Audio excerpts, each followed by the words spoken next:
Good morning. Good morning, good morning, good morning, everybody. Sorry, I'm just trying to do all the things that I usually do. Getting this shit up on the screen here for you guys. Just give me a second.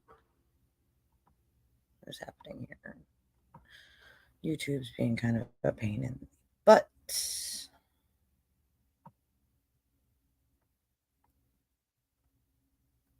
Oh, for the love of God.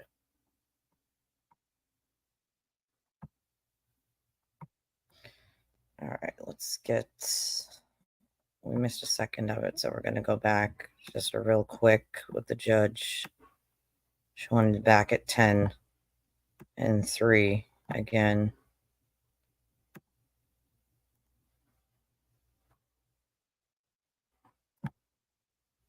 All right, so here's where... all right, I got it right where I need it. Hold on. Let's make it bigger for you guys.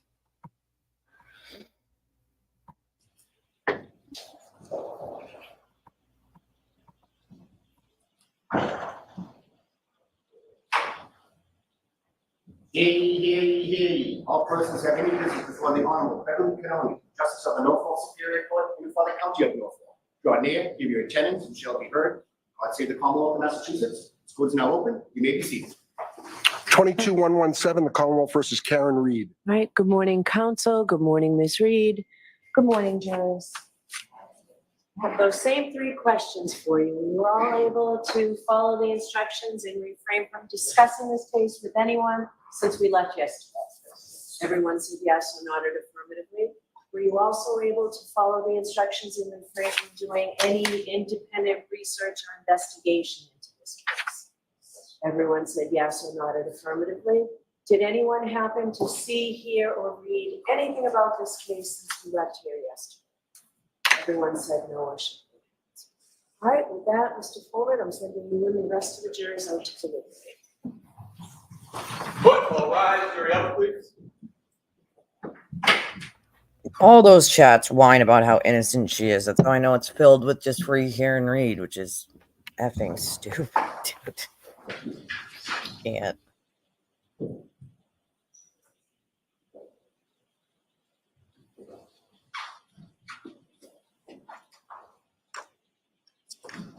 May be seated.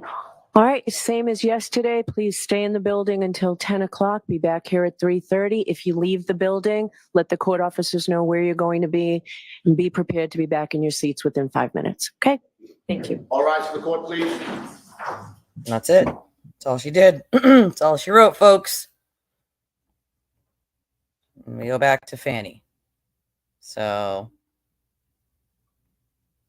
all right, hold on. Let me fast forward through Fanny here.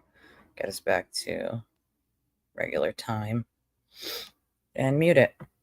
Because I don't want to hear the other guy that goes, "Moog, people watchers, blah, blah, blah, blah, blah, blah, blah, blah, blah."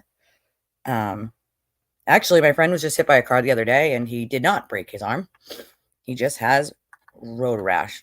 Jen, Jill, you're not the only viewer here. There's 356 people watching right now, darling. Maybe learn how streaming works before you run your mouth and make yourself look like an idiot. I'm streaming on multiple platforms. 366. 367, 368. So maybe learn how streaming works there, darling, before you make yourself look like a moron. Oh, man, you people are amazing at how stupid you are. I'm not talking to you, Angela. It wasn't you, honey. I am talking to someone else on a different platform that's making themselves look like a moron. Like when you come into someone's chat and you assume how many viewers, because that's what you see on your end, I'm looking at 408 and counting on 3 platforms that I'm streaming on. Most people are watching on X right now, and the number keeps going up. So when you come in on YouTube and you see a number of 1 or 2 or 3, that's how many people are on YouTube. Go over to X and look. there's a number there too. And then go over to the other platforms, there's a number there too. And then add those together. That's how many viewers you got. We're at 419.22 and climbing. So when you try to insult someone and then you sound like an idiot, maybe, read a book or something. Like, probably Kate and Coffin Dapper do a lot of stuff together. I'm not calling you an idiot. I'm a Bostonian as well. I live here. But what I won't tolerate is someone coming into my chat and insulting me. Would you tolerate that? I'm not going to tolerate it, not after all the harassment that I've had through this case. I absolutely will not tolerate that kind of behavior at all. Not against me or anyone else. I don't think anybody should do that to any creator. Right. Like, you know what I mean? Like, funny enough, it's those people that are literally take a minute to, like, talk and write something and then complain about it. Like, you're here, dummy. Like, again, we're at 464 and climbing. Like, let's take this screenshot for you guys so that trolls who don't know how streaming works, maybe they can learn today. Maybe they can learn today something new. Good morning. You can catch up on this trial all you want, Angela. That's totally fine as long as you're not going to be ignorant to people and come in here and run your mouth like this other person did. But when you come into someone's chat on their stream and you start running your mouth and insulting people, I'm going to say something. I'm sorry, I don't sugarcoat things. So if that's not for you, then this channel's not for you. I'm not going to sugarcoat things, and I don't like bullies. And I certainly don't like people who make themselves look like idiots when they say something when they have no idea what they're talking about, which is half the problem with this case to begin with. Good morning, Richard. My viewers know who I am. Most people know how streaming works, but apparently the trolls don't. They don't seem to know how streaming works. They don't seem to realize they're on multiple platforms. Yeah. Yep, exactly. 489 I'm looking at right now. Yeah, that's my point. Like, they don't seem to understand how streaming works, which I find funny. You stream on multiple platforms. The viewership is from all platforms put together.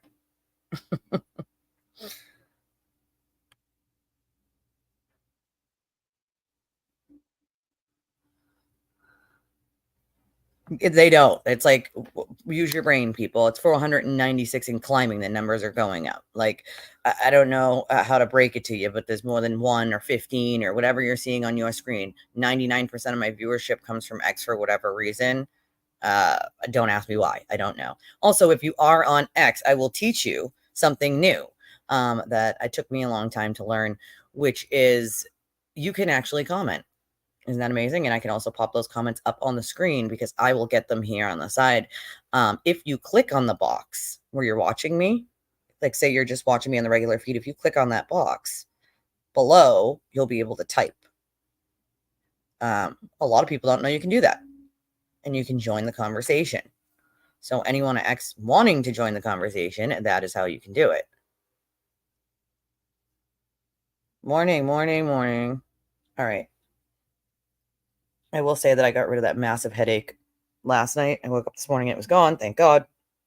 Because that thing was gross. I did not like it. No, you can't. So you can if other people, yeah. So that's the problem, right? Is you can comment and I can put it up on the screen and then you can sort of join the conversation that way because like your comments, I try to put most of them up on the screen so people on other platforms can see them.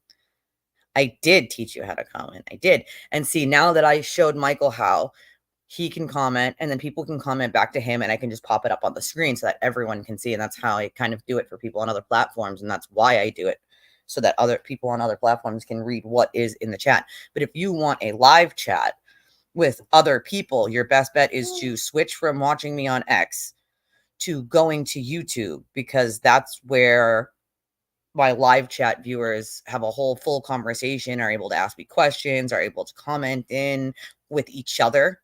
And so if that's something that you like, you might want to switch from watching me on X to watching me on YouTube. If it's not and you just like to watch from the bushes, then you're good to go there. And you can always comment on X. I can always put it on the screen. See, Michael? People see you. See that? I do like when people, so like if I pop up a question from Michael, I like when the people in my chat in YouTube answer it for him. And then I can pop it up on the screen for him to see the answer. See how that works? So, give me 1 second. I'm just trying to send something via email. And it's being kind of a pain in the butt. I want to show something on the screen and I need to email it to myself to do so. So hold on. Let's see. Okay. Attach.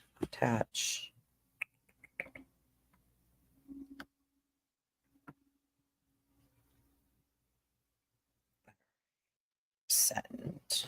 Sending.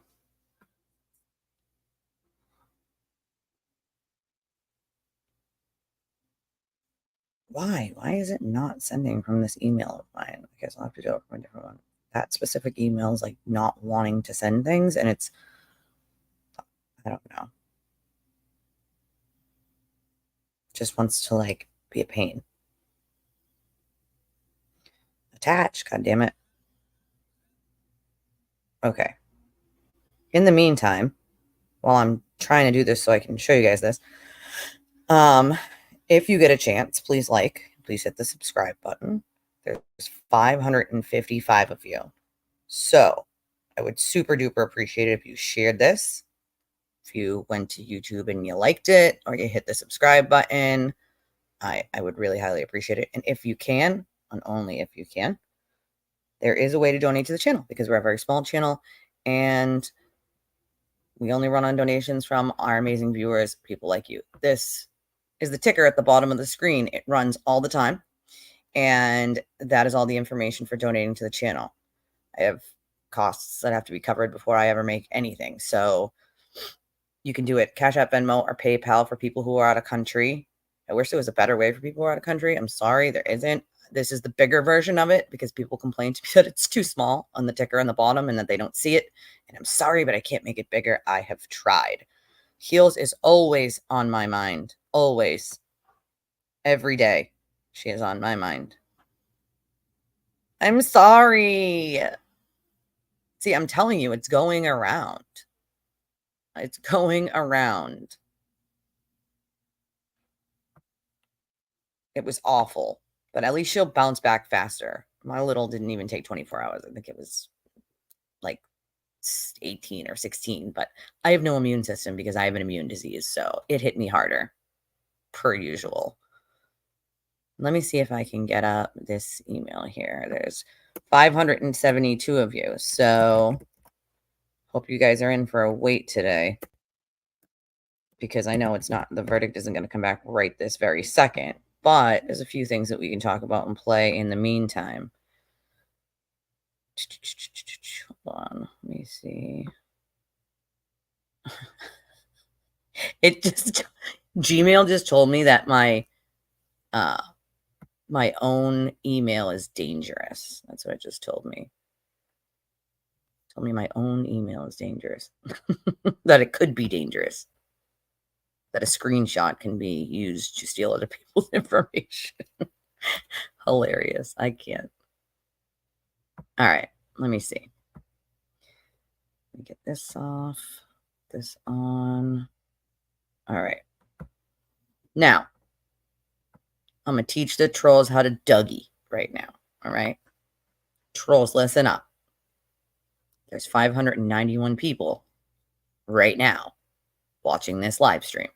When I took this screenshot here, there was 500 and whatever. Numbers right here. 504. See this thing here? Yeah, this says live. That's how long I've been live. This is the screen that I see. This here, The I is the number of people watching you. See, you learned that. Something new.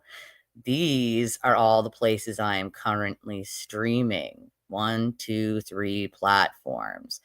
This is the chat where I see all comments from all 3 platforms. They all show up right here for me. Isn't that amazing, y'all?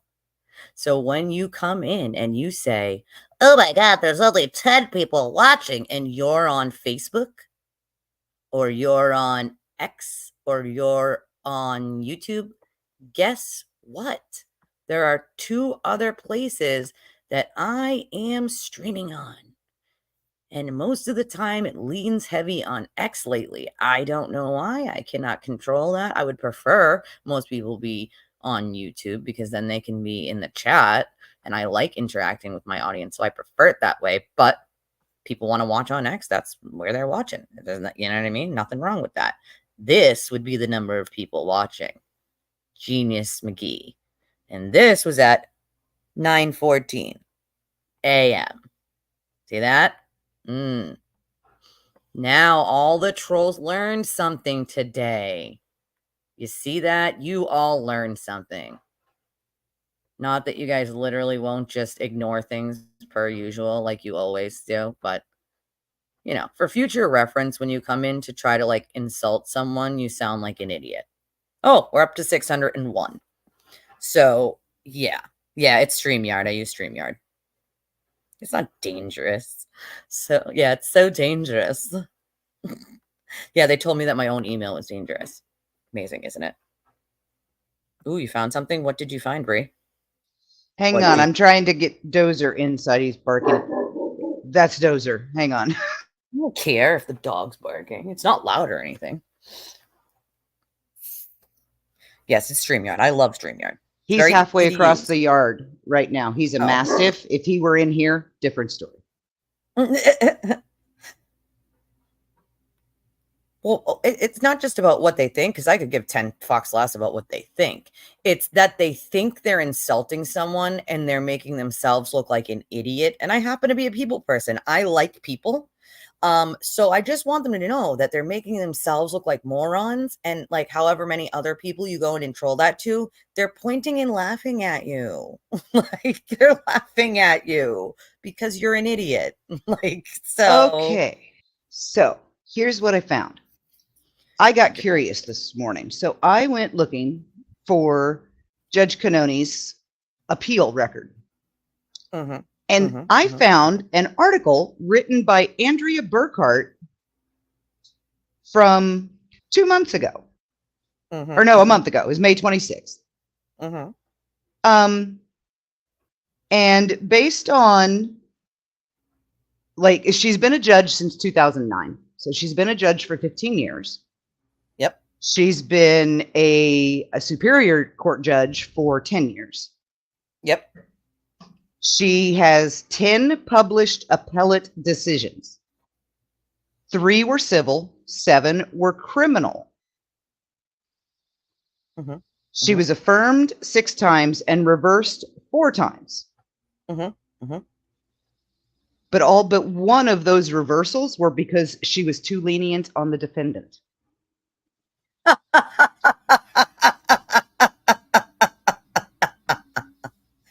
I fucking can't.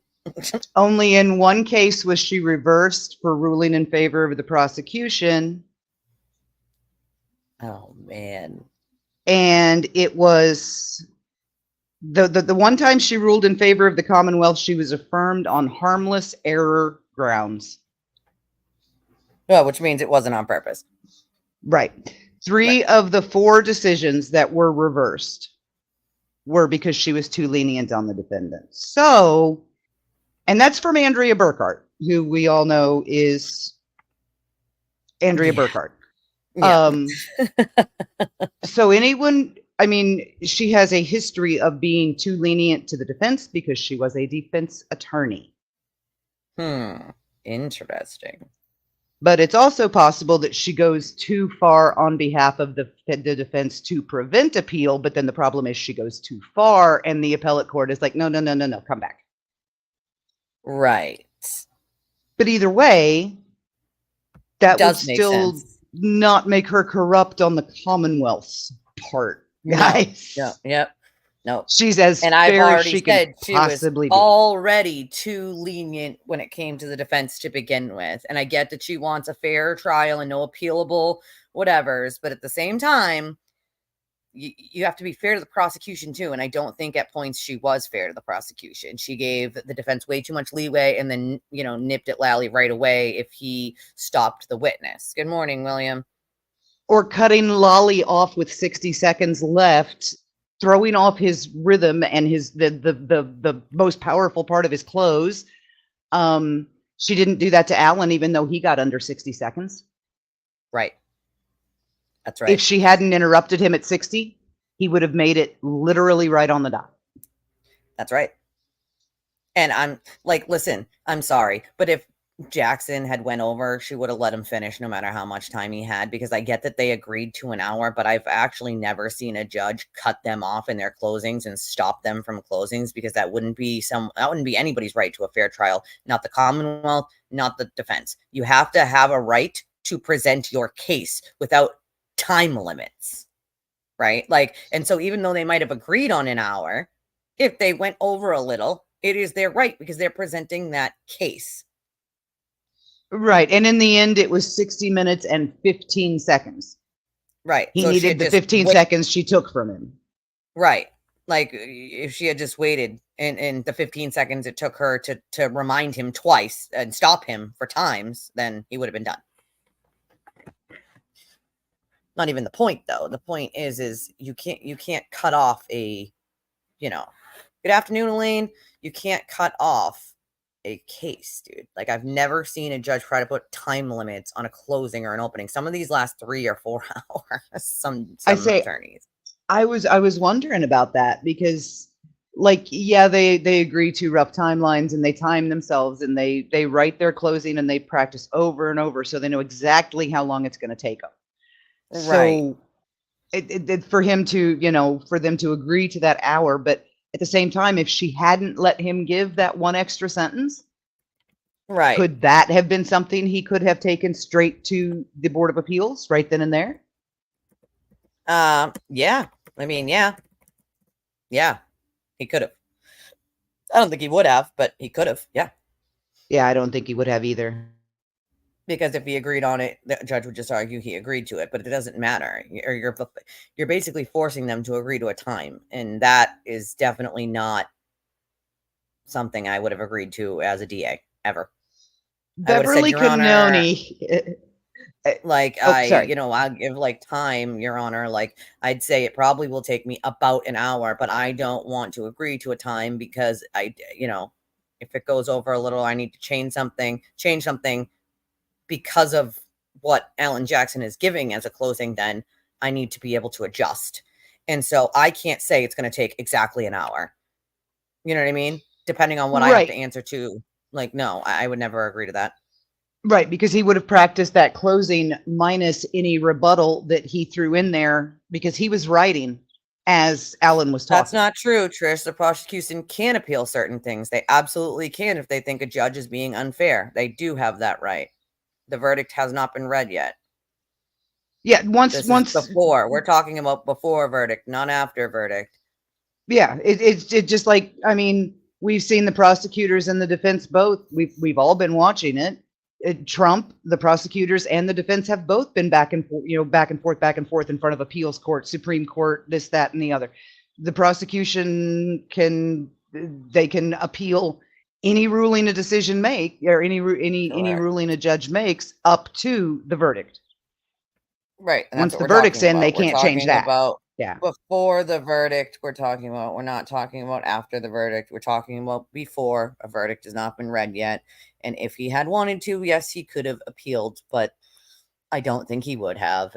You know what I mean? If he thought she was being unfair, he could have done a couple things during the trial, but no one wants to do that usually because it pisses off the judge. It's not a smart move normally. I mean, in certain circumstances, yeah, it's probably the right thing to do, but in most circumstances, you don't want to piss off the judge by trying to, I don't know, say make the judge recuse themselves or something ridiculous. for a rumor. Yeah, Like you piss renting off a the house, judge. they don't rent to anyone. Right. Right. Like, it's not a thing. I do want to she's not wearing a wig. That is actually her hair. She actually got a haircut right before trial. It was probably like, it was maybe the last pre-trial. She got a cut a little. It was a little There's longer a before, but dude out front in a bad blonde wig. He's been standing there in judge's robes for the last 3 weeks.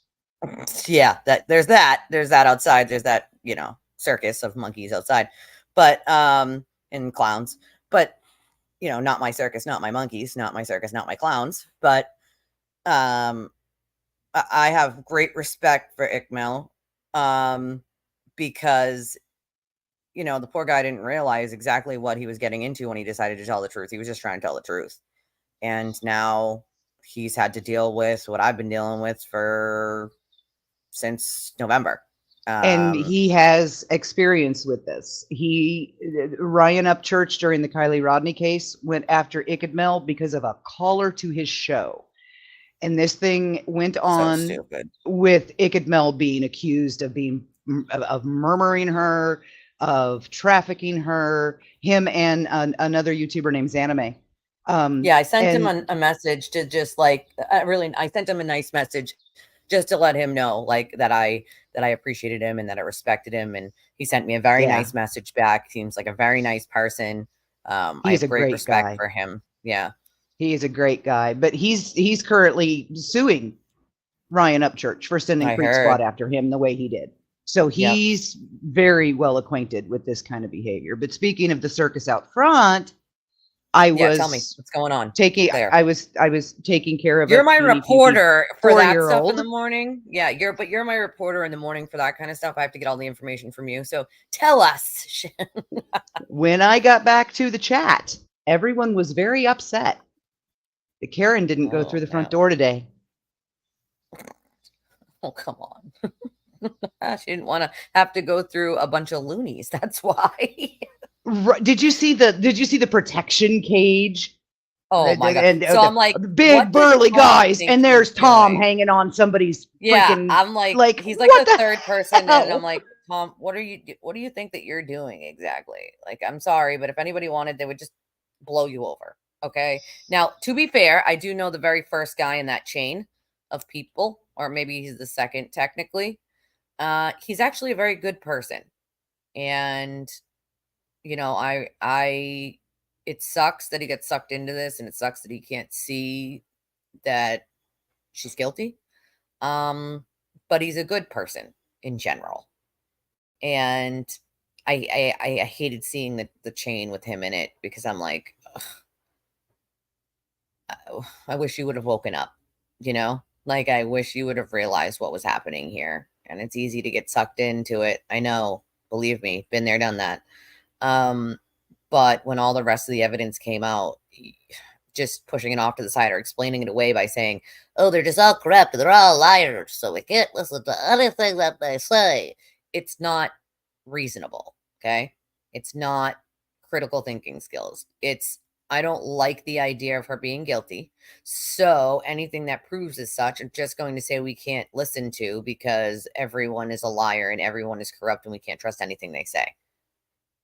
I mean, I'm sorry, but juries don't get to use that excuse.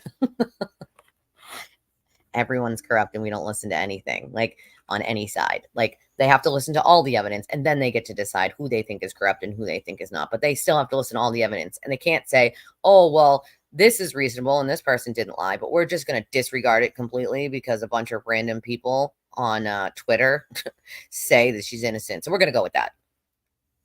You know what I mean? Oh, I can't. Okay. I have a pink chair. So I hate that, because I have a pink chair because pink's my favorite color, and Karen Reed will not ruin pink for me, because pink was my color long before Karen Reed came along. Okay. My toaster is pink. So let's just, okay. My curtains are pink. My toaster is pink. Like, I love pink. Okay. She will not ruin pink for me. She will not. But I did see the chain, and then I see Tom. It's like the fourth guy in, and he's taking up like a millimeter of space. And then there's another big giant guy behind him. And I'm like, what was the purpose of that? You're not doing anything. Like, He just wants to be in the middle of it. You can clearly see. Like,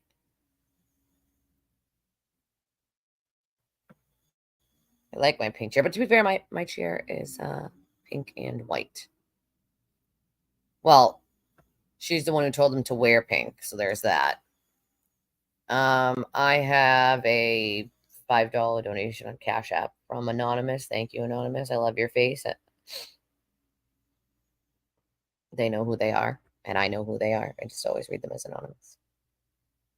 If you want to donate to the channel, you can do so at the bottom of the screen from the ticker, and this is the bigger version of it because some people say they can't see the ticker. There's 711 of you here watching. I'd appreciate if you guys just hit the like button or share, or if you haven't subscribed on YouTube, I'd really appreciate if you did. I know 99% of you are watching me on X. If you have not learned from X that you can actually comment, and I can put it up on the screen where other people can see your comment and respond to your questions. If you click on the box you're watching me on, there will be a little box you can type in underneath at the bottom if you click on what you're watching of me. So it's a fun little trick I learned about X. X really needs to figure out what they're doing because, I mean, they could have a live chat too. I'm really surprised they don't. It's strange the way they're doing their stuff, but I think Spaces worked better than what the hell they're doing now, but it is what it is. I love pink, okay? Although, to be fair, my 14-year-old won't wear pink either. She's not a girly girl. She's the nerd side of me. She likes the computers and she's the nerd side of me.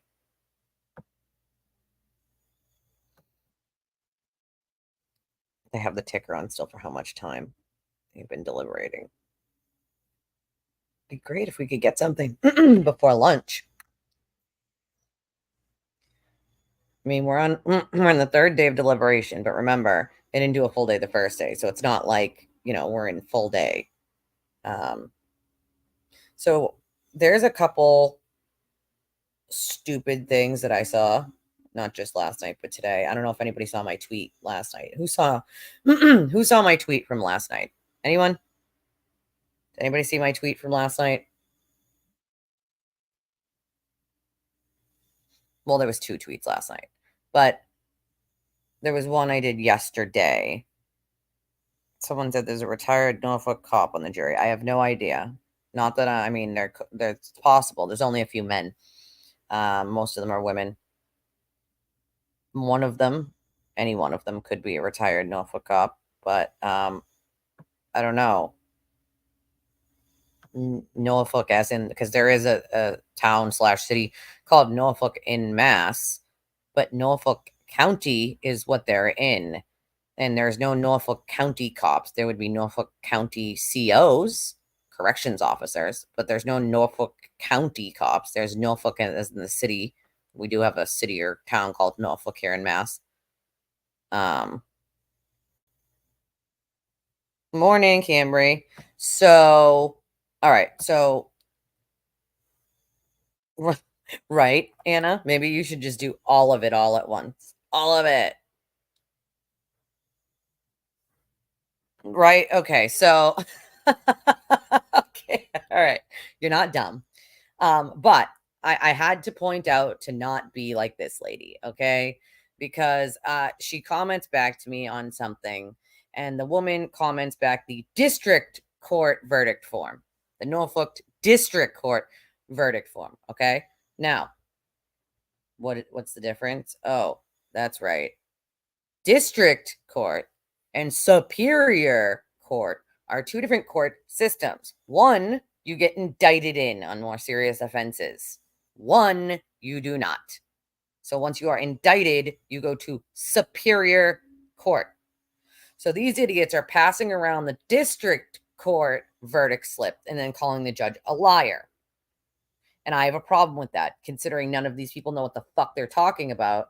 I had a very serious issue with that. So I said something, because you know me, I had to. And these idiots come back with a screenshot of the district verdict form. And they're like, see, Judge Cannoni's a liar. See, guys, she's a liar. She's a liar because this form looks nothing like that form that she showed. She knew she was lying. So I kindly responded with, people, please don't be an idiot like Tinsley. Don't post a district court verdict sheet pretending you know what you're talking about when we're in Superior Court.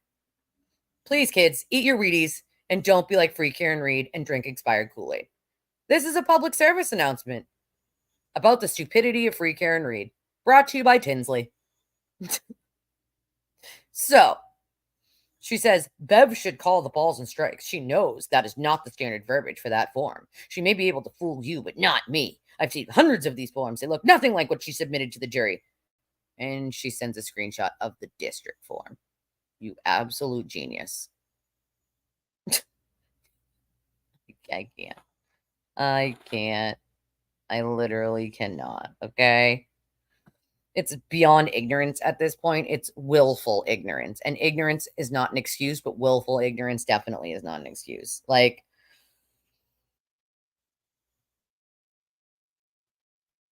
oh, we have you joined my block party, Lou. Saw, you idiot. Like, I don't know why these people bother.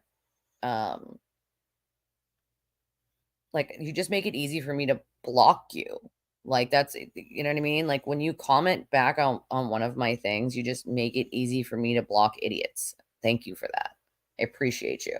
Like, well, I mean, here's the thing. If you're going to try to make a point, please don't try to make a point with a district jury verdict form. Okay? Don't be a moron. Like, yeah, but the dog bites. Don't be a dum-dum, okay? Don't. So then I also yesterday, a day ago, had to put another tweet out because there were people like this. He was on compacted snow. There was no grass in the picture. He was not on his back because Jen said they flipped him over. Oh my fucking God, you people. Number one, he was not on compacted snow. There was grass underneath him. Not even the defense disputed there was grass underneath him. Kerry had to wipe the snow off of his face to uncover him. He was on his back. Once again, the defense does not even dispute that because Karen jumped on top of him right away. Skin to skin, pulled his shirt up, pulled her shirt up. Not on his back, on his stomach. The 911 call they keep pointing to, we flipped him. It doesn't say flipped, it says looked. Looked him over, looked him over, looked. Not flipped, looked. You absolute geniuses. They're told something once and then they just parrot it. It's kind of ridiculous, but like, this is what we're dealing with here. This is the intelligence level we're dealing with, okay? He was not on compacted snow. And what do they point to for that? The pictures. The pictures were taken after John was taken away and it was blizzarding, which means, oh my God, what happened? The snow came down where John was and stuck to the ground in a blizzard. So by the time they took the pictures, there was snow there. Again, that doesn't take rocket scientists to figure out. Okay. Okay, it does not take rocket scientists to figure it out. But apparently, these people just don't pay attention. They only listen to the things that they want to listen to. And because someone told them Jen said flipped, they now believe that he was flipped over. When in reality, when Karen got out of the car, Carrie then got out. And Carrie was the one who started CPR and had to wipe the snow off of John's face to do CPR because he was covered in snow. He was on his back. He was never on his stomach. He was on his back. There was grass underneath him. Not even the defense disputes that there was grass underneath him. Okay? Not even the defense disputes it. Why? Because Karen was standing there with Kerry. Kerry was giving CPR. Jen was over near the car calling 911. And she said, we looked him over. Not flipped him over, looked him over. Looked, not flipped, people. Okay? I know it's hard to hear in the 911 call, but they didn't flip him over. He was never flipped over. There was grass underneath him. Okay? So yeah, this person. He was on compacted snow. There was no grass in the picture. No shit, genius. The pictures were taken hours later. He was not on his back because Jen said they flipped him over. No, she said they looked him over. Once again, you absolute genius. Also, John's phone never went in. And this is the excuse they use for that. Well, the bubble touches the house. So it can't be ruled out. Yes, it can. First of all, that bubble, the middle of that bubble is usually about where the person is. Okay. The GPS coordinates are very specific. They have it's like an IP address where it's like 1 northwest point 225 top point, like they literally have there's GPS coordinates for this. He never went in the house. Okay? Never.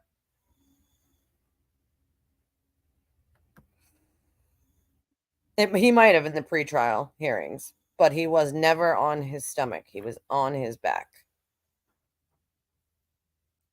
I know the fan, right? The phone never went in the house, you geniuses. And there was grass underneath John. There was not compacted snow. There was grass. Okay? Let's make something very clear here.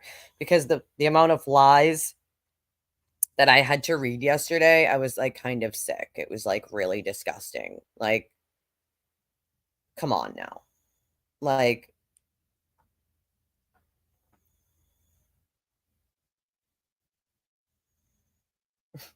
I can't.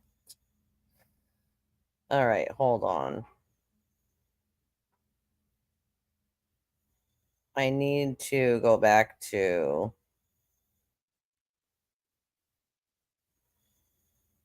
maybe it was the arraignment. Either way, John was not face down, he was on his back.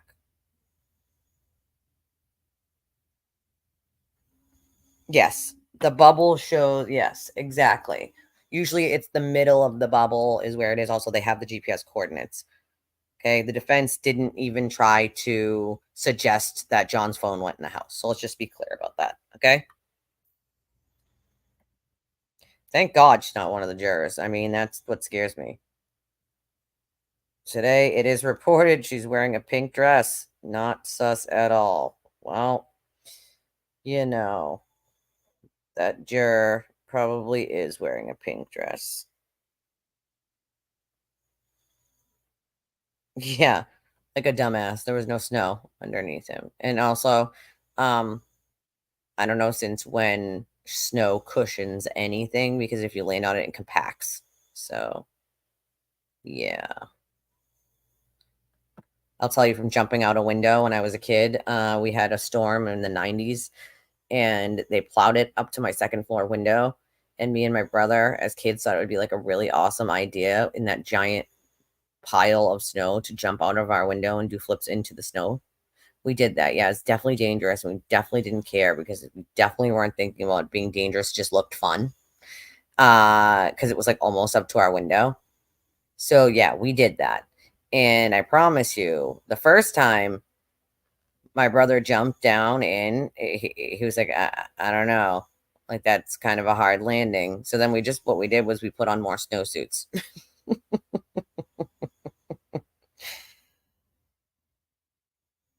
Yeah, no. Yeah, he was on his back. On his back. Carrie is the one who brushed the snow off of him. And she says he was on his back. He was never on his stomach, and that the 911 call says that they looked him over, not that they flipped him. They never flipped him. He was never flipped by them. He was on Okay, his I'm back. back. Baby got sick again. Yes, oh no, our favorite fan is back. Yeah, that's Fanny. That's my dog. Also, Elisa, do you think that it might be worth talking about what you and I were texting about last night? Sure, go for it. The first words of Jose Baez's opening argument in the Shanna Gardner case will be Shanna Gardner was framed. Yep. He stood on the courthouse steps yesterday. He accused 2 lead detectives and 2 DAs of lying on the stand, Brady violations, lying under oath, railroading her. She's innocent. They created evidence, everything, word for word. The only difference Jose does his own dirty work, so he's doing it right out on Front Street. Right. Welcome to the new era of criminal defense. Everybody's framed. Right. Everyone. And you know what I mean? Like, come on. I want people to remember that Carrie is the one who started CPR on John. And she is the one who had to uncover the snow from John. And as she testified to, she had to uncover the snow from his face to even see that it was him because he was fully covered in snow. And then she started CPR and had to yell at Karen to get off of him because Karen had pulled her shirt up and was on top of John on his stomach and pulled his shirt up. And so Carrie had to tell her to get the fuck off of him so she could start CPR.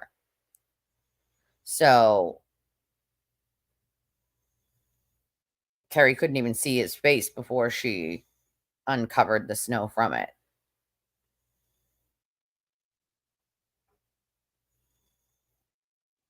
He was on his back.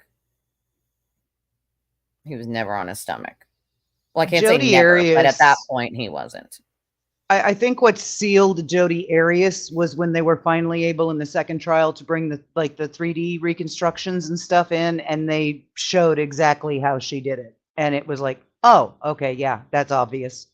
Right. But I mean, yeah, we had 3D model here, but it was deceptively lit. It wasn't representative of what the front of that house actually looks like at 12:30 in the morning. And I loved all the people that identified places they saw things on a 3D model. No, you did not. Right. Because that's not a photograph. Right. It's not. It's not. Like, it's insane to me, some of the shit people can actually say, you know? Like, Carrie had to yell at Karen to get off so she could do CPR. People are saying that was body to body contact. She was trying to warm him up. Even if that's what she was doing at that point, it's irrelevant. CPR needs to be done. Like, he's not breathing. First. His heart. He's not breathing. His heart's not beating. We've got A, B, C. That would be airway, breathing, circulation. None of those are lay on him and warm him up. No, it's not. And Carrie had to yell at her to get off so she could do the CPR. And remember, when Carrie walked over, he was completely covered in snow. She didn't even know it was John, she said, until she uncovered his face. Like, so, Nikita Bananas on X, you're wrong. The operator wants to know if he's face down because he needs to be face up to start CPR. It doesn't matter what the operator wants to know. Jen said we looked him over. So you can say it's not in the context of what he was asking. They're in the middle of a crisis. It doesn't matter if it's in the context of what he was asking. Jen is telling the operator what she knows. Okay? There is no, we flipped him over. It's we looked him over. Okay? Looked him over. The word is looked. I know you want to hear flipped. That's what everyone wants to hear is flipped, but he wasn't flipped. Carrie is the one that uncovered his entire face with Karen standing right there. And that's not disputed at all. There's no dispute over that by the defense or anyone else. So I just want y'all to know that. I have a $20 dono from Heather. Thank you, Heather, so much. I appreciate you. And she just says, thank you. And I say, thank you. Thank you. You know, without you guys, where am I? You know? And so, like, you guys thank me, but I thank you. I thank you because without my viewers, where really am I? You know, like I appreciate you guys. And like, even if I'm having a really bad day, like I know you guys will always make me laugh. You guys will always give me a chuckle, like no matter what. No matter what. And I appreciate that more than anything. Emma, I think part of the reason that that second deliberation for Jodi Arias took so long is because it was a death penalty case, and those are always, Yeah. I think, Those- under yeah. more consideration. Shanna Gardner is a death penalty case. If it does turn out that those two attorneys and those two cops were having secret meetings with witnesses and lied about it on the stand, then I hate Jose Baez, but if that happened, he's right. Now, am I going to take Jose Baez's word for it? Oh, hell no. Yeah, no. Hold on, I got a weird call. Hold on. Okay.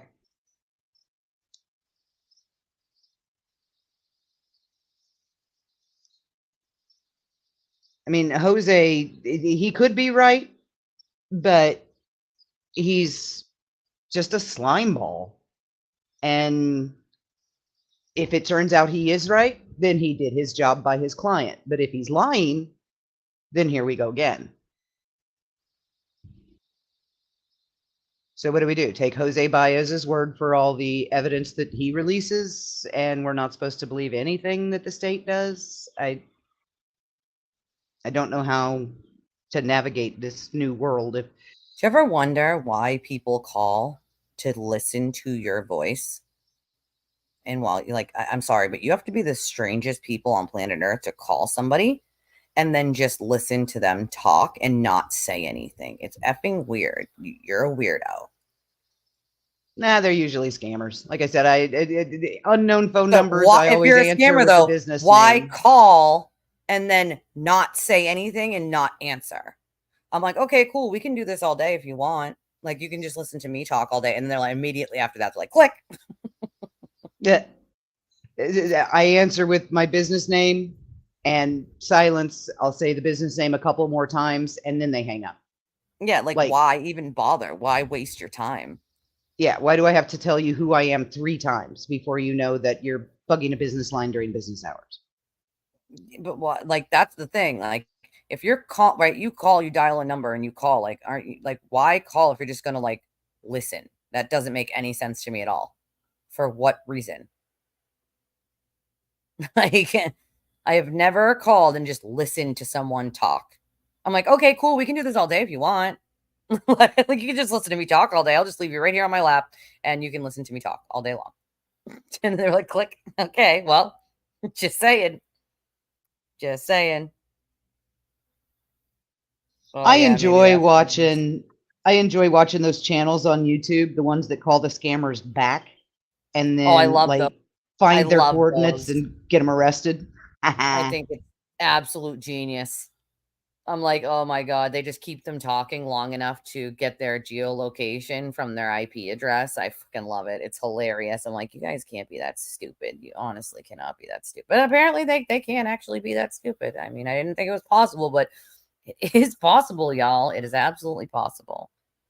The Yeah, it really could, yeah, it fun could be that. ones, I say the really fun ones to me are the oh, here's our wire transfer account so you can do blah blah Yeah, blah, get the and then fuck out they'll of use here. that to drain that account. Oh, they get really mad. But hey, you gave them your financial information willingly. Why would you do Yeah. that? So, yeah, I don't know why people do that. So, it's funny. This person who wants to continue arguing with me about what Jen said on the 911 call, saying we looked him over makes absolutely no sense. Use your head if you have anything left in there. Well, clearly I have a lot more left than you do, sweetheart. Number one. And number two, I know that maybe you don't seem to understand that we have accents here. So looked and flipped can sound real close when you're a Bostonian, especially on a grainy 911 call. But she didn't say flipped. She said looked. So sorry that that's what you want to hear. And I'm sorry that you want to hold this conspiracy so hard, but that's not what happened. And that's not what was said. So bless your little heart. Sorry, not sorry. You're wrong. And you can argue with me until the dawn of time if you want, but you're still going to be wrong. So the feds are coming. You should watch out for them out your window. They'll be breaking windows at the courthouse any minute now. Oh yeah, that's my favorite. Yeah. Levy called Bev yesterday and told her to rewrite those jury forms.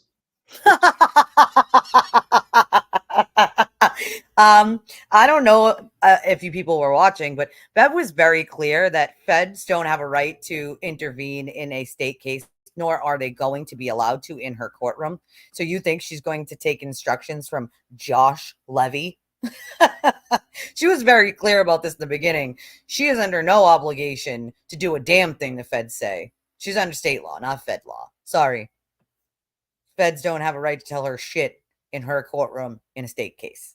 So, And there are still people claiming that the reason that Chris, Colin, Jen, and Carrie were there Monday or Tuesday, whenever it was that they were there, Tuesday, the whole Yeah. reason they were there, and people are still saying this today, as of right now, that they were brought in so the feds had them all in one place so they know right where they are so they can arrest them. Well, they didn't arrest them that day, did they? You guys are idiots. I'm sorry, but if you still believe this whole the feds are coming, they're going to arrest everyone, like, then you have lost all touch with reality. The feds are not coming. The witnesses themselves are never going to be arrested by the feds, so you will be waiting until you turn to dust. Okay? The FBI spoke to their attorneys then spoke to the court, and the court and the feds allowed them to say in open court, because you can't just say shit like that. You can, but then the feds will make a statement that night saying you're a liar, like they did with Yannetti and Jackson. But they talked to the court and they talked to their attorneys, and they were able to say they are not targets of any investigation. They're not under investigation. So I don't understand what you guys don't understand. I know some of you probably didn't, that was said in open court in pretrial. And I get that some of you are just tuning in now to believe this conspiracy, but I'm here to tell you, you'll be waiting until you're dust. The feds didn't find a conspiracy. They did not find a cover up. The witnesses are not going to be arrested. So do you not remember when you were told there'll be witnesses that'll testify they saw this fight?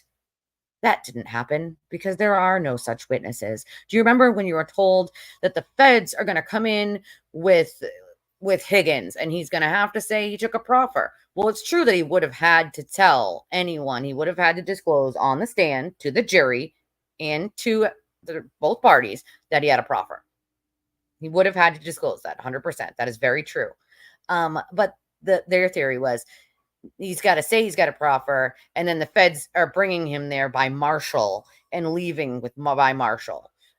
No, he went with his attorney and left with his attorney, and there was no marshals. There are no feds. He's not being arrested. There's no proffer. Like, I hate to say I told you so, but I fucking told you so. Like, yeah, some people do put way too much faith in the federal government. I think they're just as corrupt as the next, piece of government entity. But I'm sorry, the feds aren't coming in to save the day on anything because they didn't find any corruption. There's 3,500 pages and they found shit but things that they didn't like that Michael Proctor said. Okay? So FYI for all of you out there who seem to think that there's some damning evidence in those pages, I promise you there is not. I mean, yeah, that's very Clue. The dog doctor. I mean, I think she's going to turn into a dog. That's my theory. A bulldog.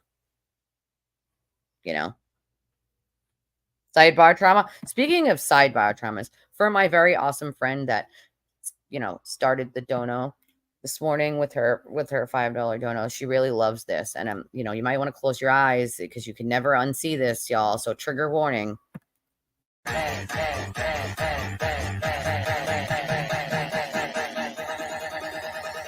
think we got a super chat.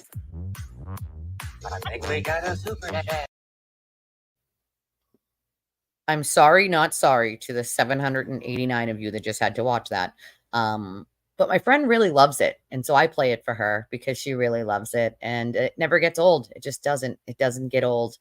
For all of the awful things these people have said and done to other people, I don't care. I felt bad for some of these people in the beginning thinking, they're going to be really pissed off when they realize how misled they were. and how lied to they were. And now I just have no sympathy for them at this point because you've hurt innocent people. You continue to spread lies about innocent people because someone told you so. And I don't respect that. Ridiculous. Absolutely ridiculous. I'm trying to see.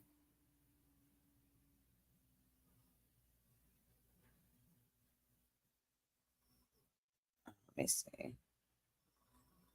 Trying to see what other. I know there was something else this morning that I was like, Yeah, it was Proctor's text. That was the only things that was there. You know what I mean? I know. So graceful. So graceful.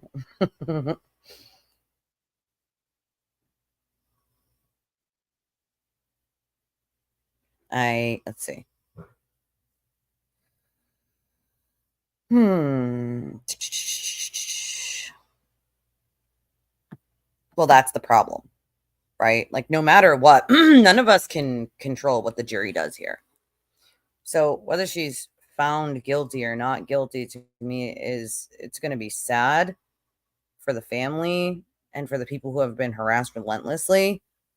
But we can't control what the jury does or doesn't do in this case.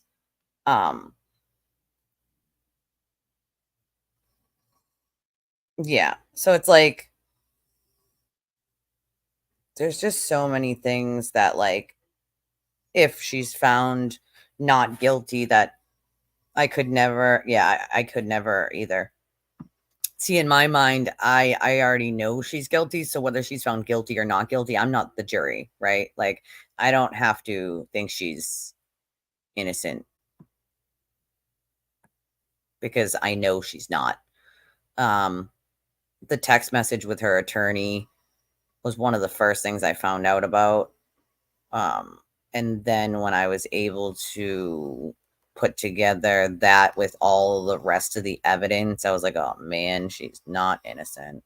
Like, that is not cool. Oh my God. Oh my God. Okay. I just got a Newsbreak article, and you guys will never guess what the F it is. It's about a juror in a case. Oh my God. Ready? 5 people charged after a juror receives a gift bag stuffed with $120,000. Bribery allegations are latest fallout from 40 million feeding our future scandal.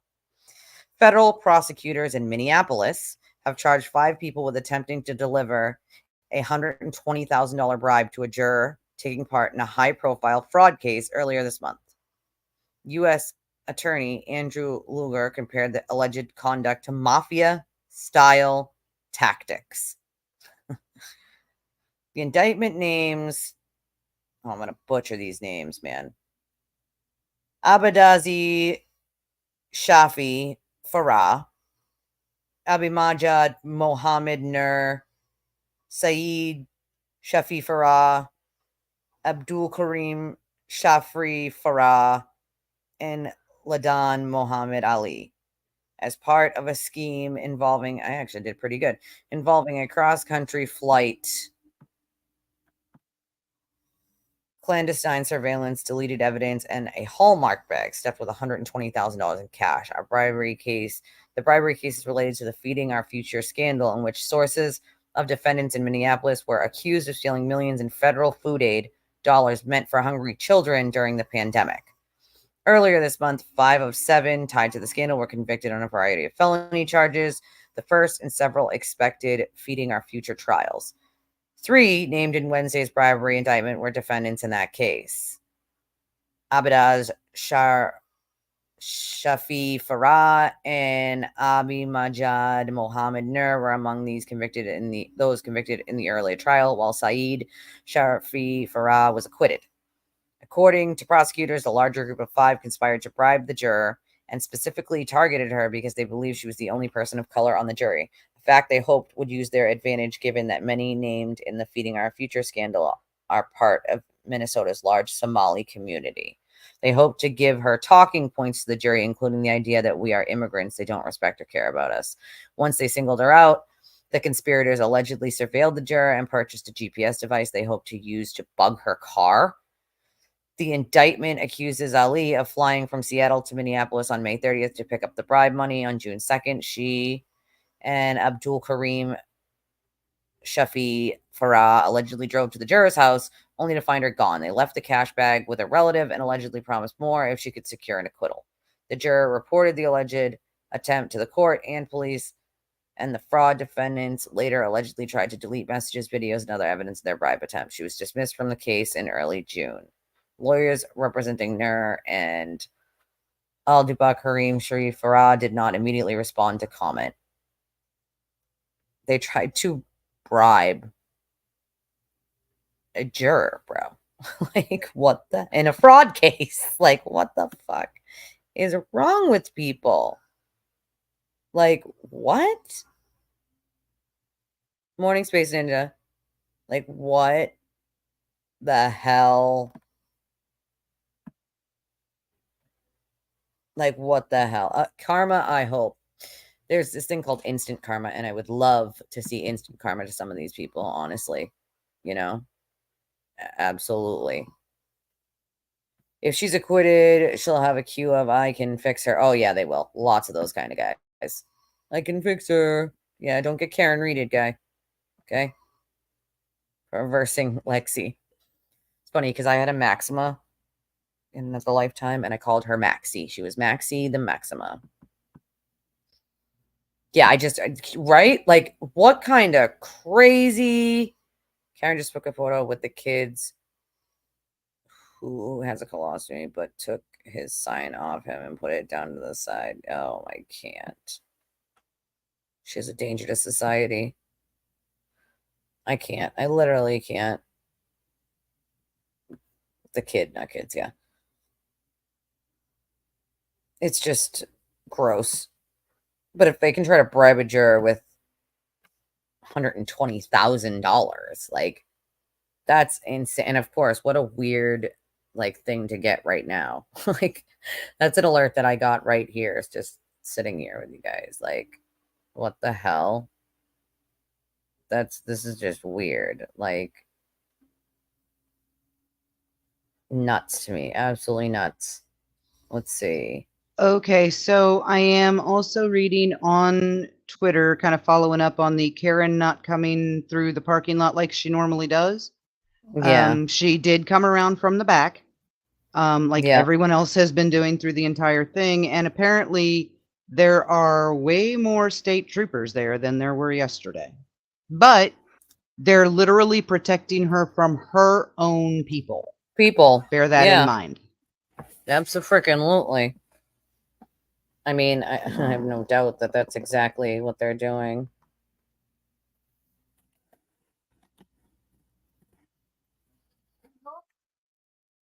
Like, to me, this is just insane. Like, no news yet. No news yet, Anna. You know, that's a good question, William.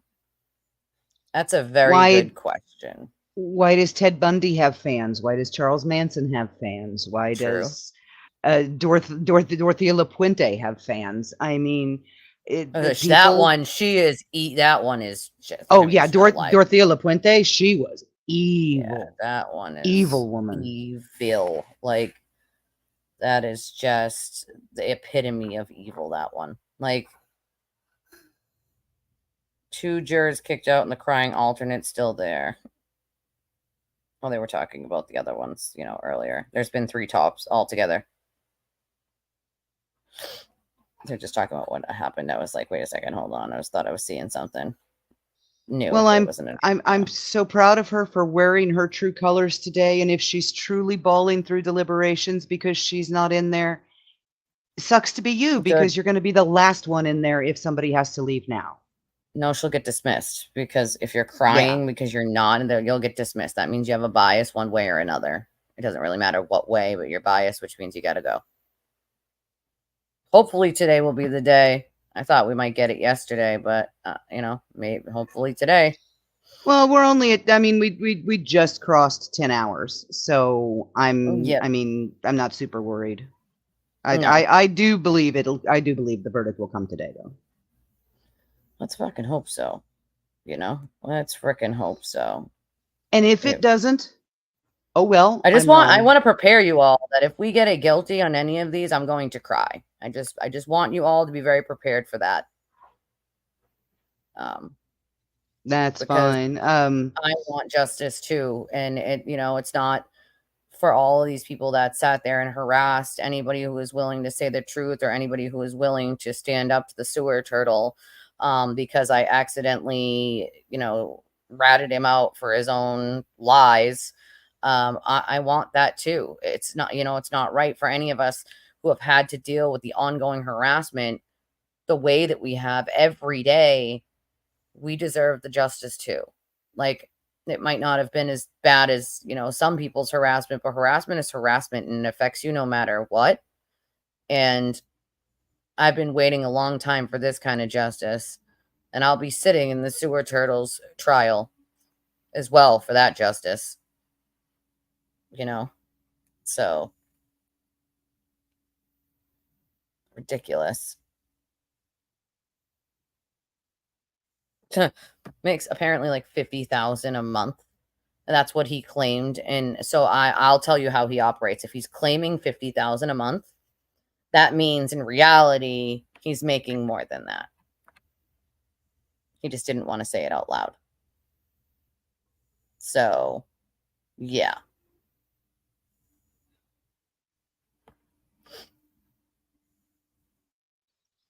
I won't cry for a not guilty. I will be upset, but I cried over OJ and I cried over Casey Anthony. That one was OJ a got tough his one to comeuppance swallow. in the end. Casey Yeah. still hasn't and never will. Yeah, you don't know. Never. Don't ever say never. But even with a not guilty verdict, there's wrongful death lawsuits. Yeah, and I think those There's are coming. yeah, all kinds of stuff on the way. If she's found not guilty, then the Commonwealth didn't do its job.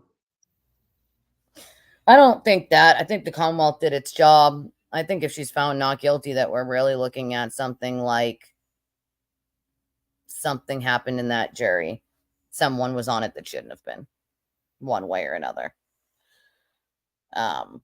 Because of all the jurors that's been dismissed, that's the only thing that makes me nervous, is that this jury has been compromised in some way because she didn't sequester them. How long have I been saying I think that they should have been sequestered? I've been saying this for quite some time, and yesterday, Julie Grant from Court TV said the same exact thing. She said they should have been sequestered. She has no idea why they weren't sequestered. I agree with her 100%. Obviously, you guys know that because I've been saying that for quite some time now. Yeah. Oh, absolutely. She'd be, yeah, absolutely. Oh, definitely. She's paying the price outside of jail because people know her everywhere she goes, no matter what, you know? That, Bree, can you take over for like 2 minutes? I just have to make like a very quick, like 2-minute phone call.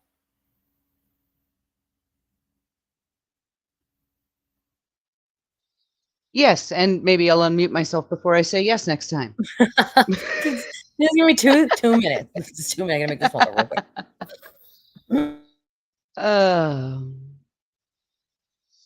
Overcharged. Who? Casey? Casey wasn't overcharged.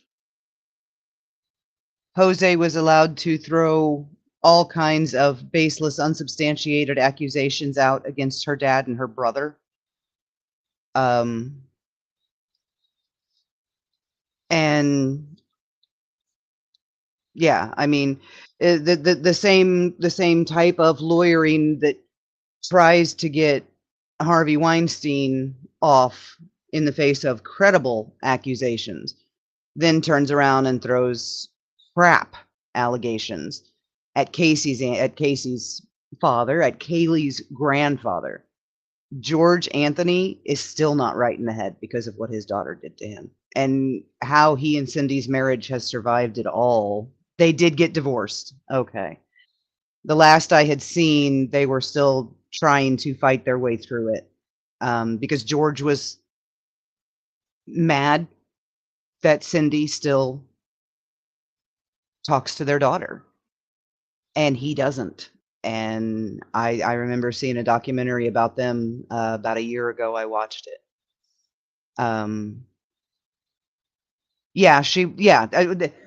I believe they're a thing. She worked for him for years. As far as I know, she might still work for him.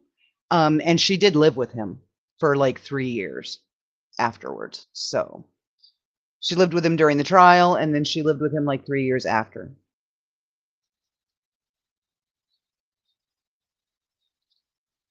Yes, Emma, he did, because that man worshipped his granddaughter. He could not deal with the fact that his own daughter would turn around and accuse him not only of the things that Jose was allowed to accuse George and Lee both of on the stand, but that she would straight up accuse him of having killed Kaylee. That's what did him in, I think.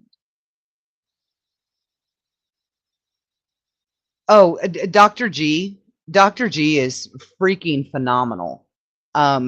It never in a million years in that case occurred to me that the jury might believe Casey over Dr. G. But they did. Okay, they are still married. They are still married. Okay, so as of the documentary, they had separated for a few months, but they were back together. They were still living in the same house. They do have to navigate a lot because, I mean, I get Cindy. That's her daughter. She loves her because she's a mother, and that's what you do. You don't stop loving your kids because they do something wrong. But she murdered your granddaughter. So how do you wrap your head around? I could not.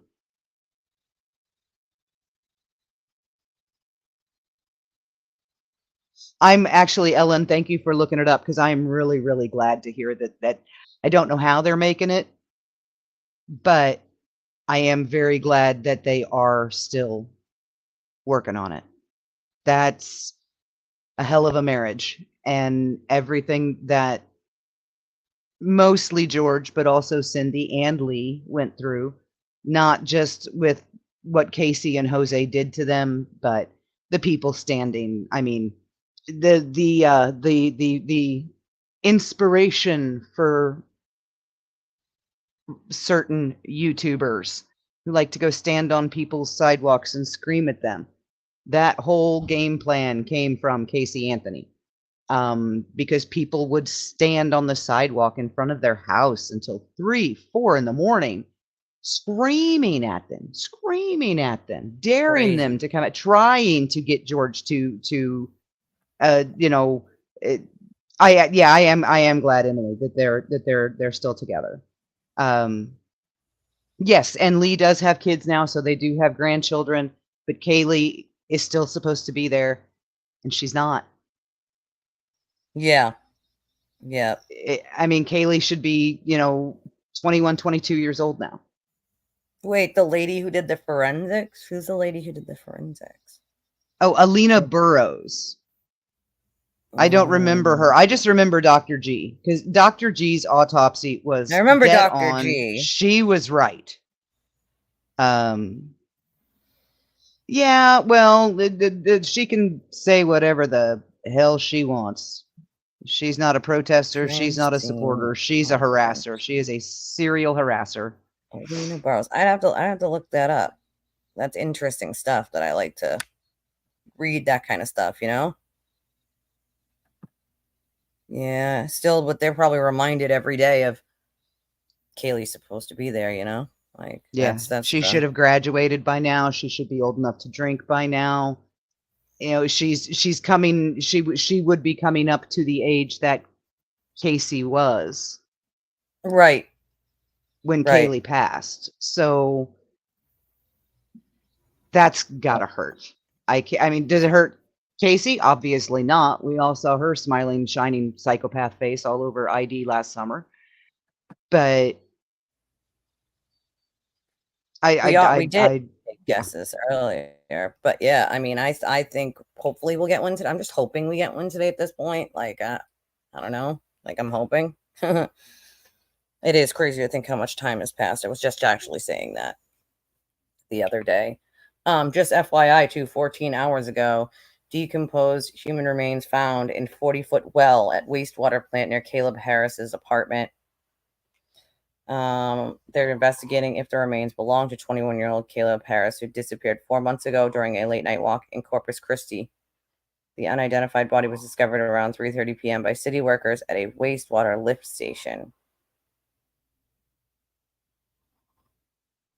Remains bore no obvious signs of homicide. Because of how badly they were decomposed, the medical examiner couldn't determine an identification or manner of death. He was a student at Texas A&M. Disappeared March 4th from his apartment before dawn.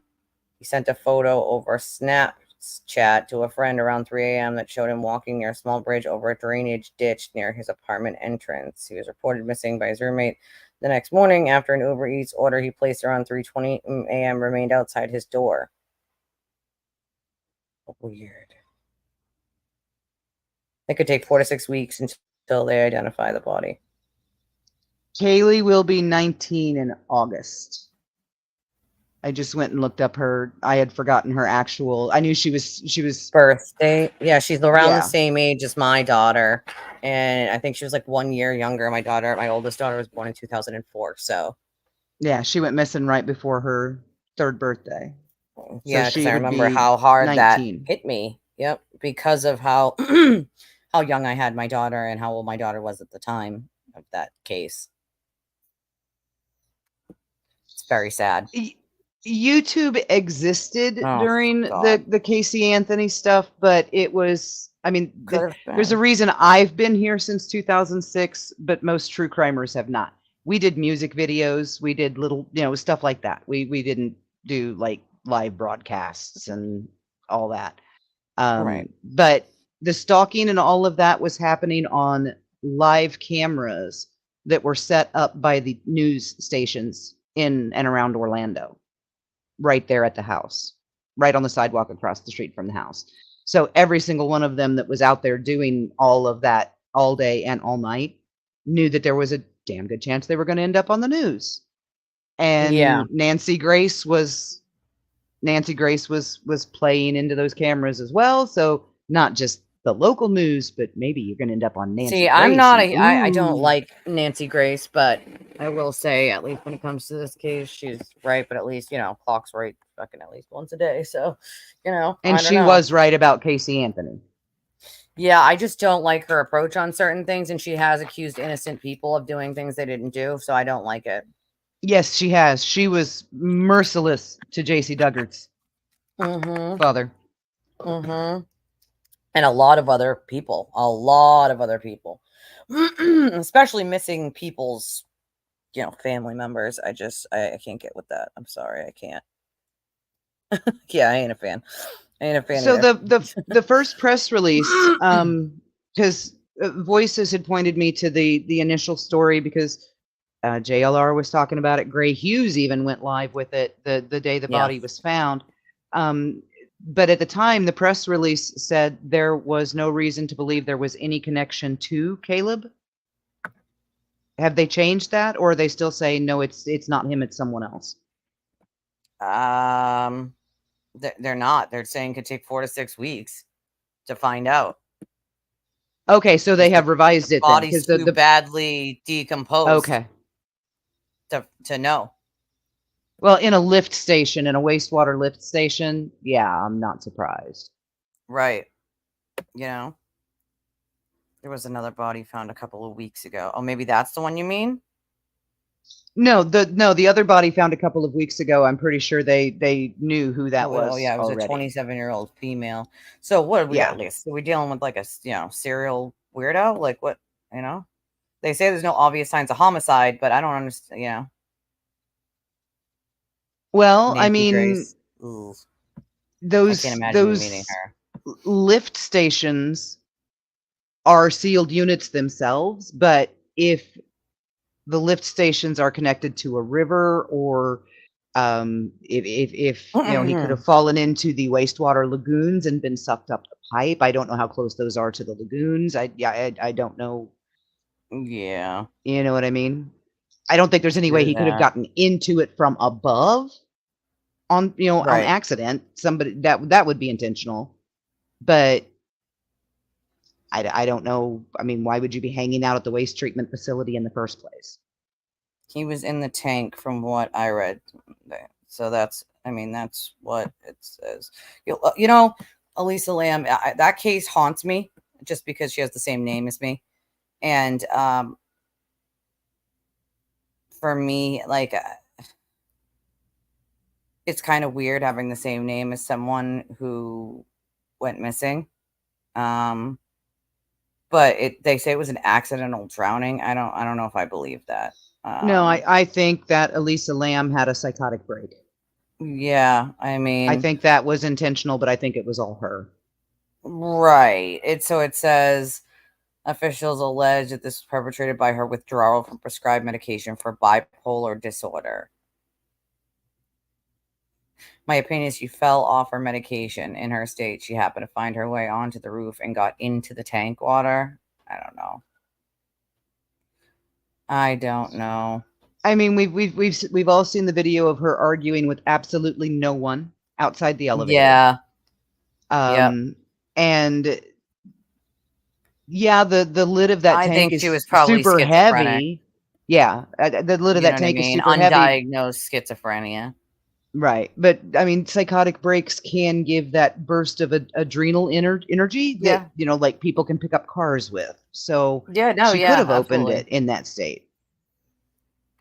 Yeah, no, I definitely agree with that. The strength that people have on drugs or even like in those states of mind are kind of amazing compared to, like, I'll tell you right now, I've stopped fights and I have literally held someone back, and I'm not a very strong person. But in that moment, I was like Superman strength that came out of nowhere. I was trying to stop people from hurting each other. And so I don't know where the strength came from. It just was there. Like normally I wouldn't have been able to do that in any stretch of the imagination. Right. It's just like I can't swim, but when I saw my son step into a sinkhole, for those 30 seconds it took me to dive in, grab him, and throw him to my nephew, I knew how to swim. I forgot immediately afterwards Right. and then Right. sank myself, but I knew how to get my kid out. Right. That's, they just with Elisa Lamb, they reported like a weird odor coming from the water, which is, they complained about like low water pressure at the hotel. And And the weird water odor coming from started the coming out water. kind of a vaguely brown and slimy. Yeah, that's when they went up Yeah. and looked. Well, yeah, well, that's because that was definitely all her bodily. Yeah, that's gross. The fact that people showered in that is what, I mean, ugh, I can't. She had no internal or external injuries. She did not have alcohol or illegal drugs in her system at the time of death. Interesting. She wasn't taking her medication, which may have had psychotic effects. I'm sorry, but usually bipolar doesn't cause you to talk to imaginary people. I think she was undiagnosed schizophrenic. Usually. I'm saying usually, not always, but usually.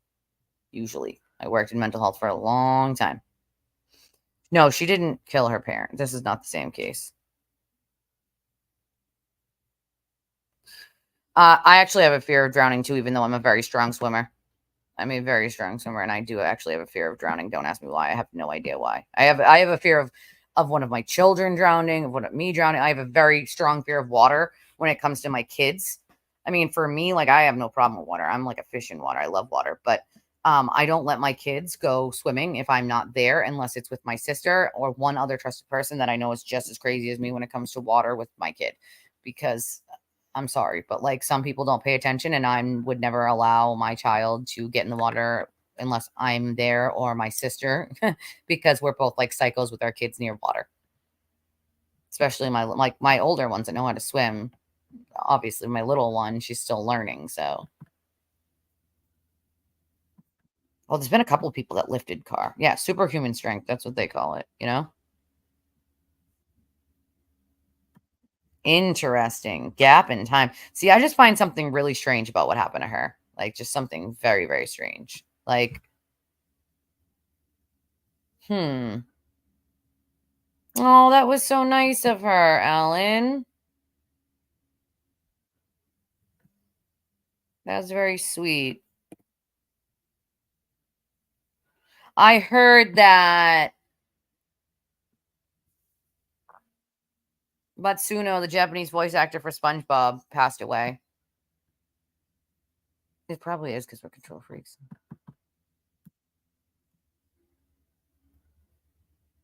Oh, that was nice of her. I wish that would last me. It will last me like about a week here. About a week here.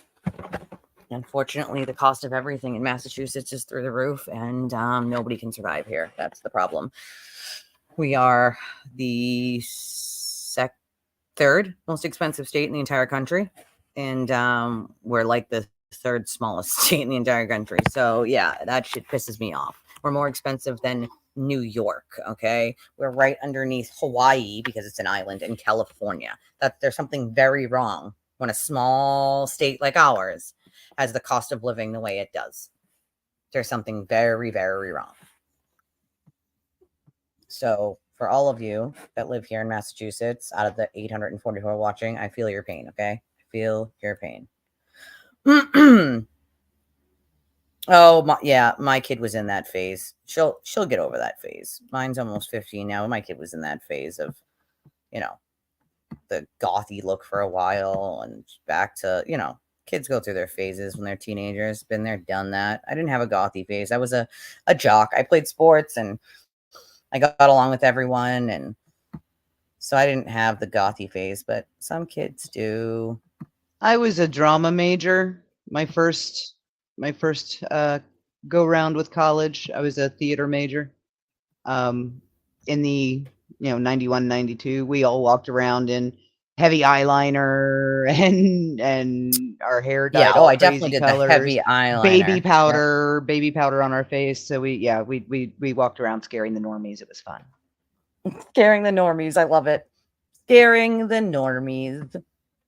I wonder if, see, that's the thing. I couldn't find that clip from Julie Grant and the doctor yesterday. Okay. There was just a clip from the doctor's page, but not the whole thing. And I'm like, I want to see the whole like interview she had with the doctor. So let me see. Hold on.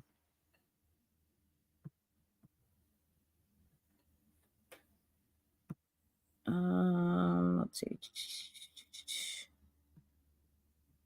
Okay. Julie Grant is on like a verdict watching court TV. I want to find, I think if we can find it on there. Let's see.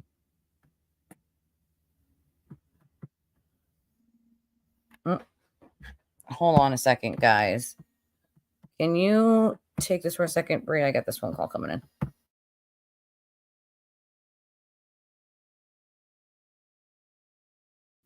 Let's get to run downstairs and grab my coffee, guys. Give me 2 seconds.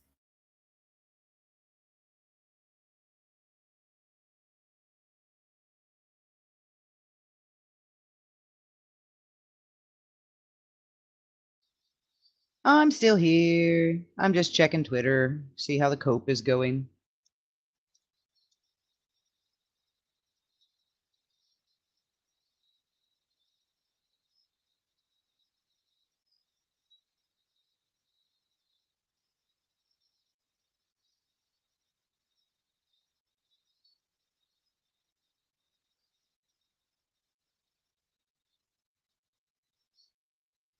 Not much going on.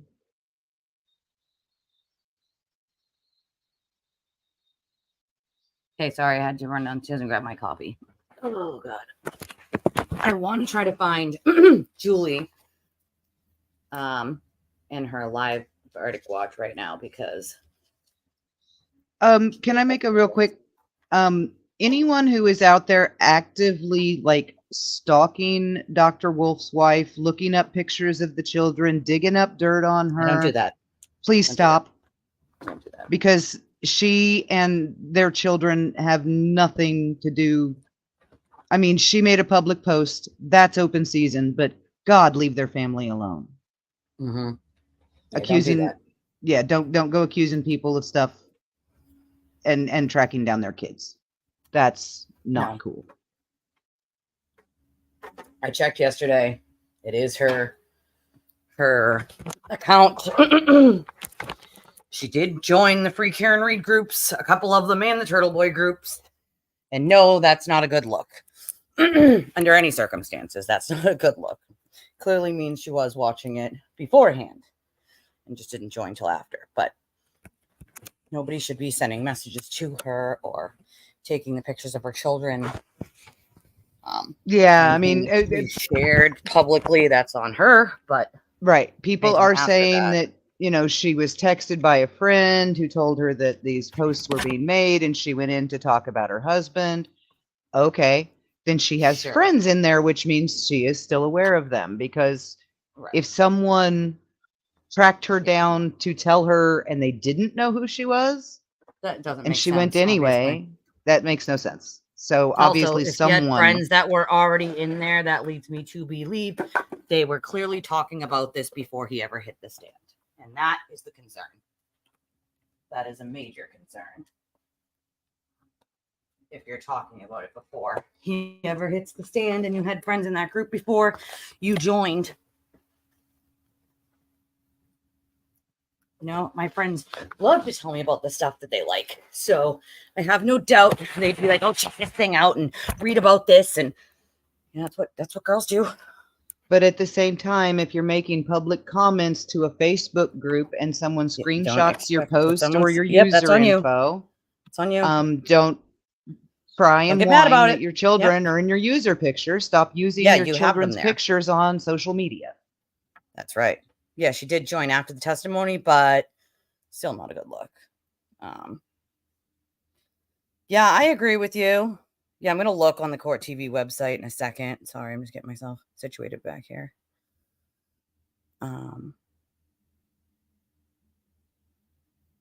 Court TV opening statements. Yeah, I was watching it yesterday, but the problem is that I couldn't get the whole, like it only showed like an hour of it, and then that was it. Because that's normally how long it is, I think. But now that it's on like a jury watch or whatever, it just keeps going. But let's see.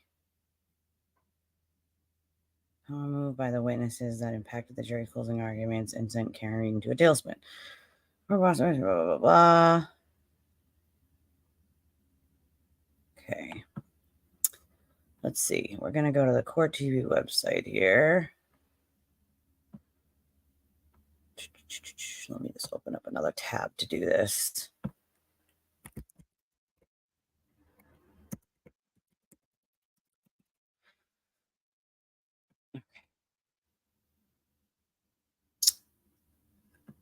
Court TV.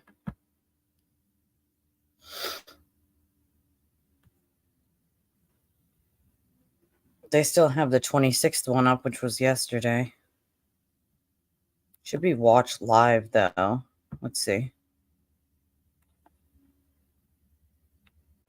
Okay, good. I found something.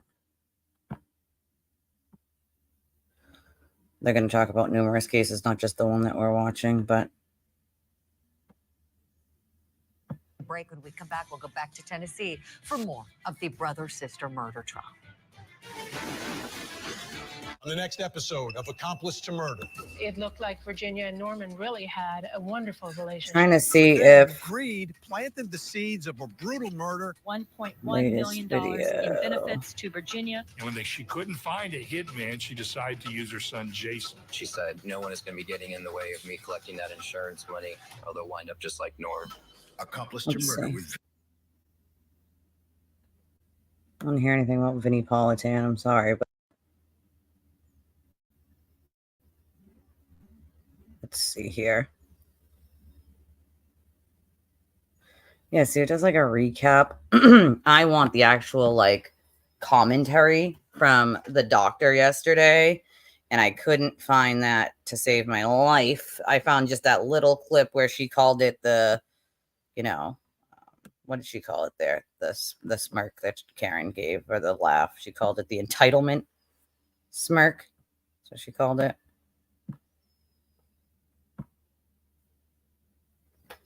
The way the screen is kind of obnoxious. I'm not going to lie. Like, this needs to move out of the way. If I bring it full screen, it like, I can't click back and forth. It's getting on my nerves. You found it? Or you're going to find it? Because I couldn't find it. Like, I found that tiny little clip, but I wanted the whole thing of what everything that the psychologist said, and I couldn't. I tried looking on it, looking and looking and looking. No, I have friends in the groups as well. Well, I know people who think she's innocent, and I'm very friendly with them. That's not the point. None of those people are testifying in this case, and none of these people made the statement that if they had been given all the information, that their scientific or medical opinion wouldn't change, because that would be a bold-faced lie. Anybody who wasn't given all the information would have to go back and rethink their entire opinion based on new evidence or new information that they didn't have. So I found that pretty disingenuous of him to say to begin with. And then this, and that's what makes sense. He was sticking to that no matter what. And that is what is shady. That's the part that's shady. Being friends with people in a Free Karen Read group, no, not shady. People can be friends and not agree on things. I have friends that believe she's innocent as well. Like,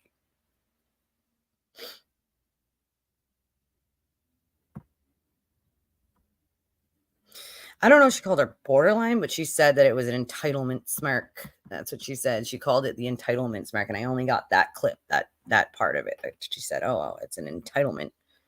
Did Dr. Sue not put the full thing on her Twitter? No, it's just the clip.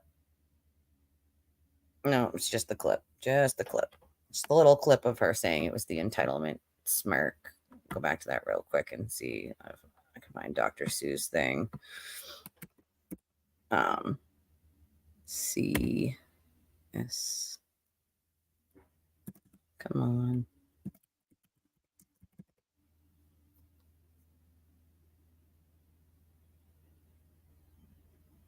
Crap. Now I got to remember the full Dr. Sue. What's her last name? Anyone?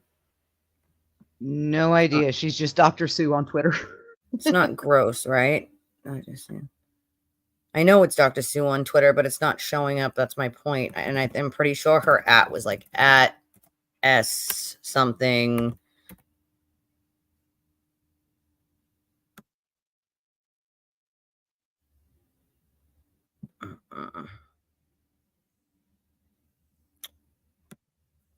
Today.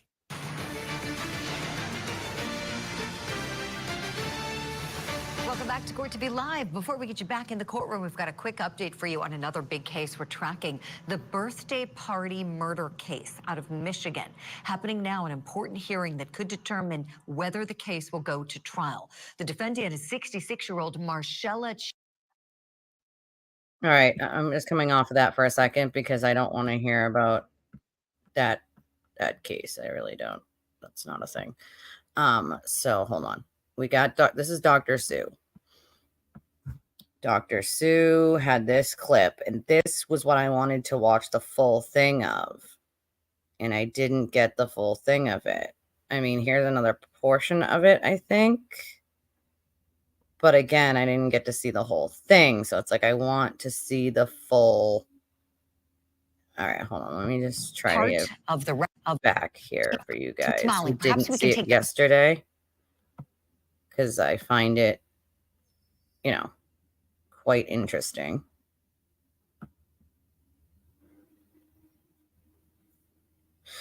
This is just a clip. I kind of want the full, thing so that we could see, what else the doctor said, but let's just play this 30-second or 40-second clip anyway.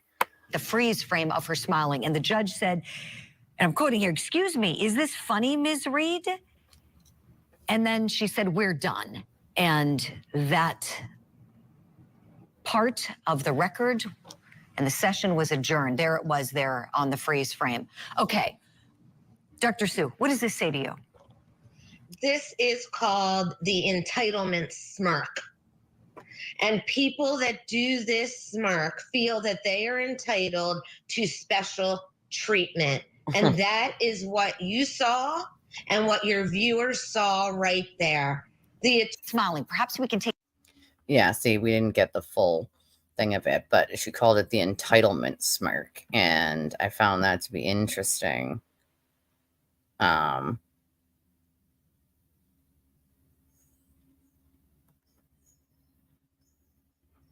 if you can find the full clip, but I couldn't. I tried. Let's try this one down here too, because this one I didn't get to see, but it's only 20 something seconds long, but whatever. I remember one of They the sometimes most have some troubling really to me, good clips on this. most troubling. So it starts by saying most troubling. I got to back it up, but it's like, it's so hard to pause before you guys get to hear it.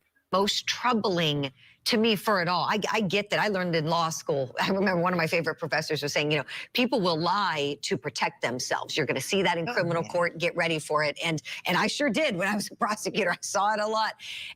But for her, I think the most troubling thing is there is no sadness for her boyfriend's life being gone. She didn't shed one tear for him during that trial. Most troubling. Yeah, that's it's very true. But your attorneys will tell you not to, well, these are just pictures, not clips. Not to make any facial expressions or anything. They don't want you to. Yeah, a narcissist. Yeah, I mean, let's see. If you find the full clip, let me know, and I'll go back to. I'm looking too. I'm checking Twitter, see if I can find it. Yeah, I couldn't find the whole thing. I mean, I think it's probably not on the website yet. It was probably only a portion of it, but I was looking to see if I could find it yesterday, and I could not. But a lot of those people outside the courthouse, Michael, brag about not having watched any of the prosecution side. Yeah. Yep. Oh no, she's definitely not listening to her lawyers. That's abundantly clear. She's definitely not listening to her attorneys, and she's giving them papers. She's doing this. She's doing that. Like, I've seen defendants do small things, but like I've literally never seen them go reach for a paper and give it to that's just like, she has to have control, and it's a very clear control issue. And I knew she had to have control when she's sending people to my channel to talk about how I need to not talk about certain things on my own channel. Like, get the hell out of here. You don't get to tell me what I'm going to talk about. Like, yeah, she definitely ignored that advice, Laura. She 100% ignored that advice. Big time ignored it. All right, let's go back and see what Julie from, we can skip through some of this now, but. All right, let's see. Skip forward on this Sladberry here.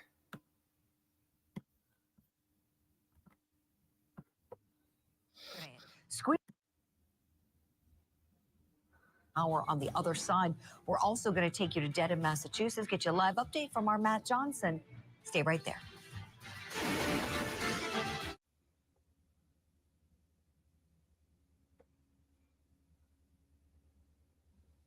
So I'm guessing after this little commercial thingy bobber is when we'll get some more Karen Reed coverage. So I guess we'll let this play out right now. And then when it comes back on, it comes back on. I do want to try to find the whole thing from yesterday, though. Is this it, Ellen? From yesterday? I don't think it was News Nation, though. It's Court TV. Julie Grant's Court TV.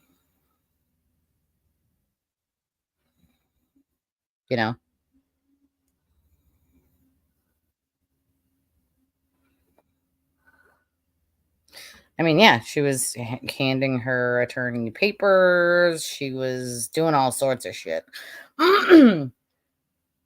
Like, dude, I'm sorry, but I've never, like, usually when you see defendants like laugh or make facial expressions where it's like funny to them or they're smiling, it's complete and utter psychopaths. Like, we're talking no remorse type of I don't care if I murdered 75 people, I'm gonna laugh in the courtroom because everything's funny. Like, that's the type of people we're talking about here when I see that kind of stuff.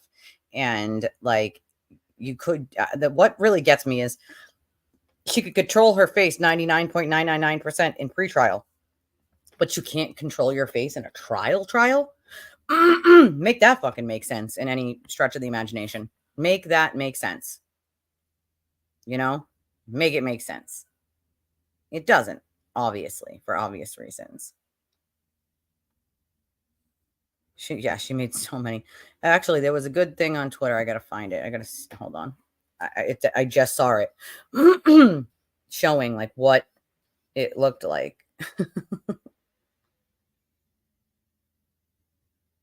Wrong one. Damn it. Thought you found it.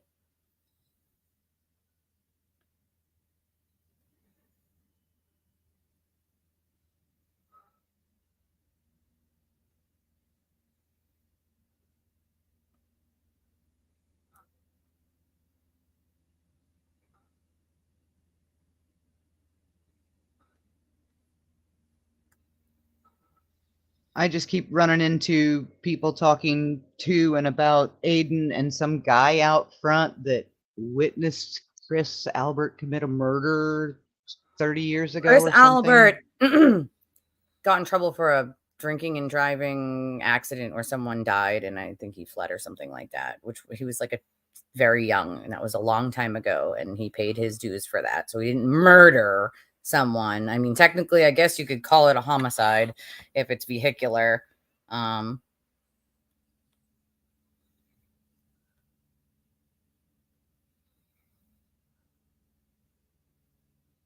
But he was very young, and he paid his dues for that a very long time ago. So, I mean, what is that person going to say? Like, I was in the car. I was in another car that saw the car hit the car. You know what I mean? You know what I mean? Ridiculous. Let's see. Oh.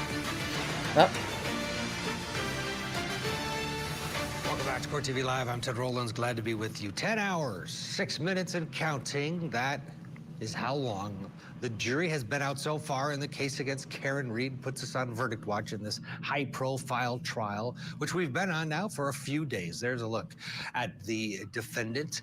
We'll be checking in with our Matt Johnson in just a bit. The jury continues to work. There's a couple...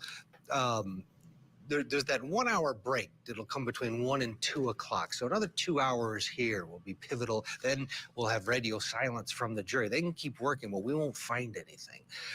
We do have our cameras in the courtroom. We have our team there. The fan continues to work. Yeah, work. And we fan's continue working to all right. at the fan and wait for word from the jury room. We'll check in again with Matt Johnson. He's standing by. We'll check in with him in just a minute here. We also are in that other case in Tennessee, the siblings case, Karen and Michael Murray. They're accused Another of Karen, murder and huh? aggravated neglect in the death of their mother, Sheila. The state's expected to rest its case in chief today, and we could find out if either one or both of the defendants take the stand. We'll get back. We'll monitor that and also dip into coverage of that throughout the day here as we wait for word on the Karen Reed case. But first, let's head out to Dedham, Massachusetts. That's where we'll find our Court TV crime and justice correspondent, Matt Johnson, at his post ready to go, along with the rest of us, waiting word from this group of 6 men and 6 women. Fill us in. What's the mood there in and around the courthouse, Matt? Ted, nice to see you. Well, as you can imagine, there are supporters that are walking past the courthouse here. They're supposed to be 200 feet away over Rita, from the get out entrance of of the there. courthouse over here. Yeah, you're But definitely not we've supposed seen to them be here right there. throughout the trial and the pretrial Hell hearings, out and of they there. say that they're going to be here Weirdo. through the end. They really believe that it's actually good news that the jury is taking their time. They believe that the verdict will be, and what they're hoping is a not guilty. Karen Reed is no longer in the courthouse here behind me. She took a different way into court today, which was noticeable, surrounded by state police because the crowds have grown into the hundreds, and it was for her security, we're being told. There's also dozens of media buzzing around the courthouse. They're doing live shots. They're getting clips for documentaries throughout the day as we wait for this verdict. And of course, those supporters, we're talking to them throughout this whole process. Here's what they told our cameras. Take a listen. Oh, God. Gross. The case so far, I think, has been going excellent. Defense is doing an awesome job. Is there anybody better than Jackson, Yannetti, and Little? Yeah. There's nobody better There than them. No one better. The deliberation has been taking a little bit too long for my personal liking. However, I still think it's good. It shows that the jury's being thorough, and that's what you want out of a jury on a murder case. So I do respect that part of it. You're going to return. I still think we're going to lean towards justice here, but it's just going to take time, and that's the beauty of our court system. And they're going to go right back on those words if it doesn't go their way. And as this siren goes by here behind me, which we've seen each day of this trial, it reminds me that we could hear that during key testimony in the case. Yep. So as the chanting and the cheers happen outside of the courthouse, one has to imagine that wherever the jury is deliberating in this building behind me, which is confidential, they might be able to hear that, Ted. And they are not sequestered. So the idea that they don't have a feeling of the extent that they're under a microscope is ridiculous. I mean, they have to know. They have to know that the eyes and ears of this area of the country are locked in, and the whole country is locked in on it. By the way, those two that we interviewed were right out of Central Casting. I could listen to those two all day long. Funny. The jury has been given that updated verdict form. Lots of drama yesterday over that. The first judge saying no, then yes. What can you tell us about that? How that went down? What's wrong with Central Casting? They get a lot of people jobs. Telling whether or not that has made this process even longer. You know, a lot of supporters and a lot of analysts thought that there was going to be a verdict in day one, possibly day two. But again, there's no way of telling. But we do know that they're working with an updated verdict form at this hour. And that verdict form, let's put it on your screen here, it has to deal with a manslaughter charge. Initially, it just said not guilty, but now it says not guilty of the offense charged or any lesser included offense, because they have those lessers to also consider, and there was not an individual line for not guilty for those lessers. But yesterday, there was some heated moments outside of the presence of the jury between the defense and this judge that have been together for quite some time over the past 3 months. And after that discussion of the defense wanting the verbiage changed, here was her ruling and her decision on that. Take a listen. I considered what you said. I went back and I read the jury instructions I gave yesterday. So I do appreciate the concern about the confusion this might cause the jury. I think it's easily clarified with the supplemental instruction. I don't think it's the verdict slip. I think it's how they're to follow the verdict slip. Your Honor, may I be heard? Yes. I deeply appreciate the court's additional clarifying language. I would simply ask for one very simple amendment, and that is at the top of the verdict slip that says the two words "not guilty." We would ask that the verdict slip read "not guilty of the offense charged or any lesser included offense." Does the Commonwealth oppose the suggestion made by Mr. Jackson, which seems like a reasonable one? No, Your Honor. And of course, they have a lot to consider today. They have also several pages and binders of evidence to go through. This was a trial that lasted over 3 months, 9 weeks of testimony, and over 70 witnesses. So there is a lot to consider here, Ted. They're taking their time. This jury of 6 men, 6 women, and they have to consider second-degree murder. They also have to consider leaving the scene with personal injury, and then the manslaughter that was argued over. Yeah, and you think about the way this is structured. There's, every courthouse is different, every state is different in the way that they handle jury deliberations. And this courtroom and this jury is being treated with a sort of take your time approach. You do what you want to do. What time you want to leave it for, you leave it for. Where, you and I both covered cases where judges are like, you're staying till midnight and get us a verdict. This is different. This is, and it could lend the jurors to be comfortable and get into the nuances of it and really, look at the evidence from top to bottom before they battle. Plus, to your point, those lesser includeds, that adds a whole nother layer if you're thinking you're coming from one end to another. So for people that think, oh, what's taking so long, it makes sense, does it not? That there's a, this was a long trial, 31 days of testimony. There's a lot to mull over. There's a lot to mull over, but you also have to consider that they have to keep everything that they knew about the case out of their mind. This is something that really divided this community. The Free Karen Reed movement and those supporters have been out here at the courthouse steps for the past 2 years during the litigation of this, bringing it to this point. So these jurors, this was not a change of venue. This was not a change of veneer. They come from this community and, they've spent a lot of time on this case. And like the rest of us, they want a resolution. Yeah, and there's a lot weighing on what they decide, so they're taking their time. Obviously, Matt Johnson is with us and will be with us until this is over one way or another. We'll be checking in with Matt in the next couple hours here and throughout the day on Court TV. Matt, thank you. Let's bring in our guest for the hour from Pittsburgh, Pennsylvania, criminal defense attorney and former district attorney Matthew Mangino. Matthew, what's your take, your initial thoughts this morning here? We are 10 hours, 15 minutes into this process. Well, yeah, Ted, I'm certainly surprised that, we're into the 10th hour here. I mean, a lot of people who've watched this case, thought it was sort of a slam dunk, and it certainly isn't. And this jury has a lot to think about. So I think they're acting in a deliberative manner. They're taking their time. As you said earlier, with Matt, the court has created an atmosphere where they're relaxed. They're not necessarily feeling any pressure that you got to keep working into the wee hours to try to hurry up a verdict. So I think that works well for the jurors. And as you said, this is a 31-day trial. There's a lot of information out there. It's not your run-of-the-mill trial.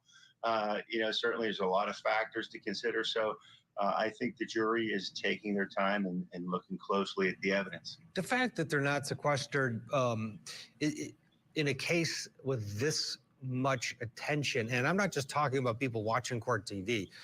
As we know, people are outside the courthouse.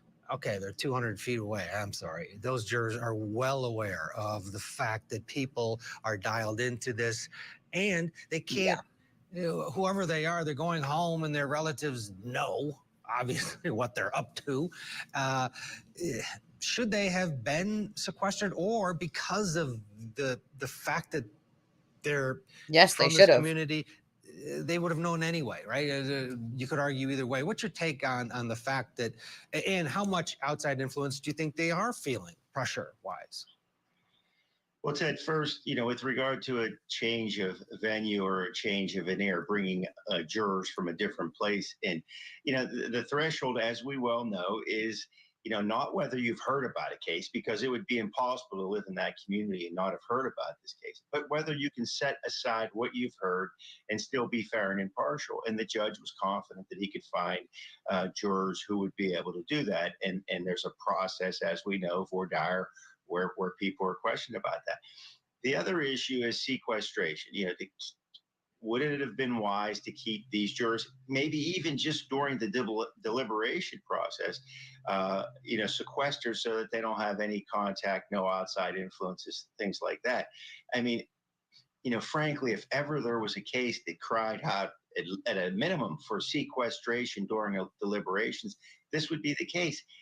There hasn't been a case that I've been involved with on court TV where I've been asked more by people in the public about than the Karen Reed case.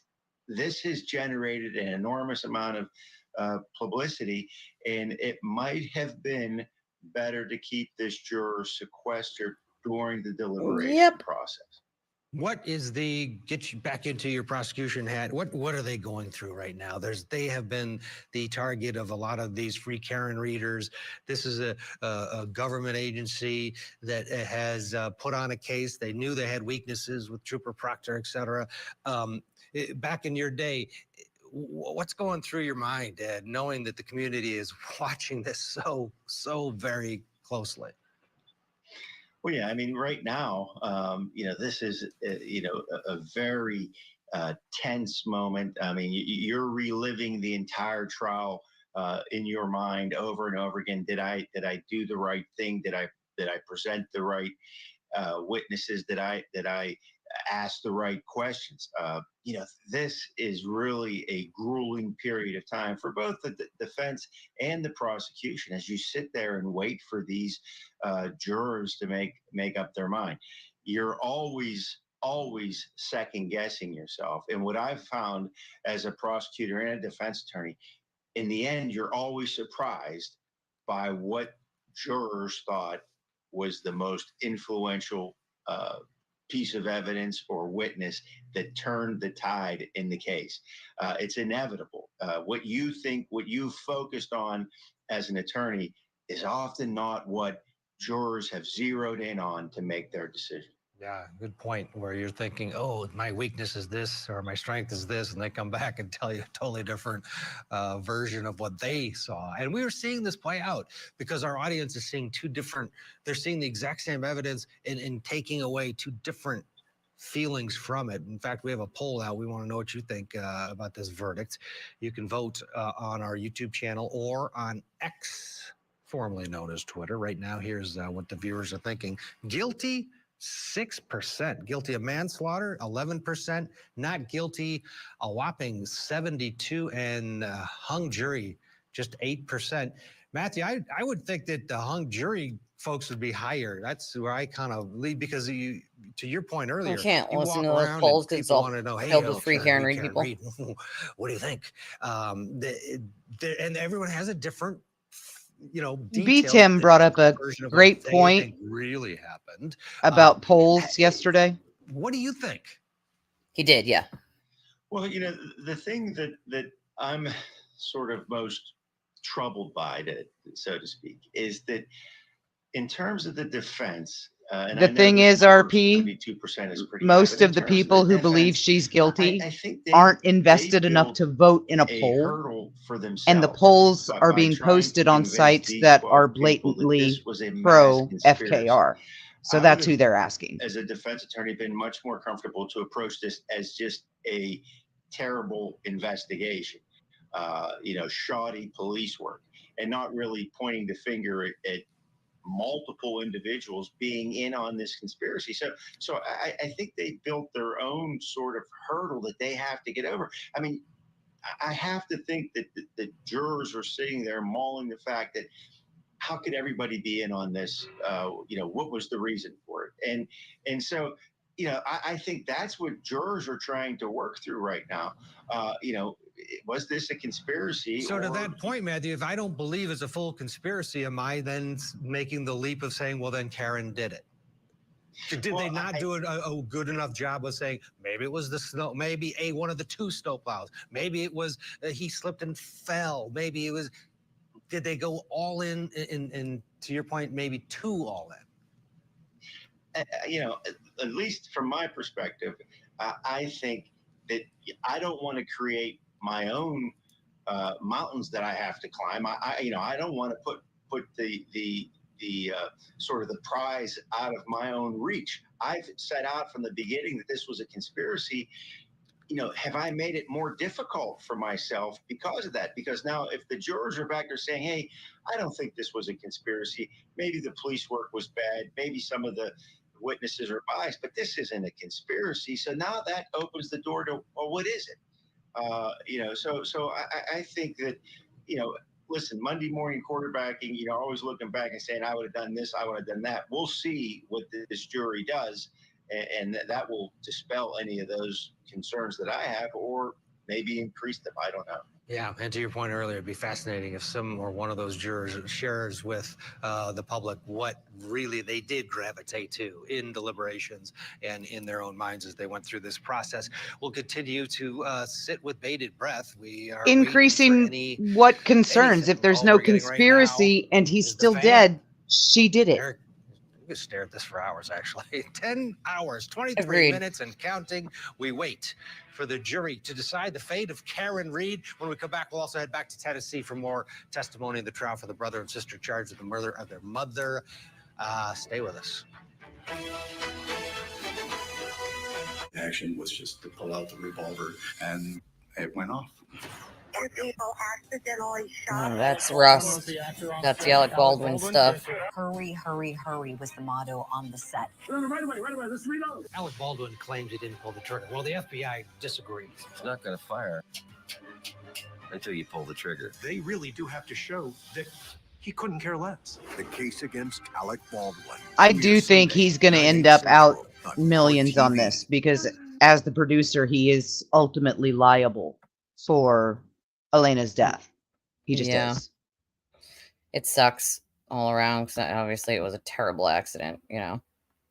That's pretty obvious that was not intentional in any way, shape, or form. Someone else got injured as well, but didn't die. So yeah, Joel, the director. Yeah. They were standing to the left. He was practicing a scene where he pulls a gun on Jensen's character, and they were standing to.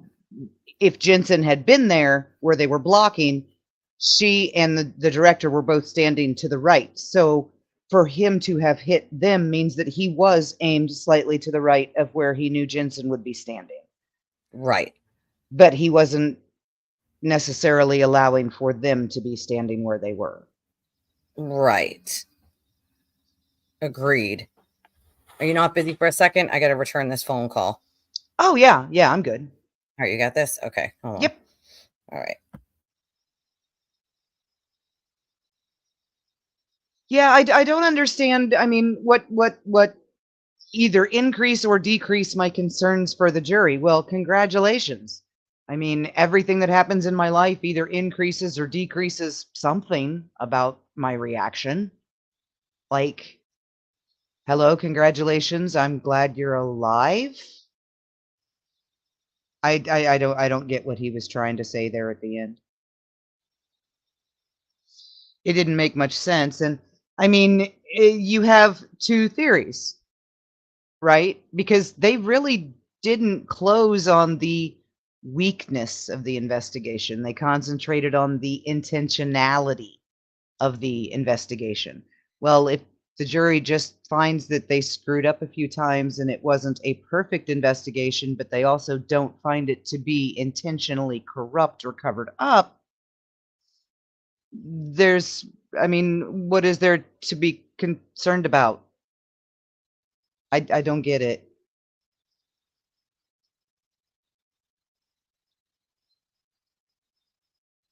And I don't understand why they didn't push the Bowden defense, or Bowden, however it's pronounced. I don't understand why they didn't push that harder in the closing. Alan Jackson gave a 55-minute emotional conspiracy theory speech with 5 minutes of physical evidence. Adam Lawley did 55 minutes of physical evidence. And then, even though he went over by one sentence because of Judge Cannoni's interruption at the 60-second mark, he did 55 minutes of evidence and 5 minutes of emotion. So,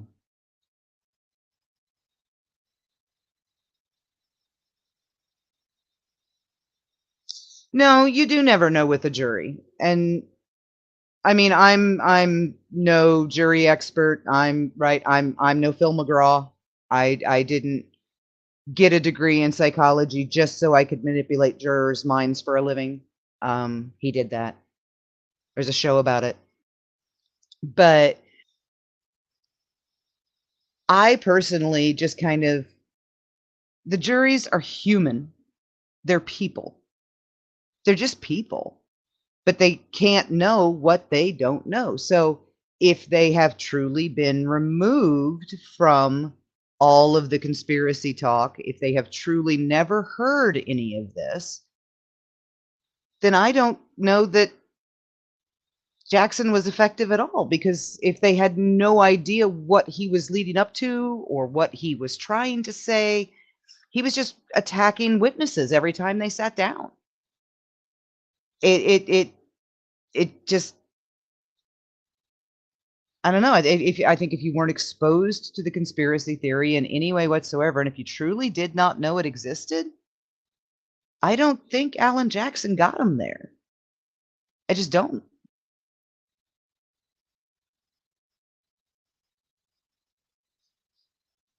Ellen, are you talking about Dr. Phil? Yeah, the show Bull with Michael Weatherly is about Phil McGraw before he became Dr. Phil, which he's no longer Dr. Phil. He surrendered his license years ago. He's Dr. Phil in that he still has a PhD, and you can technically call anyone with a PhD doctor. But he can't prescribe, he can't diagnose, he's not supposed to be involved in active treatment anymore because he's not a licensed physician.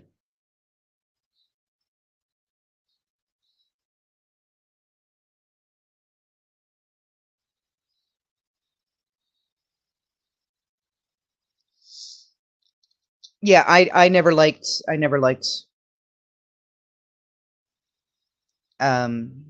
Dr. Phil either. And then when Danielle, oh, what's Danielle's last name? Bad Baby. When she and Paris Hilton teamed up to start taking out the private youth treatment centers, like Turnabout Ranch, the one that Danielle was sent to. And then Paris Hilton, her parents had her kidnapped and taken to that Provo school in Utah. By the way, Paris Hilton's testimony Paris Hilton testified before Congress the other day, and I am going to watch it because I am impressed by the woman that girl has grown up into. She has a platform. She has a purpose. She wants people to be allowed to be people without children having to be sent off, kidnapped by their children, brainwashed and tortured because they're not behaving correctly.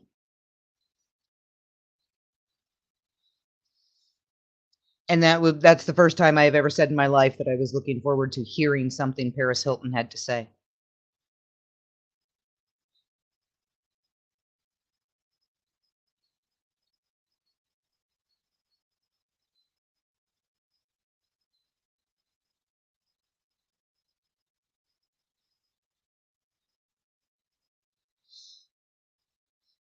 I haven't watched any of Peg Leg Finance delete. I did see a lawyer on Twitter, a defense attorney, who had stayed completely away from it, and then went through everything at the end, and then went through the closings, and he's not on the defense's side, and he's a defense attorney. I mean, we've got lawyers going every which way on this one.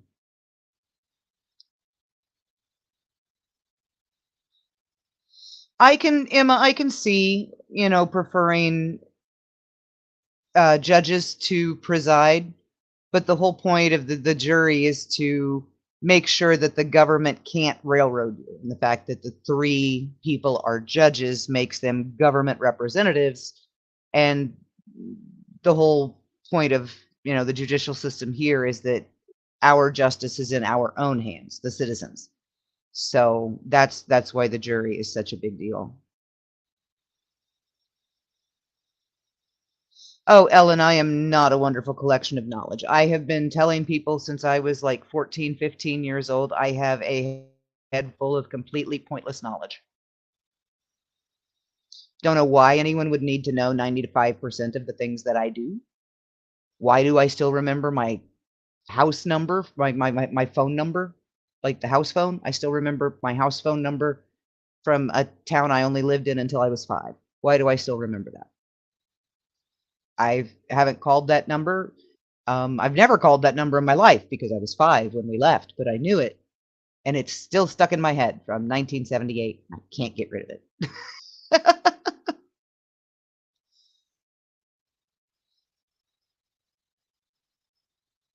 Dingy Blonde Phase was an act. She's a beautiful person. She really is. I Sorry. am so proud of the person that Paris Hilton has become and the things that she's fighting for now. And I stand beside her and Danielle both on those goofy re-indoctrination camps for your children, basically. How is Danielle? Okay. Oh God, I just had to turn the AC on because it got really hot in my house. Really, really quick. Like really quick. Michael, I don't know if we can say for sure that they see them. I think they know they're there. But they take the jury in and out the back, and I believe under In a the bus building. too. So no, there's Yeah. nowhere to go under the building. They go around the back of the building. Around, okay, around the back, around Under, the back. Okay. but there's, you know, they get on a bus. They get shuttled. Yeah, I So- didn't know if there was like a parking garage that they were walking in through or like a back elevator or something. But you never see the jury in front of the courthouse, but that could just be because the people out there are actually being responsible with their cameras and keeping them away from the jury. But they've got to know Right. they're out there. Right. I mean, this is just a, as you guys have seen, this is an absolute shit show we're dealing with here. Okay. Like, I remember the access code for the staff photocopy at my college from 1990. You got a damn good memory. Jesus. Like, well, the to be fair, I still memorize all my house phone numbers from when I was a kid. Landline numbers. I still know those. That's what I was just talking about. I still remember the landline phone number, the house number for the house that we lived in until I was 5. I never once called that phone number because I was 5.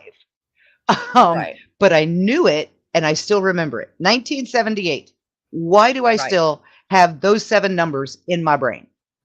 Get out of the way and let me learn something new. True that, dude. True that. I mean, good. Like, I don't know how I remember all that, to be honest. I have no idea, but I do, right? Like, I've always thought that it's because, okay, this is going to sound weird. When I was a kid, numbers and letters had meanings to me beyond what they are, and they were assigned colors and genders because this is my brain. Like red. However, some people's brains work in different ways, and it's easier for them to remember things like that. I think everybody should do it if it works for them. Red is a female color, and red's value is 5. Blue is a male color, and blue's value is 4. And when you add them together, you get purple, which is a like a binary or whatever, the two genders combined. Right. And is 9 because purple's value is 9. My brain, if patterns didn't exist, my brain created them and then went, that's how you remember. And that's why I can't get rid of this stuff. True that. Like dancing colored letters and numbers in my head since I was 5 years old. What is that nonsense? Whatever works. Whatever works for your brain. And people learn in different ways, right? And I think that however it is that you learn, and I've taught my children this, even if it's not the way they teach it in school, whatever way helps you remember it the best is the way that you should use to learn it. And that's one of my problems with public school is it's a one size fits all. And there's no such thing as one size fits all when it comes to learning. I'm someone that can memorize things. I'm someone that when I read it, I know it pretty well the first time, and I'm pretty have it down pat the second time. Like if I want to remember it, right? And so for me, like I have no issue remembering things. Some other people are not book smart. They have to do like some other things I have to do, physically have to do for me to get it. Like science was one of those things that I needed to do hands-on for me to understand it. Don't ask me why. Science and like math were my shittiest subjects. And like those were the ones that like I needed to actually hands-on do shit in order to understand it and not just read it. And I'm like a ready, nerdy book person. Okay. But those were two subjects that I couldn't just ready, nerdy book person it. I needed to actually physically do it to understand it. And I think there are multiple ways of learning things. And I think it's really sad to sit there and act like there's only one way, you know? Like, I think it's stupid to think that there's only one way to learn and that, you know, public school is the way they teach it is the only way. Yeah, I think that's not smart. Chris, I've heard that the like assigning kind of like anthropomorphizing numbers and letters, that's like a thing. A lot of people do that, I guess, assigning colors to them, assigning, you know, the genders to them, personalities to them. You know, like you think red would really be a great fun time, right? But blue's going to be really cool and just kind of hang out and chill at the beach. I mean, like, what is my brain? This is such a strange place. I don't know, but hey, whatever works, right? Like whatever works. The other option is that red is a big giant, you know, red light district. True that. That's an interpretation as well. You in the red light district. Here we go. Boop.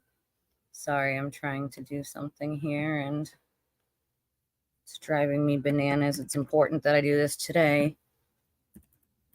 And it's not cooperating with me. So you got any news on the ridiculousness that is outside the courthouse from this morning? Like, is there any, like, what did you say the chat was mad about? What was that? What was the issue? Oh, that she went around the building to avoid them. Oh, well, I mean, yeah. There were like you got, first of all, you guys are making human chains around her. It's weird. Like it's weird. Okay. Like, but then there was still video of her talking to a kid out front from this morning. So, and that was at the church. So yeah, how was she doing that, but then didn't walk across the street in front of it? Like she got out, greeted the fans, got back in the car and got taken around back. Right. It's weird. It's really weird. Like, I don't know.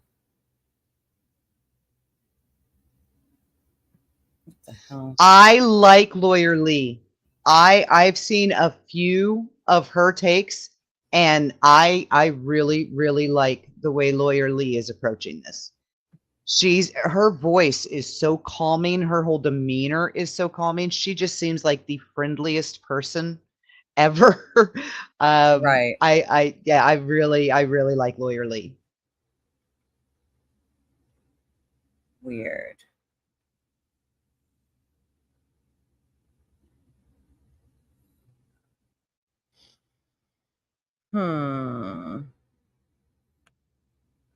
This is weird. Oh, Aurora, I'm pretty sure I'm ADHD. I'm pretty sure I'm somewhere on the spectrum just because entirely too many of my genetic creations are. Hey, that doesn't always mean that you are. Yeah, but they act just like me. Well, so if they are, that kind of supports the conclusion that I might be at least a little bit. Yeah, no, everyone's brains don't work the same way. That's for sure. That is for sure. Yeah, as long as you get there, as long as you get to the correct answer, it shouldn't matter how you get there. And that's what I tell my children. Like, it doesn't matter how, as long as you get to the correct answer, it shouldn't matter how you get there. If that's the way that helps them best, then yeah, created fans. Yeah, like it's like this is a murder suspect we're talking about here, people. Like, what the hell? Like, what in the actual hell? That makes no sense. Like, None at all. Like, stupidest thing I've ever heard on planet Earth.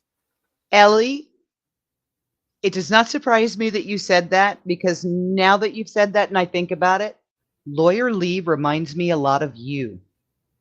She's very fair. She's very even keeled. She's very detail oriented, but she doesn't jump to conclusions. Like yeah, Lawyer Lee reminds me a lot of you, her personality. Right. It's weird. Really strange.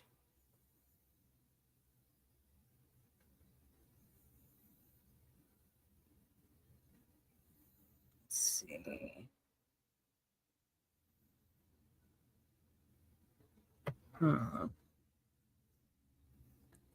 Weird. Hey, Brune. Sorry, guys. I need to get rid of some of these tabs up here, too, because it's getting hard for me to switch back and forth between stuff. Because for some reason, every time I open a tab on my computer, it opens up like an extra, like, new tab. I don't know why. Don't ask me why. I have no freaking idea why.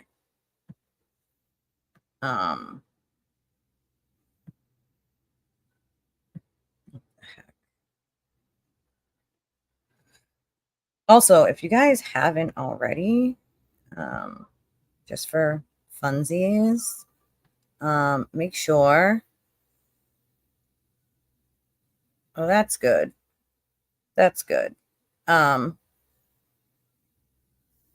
If you haven't already, please give it a like and a subscribe. There's 955 of you here.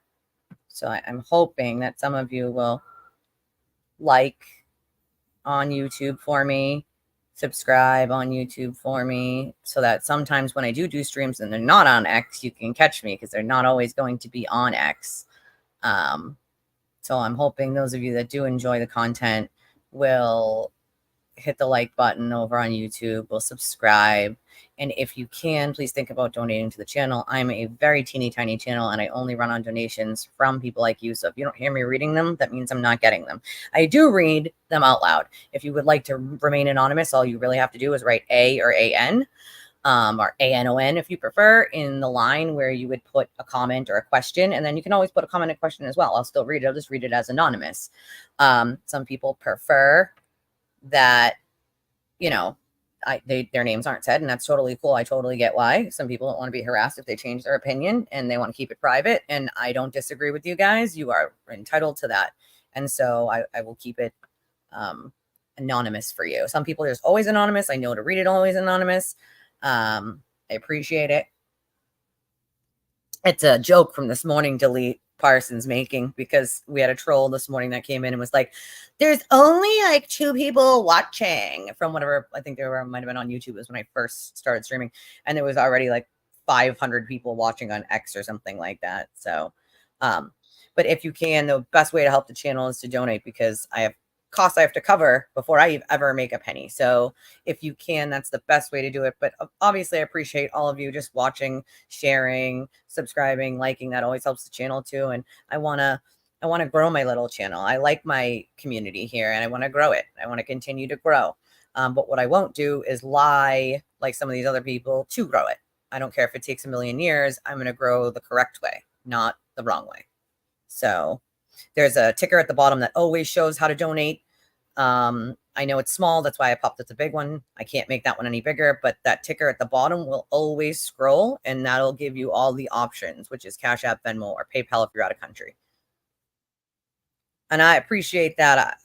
I appreciate people that help out the channels, because smaller creators like me, it's a lot harder. People with 30,000 viewers and 7,000 people in their chat aren't the ones that, you know, need the help growing. It's it's the smaller creators, because the algorithm doesn't just pick us up because we're so small.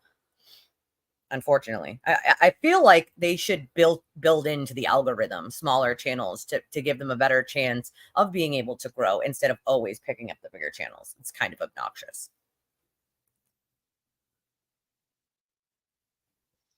Also, while we're discussing jokes and things like that carrying over, everyone remember that as Ellie is down there in chat behaving, she's really a thug. We all know Ellie is a thug. Shorty wanna thug. No, B Oh, Tim, man. B Tim definitely has the B thug. Yes, he Which, does. yeah, but I love it. I Love absolutely B love Tim it. for that though. B Thug must be working today. Yeah, I mean, he's off being a responsible adult and not hanging out in the middle of the street in Boston. Oh, dude, Dead like, him. like, Dead him. yeah. Sorry. Why the hell are y'all in the middle of the damn road? Like, someone, for the love of God, tell me why they are in the middle of the effing road. Like, make it make sense here. Like, I can't. I literally can't.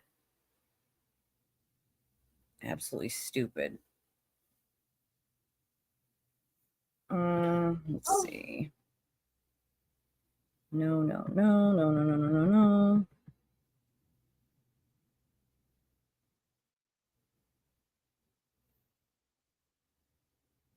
Okay, let's see. Here we go.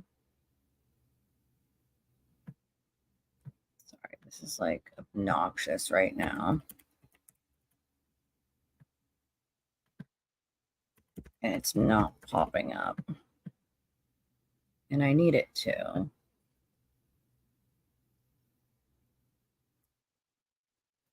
What do you mean?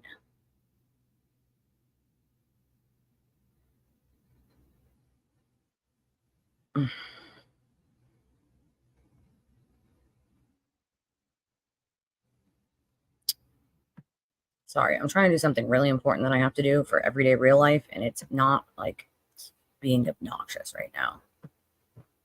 Jess Mikado says it's former Fall River Mayor, Bristol County District Attorney Sam Sutter is there.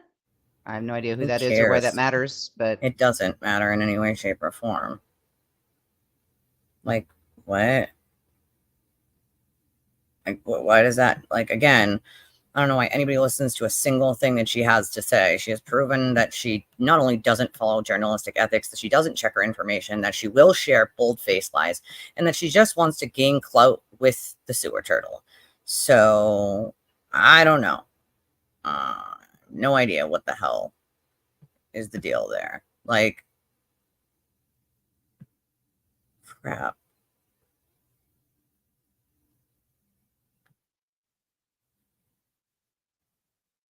Why can't I find it? This is really obnoxious to me right now.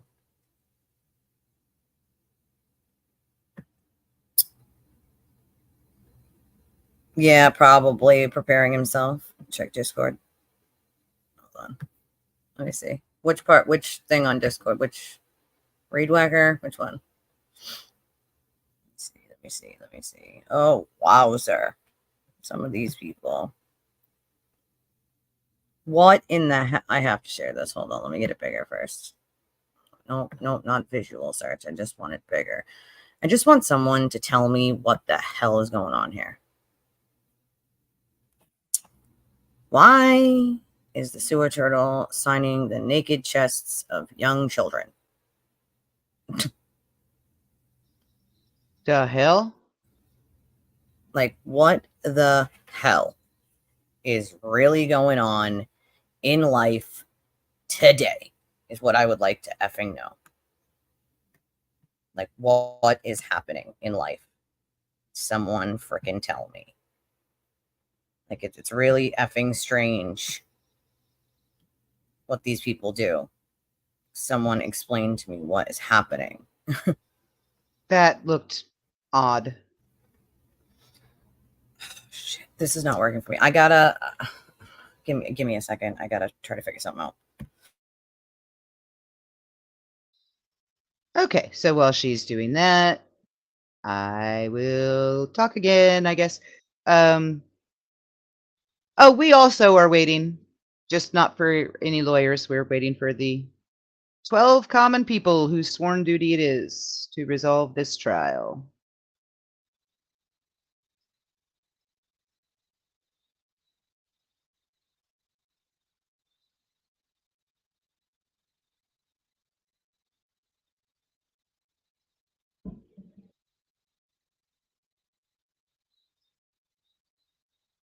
Did they diagnose whether or not TikTok caused the ADHD? Anastasia.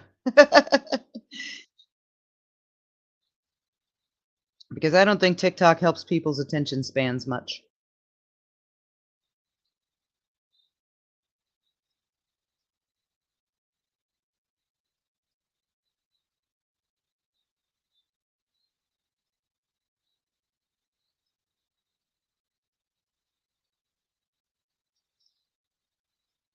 Twitter looks fairly bored and boring. There's like the El Chapo guy sitting in the stand, is sitting there at the table, standing in the empty pool, sitting on the lawn swing. Yeah. People keep using the Titanic. It's been 84 years.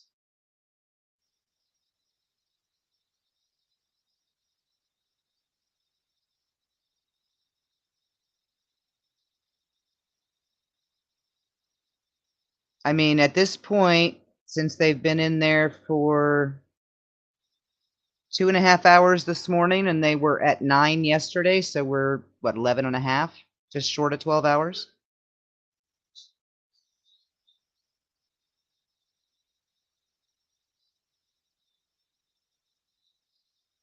Danny B Thug is Beat Him. It's his nickname. Over at Queens, we call him, he's B Thug. When he pulls out the New York twang and really starts going in, and starts dropping F-bombs, and that's when B Tim becomes B Thug.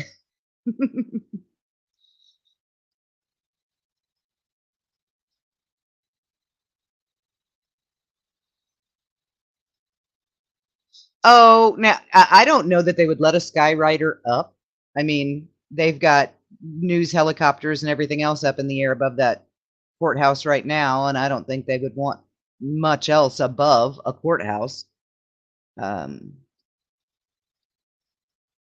I do think they are if they are beefing up the law enforcement presence out front, they are just preparing for the verdict, no matter which way it comes back. I wouldn't read into, oh, well, they know they know it's going to be not guilty, or they know it's going to be guilty.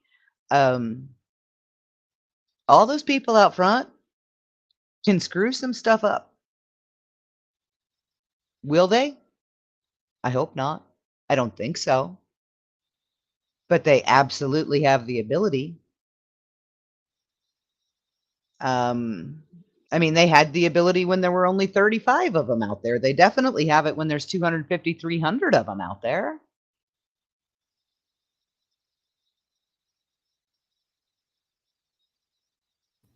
I'm sorry, you guys. I know I'm like discombobulated today, but I'm trying to e-file something with my slumlord, against my slumlord with the court, and it wasn't popping up when I was trying to e-file it. And so I had to call them back and be like, hey, what the F and F? Because, you know, I didn't have a fridge for a year, and now the fridge that they gave me, which they were told 2 months ago, just pisses water everywhere, literally fills up the bottom and then pisses it all over all over my kitchen floor. And I told them it was broken since day before they ever put it in here, because I told them, do not bring a fridge from the other building from this specific apartment, because it was my friend's apartment and I knew her fridge was broken. And they were harassing her about getting her fridge and her stove, both of which didn't work correctly. Somebody else, obviously they were putting that stove in someone else's apartment, but I specifically told them, do not bring me that. It is broken and you know it's broken. And what did they do? It's what they brought me. So it took a year for me to even get a fridge to begin with. Had to use my upstairs neighbor's fridge for a year, guys. Okay. Like, this is what, like, I'm sorry. I can't believe they should go to jail. I can't believe that's even legal. That's it's not legal. It's not legal, but because it's quote civil, there's no criminal penalty for it other than me taking him to court, which is what I had to do to get a new fridge to begin with. And part of that order was to give me a new fridge within 72 hours. And this is what they gave me, a broken fridge, not a new fridge, within 72 hours. And I called the attorney. I gave them plenty of, you know, good faith time to do the right thing. They chose not to. The only other remedy I have is filing with the court, which is what I'm trying to do currently. So yeah, that's, well, welcome to my shit show, y'all. You know, and we're not even just talking about the fridge. Like, We're talking about hundreds of people who live in these buildings who've had to deal with the heat going out for days at a time. And I have a letter from the health department that says literally all of this, and that the apartment wasn't even ready, like when I moved in, never mind when everybody else moved in, like that'll go out to days, 2 weeks at a time, that all the boilers and all the buildings are fucked up and they just get jerry-rigged and then they break again. So we're talking about heat that doesn't work, hot water that magically goes out, water that won't work completely. They'll just shut off water completely without telling anybody anything, or a pipe will burst and it'll go out completely for days at a time. Like we're talking about like beyond slumlord conditions. Like my city needs to get their shit together, because I've went as far as calling the mayor. I've called the governor's office. Like at some point, you guys need to put together a bill to hold slumlords responsible, especially when they own numerous properties in numerous cities and are making millions and millions and millions of dollars, and they're just choosing not to fix anything. And anybody who comes here to fix anything, they can't find people to come anymore, because all the companies that they've called here, they get these bills and they never pay them. So then those companies won't come back. So they've like burnt all their bridges with all the companies that are within like a 50-mile radius of here. Like, so yeah. Yeah, that kind of stuff ticks me off. Yeah, hold on one second. My elderly neighbor's knocking on my door. Hold on. Okay.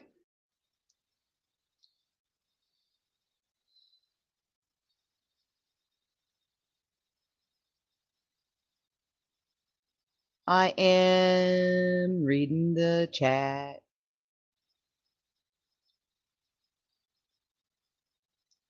Yeah, Laura, our furnace works, but the central air drips. And it shorts out the electric, so we got to get a new air conditioner heater unit this year too. But that's okay.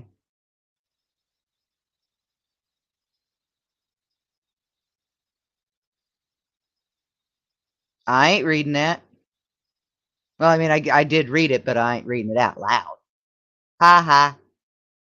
Sorry, that's my elderly neighbor that I take care of that lives above me, and I help him, like, pay his bills online that he doesn't know how to, and make sure he gets everything done for like his car to be registered and insured. And right now it doesn't even work, but at least it stays registered and insured, so he doesn't have to repay for it. But all that fun stuff I help him do, because his only child, his son, lives in Nevada. They actually just visited a couple weeks ago. I was so glad to see them, but I'm very close with his son's wife.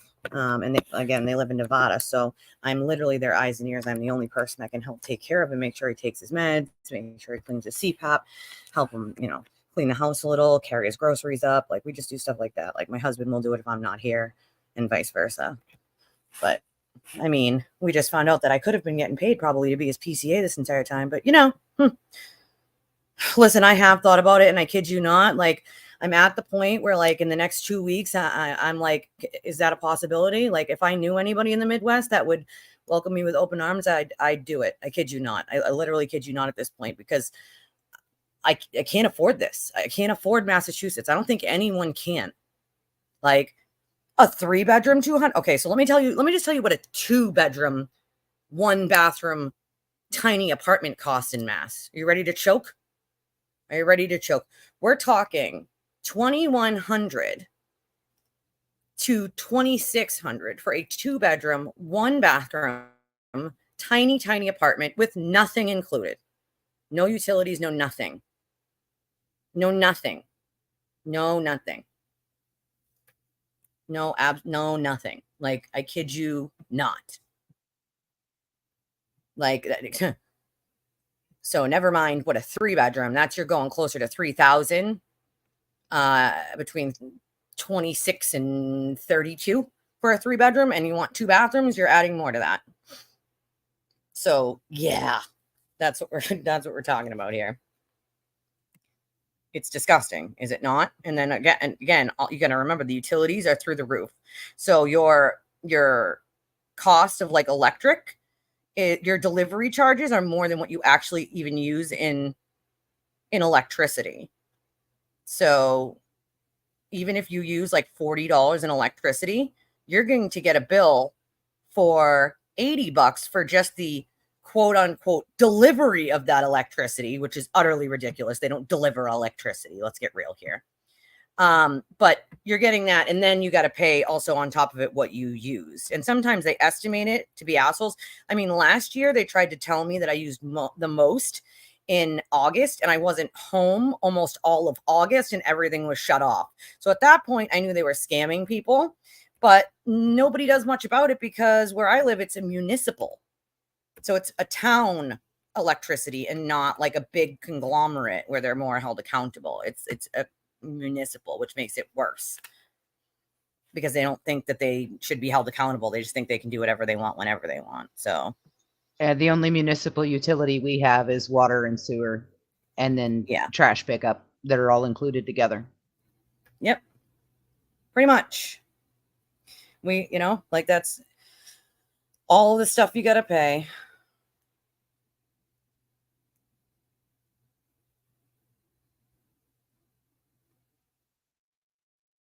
If I had to pay $2,100 a month rent anywhere, I wouldn't be able to live anywhere. That's the problem.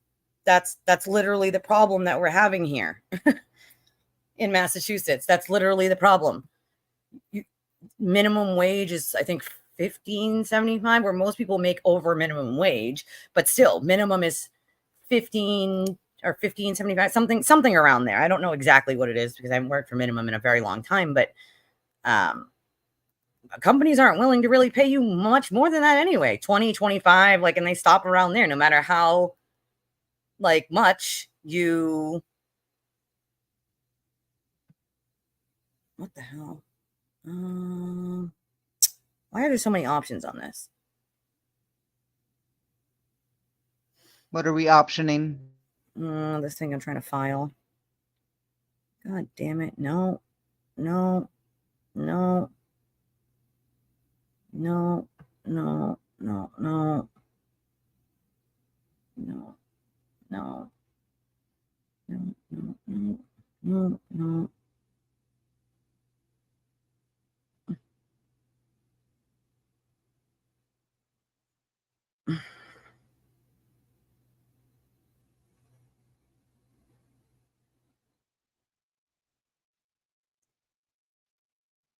No, no.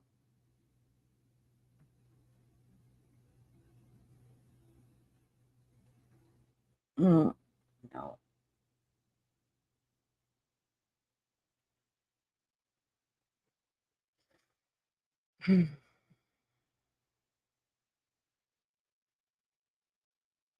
What?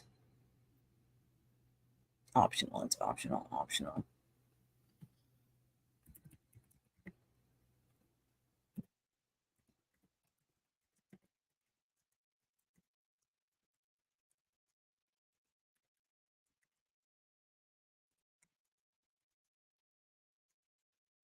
It gave good faith time.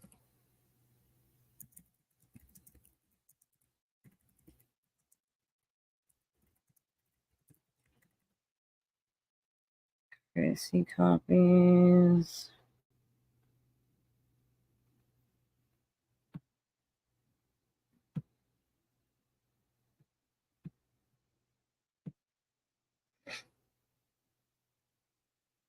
Okay.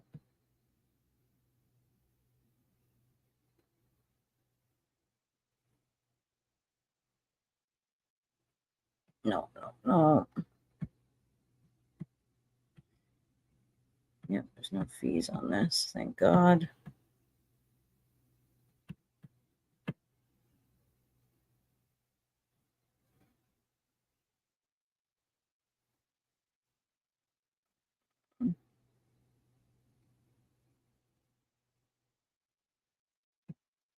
Okay, but why is it grayed out? Son of a bitch.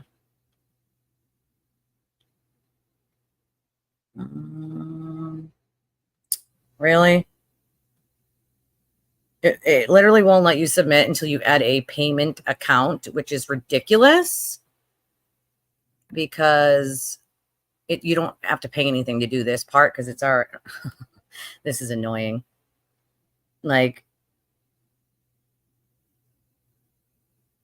effing annoying. Like, what the frickin' frick with a frickin' frickerson. I can't. Oh, Lord, give me strength, y'all. Lord, give me frickin' strength. What?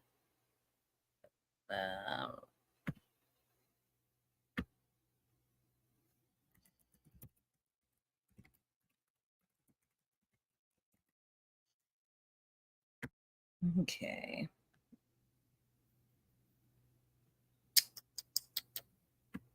The fuck is an e-check? Is that a real thing?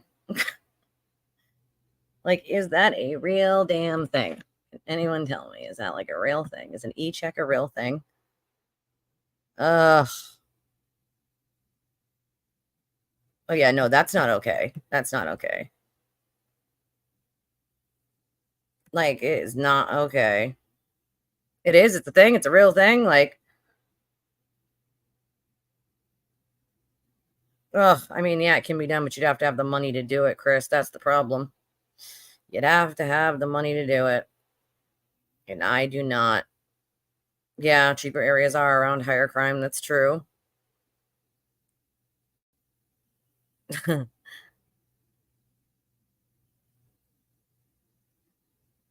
Yeah, it could. That's the problem, is it could be a mortgage. Well, see, that's the problem, Michael. That's why a lot of people here in Mass are. That's literally why people are becoming homeless by the minute. You know, it's ridiculous.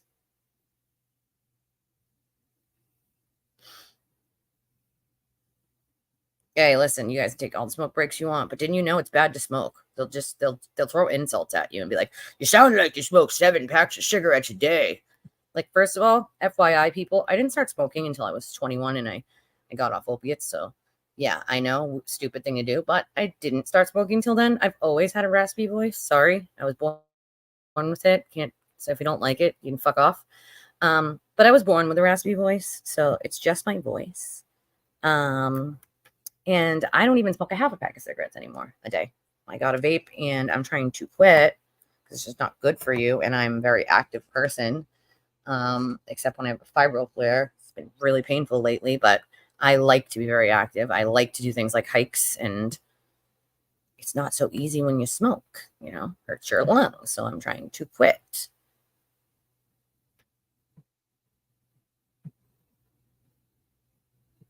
Electronic check. That's a new thing I've never heard of. That's for sure. I mean, come on, jury. Can we get like a verdict? That would be great. I just want a verdict.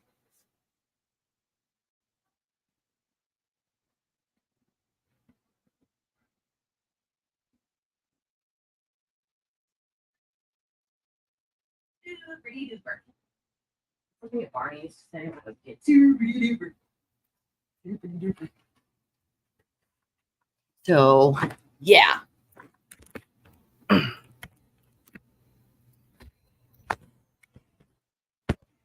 So, yeah, I'm, you know, dealing with some shit lately. And, you know, life's rough for everyone. And I don't think people realize, because people don't say it out loud, how much people struggle. You know what I mean? And like, who wants to admit that they're struggling to anyone? It's hard. Like, that's why I say to you guys, like, check on your neighbors, check on your friends. Like, they might say they're doing okay, dude, and they might not have toilet paper and they just don't want to tell anyone because it's embarrassing. Like, you know what I mean? Like, it's hard, dude, when you're struggling, to say you're struggling and ask for help, because A, no one wants to ask for help, and B, nowadays you get shamed if you ask for help. They shame you. They say, "Whoa, you're begging," or like, but also people don't seem to realize that, like, not everyone has family that can help. And I feel for those people, because I once did have family. My grandmother was that person that would help, right? And after my grandmother passed, she was basically it. That's all we had was my Nana. And when my Nana passed, like, there is no one else that could help. And so now I don't have family that can help. So, you know, where other people might be able to go to their mom or their aunt or their brother, or like, I don't have that option. And I know there's a lot of other people that I've met that also don't have that option. It makes it 10 times harder when there isn't someone that can help you. If you were, and I want you guys to think about this really hard, right? Because I've thought about this myself quite a few times. If you were to be homeless tomorrow, because I've had a fire, okay? So if you were to somehow be displaced by the place that you live right now, right this minute, today, as a matter of fact, what if it was today? Would there be someone that would be willing to let you stay with them until you got on your feet? Is there a family member or someone that can help you? I want you to think really hard about how many people don't have that, right? There are so many people. And I just watched a bunch of my neighbors at the beginning of the summer go through it because a lot of people in this area moved to this area because it was a little cheaper than the areas that they're from. And they were able to afford it at the time. Although over the years, at least over the last 4 years, the rents have gone up and up and up. But is there someone that could help you right now, today, if you were to become homeless? Or would you literally be homeless on the street or in a tent or God knows where else? You know, I literally have sat here and thought about that. Like that's a bad situation to be in. And there are so many people that don't have someone in an emergency situation that they can call. And I think that's when we take for granted the things that we do have. Because if I thought about it back when my grandmother was, you know, alive, like, hey, one day when she's gone, there is no one else that can help. Like, I probably would have, not that I didn't already appreciate my grandmother. My grandmother was the glue to my family. And when she passed, it sort of unglued, and there wasn't really many living people left after her anyway. But you got to think about like how lucky you are when you have that help, because one day you're not going to. And if something happens, where are you then? Who helps you then? You have to pray that there's a good enough person out there that you know that if you even tell them what situation you're in, that can help you, right? Like, you got to hope and pray. Like, I had that question put to me I think it was 6 months ago. And ever since, it's a question I ask other people. Like, if that was the case, what would you do? Who would help you? You know what I mean? Like, that's a toughie, dude. If you don't have family or someone that can help you in an emergency situation, right? Like, yeah, you're only out. But what if you didn't have a separate garage, right? Right? What if there's no separate garage? What if like if you're homeless, like that's it, like your house burns down right now, or your landlord sells the house and you have nowhere to go and there isn't a law in your state that they have to pay for the house and security, or a flood or a tornado knocks it down and the Red Cross doesn't help you. Like, what happens? What happens? You know? Yep. I think a lot of people are just a week away or days away, you know, just days or weeks away. I know I will eventually. I'm working on it. Vaping's not good either, but it's definitely, it's, first of all, it's way less nicotine, and you can go down and down and down in the milligrams. And the whole goal is to get off completely of any nicotine, you know, but I'm doing it, you know, slow as I can. Yeah, agitated, insomnia, sweating. It's gross. Hey, listen, it happens, okay? Don't kick yourself. It happens.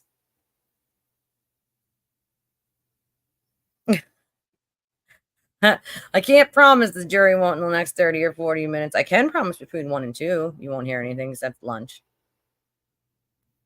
Me too, Ellen. Me too. Because I know what it's like to be in a scenario like that. So I've done it for other people as well.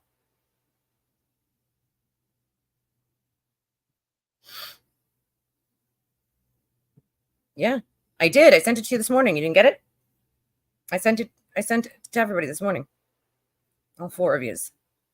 Check your email. If you don't see it, I'll resend it. But I sent it to all of you guys at once. Right. You'd be screwed. Yep. And a lot of people are trapped. Exactly. Trapped by poverty. Yeah, it does when someone like that passes, you know? Yeah, I don't smoke weed, so I don't have that option, but listen, I know that it helps a lot of people.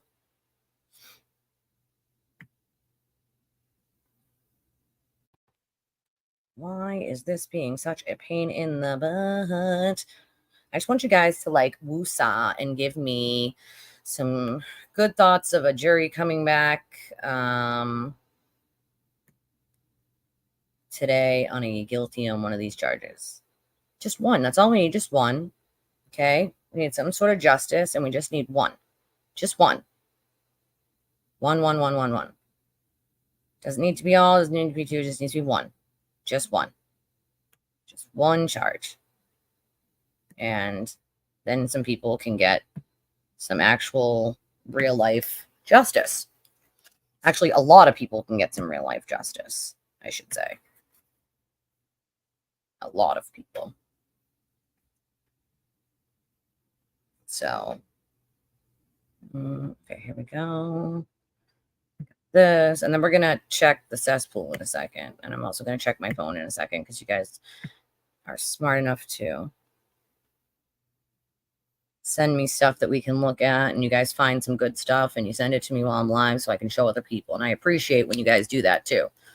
I know one day I'll get so many of them that I'll never be able to do them all. But for now, since we're so small, I'm able to show them. And I appreciate you guys sending them to me so that we can look at some of the ridiculous nonsense that's said, some of the clear, bold-faced lies that we can just you know, show everyone our lies. Like, and I appreciate that you guys can do that. Oh, come on.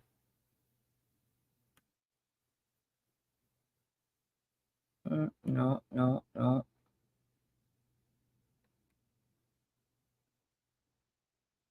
No.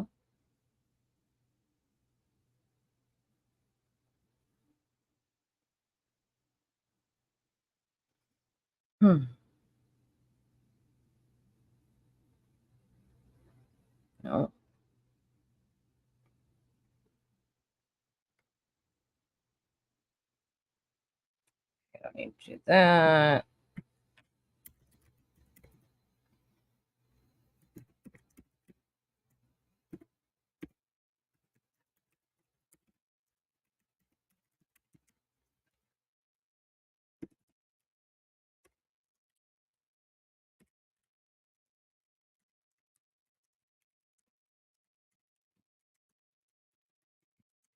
Sorry, guys. This just has to get done.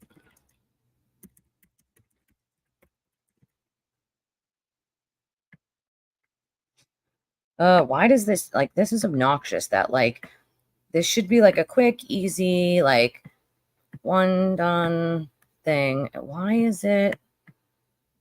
can't I click on it? This is like the annoying part. Like, okay, open it up, and you're like, okay, why isn't it?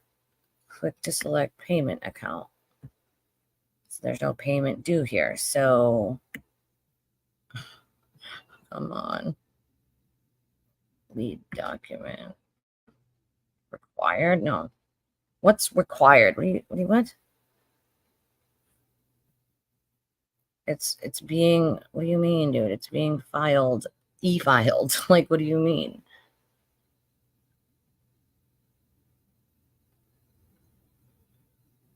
Oh, for the love of God.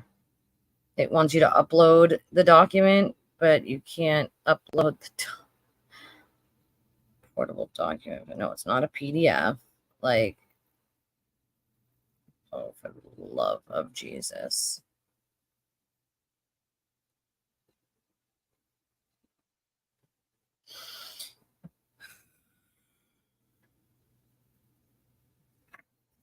This is really obnoxious. Really, really obnoxious.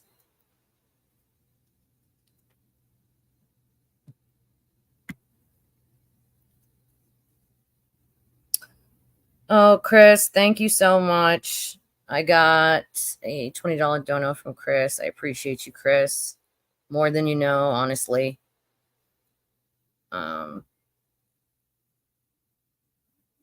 Thank you for providing this space, she said. Thank you. Seriously, thank you. I appreciate you. Let me see. What else we got? Let's check messages here and see if anybody got. Okay, hold on. My friend, one of my good friends, missed earlier I know it is, Tweety. I hear you. So I've been using Geek Bar. That's the vape that I use. It's called Geek Bar Pulse, and it works very well. Very, very well.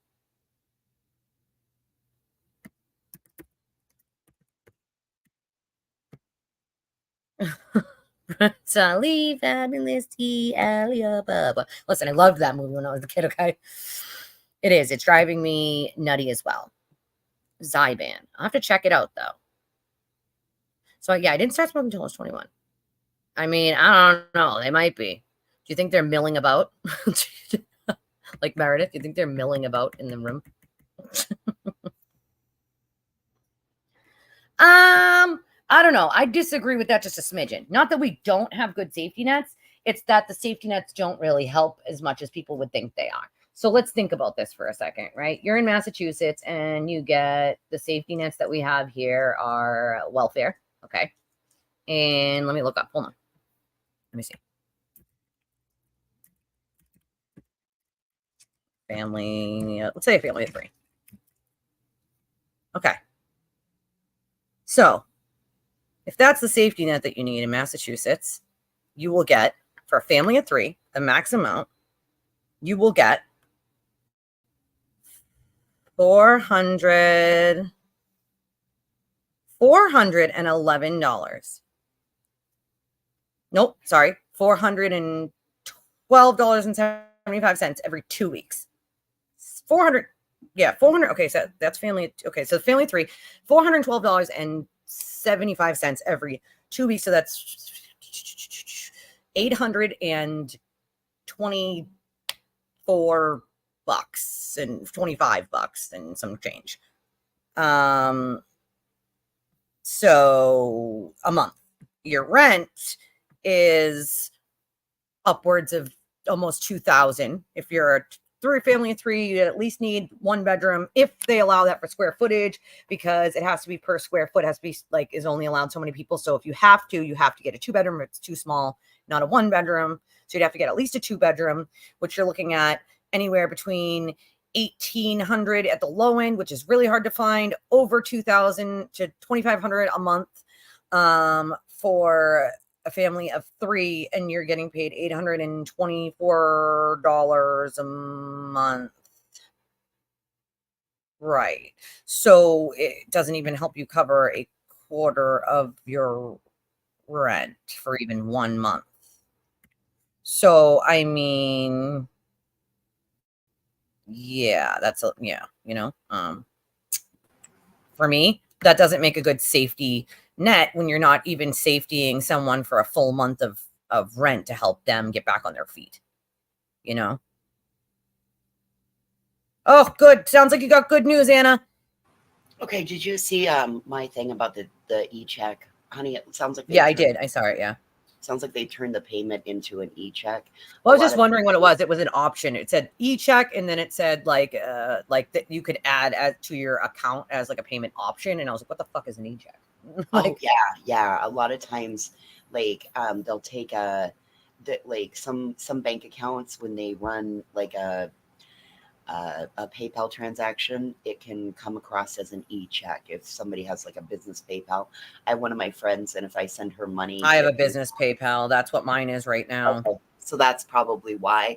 Every time I send my friend money into her business PayPal, yeah, it takes money from me. It takes like $1 every time, and then another 50. So it takes like $1.50 because $1 when it goes in, and then it takes like another 50 cents for me to transfer it out into my account. Right, but not only that, but every time I send her money, it turns my money into an e-check going into her PayPal.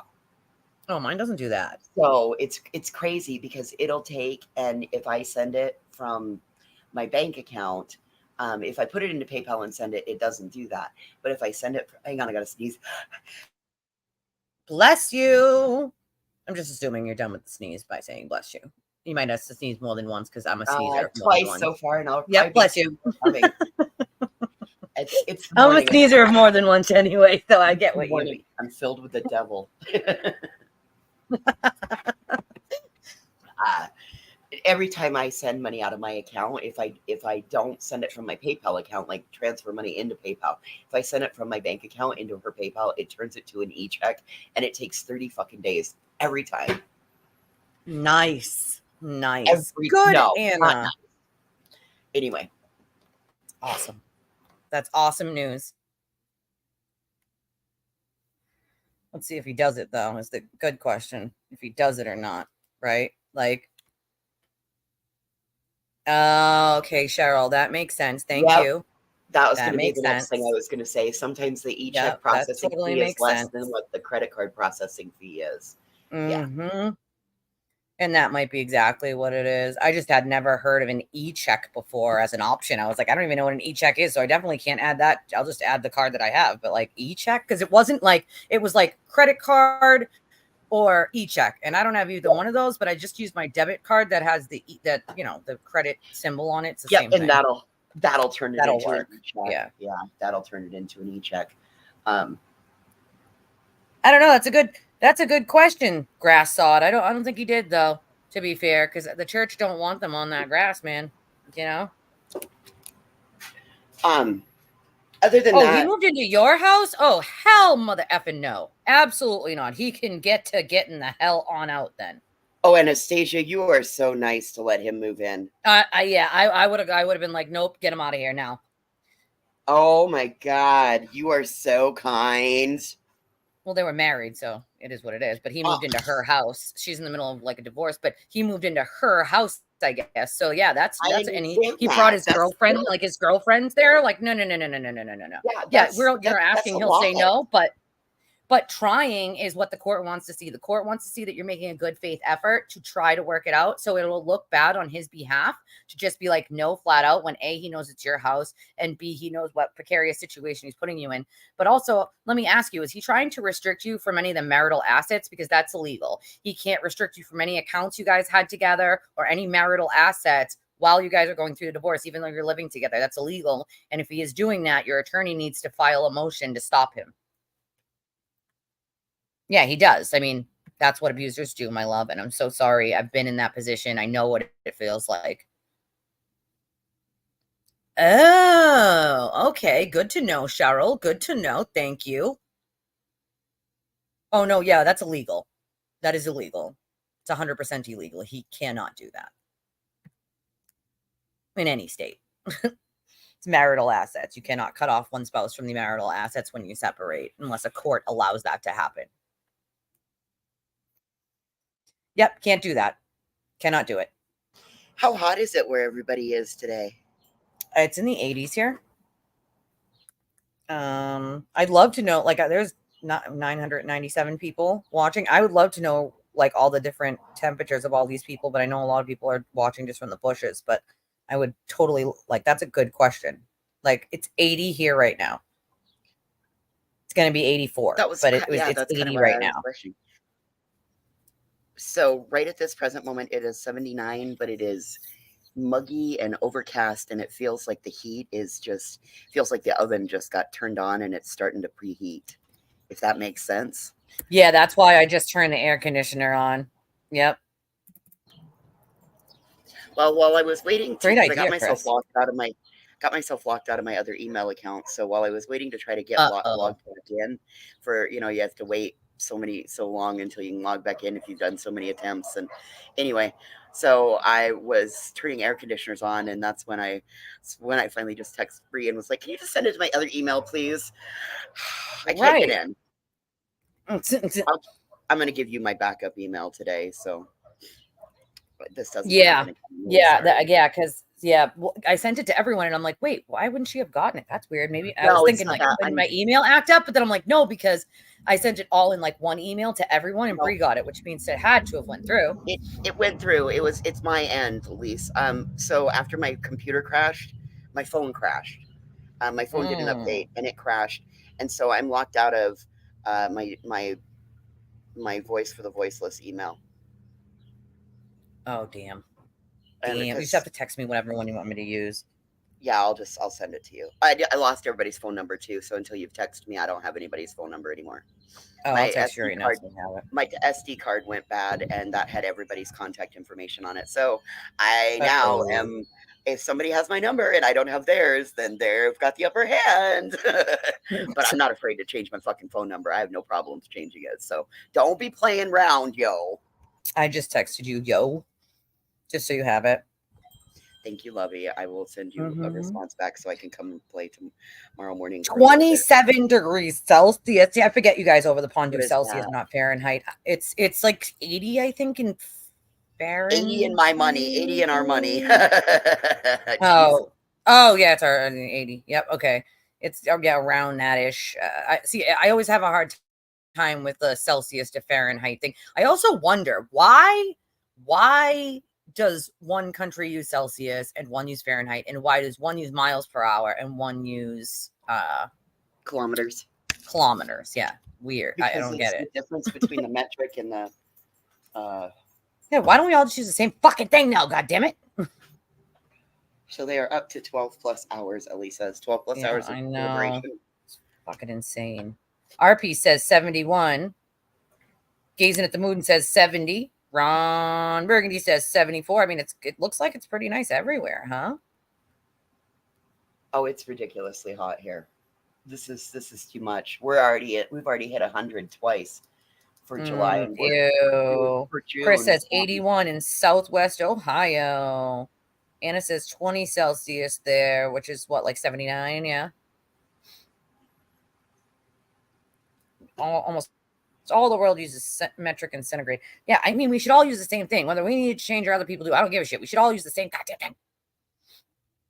You know what I'm saying? Also, the time zones thing gets me. The going back and forward. Like, they thought about stopping the daylight savings time thing. Like, the going back and the going forward an hour thing. Arizona doesn't do daylight savings, and Wyoming. They don't? No, Arizona, half the year they're on the Pacific time zone, half the year they're in the Mountain time zone. That's hilarious. They fall back, but they don't switch anymore. Arizona doesn't do daylight savings time. They have passed a bill in my state. We're not supposed to have to switch again. We're supposed to have eliminated daylight savings in my state this fall. As of the last time we had to move forward in 2024, and then we won't fall back, is what it has been said to us. Now, is that true? I don't know. Right. I mean, there was a bill here for that. It just never made it out of a committee or anything, so it didn't happen. But I agree that it should. Oh, we just hit 1,000 viewers. Welcome, 1,000 viewers. 1,001. It's the first time today we went over 1,000. I do. I hope as well, Ellie, that that's what they're doing right now, trying to decide on which one, second degree and manslaughter. And I do feel bad for people who are with the coercive control narcissists and don't realize it. Been there, done that. It's not fun. Thankfully, I haven't dealt with that in over 10 years. My husband's a wonderful person and doesn't try to control me in any way, shape, or form. He's just very laid back, calm kind of dude. Yeah, that's weird. I would never be okay with that. That's weird. Yeah, I know. California, I did hear California voted to get rid of it, but hadn't done it yet. I don't know why. Like, why vote to get rid of it and then not do it for like 3 years? I've seen states do that kind of crap too. My older sister lives in Indiana on like the Michigan border, so I think my nephews technically go to school in Michigan. Funny enough. But Minnesota sounds like a fun place anyway.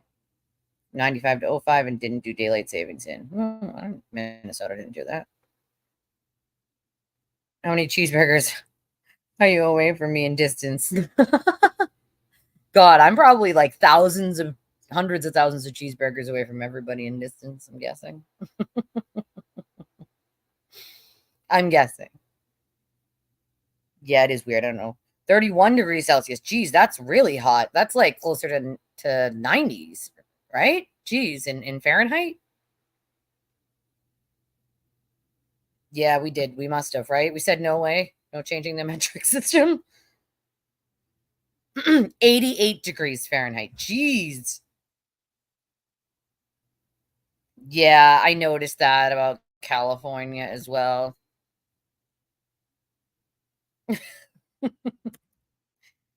We all have that fuckery going on today, I guess, huh?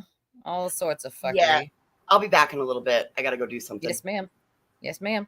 Bye. Bye. We got all sorts of fuckery everybody has to deal with today. It's fun, isn't it? It's funsies. Okay. Let me see. Let me see. I gotta let me check Twitter. 30 years. No, you shouldn't be paroled ever. A murderer should never be paroled. Never. Never. Of course he did. 35 Celsius. Oh my God. You guys are kicking it with the heat, dude. I mean, I know I have the AC blasting and it's only 80 degrees outside. Like, geez Louise. Holy shiitake.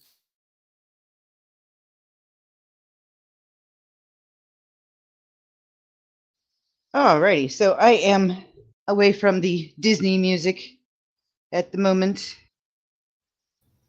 My little had a long night last night. She was up very late making s'mores, and I never let her stay up that late. And she is like dead to the world still. And it's 12 o'clock. The Grand Queen, she usually goes to sleep with her dad. They usually fall asleep between 11 and 12. And then he gets up at 7 and she sleeps till noon. But today, Well, mine usually goes to bed she's between been 9 up. and 9:30. But Right. yesterday we made a special exception because with the neighbors' kids and stuff, we had a cookout. They had a cookout, and I didn't go because I was not feeling well still. I still had a headache and stuff. So I stayed here. Obviously, I can cross the hall anytime I want, but they had like a cookout and the kids did s'mores, and then they were watching a movie. And so she didn't walk back across the hall with my husband until about 12:30. So she's still laying right next to me on the couch. I mean, she did wake up earlier this morning and was up for like 2 hours. So, but then she fell back to sleep, I'd say probably around 8. And yeah, well, that's why, because it's summer vacation. So I don't like enforce the 9 to 9:30 on summer vacation. I do that on school days, but I just tried to go tap her to say, "Hey, you're sleeping half the day away, kid." And she's just looking at this dirty look. the Grand Queen, she is that age where she can still be on daddy's schedule because she hasn't started school yet. Yeah. So normally she gets up between 11 and 12. She's been up since 7 today, the poor thing. Oh, yeah. See, She Riley is usually just gets up early not like doing that. well. She usually gets up at like 7 or 8. She's used to it with school, So, but since school vacation, obviously we let her sleep in until whatever time she wakes up. But she got home extra late last night because they were just having such a blast across the hallway. The kids were having like a dance party, and then we got the s'mores stuff.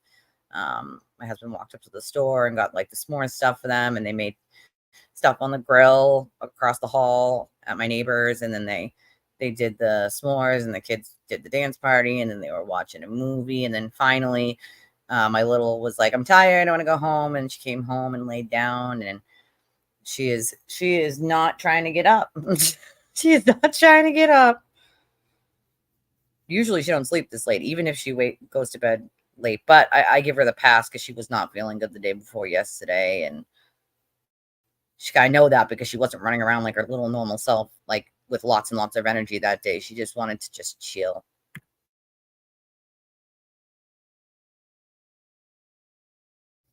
Yeah, I hope you get your space back, Anna. I will say lots of little prayers for you. Yeah, we already had a heat wave here too. 3 days of over 90 something degrees. It was awful. We were stuck under that high pressure dome for 2.5 weeks or something crazy. We just went Ugh. down into the 80s yesterday after the storms, Tuesday. And now we're in the 80s until like the 6th or Oh my 7th. God. This is the next I time we forgot to cross tell you 90. guys. I had 2 tornado warnings last night. 2. And my sister called me in an absolute panic. She was like, "Did you just get that?" And I was like, "The tornado warning?" And she's like, "Yeah." And I'm like, "Yeah." So I went out on my porch, right? I'm standing on my porch and I'm looking, and there was no rain yet or anything. No wind, no rain yet. And my sister's like, "I just got it." So I'm looking at it. I'm reading the warning because it came in my phone like an Amber Alert does. And then same with my sister's phone, same with my neighbor's phone. Like it all came in all at once and it rang like an Amber Alert. Starts beeping on your phone, whether it's silent or not, and it starts vibrating like crazy. And it was like 11, I don't know, 11:30-ish. And it was like tornado warning, blah, blah, blah, my county. And it was between my city and like 4 over. And my sister's like, so I read it and they had spotted, the National Weather Service had spotted rotating, like a tornado. They had spotted a tornado, and we don't usually get them here in Massachusetts. So they're very rare to get any sort of tornado warning. So like when you do get them once in a blue moon like that, it is very unnerving because it's not something that we normally get. So, and I know the last one that touched down, it touched down nowhere near where I live, but it was north of me and it did a lot of effing damage. So I'm keeping an eye out. I'm on my porch, and then all of a sudden, and I kid you not, it was the most eerie thing. I'm standing on my porch and all of a sudden it starts downpouring.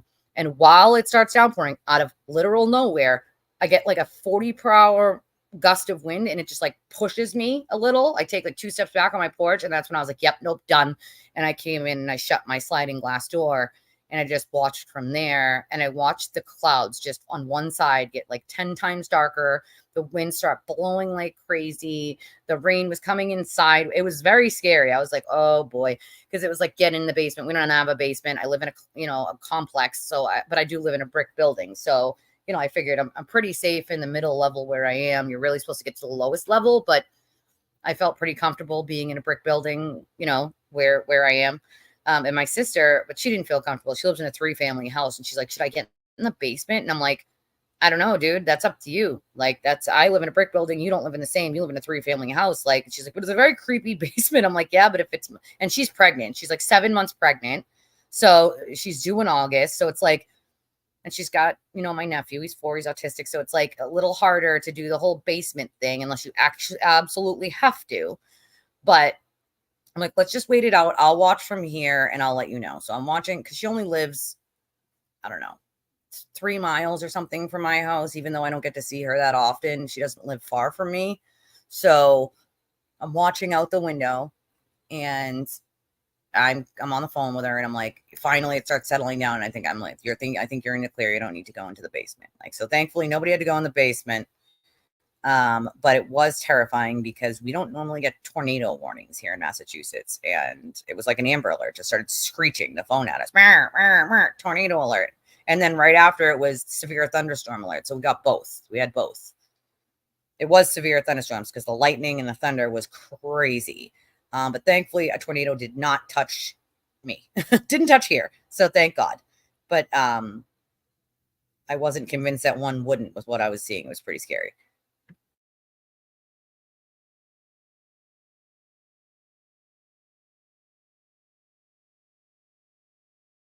It's alive! Is this a piggy tail? Have this piggy tail?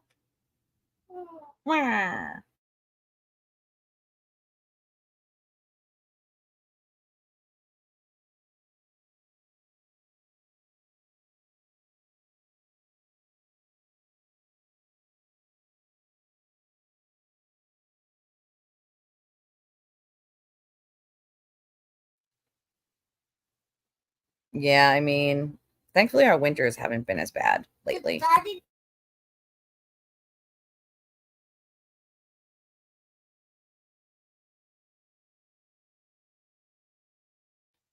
It is hot out, dude. I just went to go check, just open the slider, and I was like, yep, thank God the AC is on full blast. Yeah, we'll let you. I mean, I don't know how we would let you know, but fan's still going. Like, and again, if we get to 1 o'clock, that means between 1 and 2, we're not seeing anything because the jury is on lunch. So, yeah, they're going to take lunch between 1 and 2. Yeah, but it's only 12:30. Yeah, but I'm saying, like, we won't hear anything between 1 and 2 Oh, because we they yeah, took we won't. lunch. Yeah. Yeah, we won't hear They're not anything. allowed. Yeah, they're not allowed to come back with a verdict during lunchtime. So between 1 and 2, we won't hear anything at all. So that would be a safe time to take a shower, do whatever you need to do, because Yep. that's the time that they're Next not 20 that they minutes can't. or an hour and a half from now or later. Right, exactly. So that's your probably best bet.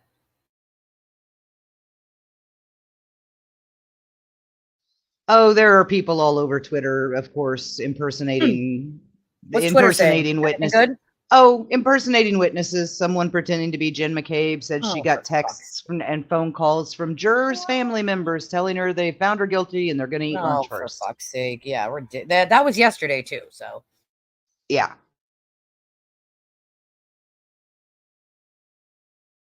So ridiculous, some of the shit these people say. It's just amazing to me that they, get away with it. Like, I also want to tell people, like, if you're on X watching me, which most of you are, if you have a sock account and you think that a sock account would save you from like criminal harassment or cyber stalking, I'm here to tell you that Twitter does all the time answer legal subpoenas, and a VPN or hiding behind a sock account isn't going to save you. So maybe before you start criminally harassing or cyber stalking someone, you should think long and hard about what the legal ramifications are. Because I promise you that a lot of you who thought you got away with it are going to be in for a very rude awakening. And declaring yourself a parody account of a private citizen while impersonating Colin Albert is not going to protect you. First of all, learn the definition of parody and what is required. First of all, person being a public figure, which he is not. Yep. You're just impersonating him, and they will find you and they will get rid of you. Not only that, but there's legal, like criminal, not just civil, but both civil and criminal legal ramifications. Like, Twitter does a lot actually for law enforcement. It's very handy, very, very handy, the amount of information that Twitter stores. Told you guys the other day, Elon talks a good game, but he doesn't believe a single word of it. Listen, he says all about free speech and all that, but I'm here to tell you he does actually he follows legal subpoenas.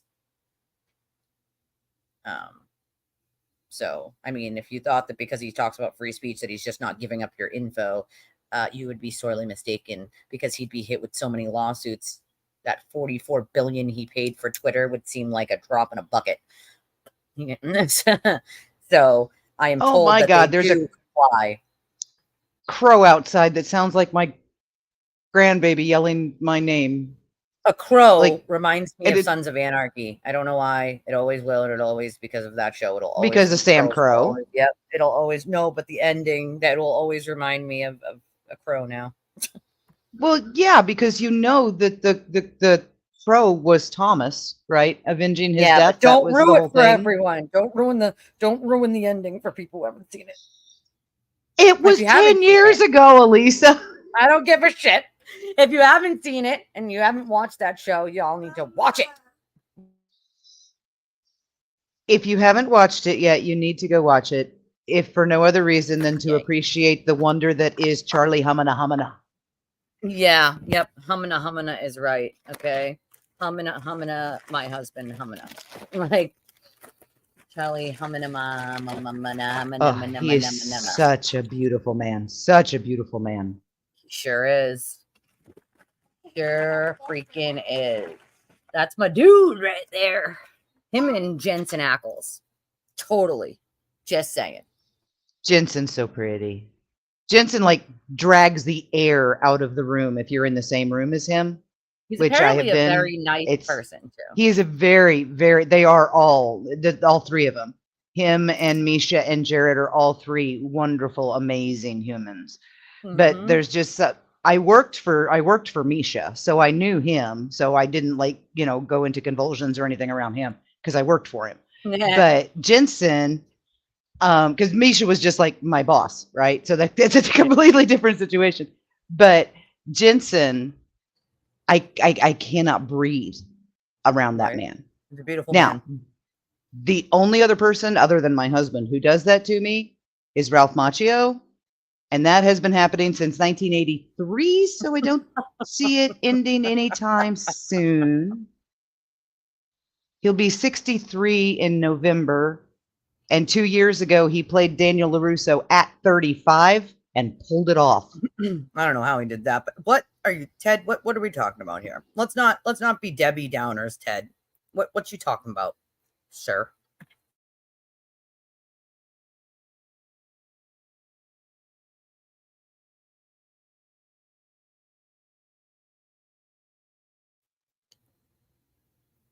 Like, let's come on now. If the jury was tainted with more than one person, we would already have a verdict by now. Just saying. Which means if there is a holdout, that there's only one probably.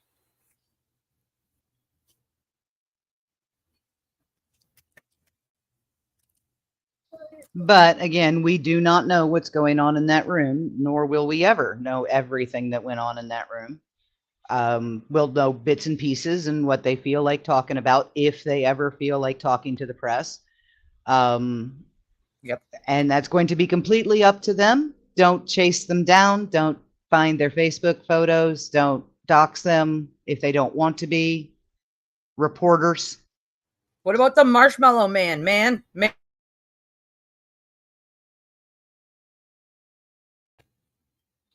I'm behind in the comments. Trying to stuff my face with my lunch, and I'm behind in the comments. My apologies, people. Oh, you're not that far. The Zool conversation was like 45 seconds ago, so you're good. Oh, why do I feel like I was further back then? I don't think they're grappling with anything. I mean, well, at least not the way I perceive that word. Because to me, grappling means fighting with. I don't think they're fighting with anything. I think they're sitting down, looking at what they have, and deciding the most logical answer to the questions in front of them. It could be a holdout, but yeah, and they gotta if their try to logic figure it doesn't out. match ours, yeah, if their logic doesn't match ours, then we'll go on with our life and we'll wait for the wrongful death suits. Lawsuits, right? Civil suits. I mean, there are plenty of juries that have gone on this long and been found guilty, just so we're clear here, people. Plenty. There are ones who have gone on even longer and gotten to a guilty verdict. Maybe they've been singing Tainted Love.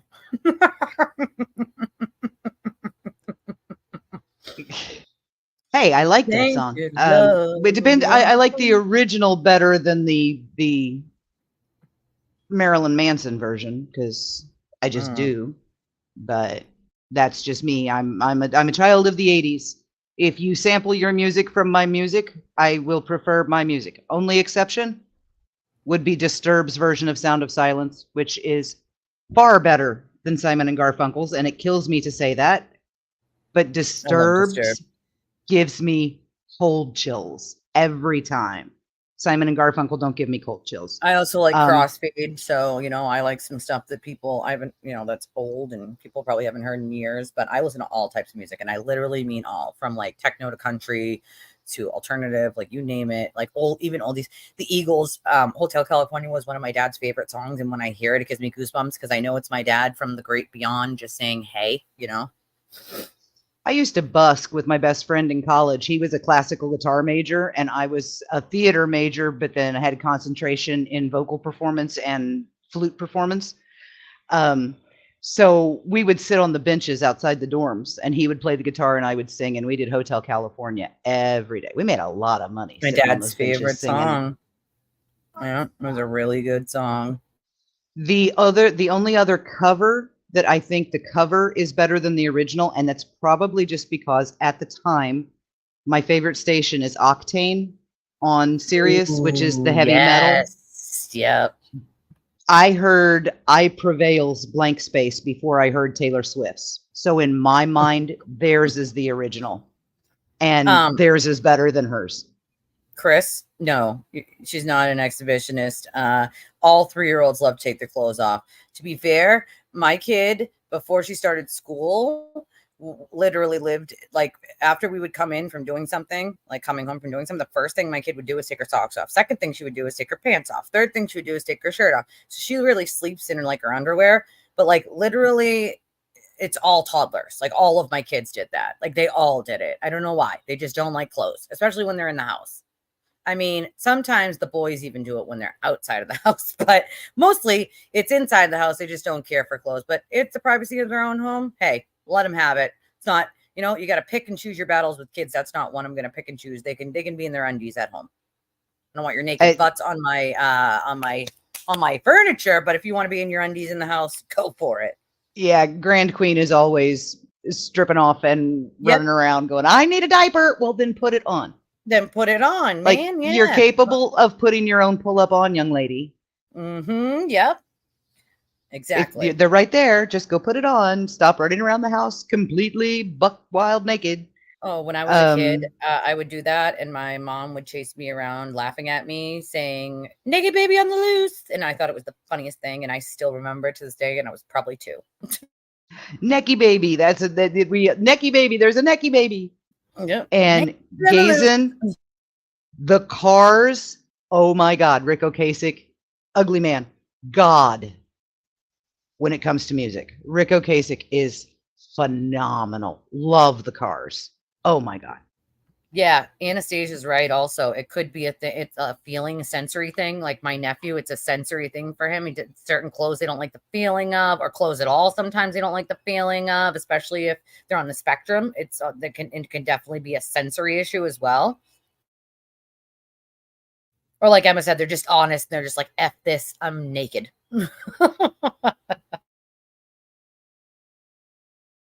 He really did. Rick was a downright ass to Paulina Poroskova in his will. And the sad thing is that when you ask her, when people still to this day, Paulina Poroskova is still desperately in love with Rick Ocasek. It's just like asking Iman about David Bowie. Yeah. I mean, they adored them. But Rick got kind of weird at the end. I don't think his mind was right. I love all types of music, and I'm telling you, literally, I'm an old soul sometimes. Like, listen, I gotta love me some Journey, Foreigner, okay? Gotta love it. Don't get me started. You play Don't Stop Believing in any bar, and you're gonna get a sing-along of every person in there. If you don't know that song, then you're not cool, all right? In bars, at band concerts, anywhere, literally anywhere. Football games, any sporting event. Blaring it at a convenience store, and there was 20 people in that convenience store, I can almost guarantee at least 3/4 of that convenience store is singing that song with you. Oh, yes, I want to know what love is. Bowie.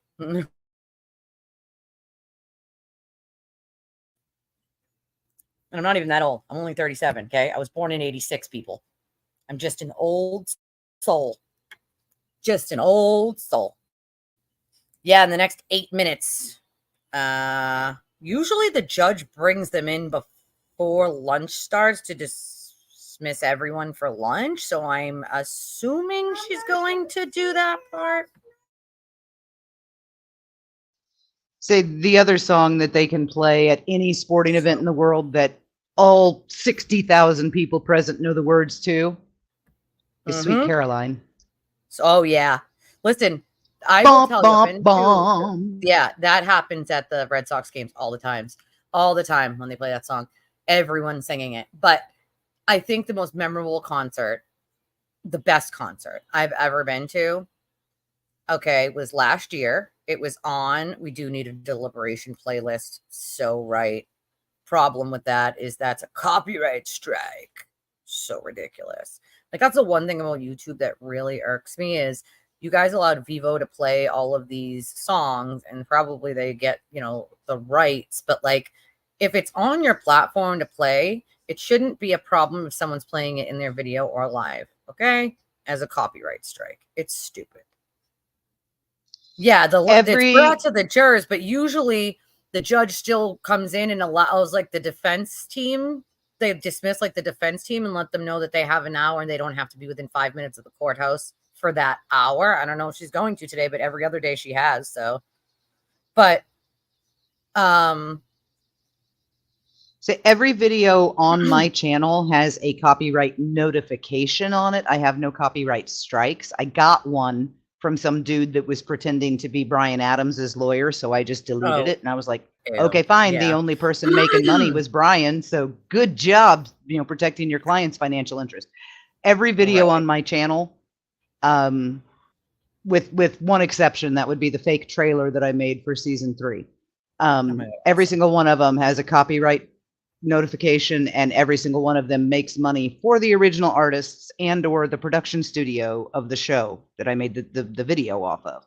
I don't get a single penny, nor will I ever try, because I am a fan. I am a fangirl. My entire life is an exercise in copyright violations. We're good. It helps when you're friends with the producers. yeah, it does. It definitely does. You know, I'm gonna put it out so that people can see it. Like, so, oh yeah. So actually, I'll tell you my 2 favorite concerts. My first one of the real ones from when I was much younger was Pearl Jam. That was a good one. I saw Pearl Jam, and that one I absolutely loved. Okay, it was such a good concert. It was in Mansfield and at the Xfinity Center. And it was a great freaking concert. And then last year, my ultimate all-time favorite was Garth Brooks. And it was my like, sister adores Garth Brooks. She's oh been to like my 7 God. concerts. Yeah. So he was so gracious because the concert was supposed to start at like 9 or 9:30. Hold on, I'm gonna knock on my door. Hold on. And it didn't start until about 11 because there was still 20,000 people stuck in traffic on the route to Foxborough to get into the stadium to be able to even watch him. So we were part of those people stuck in that traffic. So he didn't even start until around 11, I think it was. And even then, not only did everyone listen to every song and he played, but he also took suggestions of songs from people on their signs and played them, which apparently he's done at a lot of his concerts. And also, he also decided that he was going to bring up some girl, I'm pretty sure, that apparently had been to like a lot of his concerts or whatever, was a huge fan. He brought her on stage. He gave her the damn guitar. It was amazing to watch. And like, everybody was so nice at that concert. Everyone was kind. But what really got me is in person, live, he sounded just as amazing as he would have with all the digitals put to it. And it was literally mesmerizing. Probably the best concert I have ever been to in my entire life. And the only reason I was there is because it's on my really good friend's bucket list. And she had bought 2 tickets and she wasn't with the guy she had been with for years before. Not that he really liked country anyway, but it was something on her bucket list she really wanted to do. And she called me up like a month or and a half before it and was like, you're the only other person I know that can appreciate country music. It's on my bucket list. I have this extra ticket. Will you go with me? And I was like, yes, I will. So it was a blast. I think anybody who hasn't seen him in concert, I would definitely urge you to take that up and do it. Like, see him in concert. Like, it was a great freaking concert. It was mesmerizing. It was beautiful. And it was a load of fun too. Like, everyone was so nice. I have videos from it. It was just amazing. It was awesome. They're probably on my Facebook, I'm guessing, but Oh, my mother saw Prince. She loved the Prince concert. I never got to not see him in concert, but that I've been to quite a few concerts, and that one, and quite a few country ones at that. We saw Georgia, Florida line, Florida, Georgia line, whatever it is. We saw them, and they were with, this is one that my husband got tickets to, so I wasn't familiar with some of these people when we went. Brad Paisley, and also at the concert, he brought his wife up to do her songs too, which was awesome. So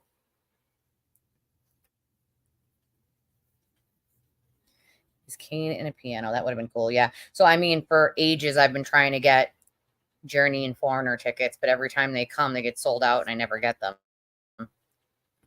So anybody keep an eye out for that if you see it. And you can get some sort of good deal on it, let me know. Again, Old Soul over here.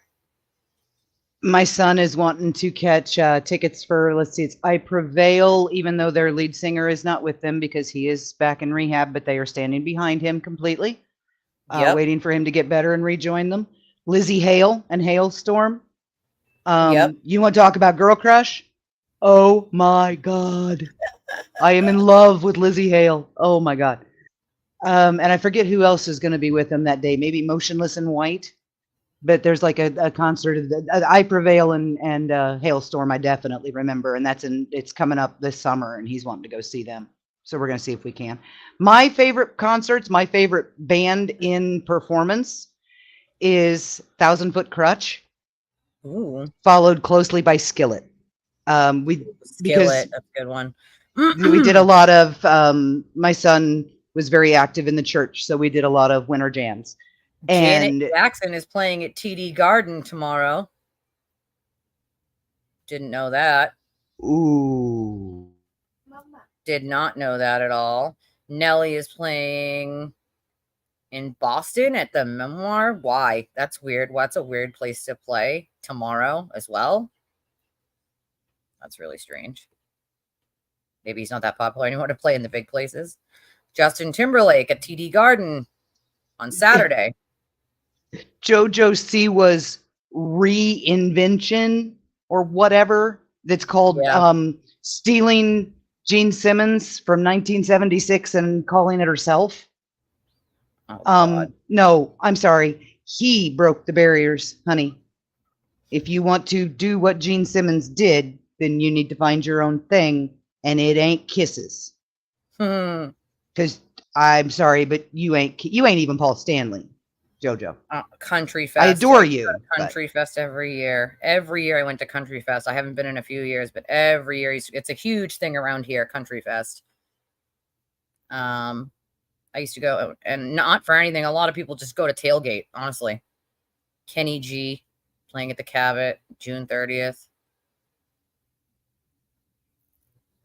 Just looking to see what else, but not much. Elle King. Donny Osmond, June 30th. Boys to Men.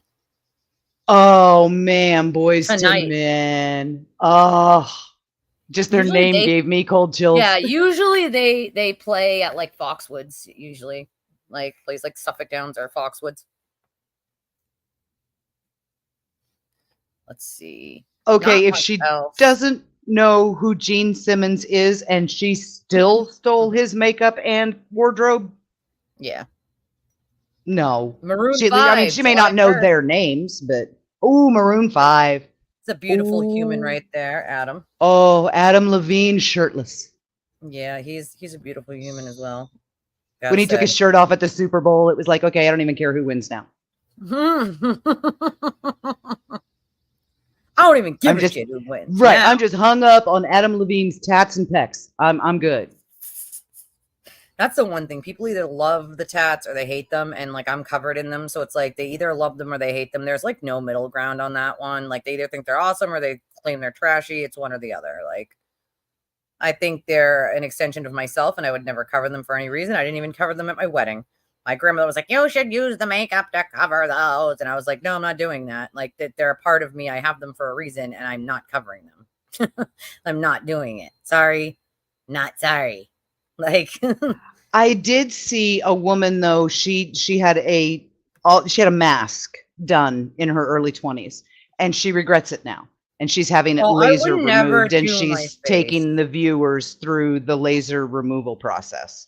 I mean, hey, I respect the hell out of that, but I would never touch my face with tattoos ever. Also, never would touch my hands with tattoos. My brother did that. I told him not to. He didn't listen. Like, you know, those are like, you know, job killers. You mean if you lost your mind and sued your mother and found out that she bought a house in your name because you gave her the power to do so, you wouldn't tattoo "Mama didn't try" above your eyebrow?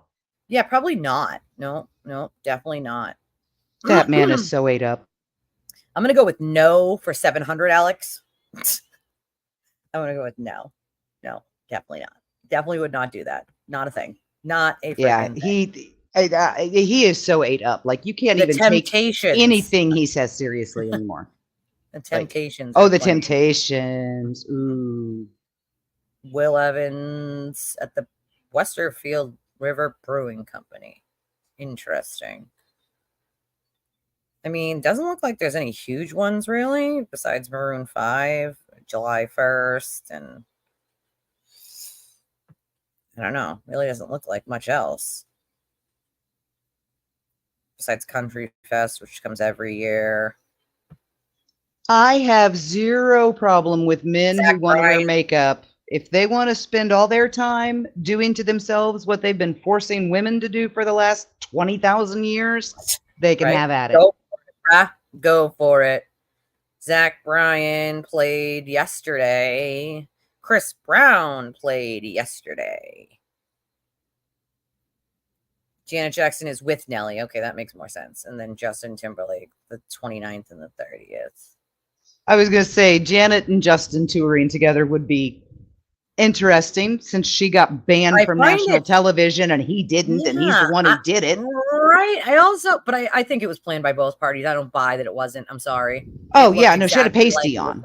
Yeah, I'm sorry, but it definitely was planned by both of them. I don't give a shit what either one of them say. There was on purpose. I'm sorry, that was on purpose. So Janet Jackson can say it was some sort of malfunction all she wants, but I don't believe that for 1 second. I think it was 100% planned. Oh, I think it was too. I don't think there's anything wrong with showing the outside of a boob on national television. She had a pasty on, her nipple was covered. Yeah, I don't think there was anything wrong at all. She can never be on broadcast television again, but Justin can do whatever he wants. That's some bullshit. It's weird though that they're playing a day after each other. Janet Jackson with Nelly, and then Justin Timberlake the next day, both at the TD Garden. Like, that's interesting to me. Like, I would guess they're probably staying around the same hotel. So, yeah, no. I don't either, but they can totally wear it if they want. I love Anastasia's comment. Gender bending is perfectly fine. I'm from the 80s. Well, yeah. Okay. Janie Lane. Talk about the hair in the 80s, bro. Janie Lane, Vince Neil, Nikki Sixx. Yeah. Oh man, Simon Le Bon. Oh. Well, yeah, Boy George gave himself he was the first openly out, everybody knew Elton John was at least bi, but Boy George was the first openly out performer. But yeah, like Janie Lane, Vince Neil, what's his name? Poison.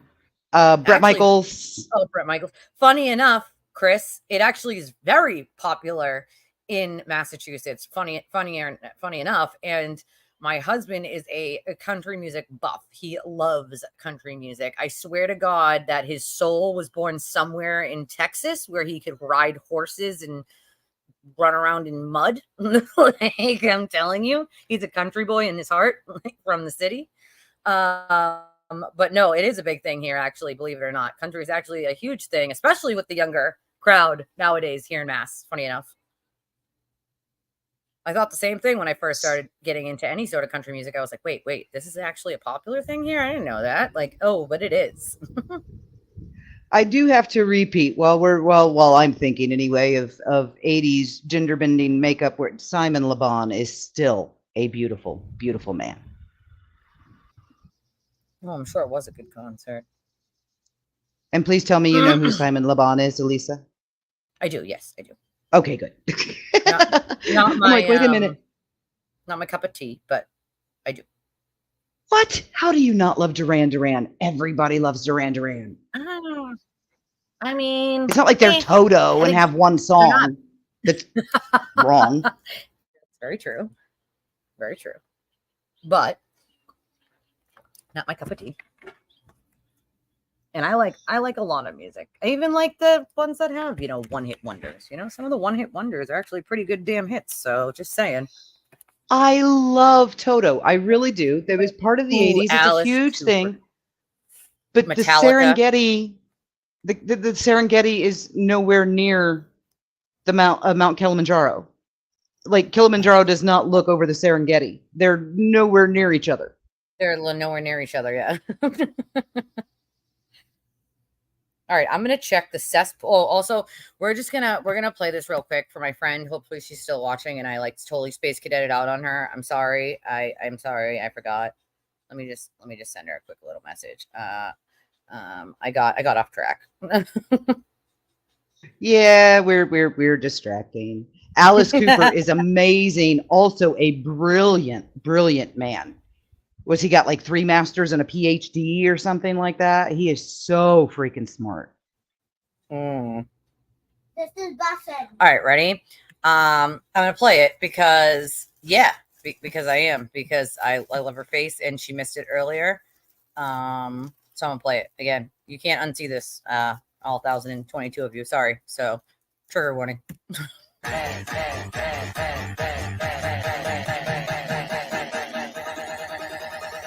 I think we got a super chat.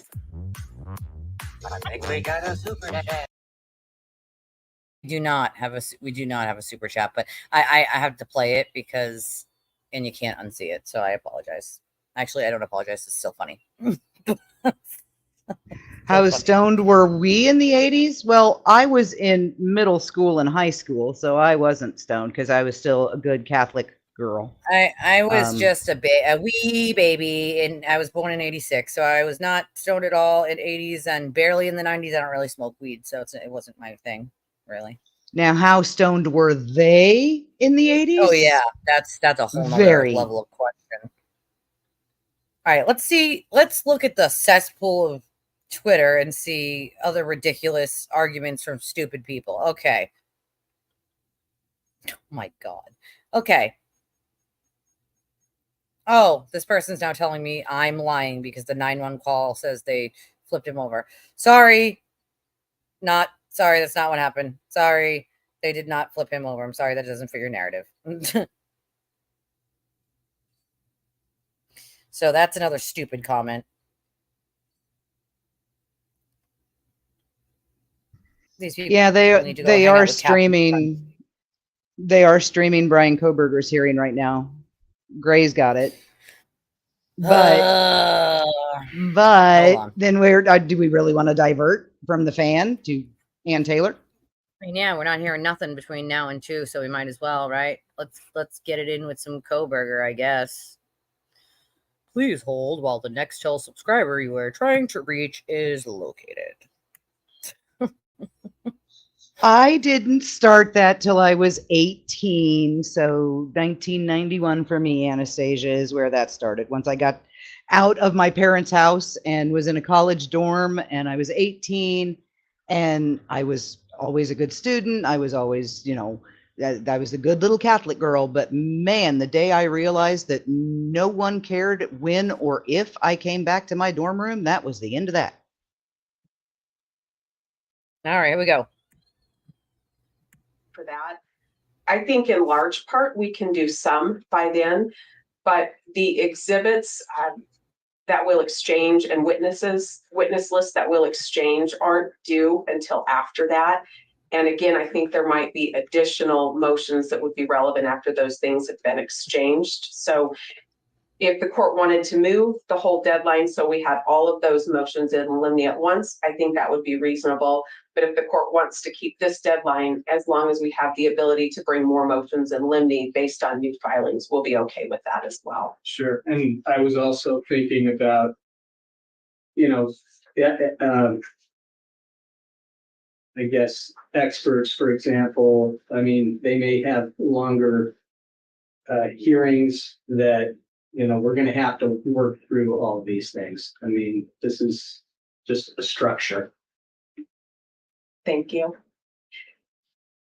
The court had listed March 14th as a trial brief date, and that is ahead of some of the other deadlines, recognizing that the trial is the innocence phase and the sentencing phase, if it happens, is the mitigation and aggravation. I would just say this is a fine deadline, but we won't be touching anything to do with our mitigation by then, if that's what the court anticipated. Yes. Okay, perfect. I think we, well, yeah, we had March 3rd for mitigation. I figured by then you would pretty much have that in hand. We hope to. That brings me to the last point I wanted to talk about.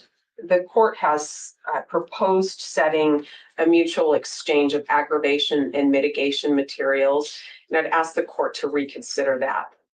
We will aim for our March 3rd deadline. That's our plan right now. If something changes that, then we'll come back and let the court know and talk to counsel. But would ask that the state's aggravation package be provided to us earlier than the same day as our mitigation. Should we get to that point, the state has the burden of establishing the statutory aggravators. There are some things I think I might be able to guess about how the state's going to try to present information, but I don't think I should have to guess. I think I should have that information well ahead of providing the mitigation that will be presented in response to any aggravating information that's presented by the state. So I'd ask the court to set the date for the state to produce its information much earlier than ours. The state filed its notice a year ago yesterday, and I have a lot of questions about what the state would intend to use to try to establish many of the statutory aggravators they've listed.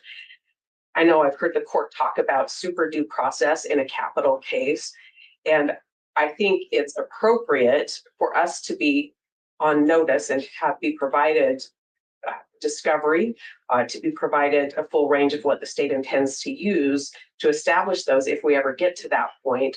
And I think we need those ahead of our deadline for mitigation. So I'd ask the court to move that deadline up quite a bit earlier. And that's it. Thank you very much.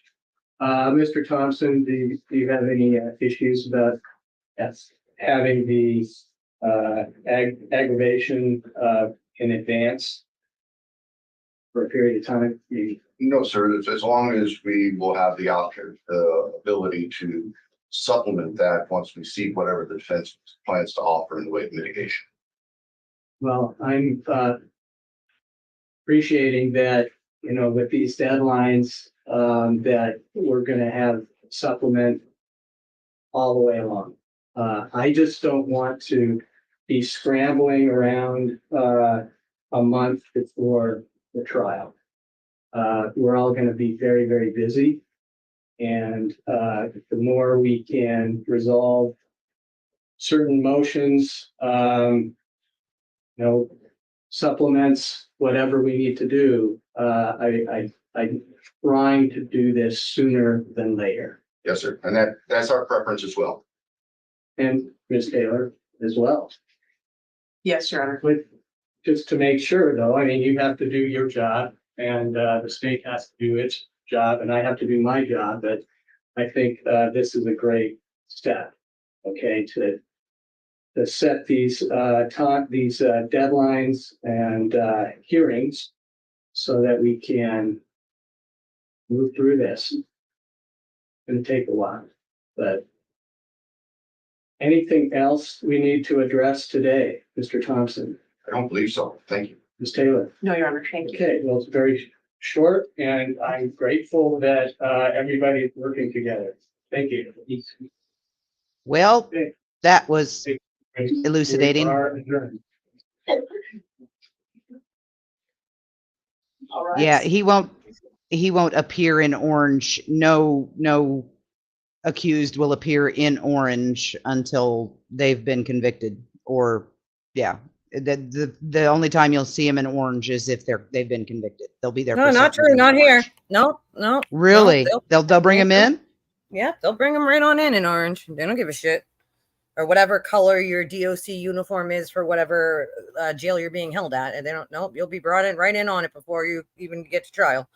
You'll wear it in trial if somebody doesn't provide you court clothes from your family, or indigent, or you don't have court clothes, bring you right on in. They don't give a shit. You have an opportunity to have your attorney or somebody else provide court clothes, but most people who are poor, they get right in your prison garb. Oh, see, our clothes closet here donates suits and stuff to the county jail, so all the inmates They bring have you right on in suits. your DOC uniform. We used to transport prisoners all the time from the prison I worked at straight to jail in their prison DOC uniforms.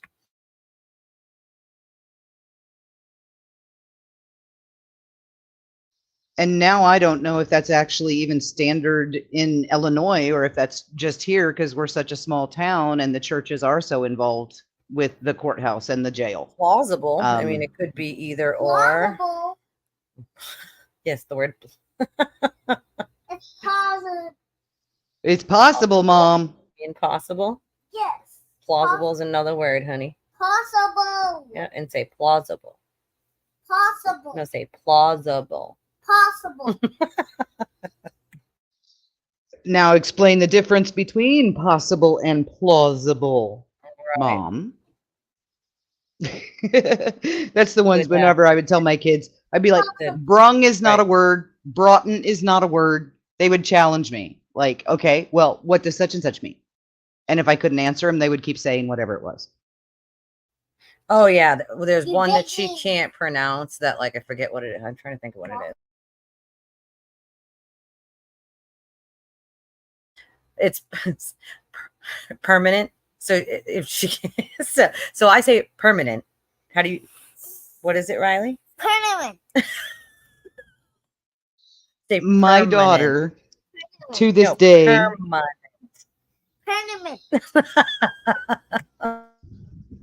my daughter throws like 3 extra R's in deodorant.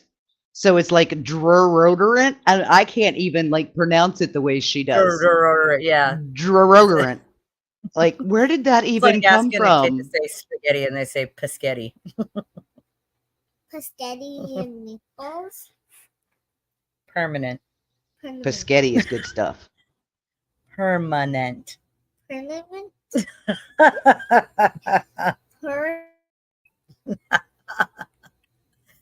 Permanent. Permanent. There you go. Good job. Kaiser Permanente. She always has said permanent. She just messes up the, the per part. I used to tell people that I was vocally dyslexic because like I will talk backwards sometimes. My brain will get so far ahead of what my mouth is saying that my mouth will jump ahead 3 words and then go, "Oh, wait, dummy," and then go back. Oh, I've done it. Egghorn for acorn and eye bulbs. That's hilarious.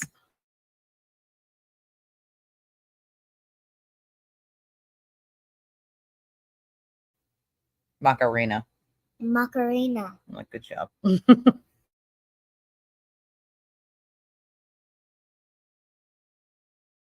Underpits. That's a good one.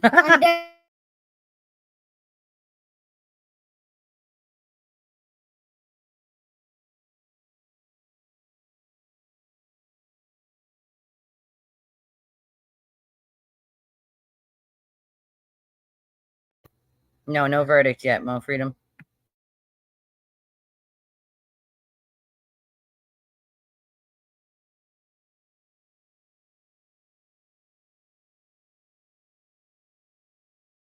I'm still here, just muted for the second. Yeah, I'm muted too. I'm just trying to do something real quick.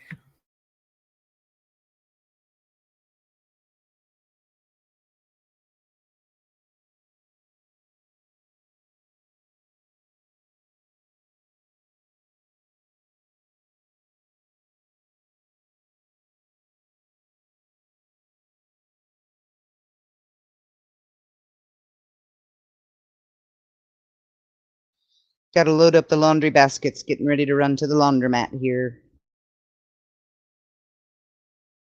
I need a laundromat desperately.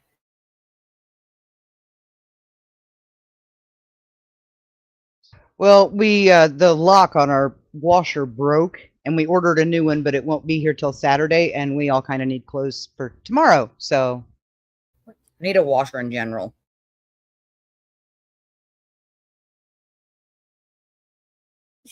They are fun until they start doing the same thing you told them not to do 75 times over. Front bum. I can't. Kids are so funny.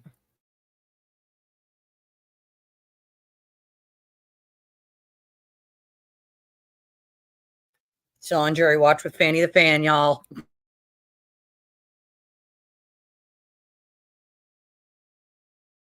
Fanny, I wish we could play music. It's really obnoxious that we can't. Like, Anastasia dubbed it, I think it was Anastasia, Fan Taylor a while ago. I like that.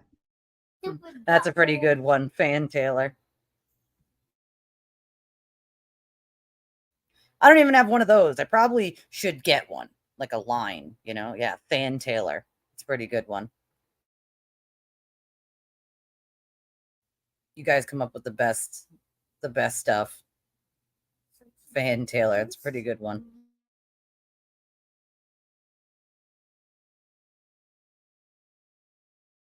That's the best when it happens, though, when you mishear someone and then this is what we come up with. I come up with some of my best goods when I mishear something. There's an account on X that I saw like months ago. Months and months ago. I don't even know if it exists anymore or what, but it was called, because, you know, the sewer turtle calls himself Dr. Turtle Boy, right? This one said Doxter, and I nearly died laughing. Like, died, absolutely died. DOXX, like Doxter, Turtle Boy. And I was like, that's fucking hilarious, dude. There's another one that's like Adam Lally's Objection. Like, there are just some really witty, like, names. I like the Doxer Turtle Boy, also appropriate. Right? Like, that's pretty fucking good. That's pretty good. Also, it's true, so, I mean, there's that.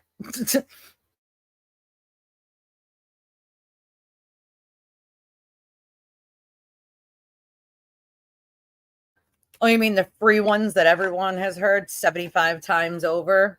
Those ones on YouTube?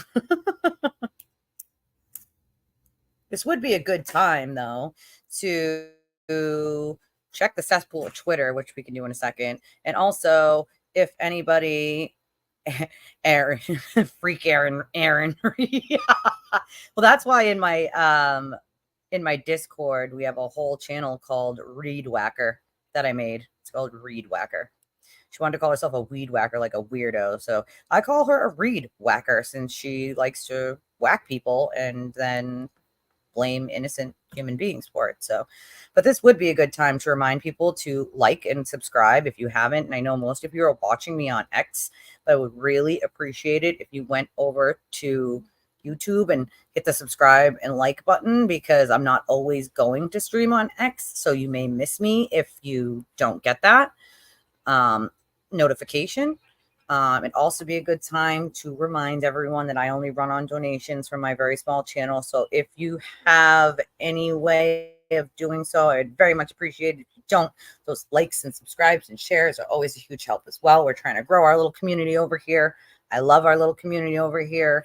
And I like that we can have lots of conversations with lots of different people, and I like that I can be here. So you can only be here if I get help from people like you. So I appreciate you guys.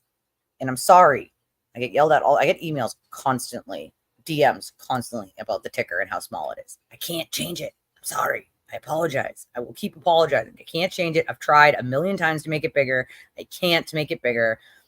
But the ticker will still run at the bottom. It'll give you the 3 donation options. You can either go to Cash App, Venmo, or PayPal and donate those ways. And then I read them. So if you don't want your name read, you just write A in the tagline or AN or ANON, and I'll just read it as anonymous. I love your guys' questions and your comments and even your words of encouragement, funny quotes. Like, they all come in, and I love reading them to everyone because everybody else gets to see the love and just the comedy, and even sometimes some really damn good questions from you guys. And I really appreciate it. Brightens my day almost every day that it happens. So it's more appreciated than you realize.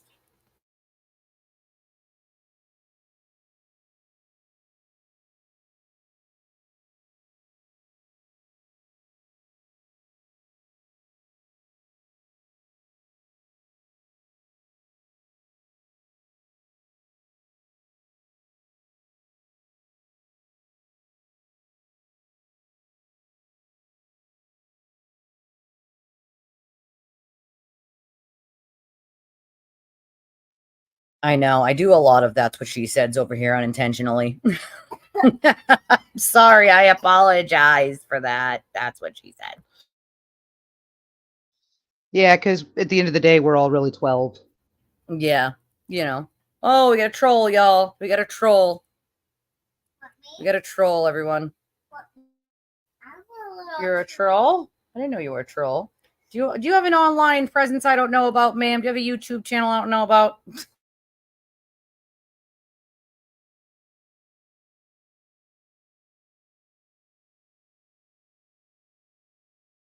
I always miss the trolls, man. She had a snarky comment about jobs. My husband's at work right now, dude. Like, Daddy's power. Also, I just want to know why I'm at work right now. I want to know why people think that it's okay, though, for the sewer turtle to make a living doing streams, but nobody else can do it.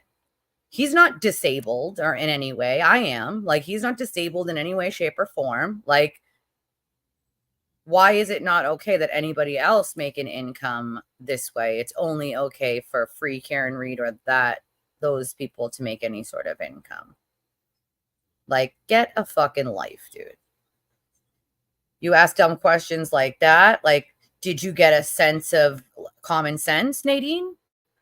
Maybe? Did you get your own brain? Did you stop drinking the expired Kool-Aid?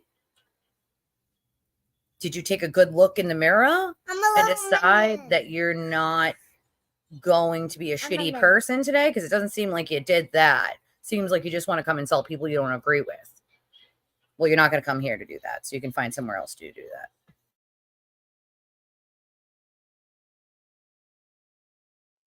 that. Okay, so I told the Chinese place I did not want vegetables with my seafood, and like the whole dang thing is vegetables. Can you people read? It says no vegetables, you don't and want this to is send it not garlic sauce. Ooh, garlic sauce. That sounds amazing. Yes, I Maureen, asked they for are garlic on sauce. I got white lunch. sauce, which I hate. But oh well. Food is food. They don't seem to realize that, Anna. You know, when they're told something, they just believe it. Like, I'm telling you, if he told them that their pee was actually purple in real life, they would actually believe him. I kid you the fuck not. Like, it's not okay for me to make a living on YouTube. It's not okay for me to smoke, but it's okay for the glare to smoke and chain smoke. And it's okay for all of those people to make it. That's what I find funny is you're a fucking hypocrite. Take a good look in the mirror, dude.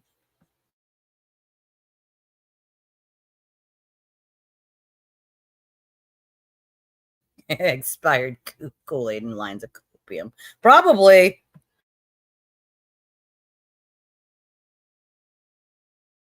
They probably did just read the vegetable part RP. You're probably right. And then they were like, oh, more vegetables. We'll just throw more vegetables. Because we didn't read the whole thing. We just read vegetables.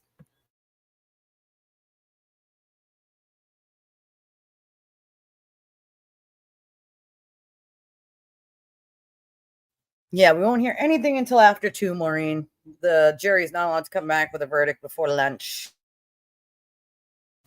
Not during lunch, I mean. Like during lunch. But during lunch. So nothing till after 2.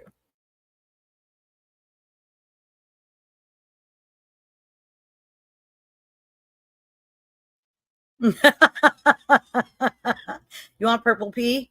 I want pea with glitter, but I don't think that's going to happen. That's all I have to do is eat glitter? Yeah. Well, why didn't I think of that? Okay, then go eat glitter right now. Eat a crayon.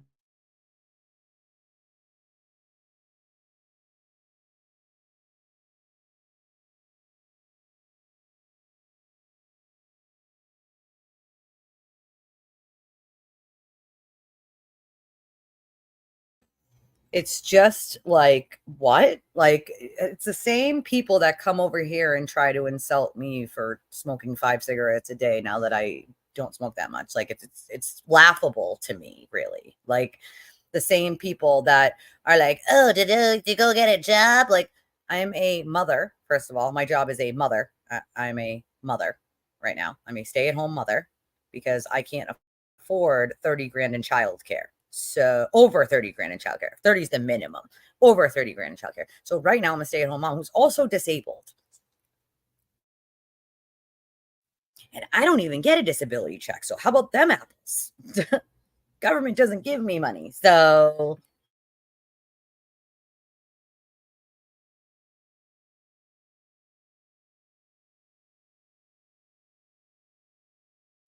But people will gripe that their disability was canceled because it was determined that they were out working jobs. And yeah, if you can sit in I front of a mean, courthouse he's 8 saying hours he a has day a with a camera, physical, you yeah. have a If he's job. saying he has a, yeah, if he's saying he has a physical disability, like, then you can't be running around like that. Like, you know what I mean? Like, depending on the disability, but people have, mental disabilities. Like I have CPTSD, so that's one of them, but I also have fibromyalgia, myocarditis. There's only certain things that I can do and can't do. My heart I also have a liver issue where I'm on liver meds currently. Like, I have a lot of health issues since COVID. Thank you, COVID. I have arthritis. I have psoriatic arthritis. I have psoriasis. Like, you could just keep going now because thank you for COVID. I now have all of these health issues that I never had before, like tinnitus, never had that. Like, all these weird fucking things that I got out of nowhere that I never had before. So, yeah. But I don't get a disability check from the government. Doesn't cover much anyway. I think it's like $1,000 that they get, which isn't even a half a month's rent in this state, which again disgusts me for the people who are disabled and can't work, because I've been somebody who's worked since I was 14. I got my first job when I was 14 and they could only hire me seasonally. And then I turned 15 during the season. So then they were able to keep me on, and I've worked ever since. So I've worked my entire fucking life. Thank you very much.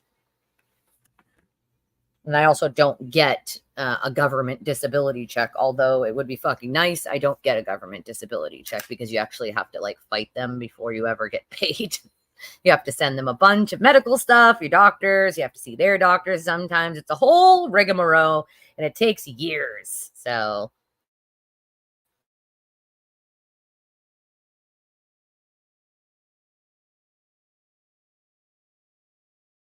I agree, Jennifer. I 100% agree with you on that.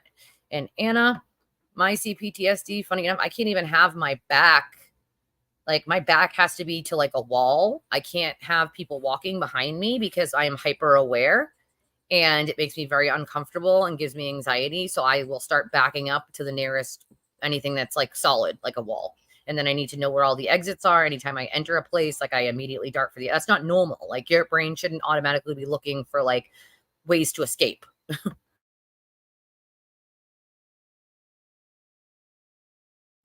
Also, yeah, I think people just assume that if you have PTSD or CPTSD, you were in the military. I was not in the military. I was just the victim of some very horrific abuse, and I almost died. And it wasn't just one person and one abuser. I was also abused as a kid in foster care in numerous ways. And so that's where my PTSD and CPTSD comes from, unfortunately.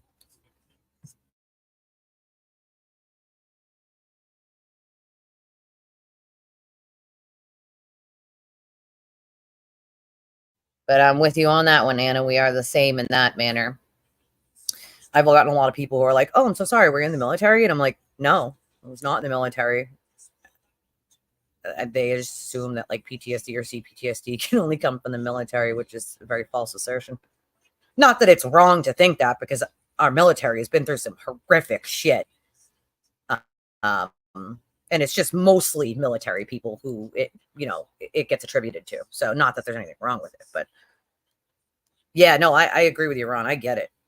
I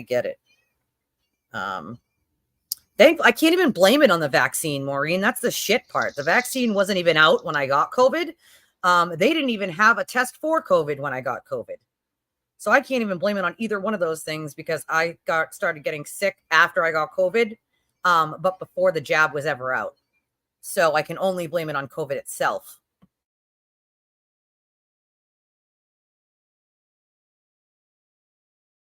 I'm guessing for Jennifer, the judge didn't really say if she was going to let them go longer, if they asked to stay longer. I'm not sure. Sometimes they ask them to stay a little longer for the day. I don't know.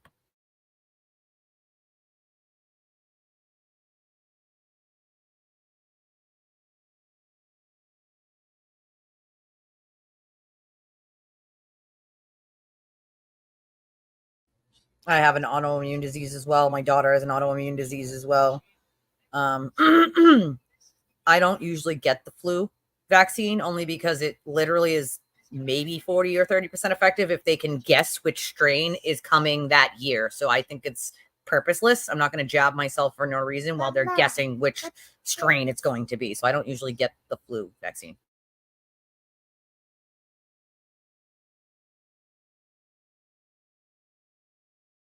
Say the only one that I get yearly other than COVID is pneumococcal pneumonia, and that's because of my asthma. The doctor makes me get it every year. But flu, Yeah, if I I have get the asthma flu too. vaccine, I get sicker than I would if I just caught the flu. I have what they call sports induced asthma, which is like induced by like running or high energy. Had it since I was a kid, before I ever even smoked a cigarette, which is weird. I didn't know there was such a thing as like sports induced asthma. My sister has it too, but I have my inhaler. I keep it in my purse. I don't even go anywhere without it. But yeah, people do think that like, like that the vaccine could have done it, but it was before the vaccine, and I'm going on 4 years of these symptoms, and it took 2 years for the doctors to figure out what was really going on with me. And they say it's part of long haul COVID, which is now a disability. When it comes to disability, I think it was like last year or the year before where they had to like add it into the list of disabilities for disability. Because they were like rejecting people, I guess, with long haul COVID, which I'm telling you right now is not okay, because we have suffered. We have suffered immensely. And a lot of the time with people just being like, oh, your blood work's fine, so you're fine, right? Like outside of your other health issues, oh, your blood work seems fine. And they had to dig deeper to find out what was going on, But, yeah, I don't get the flu shot only because I know how effective or not effective it. They have to guess the strain, so that's why I don't. But I think we're into like what? How many hours? We're at like 13 or 14, something like 12, 13, something around there. If you move your icon, it says.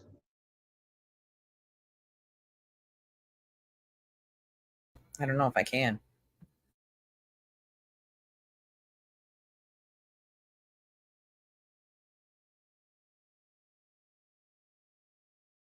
What does it say up there, though? Oh, there it is.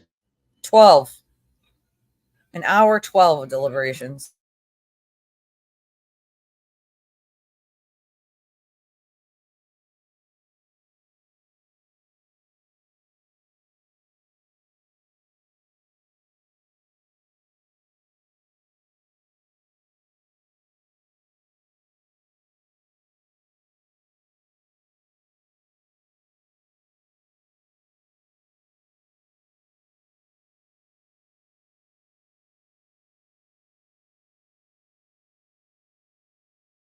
You guys don't get nervous. Sometimes they've taken 40 hours, 30 hours, and still came back with a guilty or a not guilty. You know what I'm saying? So I'm not really concerned about the amount of hours. Yeah, and the national average being 2 hours for criminal trials. But that's for you got to small, remember like that's 2 also or 3 day trials. DUIs. Right. Yeah. The Small 2 and 3 day DUIs trials. or unpaid parking tickets or stuff like that. All of that's criminal too.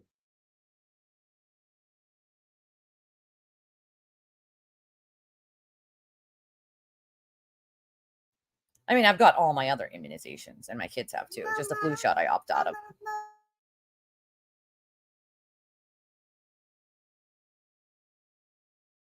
I'm still nervous because of my kids, only one of them got the chickenpox vaccine. All the rest of them got the chickenpox. And I'm still worried that that vaccine is going to lose efficacy as he ages and he's going to end up getting shingles. Oh, I had the chickenpox. None of my kids have had it, but I had the chickenpox. What are chickenpox, you say? My kid just asked me what chickenpox were. Well, they're little scratchy pox on your body that me and Uncle Darren had when we were kids.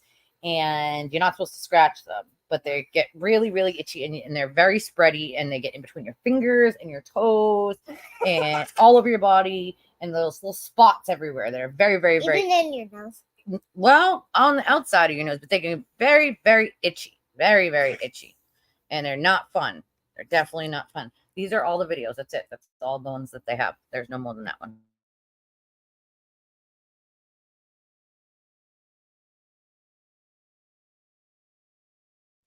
That's unfortunate. A lot of people did, and it was because of the ventilators. And at the time, I'm actually glad that when I went to the hospital, they didn't start putting people on ventilators yet, because I don't think I'd be here today. I think that's what they would have done, and I probably would have died because I was like wheezing. I could barely breathe. I had to like sit up, like to sleep. Like I was literally sitting up with like 5 pillows underneath me to sleep. It was awful.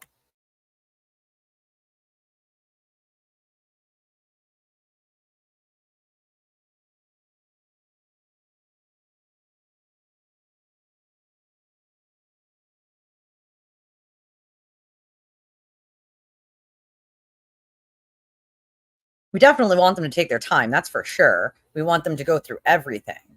But you have to remember, this was a 31-day trial. This wasn't a trial that was a day or 2 or a week or, you know, those.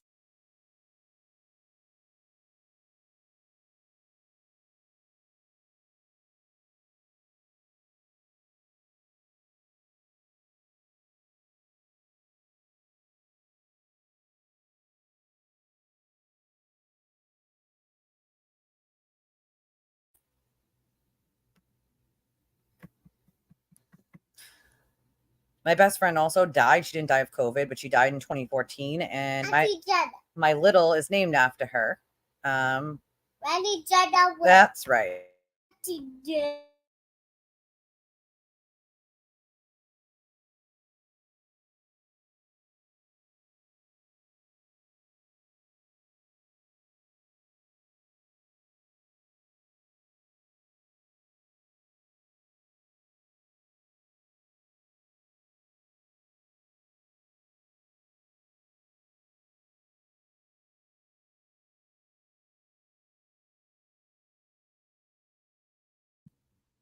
Yeah, I named my little after my best friend who passed. So her middle name is my best friend's first name.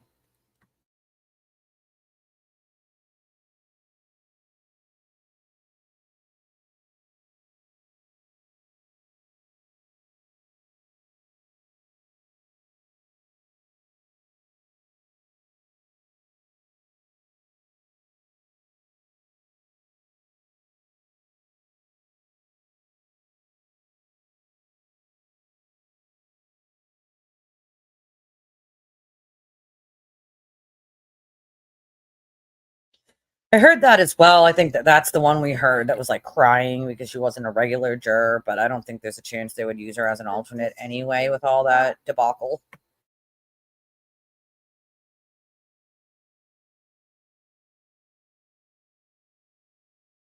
Scheduling was absurd. I agree.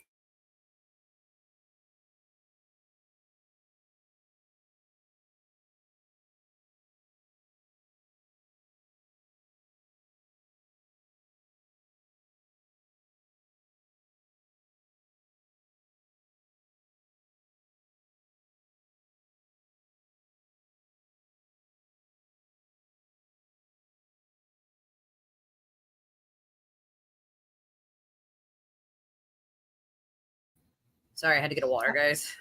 Yeah, and I'm trying to eat real fast, I promise. I just had to get a water.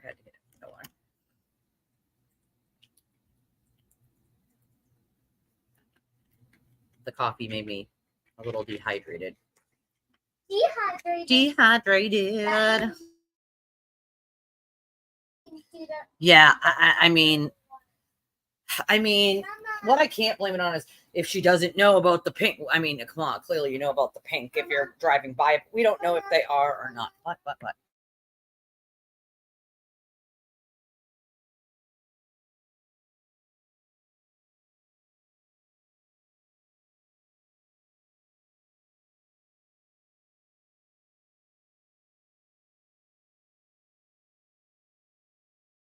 She absolutely can cry harder. Stupid.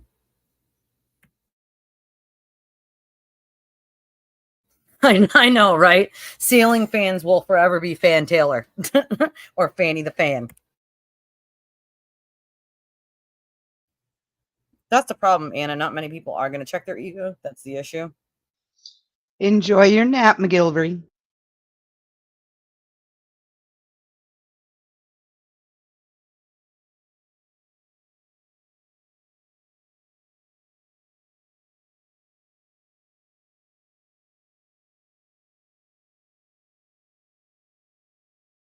I mean, the whole not sequestering thing has always been a problem for me. These people needed to be sequestered.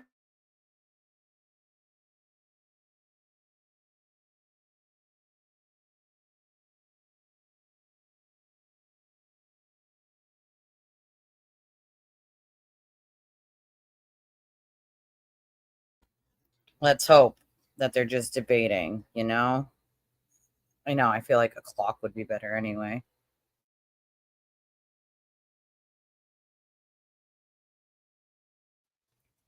That's great. But I wish that some of these people who are doing these documentaries and books would include the other people whose lives have been turned upside down, like Lindsay, in them. Because I don't think it's fair to focus on other people and not focus on the entire story and all of the people who have been affected.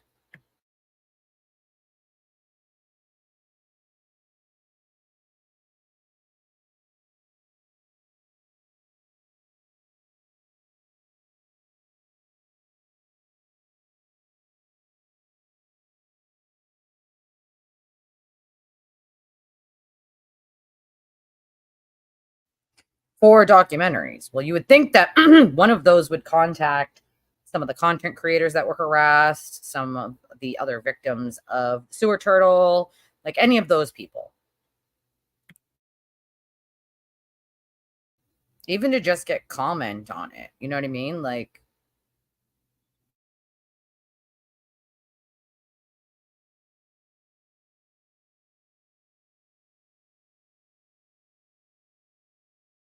I think hers was like, wasn't it 20 something? I can't remember. Jodi Arias, I think it was like 20 something, wasn't it, for the jury?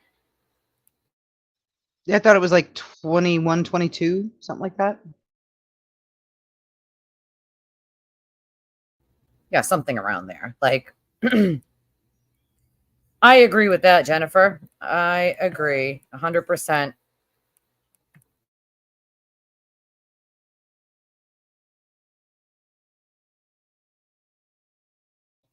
Yeah, I heard about the Alan Jackson thing. What Alan Jackson thing? I don't know, there's some sort of something with him in it on Netflix.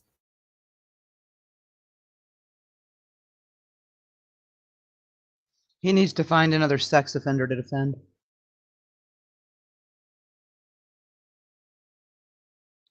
Since outrageous conspiracies against SOs seems to be his stock and trade nowadays.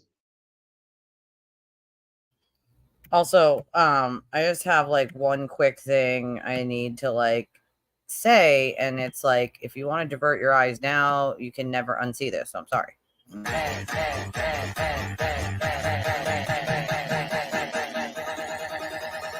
I think we got a super chat.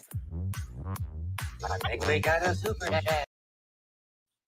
I had to. I'm sorry. If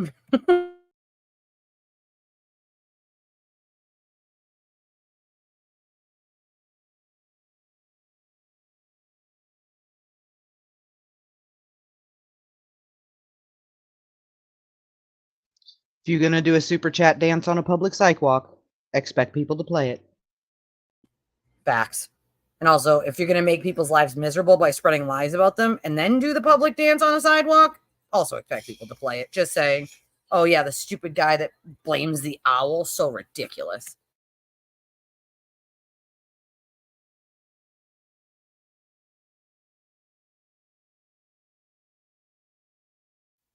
I agree, Ron. I agree.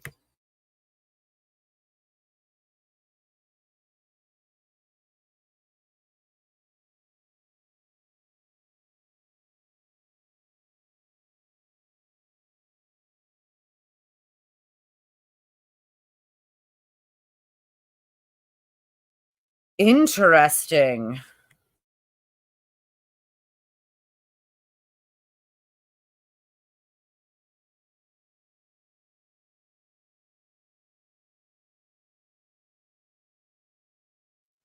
It's amazing that any of these people went to a school with the amount of brains that they're dealing with in their heads at the moment. So the Netflix documentary isn't even necessarily going to be pro Karen Reed? No. Are they I just have following the trial for what it is? I guess. I have no idea.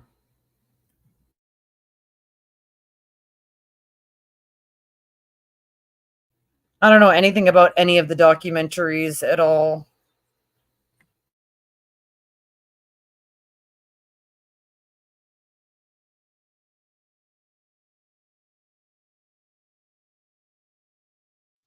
Oh yeah, like Cobra Kai, it's Counterbalance Entertainment under the banners of Netflix and Sony.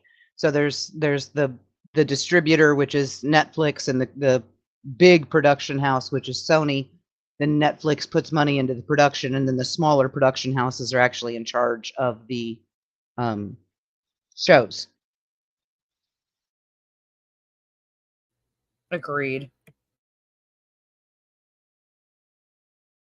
I think if you get exclusive, though, as far as I know, then they don't do any other companies if you have an exclusive contract, I think.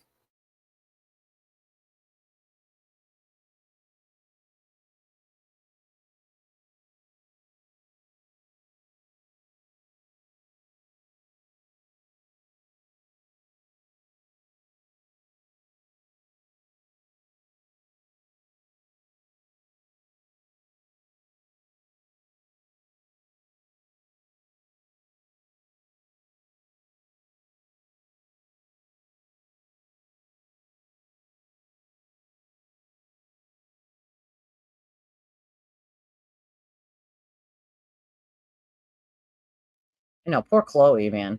Like, come on. And I don't know what the hell's wrong with Rita. Did you see her get behind the guy at Court TV? And he's like, they're supposed to be 200 yards. Like, they take it as a joke. I think it's a joke. The buffer zone's a joke to them. They just come out of the buffer zone, fuck around. Like, and I'm sorry, but the cops should be writing tickets and doing their job.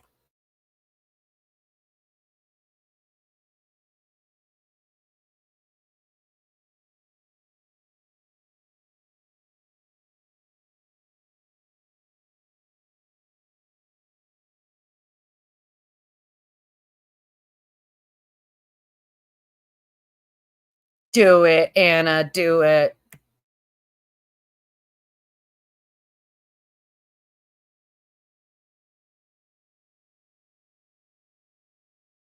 think that's the problem. I think these were a lot of people that just magically decided that, like, you know, they were going to be part of this thing. And the only reason that they continue to subscribe to this giant conspiracy theory is because, well, they think they belong to something.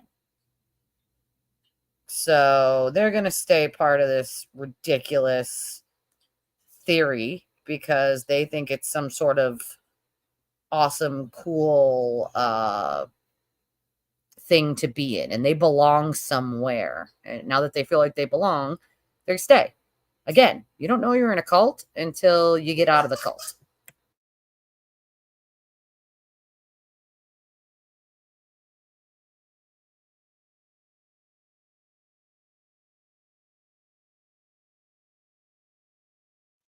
Oh, you do? I got a couple of questions about that. Val?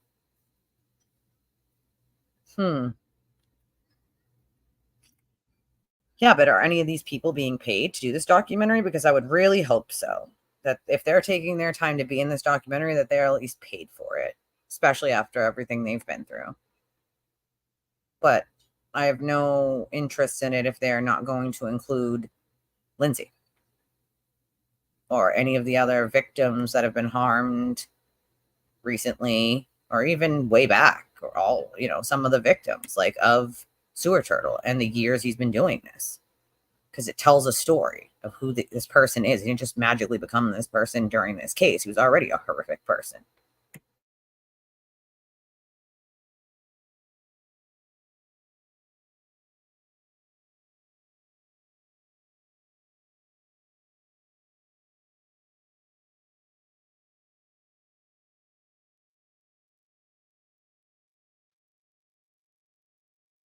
Well, let's hope she's found guilty. That way she can't profit off of anything.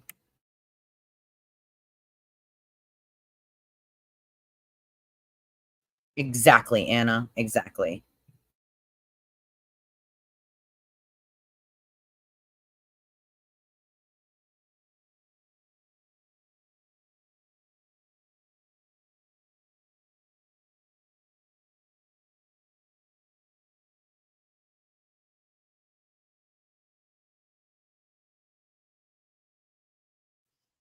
That pisses me off because let's imagine how much that production company got paid to get an exclusive right to anything. They probably got a boatload of cash.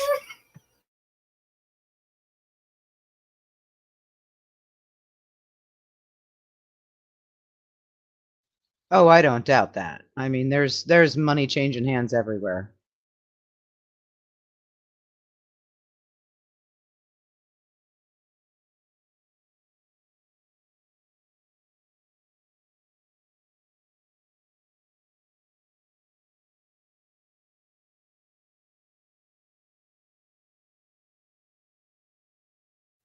That's gross. Because let's know how much Netflix will make off of that and how much Netflix pays, like, to make, pays actors in a movie. Why shouldn't people in a documentary be paid just as well? You know what I'm saying? Like, especially victims, I feel like if they're going to give their time to something like that, then they should be paid.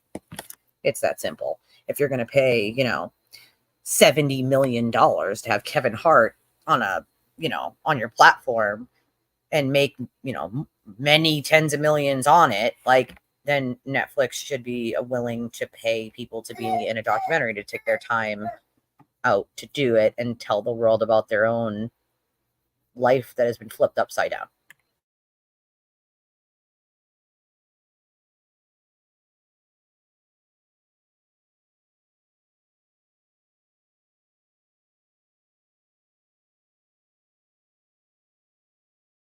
Oh my God, tells him to get some always with wings. Hilarious. That is probably what Karen spends on liquor every month. It's opinion, not a fact. Oh my God, you're right. It could be his own brand of birth control. It's amazing. The Huerman is said to be paid. Yeah, see, exactly. $1 million. That's insane.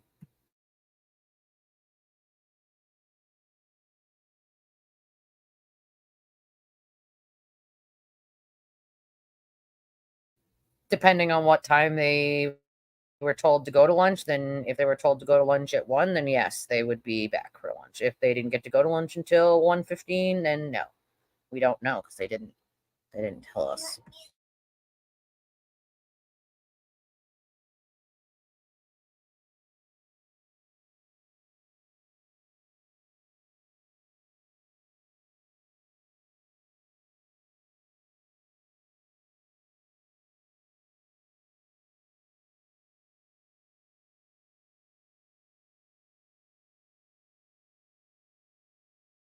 That she didn't call them in to release them kind of says to me that they worked through lunch.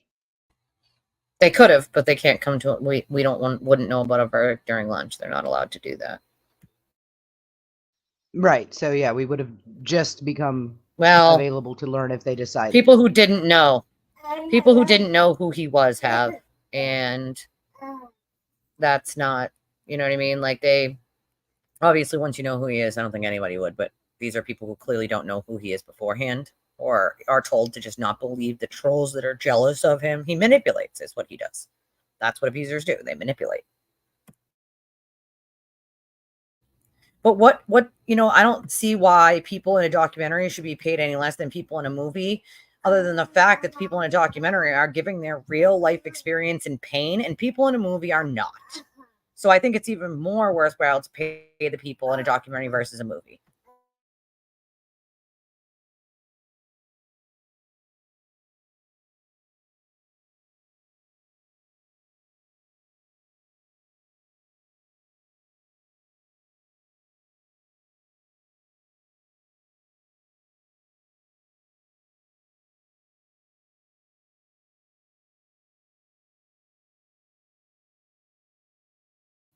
I wonder what the Twitter sphere says right now. I'm almost done eating, so I'll go check in a second. Let's see. I'm going to look. Hold on.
That also pisses me off. They'll steal content from creators, like clips of your shit or what you're saying, and then they'll play it on their documentaries, and then you'll get a copyright strike for it. Like, no, it's my commentary.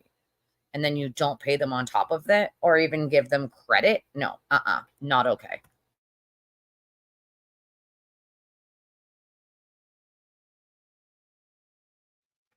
I mean, I just think that if people are willing to tell their real life pain and the things that have been done to them, that they should probably be paid. Where you're giving an actor who's pretending millions of dollars. Let's not give anybody with their real life pain a single penny, because that's not worth anything. The entertainment of someone playing and pretending to be dealing with your real life pain is worth it, but not the people actually going, make it make sense, dude. It doesn't make it make sense. It doesn't.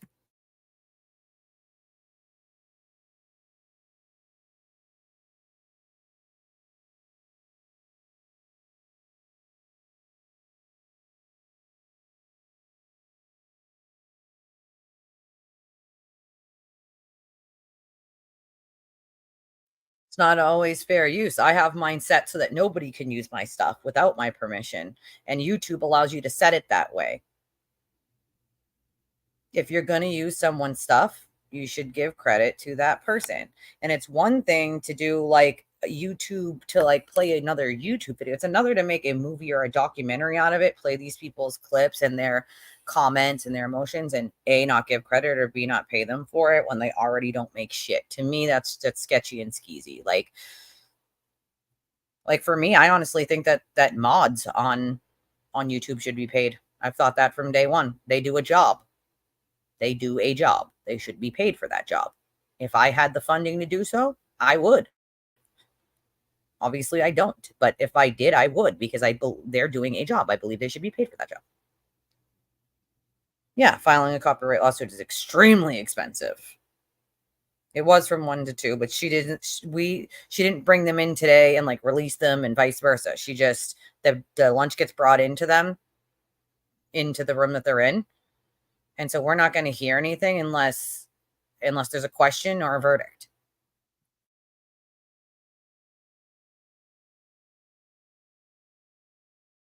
I mean, I get why they get away with it. I just don't think they should be able to get away with it. I think it's gross.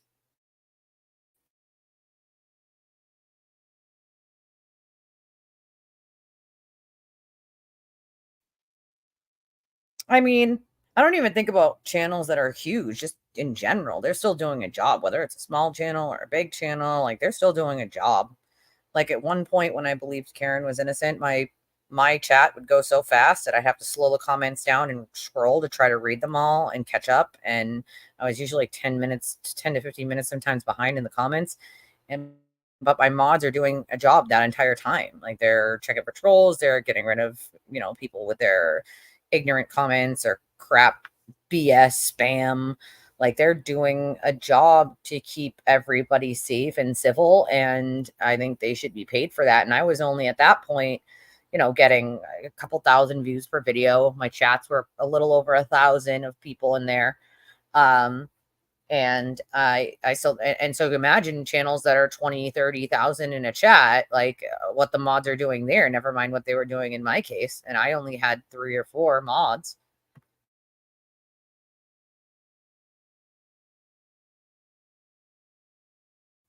The court always provides lunch to the jurors. Always. And thankfully they provide like good lunch. They don't just provide like, public school lunch.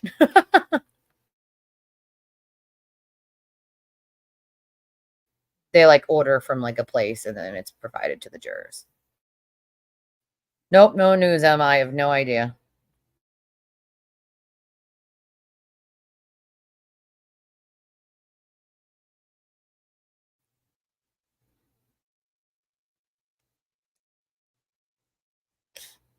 I'm gonna check the disgusting Twitter sphere and see what's rolling over there. Let's see here. Ridiculous comments from stupid people. What do we got? Jackson, right again. What world do you live in? No. No. What? Nope. Jackson's from California, people. This is Massachusetts.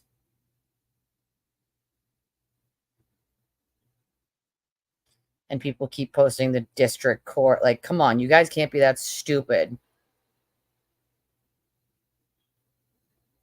District court and superior are not the same.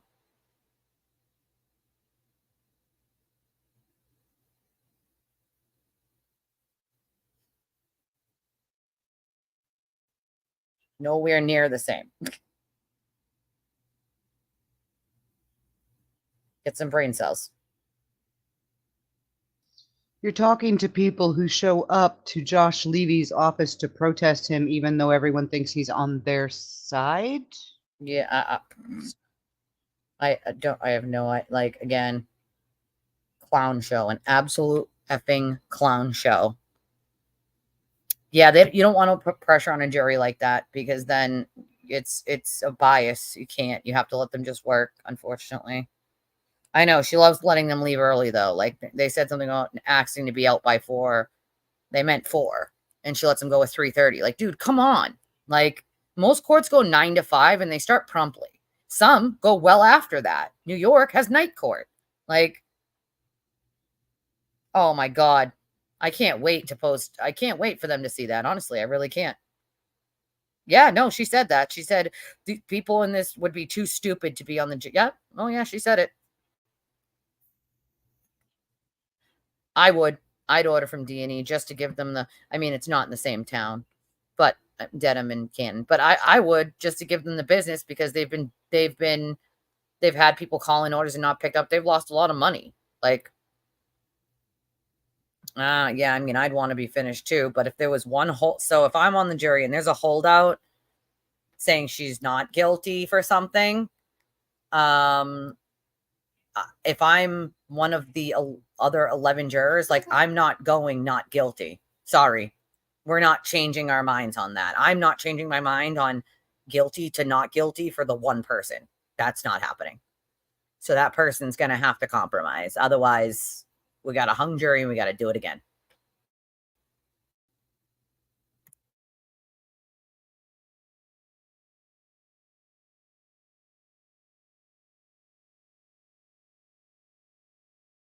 I'm hoping to sort of have some sort of get together and to be able to do exactly that, Ron.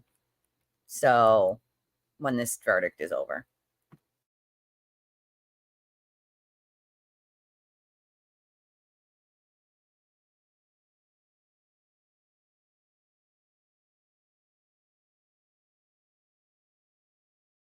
Oh, we know how sleazy he is. That's for damn sure. When you call a bunch of raped women liars, that's pretty fucking sleazy.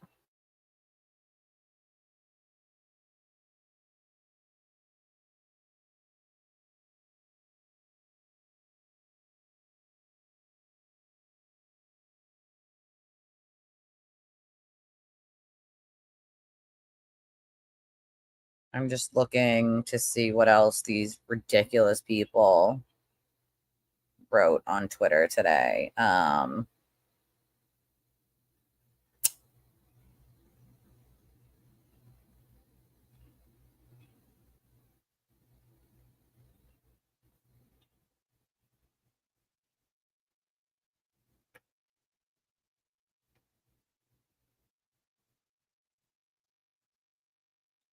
I love how these people will argue with you till the death and act like they're right when they literally have no idea what they're talking about. Good question. As far as I know, he's got a small kid and a wife. No, I haven't. Where is it?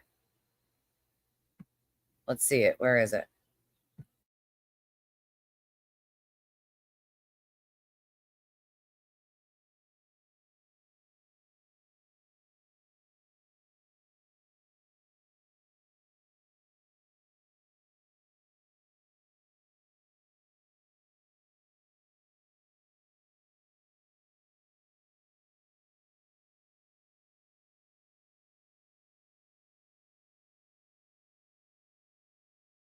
Trying to see what other people are saying on Twitter to see if we can get any updates of any sort of on anything. I'm looking for now too. I do So wonder how many one of the cigarettes attorneys- Adam Lawley has smoked in the last 48 hours, though. If I was him, I would have smoked a lot, but okay. I got my vape.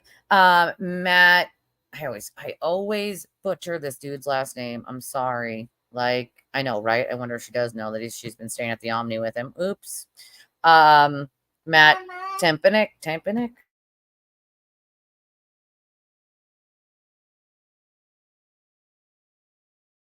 Not that I know if she does not, Chris. So he said there's no reminder, there's no option for quote innocent on the verdict form. The options are guilty as charged, guilty of a lesser included, or not guilty. Because somebody else wrote, if this verdict is anything other than innocent, this is going to be tragic.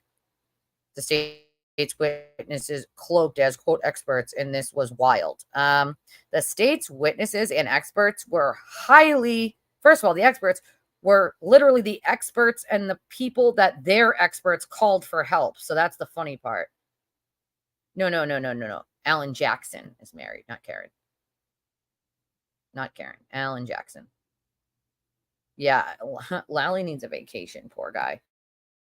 But yeah, these people literally need to be reminded there's no such thing as innocent on a verdict. It is guilty or not guilty.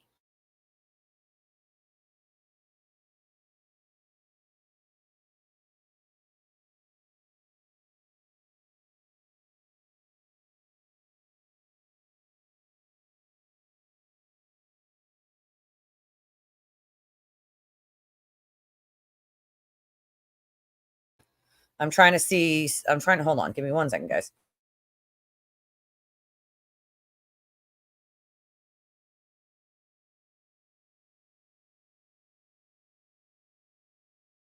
What I see on Twitter is a bunch of people completely ignoring the church's wishes, blocking their driveway, playing on their grass.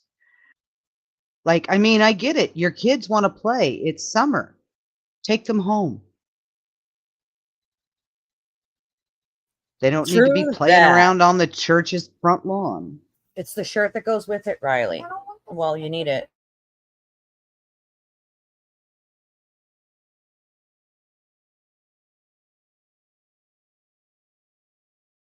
No, Karen's not married, which is the other hysterical part. Have you noticed how many free Karen readers think that she's accused of running over her husband? And I mean, there's some dumb, she is guilty people who think she ran over her husband as well. But um, there's just a lot of people who really have very strong opinions for Well, not she even knowing called they weren't him her married. husband. That's why, because in the like she called him that. She told them my husband. That's why she told the cops that he was her husband.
Oh, here's a good question. Can someone ask Kristen Satera why Karen Reed is waiting to hear a verdict on a crime she scientifically could not have committed per She's an their idiot. 4,000-page report?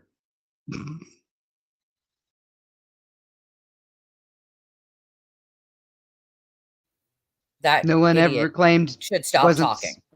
Yeah, the FBI never said scientifically impossible. That never happened. They're saying that their experts say it scientifically couldn't have happened. Well, if any expert would have said that, they would have been lying because there's no way to tell whether it would have or would have not have happened. Like you don't have a crystal ball, therefore you would be lying.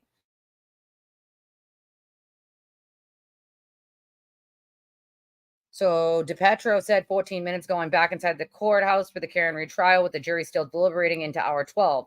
The mood outside fades each hour as the pink-clad supporters seem desperate for good news, like baseball fans praying for a base runner.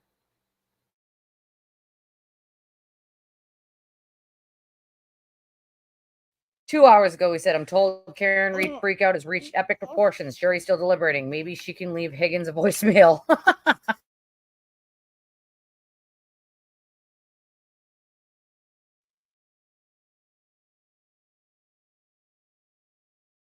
I mean, you're not wrong about that. Basically, all people do is say it and then say it to someone else and then say it to someone else and then say it to someone else. And it magically becomes like the truth because they said so. So, in case you didn't know,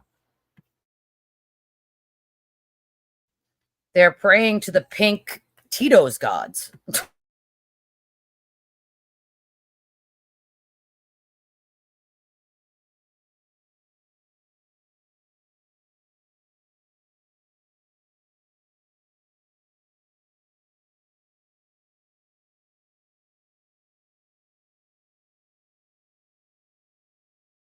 Yeah, at this point, I'm trusting the jury to do their thing. I believe they will.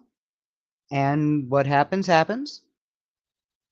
It's going to Like they're suck just for a bunch of people, and compromising. it's going to be good Yeah. for other people, no matter which way it goes. So. I think, yeah, I think they're praying to the pink Tito's gods. Honestly, the pink Tito's gods.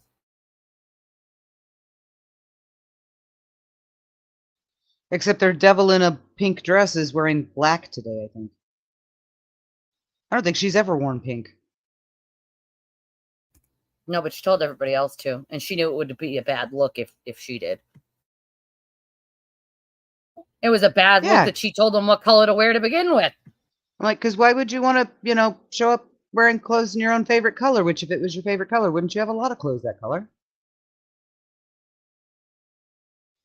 I do. I've got a bunch of clothes, shirts, my favorite shade of blue.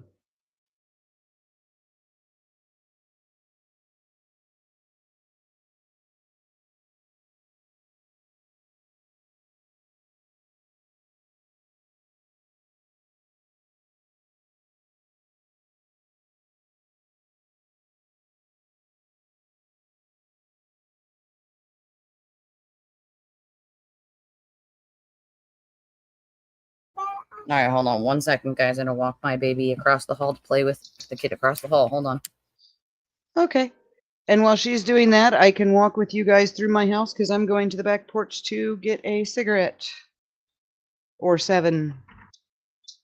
See how many I need. There we go. Walking through, walking through. I'm on stream. What?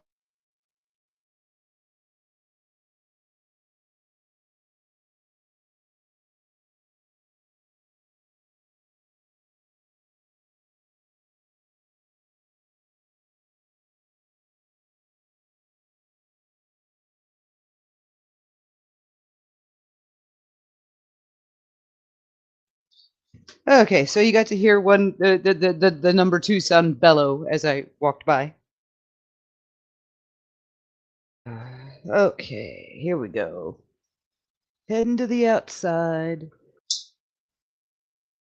The Grand Queen finally appears to have stopped being. Stop puking. Yeah, Stop puking. she's laying on the couch. It took me a couple days too, favorite kid. Afghan. Don't worry. Yeah, that's how you know that when they're sick, because they don't usually do all that when they're not, you know? Right, So. right. And she got up and she was awake, you know, for those like 4.5, 5 hours that she was really, really sick. She was awake.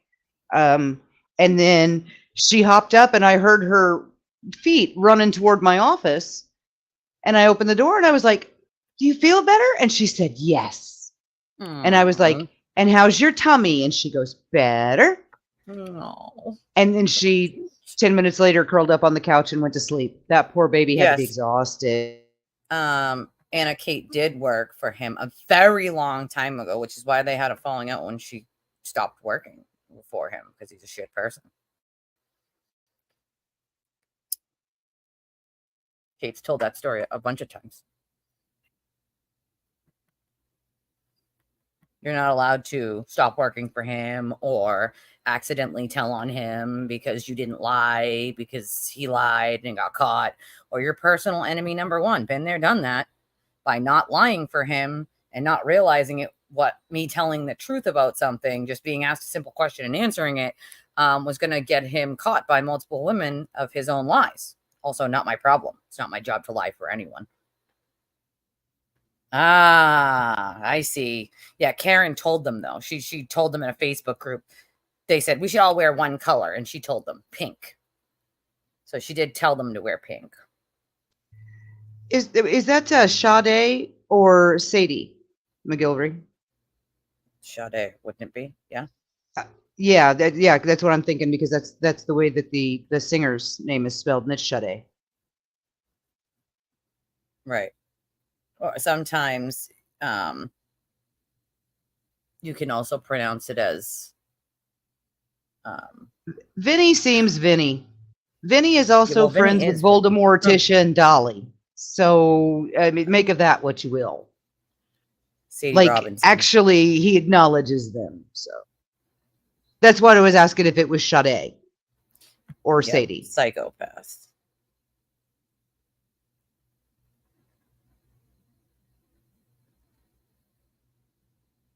Yeah, Vinny seems a little free Karen Reedish, but you know. Okay, Sade, like the singer. Yeah, I say Vinny is friends with, I mean, you know this, Anastasia. He's friends with More Tragedy. God, he and Molly were like besties. Weird. It's so weird to me that he has like a YouTube. Like, bro, you're on court TV. Why do they even allow you to have a YouTube is the question. Like, you get paid enough? Just wondering. Like, that's just fucking stupid to me. Absolutely stupid. Let me check and see if I want to make sure I'm not missing anybody's PayPals. And it seems lately it's been either PayPal or Venmo when people do it. Venmo seems to be popping up, but PayPal I have to actually check email to see for whatever reason.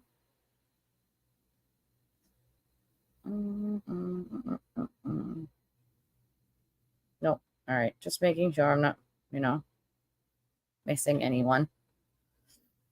I don't want to miss saying thank you to anybody, but If you want to, that's how you do it at the bottom of the screen. Make sure you give a like and a share and a subscribe to help support my teeny tiny little channel over here.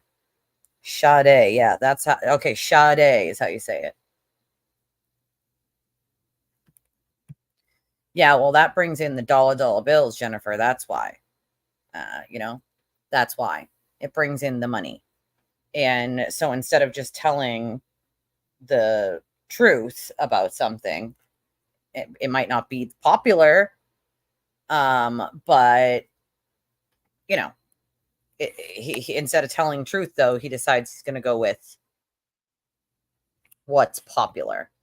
And for me, I don't want to go with what's popular. I want to go what actually happened. If it happens to be popular, that's what actually happened, then okay, cool. But if it's not, then it's not. Like, I'm not going to sit here and lie about it, because I still love this clip with Dr. Sue where she says it's the entitlement smirk. I think it's great. I still want to find this damn stupid rest of the show. God damn it. Julie from Court TV, send me the rest of the thing. I want to see it. God damn it. Let's see what Julie has said. What? Account suspended. That can't be real. That can't be a real thing. That can't be a real thing.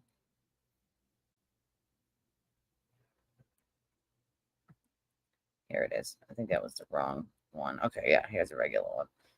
They had tagged the wrong one. Let's see. An hour ago. Oh. It's a picture of her pup. So cute. It's Julie's Friday because she's off tomorrow. Let's see. This case defendant Karen Murray gets emotional listening to her interrogation video. Weird. Okay, let's see what else. It's just screenshots of Julie's Court TV thing this morning. Not much. Let's see what John has to say about what happened a few minutes ago.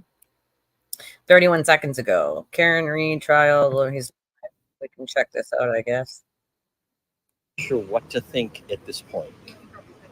We have heard the defendant is out of her mind, climbing the walls, freaking out. Now, I was at lunch and talking with some different people. Here are some of the, here's what I've heard out there. I'll just repeat. Now, again, I was eavesdropping. So someone told me that on YouTube, they were reporting that the jury sent in a guilty verdict. Excuse me, take two.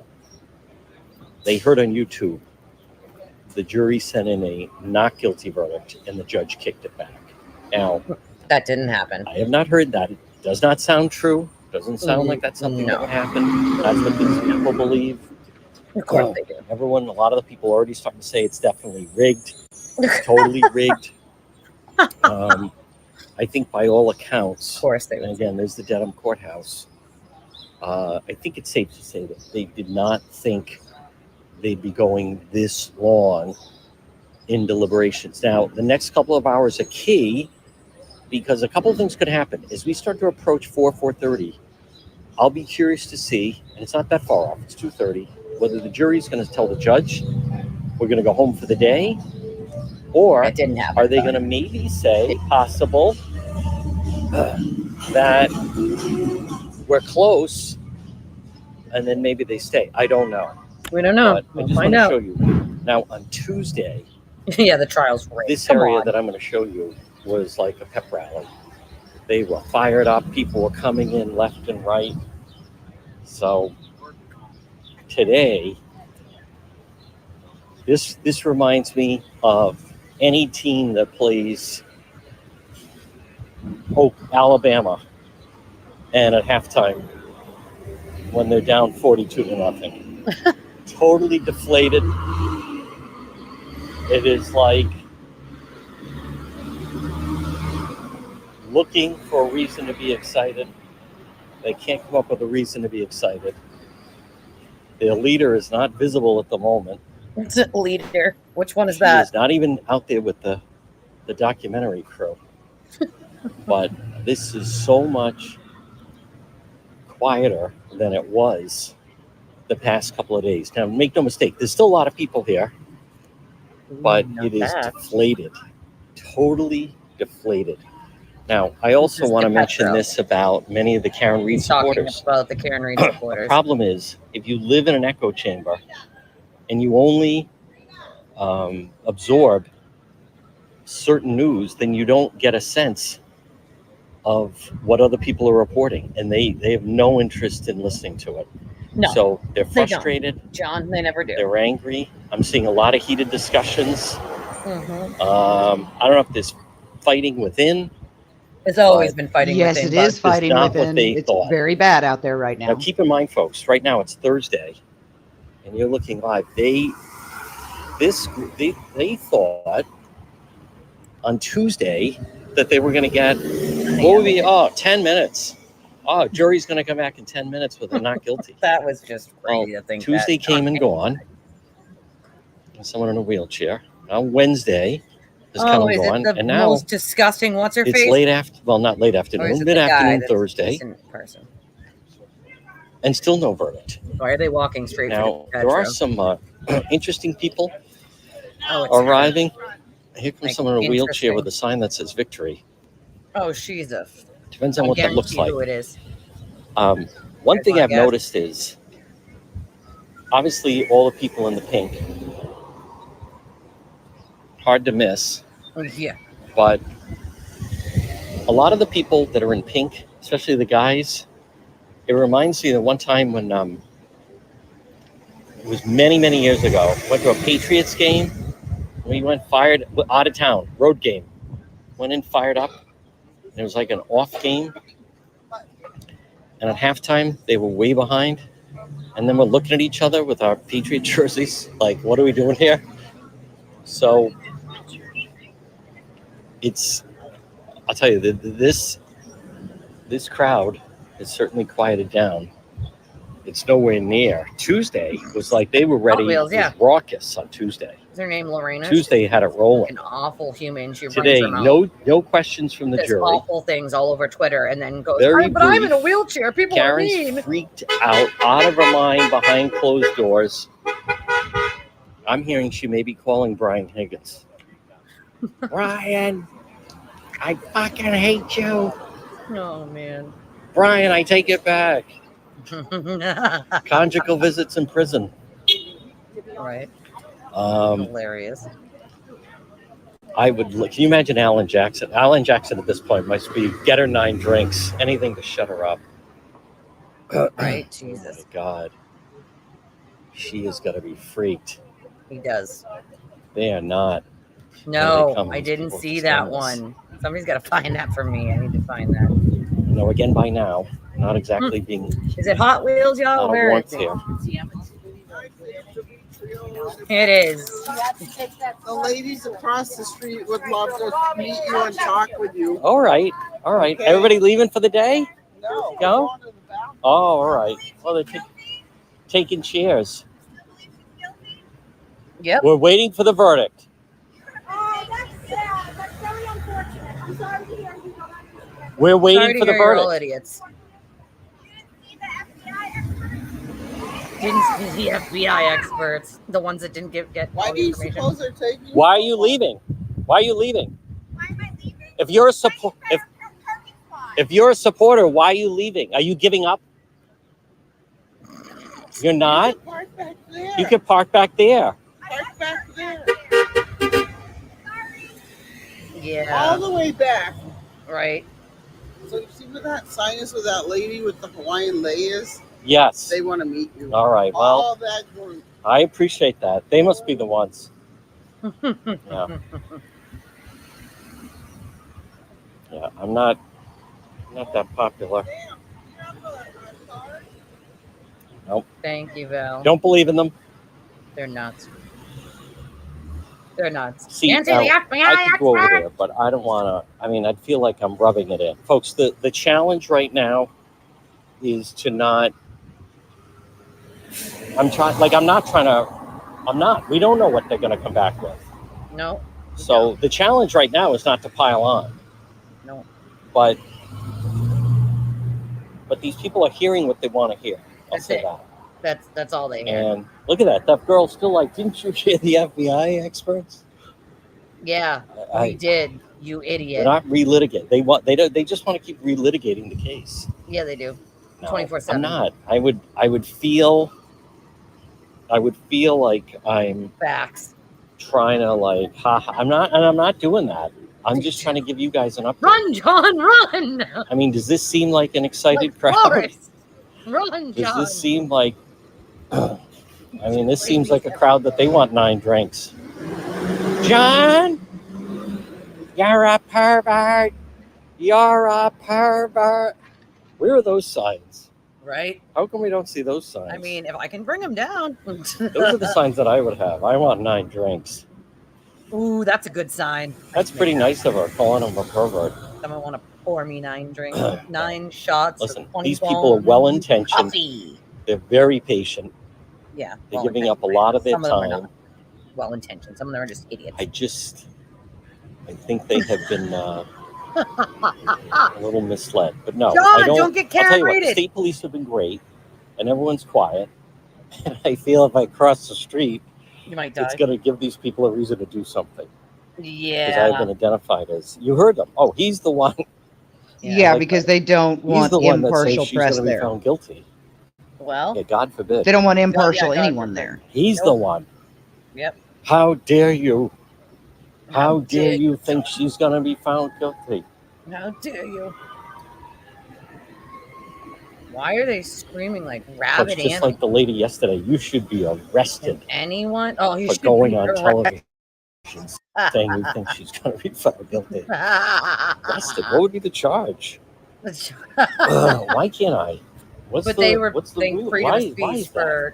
for sewer turtle. I asked her that. What would be the charge What would be the for being un-American? charge? Un-American? Because I think she's going to be found guilty? All right. This is the scene John. out in front of the courthouse. Don't get Karen You Reeded. can already see to the right. People are packing up their chairs and leaving. Yeah, why? So Because now there's Twitter still no is giving up. sign that there is a verdict. So I'll tell you what. Right now, since we are getting a good crowd here, time is at 2:41. I'm going to sign off only because I want to stay in the loop with any No, info. John. What the But hell? then I will come back. Okay. Come on. Hello, We don't folks. want to watch the feral weirdos. Try to be cordial. There he is. There's the man that runs it. There's Lieutenant Murphy. There's Murph. He's running the show. Good. They Okay. did State pull police are someone going out over of the their other way to day be for patient honking with right in people, front Yeah, of the for courthouse. beeping. people You can't beep in front of the courthouse right now. doing their thing. Yeah, he is. When I was coming out of a Don't get store Karen. earlier, this woman came up and said, "What about? I saw you on Court TV. What about Proctor? What about him? What about him? What Take it up with about him." Yeah, right. What about him? All right, He's folks, an we'll be asshole. back What else do just we a need to little bit. know? Again, still no verdict.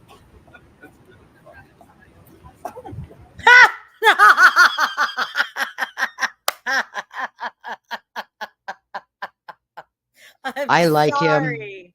I'm sorry. Oh my god! If you guys just I only like him. Twitter is like hardcore. Now they have reached the point, okay, there's no way that 12 honest people could find her guilty. So if they're still deliberating, that means that they've got a plant, or that they're all crooked, or that someone's lying, or that they can. like they sent out a not guilty and she sent it back. No, she didn't. Why do you think I'm laughing so hard, dude? 'Cause Like, this one right here almost just took a doozy on her face. They're just ridiculous, and it's like they didn't get. You want to talk about what's wrong with American society?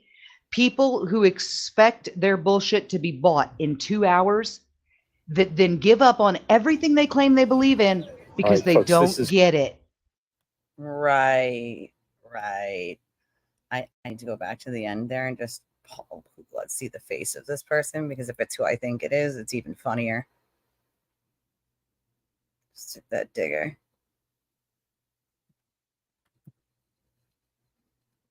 Get the face in. Get the face in.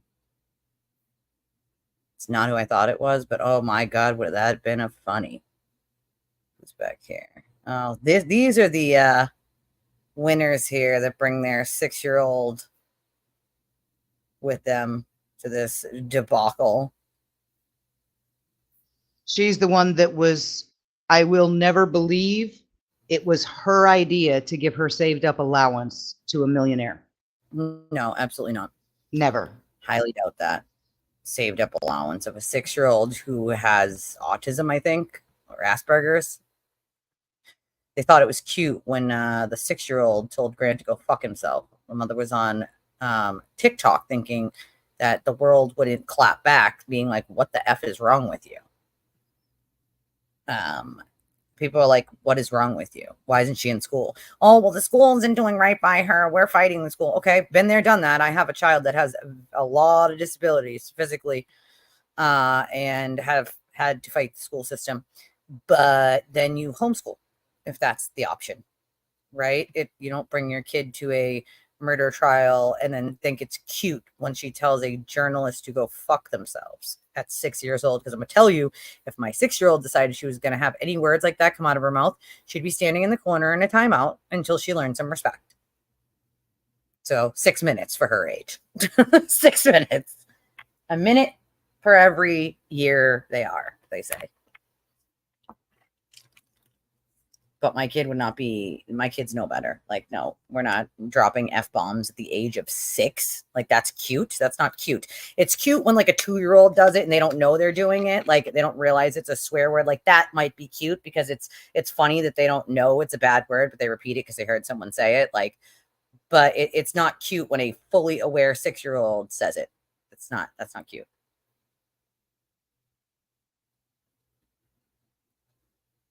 John is funny. I wish he could have heard I wish there was like two-way mic. Don't get Karen readed, John, while you're out there. Don't get Karen readed. I mean, that's probably true. I would never bring, and nor have I ever brought my child down there. Also, for those on Twitter, if you're going to claim that all deliberations that extend more than 16 hours are going to be not guilty, let's sample more than the 14 most famous cases in the last 15 years. Right. I saw that and I was like, do you know how many other cases? How many other cases, even famous ones, took way longer? Like what? Oh yeah. Like, why do they have Darrell Brooks in there?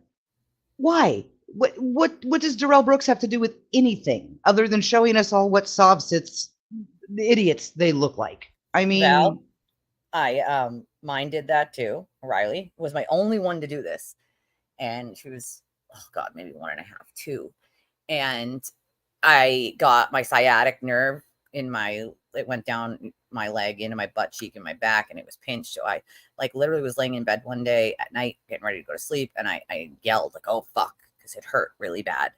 And my sister, what's the matter? I'm like, I think it's my sciatic nerve, I think it's pinched. And I had to like turn onto my other side because it really frigging hurt. And from then on, she kept saying, oh fuck, and she kept using it in context. And I'm like, oh my God, dude. So I like told my mother-in-law, I'm like, dude, what do I do? She won't stop saying it. And she's like, funny enough, my husband's sister, apparently that was like one of her first, like, words was fuck. And she's like, you have to ignore it. And I'm like, what?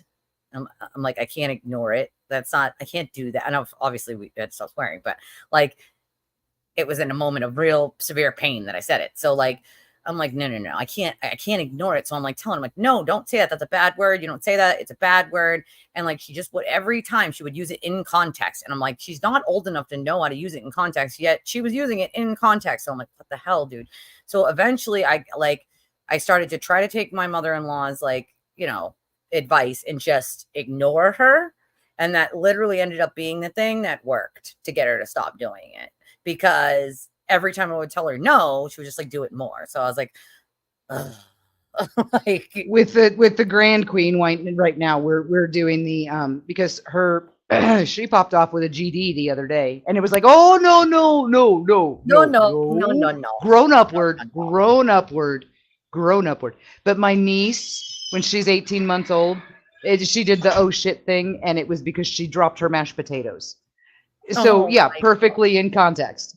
Yep, in context. Like, how the hell do they even know? Like, Because yeah, if mom dropped the mashed potatoes, mom would say, oh shit. I Right? know. Agreed. But I'm like, they're so little. How do they know? They're just so smart. And that's the point. They're very smart. They're like little sponges. And I mean, come on. Most kids have done something like that where you're like, no, don't do that. But it's another thing to get on TikTok and be like, isn't it darling that my 6-year-old just told Grant to go fuck himself? Oh my God, it's so cute. I was so proud of my 6-year-old. Like, what the fuck is wrong with you, dude? Like, what is wrong with you? Like, they do know. They just know, man. They fucking know. See, I don't know. You're right, though. The Grand Queen also, my son, just as he walked through, he was like, one of her favorite expressions is we did kibosh the GD, but he's Yeah. just talking about how cute it was when she goes, oh fuck, or what the Yeah, fuck. that's what Riley did. Oh fuck, she gets. Oh fuck. I'm like, oh my God. And my nephew is doing it now. He's 3, 4, sorry, but he's autistic. And so like my sister's like, I don't know what to do. And I'm like, this is the same thing Riley did. I'm like, you have to just ignore him. And she's like, do you know how hard that? I'm like, yes, I do. Yes, I do. Oh my God, right? We do. Well, number 2 son, what he just points out, she watches daddy play video games, and guess what daddy Yep. does when he gets frustrated? He So when swears, she yep. gets frustrated, that's what comes out. Yep. I know that's what I try to do. So And- instead of saying Jesus Christ, I started changing it to cheese and rice. Yeah. You get to do Geez, that. meanie, I said a lot when my guys were little. But I Cheese mean, and rice. fuck Instead of is like Jesus our Christ. family word. If we Yeah, had a us family motto, too. it would be fuck. It would be fuck. So, and also if you're from New England or live in New England, it's used a lot around here. But my kids know not to say it. Like my kids know better. Like, you know what I mean? Like my kids I never had a problem with any of my kids swearing. None of them. All 3 girls, none of them. And it was just funny that Riley, of course, had to be the one to push the damn boundaries. Like, she was my little terror when it came to doing stupid stuff like that. Thankfully, it didn't last very long, but that's what we did. We used other words. So it was cheese and rice instead of Jesus Christ. Shut the front door. So, you know, cheese and rice stuck for a while though. Yeah, Proctor. Did you hear about Proctor? What about Proctor? What about him, guy? Like, what do you mean, dude? Like, what about Proctor? They rigged the jury, you guys. It's rigged, they're already saying. Like, come on, you guys. All right, dude. Are you guys all right? It's already rigged. They haven't even given you a damn verdict yet, and it's already rigged. Listen, whatever happens, I'm not saying that they couldn't have been tainted. Of course they could have been tainted, right? But I highly doubt it's from the from this side. If they're tainted, it's from you crazies. Like, the fuck? Like, we do. We need to send John that. John, we're going to need you to do a documentary on the feral women in pink, please. But please don't get Karen Reeded while you're out there. Like, I mean, they live in another dimension, right? So, like, they have to have portals and portable toilets. Maybe they Doctor Who'd it, you know what I'm saying? Like, yeah, they're not in school anymore. Mine's already been out for, what, 2 weeks? Almost 2 weeks. So, yeah. Already home. Kindergartners get out one week earlier than the regular kids, but the regular kids have been out for at least a week, I think. So, she's been out for 2. Been done for 2 weeks already. Oh, my phone just went off. Hold on.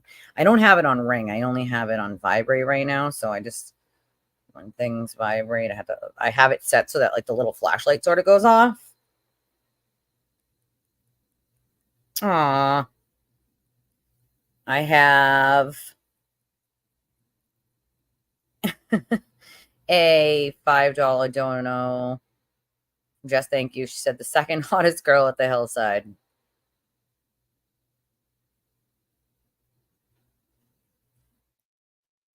Hilarious. You did say that. The first Is hottest that girl at the hillside would be Tito, right? no, Karen said she was the hottest girl at Hillside, and then that Jess was the second, I think, the hottest girl at the Hillside. Like, it's so funny the way, like, people forget so quickly of the things that fucking Karen said about other people. It's hilarious to me. Like, some of the shit that she said that was clearly so, like, so into herself and being like, just like everything being about her, right? Like, that was John DePetro, everyone. Somebody's asking me right now, so I'm just saying it out loud while I type it to them.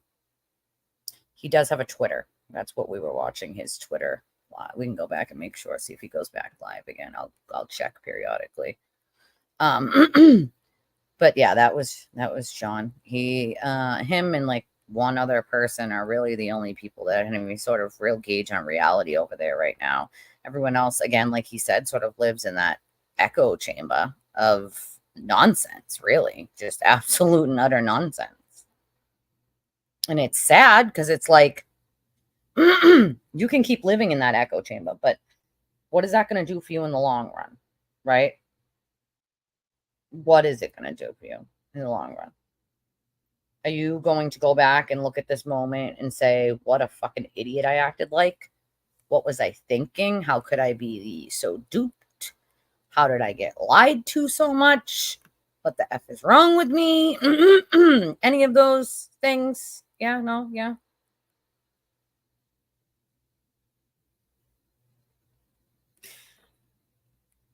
Yeah, no, he's not live yet again, but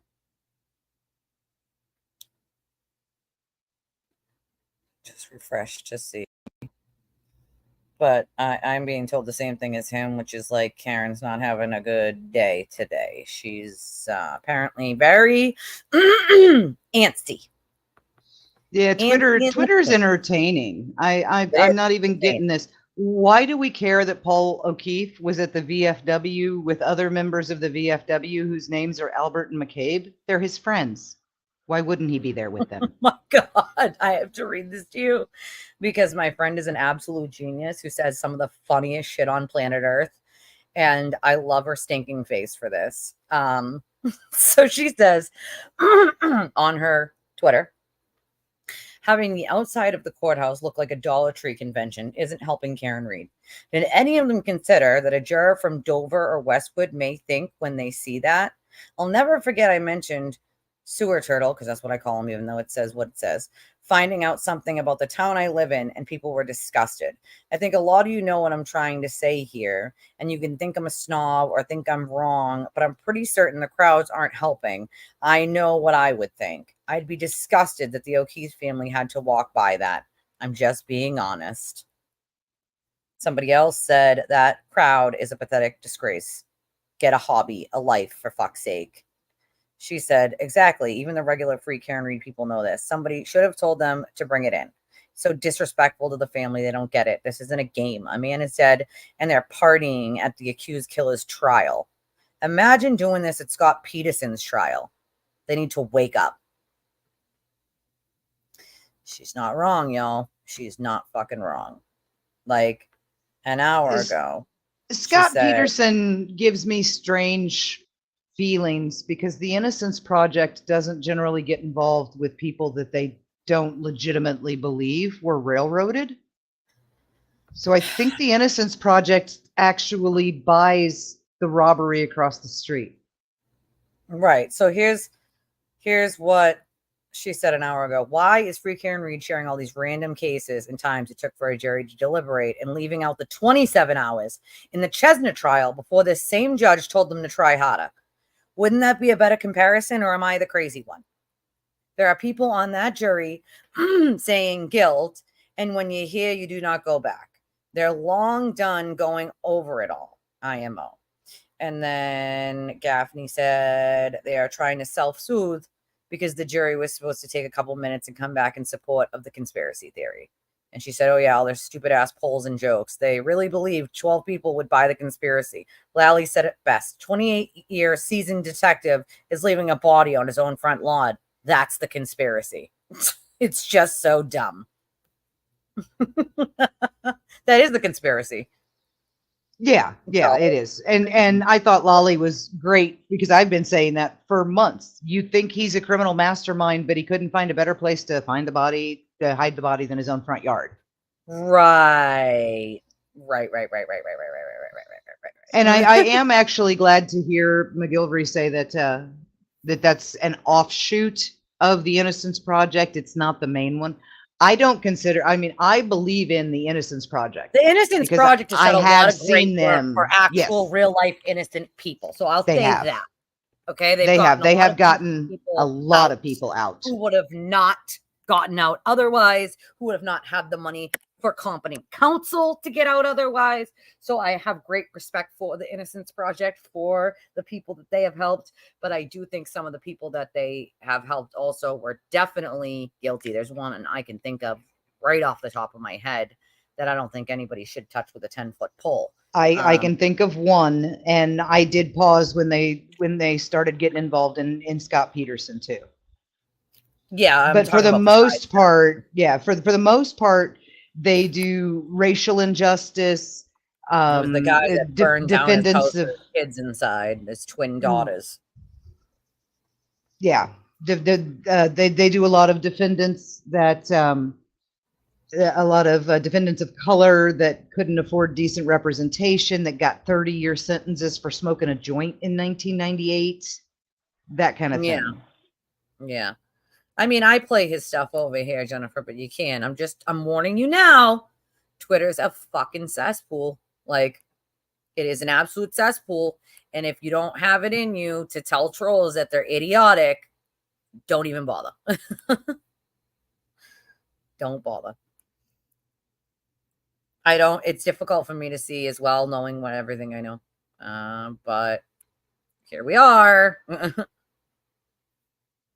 Here we are. Yeah, this is their. But I do think your point about Bev was well made. You know, she let them go for 23 hours, 24 hours, and then told them to go try again. Something like that. She said, "Try harder." Yep. No, try again. And then they did another 8, and that was when she declared it over.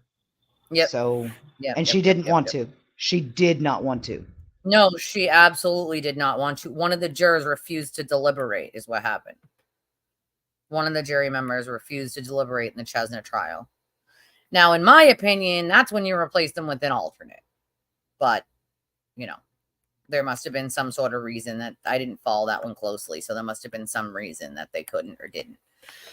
But in my opinion, that's when you replace them with an alternate if they can't, if they are refusing to deliberate. I mean, it's like you're not even going to deliberate. Like, that's a problem, you know? But again, maybe they use the excuse of, well, that was what they thought was innocent or not innocent. So they just are now refusing to deliberate anymore because they don't think their mind can be changed. Well, that's one thing. But your duty as a juror is to continue deliberating until everyone says none of their minds can be changed. Like, that's the job. The job isn't to just be like, nope, this is what I think. End of story, not deliberating. That I think would have warranted an alternate to be put in. But I get why they didn't. Ellen, I'm so sorry. I think they need a lot more than, you know, they need some severe mental health help. Some of these people, like, not till July. Oh, good Lord. You guys must start in August or not until September or October, maybe then? October, maybe? When I was a kid, we started the Friday before Memorial Day or Labor Started Day. in September and we got out end of June when I was a kid, but we were the beginning of June. Yeah, but we always started should be out the first week of June and have June, July, and all of August. I think they should have the full 3 months, June, July, and August. I agree. All of that off until the beginning of September, and that should be September through the first week of the last week of May. Because I think they get like 2.5 months off, and that's it. Like, it's just, for me, I feel like it's too short for these kids. Like, not that we don't all want them to go back to school, but for them, I remember how fast it felt as a kid for it to be like that. Not cool at all, you know?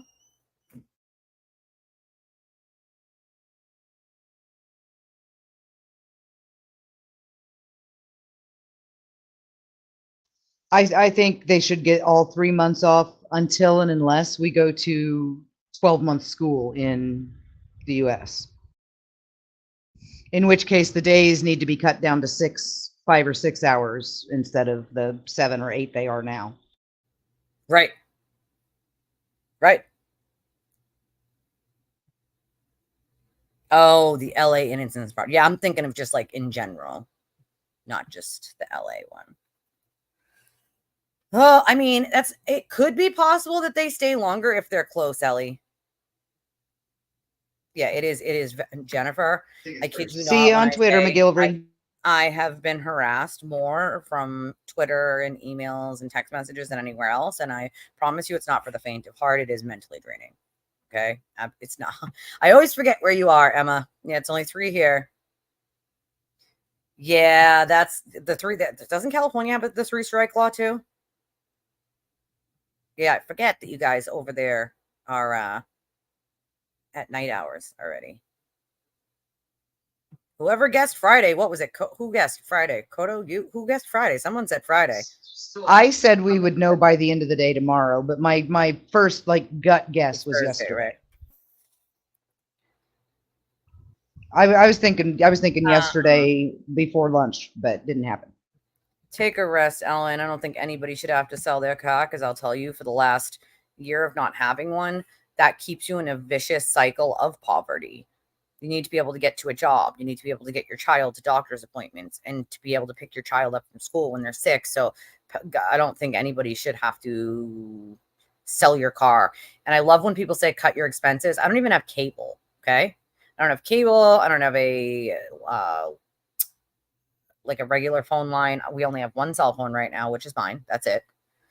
Everything else just works on Wi-Fi. And I don't even have my own Wi-Fi right now. I pay my neighbor to use their Wi-Fi because I help take care of him. So his son was like, listen, you can't really afford the Wi-Fi you're paying for. Why don't you just use dad's and just give him a portion of the bill? And I was like, hey, not a bad idea. Lives above me, so it comes right down into my apartment as if it was a regular house.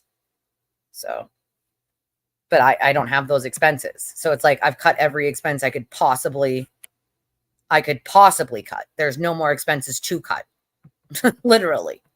So it's easy for someone to say who has money to quote cut expenses, but not when you don't have those expenses to begin with. Possibly. Yeah, because nobody wants to come back after the weekend and then deliberate again. So it's a possibility. No worries. Take a nap, Matt Val. Go take a nap. I would too if I were you. If I could, I would. Naps are awesome. Yeah, that right? Did you hear the FBI experts, John? Like, yeah, we did, lady. We heard them. They were garbage. I know where you're from and where you are, lady. I just forget. My point is I forget where you are, that the time is different, that you're at nighttime hours, not daytime hours. I meant in general, when I say over the pond, I mean not in my country. Not in my country, in a different country. Usually over the pond means like, England or Scotland, but I literally just mean not in my country. Not in America. Not in the United States of crap over here.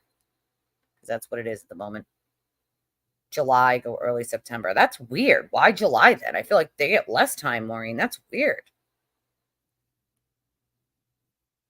Yeah, six weeks, huh? Jeez, that's it? Do you guys get longer, like, vacations during the school year, maybe, that we don't? I don't know. Yeah, 12 weeks sounds about right. That's what it should be. 3 months, 12 weeks. But I guess they probably count the school vacations as weeks in that. And I feel like those shouldn't really count. Those should be mental health breaks, as in, adults taking vacations during the year. You know what I mean? Like, should have those too. Yeah, but not going anywhere and then not being able to go anywhere are two different things. Believe you me. If you need to get to the grocery store to get food, you need to go to the doctors because you're sick. You need to go, get your kids from school, or you need to, you know what I mean? Get to a job, or get to important appointments, or go get important paperwork. Like, not having a car I'm telling you, don't sell your car if you don't have to. Absolutely don't do it.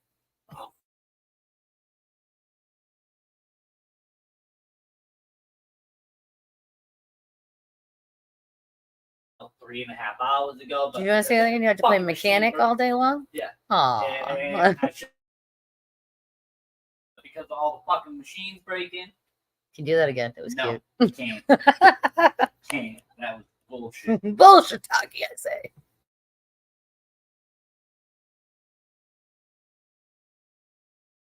Power washing my Crocs. You power washing your Crocs? Yes, I did. You're a champion, babe. I am. Your hair also looks luscious.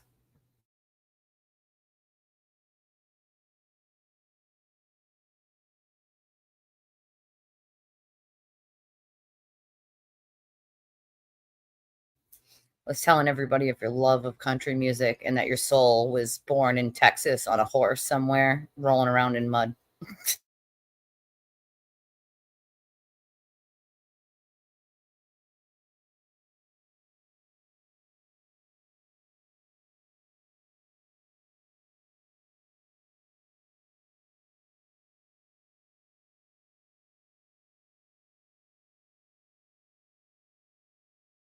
My son just came out and showed me another Hawk Tuah meme. I'm so sick of hearing about Huck Tui, all right? If he says it one more time, he's getting punched.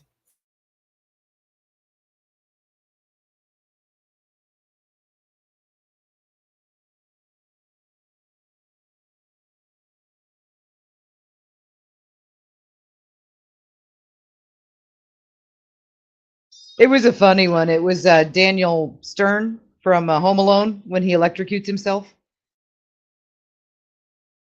Oh, yeah.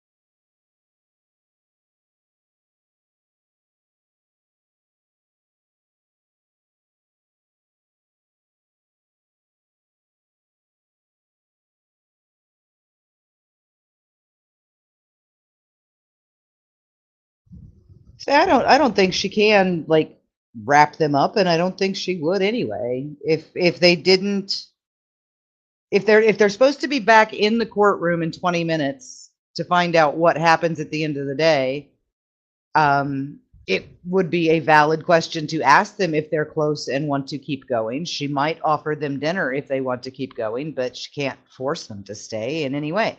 No, so everyone's she'll saying, ask if they want to keep going, or if they're close and they want to keep going, or if they want to leave for the day, and they'll answer if they want to leave for the day or not, and then we'll go from there. yeah, anyone suggesting that all 12 of them should be locked in a room with no food, water, or bathroom privileges until they why? decide? So they can, so they could come up with not guilty just for the free Karen Reed psychopaths outside with their fucking pom-poms.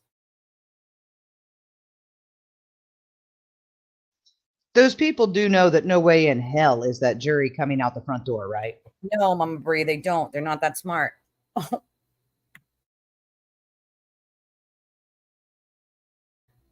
These are the same people that were like, what about Proctor? Didn't you see the FBI expert? Didn't you, John? Didn't you, John? Didn't you see him? You're that guy. You're that guy that thinks she's guilty. I mean, no matter which way it goes, whether they convict her or acquit her, they're not walking out that front door. They are not going to come run into your arms and celebrate what they did. From Dirty Dancing. I gotta pee. You got this for 1 second? I have to pee. Yeah, I'm good. I got a lot of coffee in my system at the moment. Yeah, I'm good.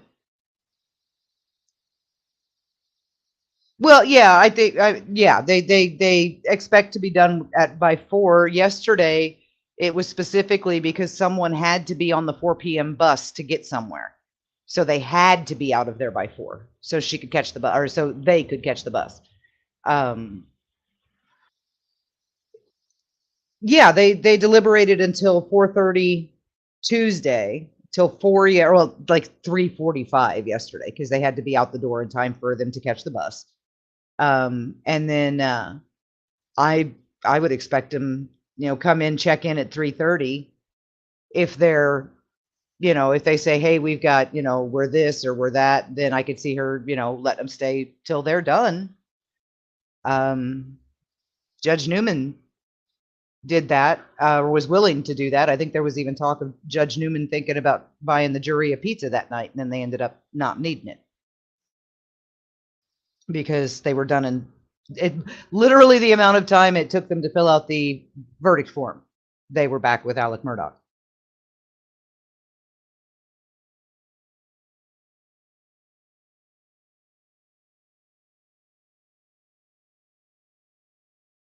Well, I'm sure for 12 people, he would have sent them more than one pizza. Just that he was going to buy them a pizza that night. I seem to remember talk of that. And then they didn't even need to stay for dinner. But yeah, Ellie, I think we'll know within the next 15 minutes whether we may get a verdict today or whether it's going to go into tomorrow.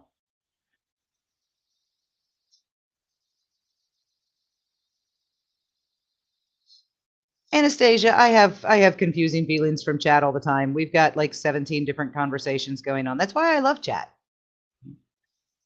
We talk about one thing, then we talk about something else, then we talk about third thing. Now my dog is growling at my son for daring to walk out the front door.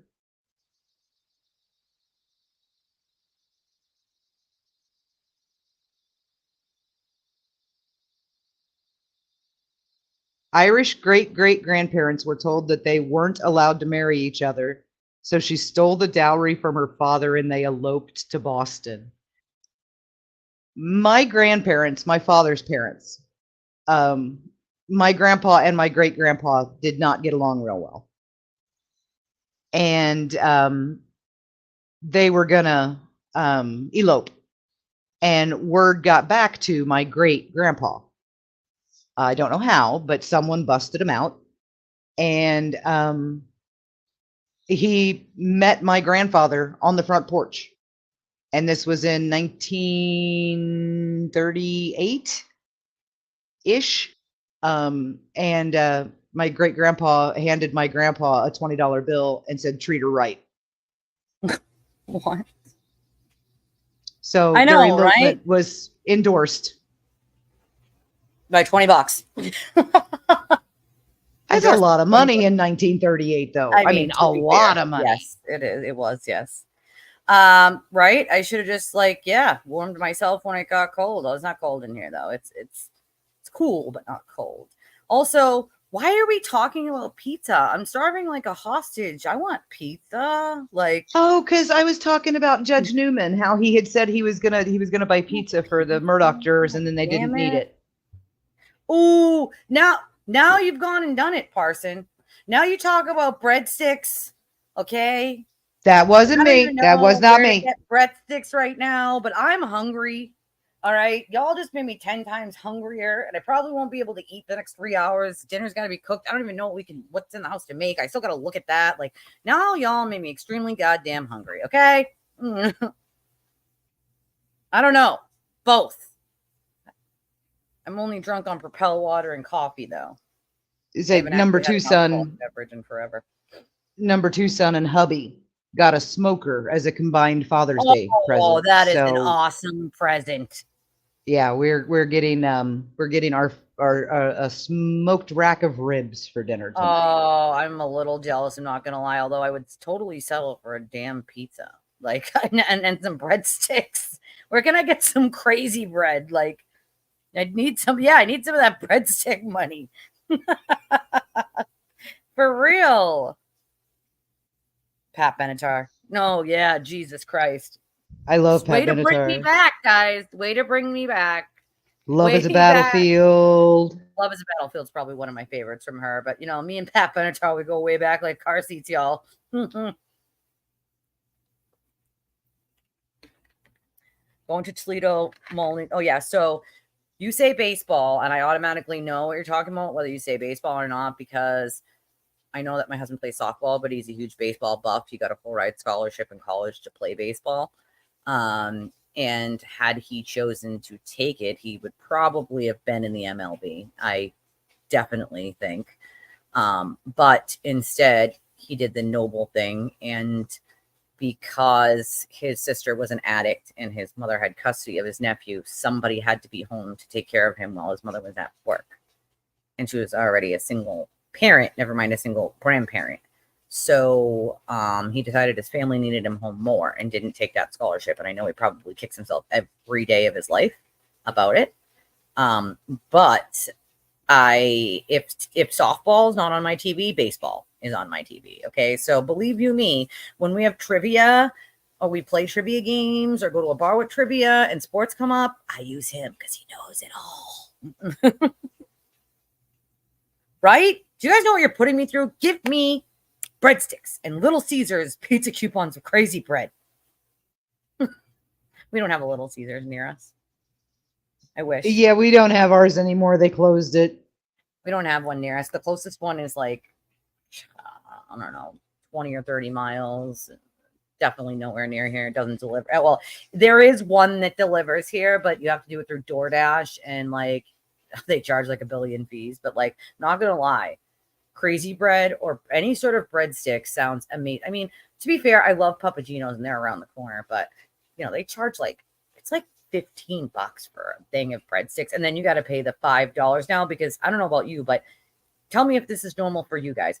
The Papagino's here no longer uses their own Papagino's drivers. If you order from their website thinking you're getting a Papagino's driver, you're actually getting a DoorDash driver. Imagine that.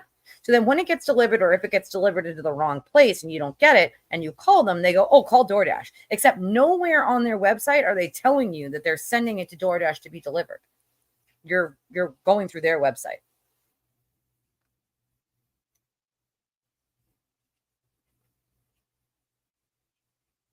I don't know. It's a good damn question. Maybe. Good. Possibly. Ben and Jerry's. See, I'm not a huge ice cream person, but when I am, I like the Oreo. It's called grasshopper pie, but it's mint Oreo ice cream. Ooh, a kebab. That sounds actually pretty good. I'm not going to lie. See, we don't even have a Pizza Hut either. All the Pizza Huts are like closed down that were anywhere near here for a long time ago, too.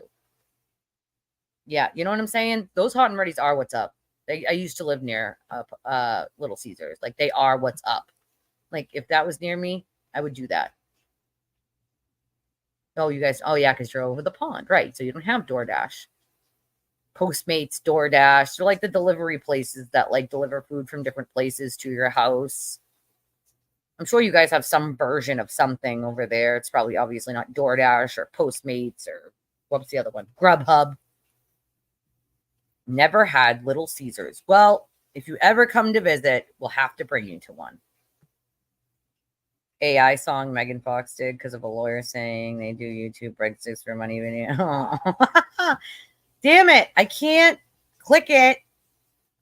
God damn it. Can you email it to me? Because I can do it from there. I can't click it because it doesn't let commenters put the links in there. Only the mods can. I know. Kids do. Yeah, like Uber Eats. It's like Uber Eats. Kind of like that. Uber Eats, Postmates, DoorDash. Yeah. Oh, Discord. Yeah, Discord. Ooh, tombstones are actually good too. Not gonna lie. You got me with that. Tombstones are good. Hold on. Let me also just check on the court for a second. Check on the fan. Oh, for fuck's sake. Hold on.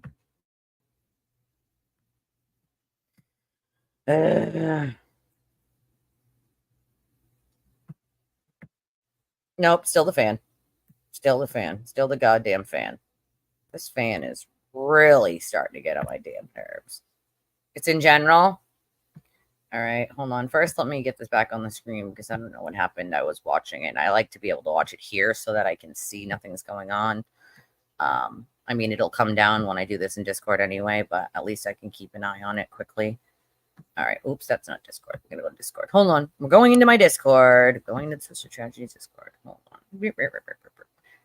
Okay.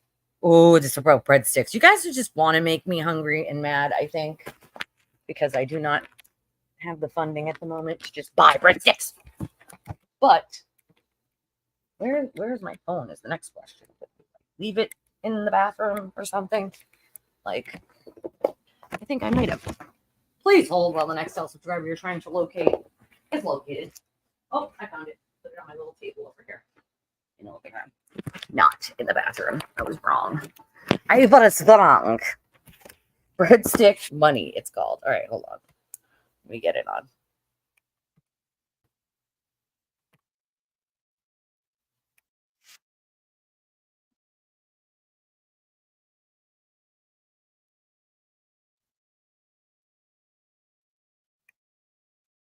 Coming at you on the fly with that groupie super cash, making them cry. We're taking all our honeys to Olive Garden, spreading breadstick money like fire in the oven. Give me that never-ending salad, amount of strong eat. Can't get enough since it's raining only money. $1.99 times 100 fat stacks. Hanging on the mic, spitting mad facts, making jokers mad cause they never got a laugh. Cracking people's sides, making liars take a bath on the mic daily and nightly, holding it tightly, broken the mighty plane and I go teeth. Register ringing, pocket singing, subscribers opinion, we just see it screaming. Give me breadstick money, yeah. Oh my God. Cash, honey, yeah. Give me breadstick money, yeah. That cash, honey, yeah. We're the pond skunk posse swimming around, diving deep for the truth that's buried underground. Short, skinny jeans, latte. I'm watching the courtroom. Nothing's happening. The news is so fake, call it pretender. Reddit bros blowing journals out the water, bringing big news like some Upper East Enders. No rolls, no pens, no Lambo budget. 2 pounders and for the breadstick money, yeah. Give me that groupie cash, honey, yeah. Breadstick money, yeah. Give me that groupie cash, honey, yeah. Breadstick money, yeah. Yeah. Give me breadstick money, yeah. That groupie cash, honey, yeah. Give me breadstick money, yeah. That groupie cash, honey, yeah.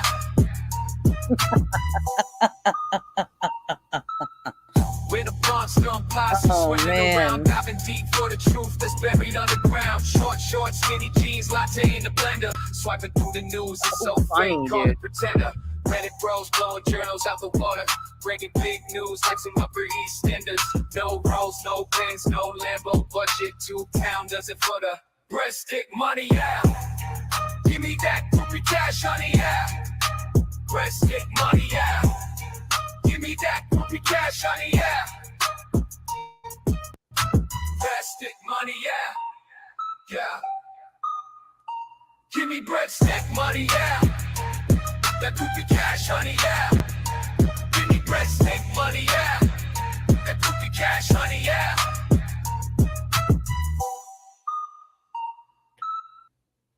So funny, bro. That is freaking hilarious. I can't. I literally can't. We should be coming back to the courtroom in about 3 minutes. So, well, it's here. I mean, I don't see nothing yet. That was definitely a good one, though. That was a good one. Oh, man. Right? Make it rain breadsticks. Amazing. Amazing. If you want to make it rain breadsticks, you can. There's a Cash App and a Venmo and a PayPal for my channel that you can donate to. Or you can like and subscribe. You can do all that fun stuff. We always appreciate any support. She changed the slip. No, she didn't, you dum-dum.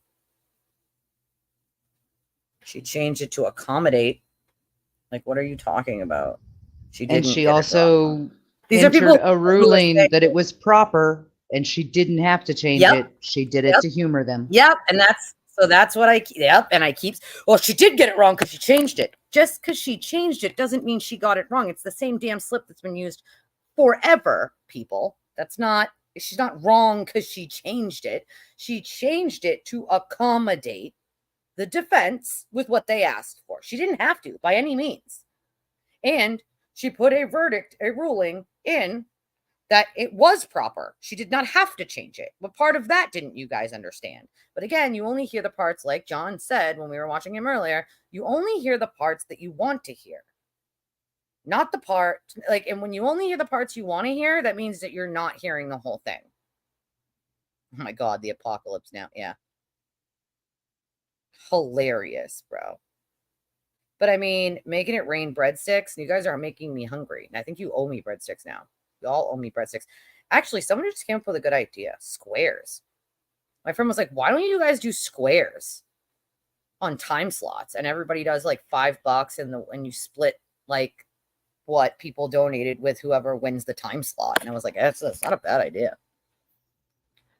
You have to go, the time slots I think would have to start after 9 a.m. though, because obviously they're not going to have a verdict right when they get in at 9 a.m. tomorrow.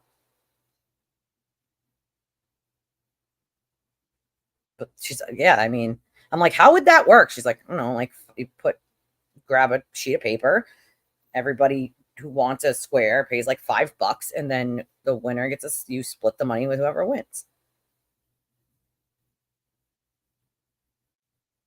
Almost like football squares, she said. I used to do football squares way back in the day. Way back. Way back. Oh, speaking of AI, people are now citing ChatGPT as a reason that the jury should be back because the ChatGPT has declared Karen Reed not guilty. But you see, ChatGPT programs itself by spidering the internet. Oh my God. So the reason ChatGPT thinks that is because all you mofos do. What the fuck, bro? Oh yeah, ChatGPT has apparently decided that that Karen Reed is not guilty. So actually, ChatGPT told me that Turtle Boy's name is literally to make fun of him. So ChatGPT is funny. But I will read this to you. Yeah, well, you know what? I'm not monetized right now, so what are they going to do to me? What are they going to do to me? Not much. Not much that they didn't already let trolls do to begin with. All right, so according to Kate's post from about 10 minutes ago, she said, as it turns out, strange, quote, movement was not court-related per se. I don't know what that means, but a group of Free Karen Reed supporters discovered the victim's family waiting at an establishment down the street and started harassing and filming them. One member of the group called 911. Are you ready for this? Okay, called 911 as they were not allowed to go in on the establishment to use the bathroom. Manager at establishment will be towing cars off the property if Karen supporters don't leave voluntarily. This is not a funny situation, except for the fact that someone actually called 911 over not being allowed to use the bathroom in a private business. Is this down at the VFW? I don't know. I just don't have words for the amount of fucking stupidity of these people. Say, because all those pictures of Paul and the Alberts and the McCabe's at the VFW are from this afternoon. It must be because they were at somewhere. Like they were somewhere and you called 911 because they wouldn't let you use the bathroom. You're not a patron. They don't have to, you fucking idiot. Maybe learn the law. Oh, actually, if you knew the law, you wouldn't still be screaming Free Karen Reed, you fucking morons. Like, go a block the other it's direction awful. And use the recorder of deeds like everyone else. Right. The registry of deeds is across the street. You can park at the registry of deeds without a problem. So what's the issue? They don't have to let you use it if you're not a patron. Animals can pee outside, you're right, as they should. Right? The only thing that works in Massachusetts, if they say no, is you telling them you're pregnant. They have to let you use it. Even if they don't have one for the public and they only have like an employee one, they have to allow you to use it if you're pregnant or have a medical issue that requires you to use the bathroom. That's one thing I like about No living in worries. small towns. Dollar General, if you're in there with a kid and they have to go, they will take you back into their break room and let you use their bathroom. But that's Yeah, I mean, because come on, everybody here kids- knows everybody. Right. Kids should always be allowed to use the friggin' bathroom if they have to go. Okay. They're children. All right. Number one. Number two, there's a reason why Massachusetts has a law for pregnant women and people with medical conditions. Funny enough, not even the establishments seem to realize that that law exists until you have to show them. Oh yeah, the ADA, it's amazing how many people. Yeah. Like if you're going to deny a pregnant woman the right to use a bathroom, there's something wrong with you. Like, hey, I mean, I get that. But if we're talking about pregnant women and children, you know what I mean? Like pregnant women and children, that's a different thing. Like pregnant women and children. I mean, I don't know what I would do if it was my business. I don't know if I would allow them to or not. I mean, again, I think I probably would because I've been on the verge of homelessness before. After our fire, we lived in a family shelter. So like, I know what that's like. I mean, obviously they had a bathroom there though, but I mean, these are people who are literally out on the street and don't have those. So, I'd probably let them use them. But again, that's only if you're not finding that people are going in there, using drugs, getting drunk, and destroying your property in those bathrooms. Because once they start doing that is once they start restricting the use of that bathroom. And it sucks because you can't punish everybody for what one person did. But at the same time, I can't afford to keep changing the soap dispensers. You keep ripping off the walls or, having Roto-Rooter come out because you're putting things in the toilet or calling the cops because somebody's overdosed in a locked bathroom. So yeah. And nobody cares what Becky's phone number is. Stop writing it on the bathroom wall in Sharpie. Becky's phone number. Right. It's always on the bathroom wall. It really is. And it's always, I mean, apparently Becky gets around a lot. She's in a lot of gas station bathrooms and she's always a good time. Right? What the hell? Becky. But like we also know that Becky has no butt. Right? Because, oh my God, Becky. I'm actually easily amused at this right now as well, Emily, because who the fuck calls 911 because you're not allowed to use the bathroom in a private business that you're not a patron of? That is the fucking stupidest thing I've ever heard. But I don't expect anything more from people who are drinking expired Kool-Aid from 1962. I bet they started screaming, First Amendment, First Amendment. Show me where in the Constitution it says you have a right to pee. I have a right to pee. First Amendment. This is how stupid these people. This is what we're talking about here. No, we don't. They might deliberate after 4 for all we know. I'm not really sure.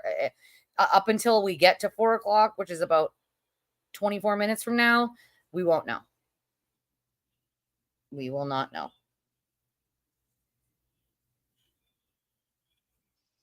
We're not delayed at all. We're all the way up to the end. No, we're not delayed. We're all the way up to the end. All the way up to the end. That's what I thought, because you've had it running all day, haven't even paused. So, well, now it's closed. Yeah, I just accidentally hit the friggin' button. I went to I go need to shut stop. the other hundreds of tabs that are opened. I need to stop hitting the mute button in the middle of words. Because that's got to be annoying as crap. By accident.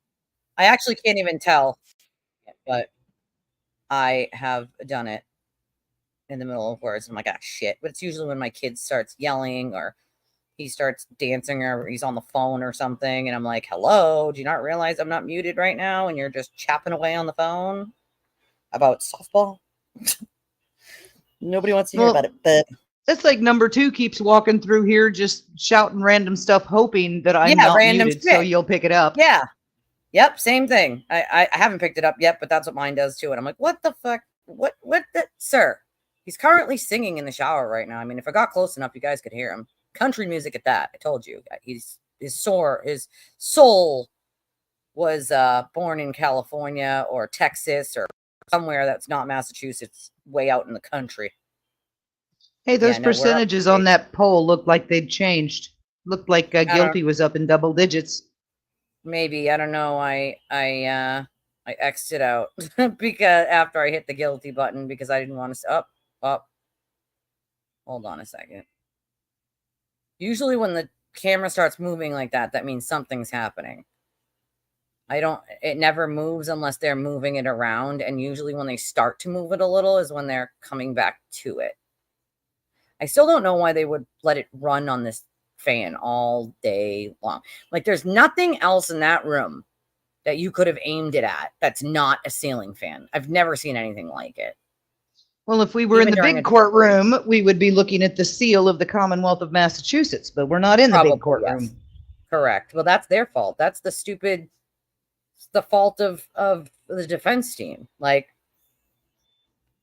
you know, I'm in rare form today, but when I'm in really rare form, I even crack myself up. Don't ask me how. The shit that comes flying out of my mouth sometimes, I cannot be responsible for it. I'm sorry, I can't. It just comes out. It's like, word diarrhea. Just out it goes. Thoughts enter my brain, they come out my mouth.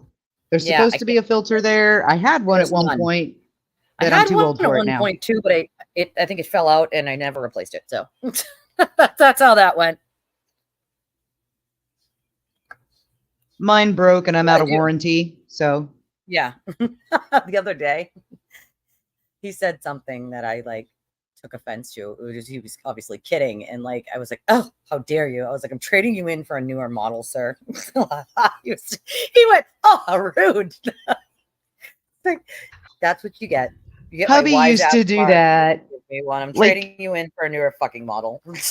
in my late 30s, he would be like, yeah, man, you turned 40. I'm trading you in for 2 20-year-olds. And then he just stopped, like when I got to 40.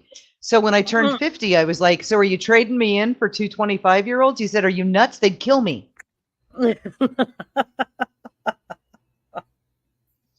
So you just got to stick around long enough that you're not going to, murder your husband in the throes of passion with a heart attack. And then you're good. You're golden all the way to the end. Fine. Don't worry about it.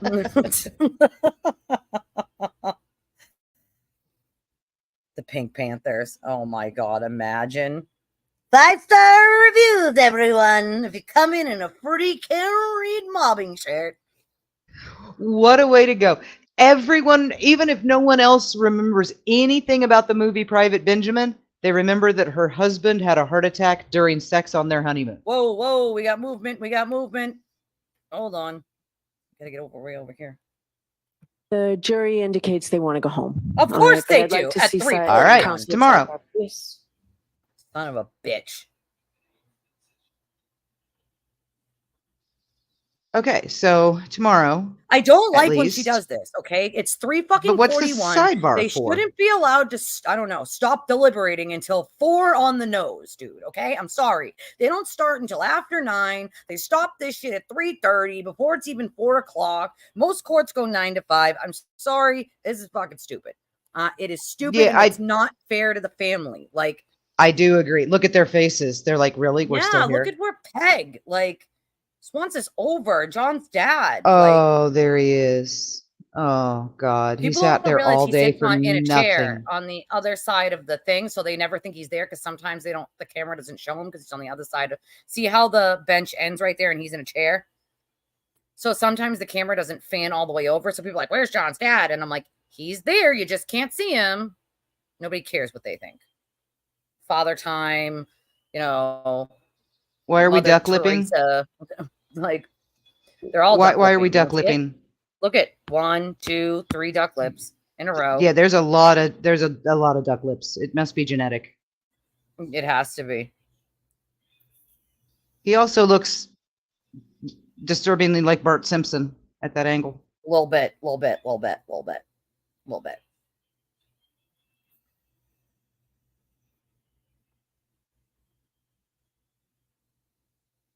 Damn it.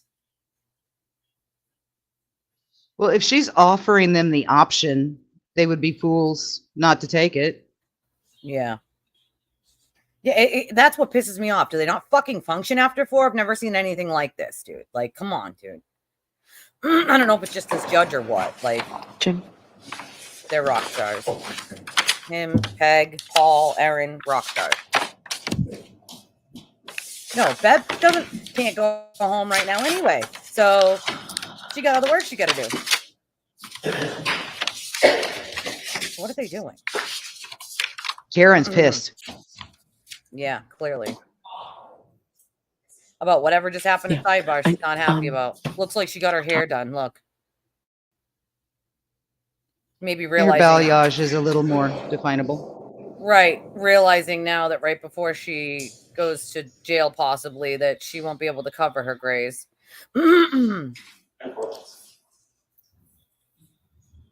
Agreed. They should deliberate until the evening. Like, you're not even doing full days. That's what pisses me off. There's not even. Do the full buses days. just stop going to downtown Dedham at 4 p.m. or what? Of course not. But that's the bus that they hire a completely different bus and a bus company. Sewer turtle not able to pay attention to anything. He'll look over and then you'll see him looking everywhere else because he can't pay attention for 10 seconds. He's mostly just sitting on X all day during a trial, not paying half attention. Paul looks to like he's holding in a smile, but I can't tell. Is he tired? Is he happy? Is he looks what? tired to Frustrated? Me. He looks tired to me. Ready to get the fuck So out of unreadable. Hey, Jers. We all appreciate how hard you've been working, and I understand you'd like to stop for the day, so we will certainly do that. We appreciate everything you're doing. I do have to give you those same precautions. Please do not discuss this case with anyone. Don't do any independent research or investigation into this case. If you happen to see, hear, or read anything about this Look case, at her face. please disregard. She's giving everybody a side eye, bro. Clear your heads. Look at. We'll see you tomorrow. Glaring at the jury is not a good look. No, it's fucking not.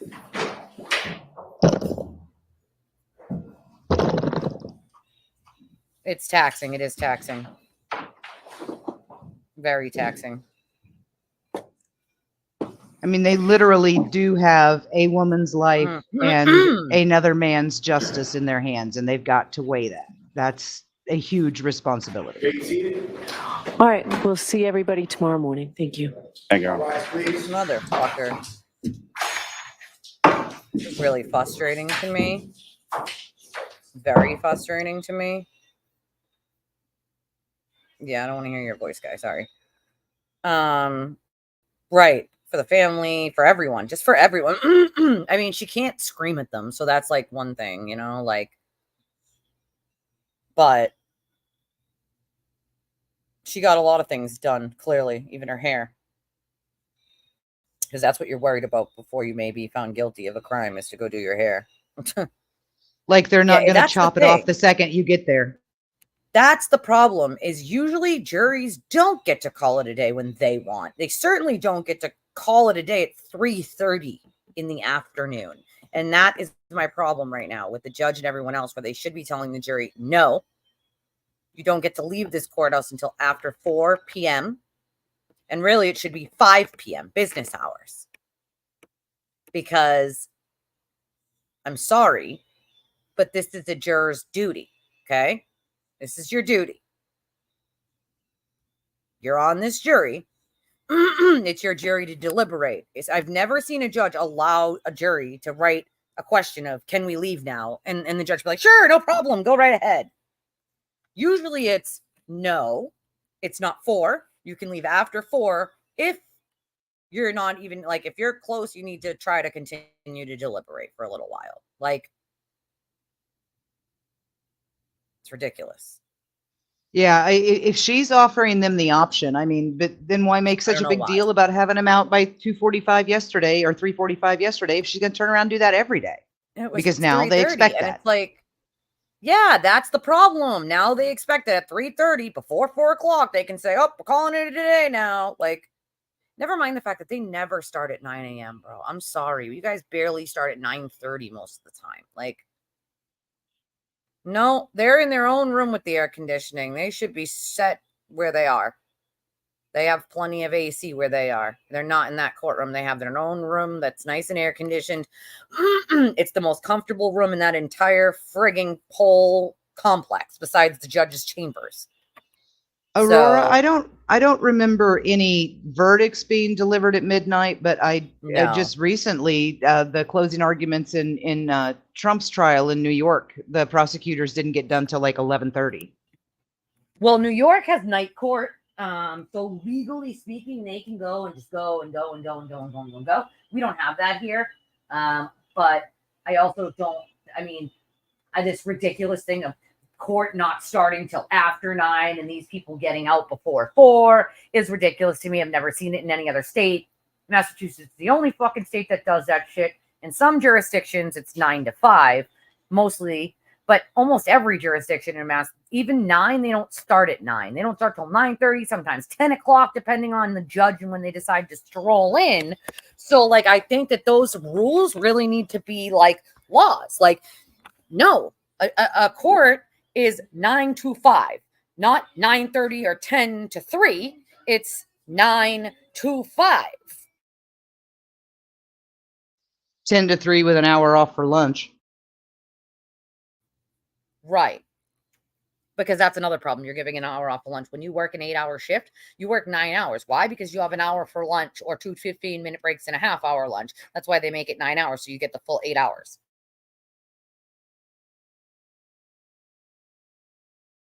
And yeah, she was side-eyeing the damn jury, bro. Like, what the fuck? Like, what the hell, dude? Why are you side-eyeing the people who are trying to decide your fucking fate, bro? Like, that makes no damn sense at all. Like, that's insane to me. Like, yes, they should be putting in at least 8 hours every fucking day. It's crazy to me. It doesn't make any sense.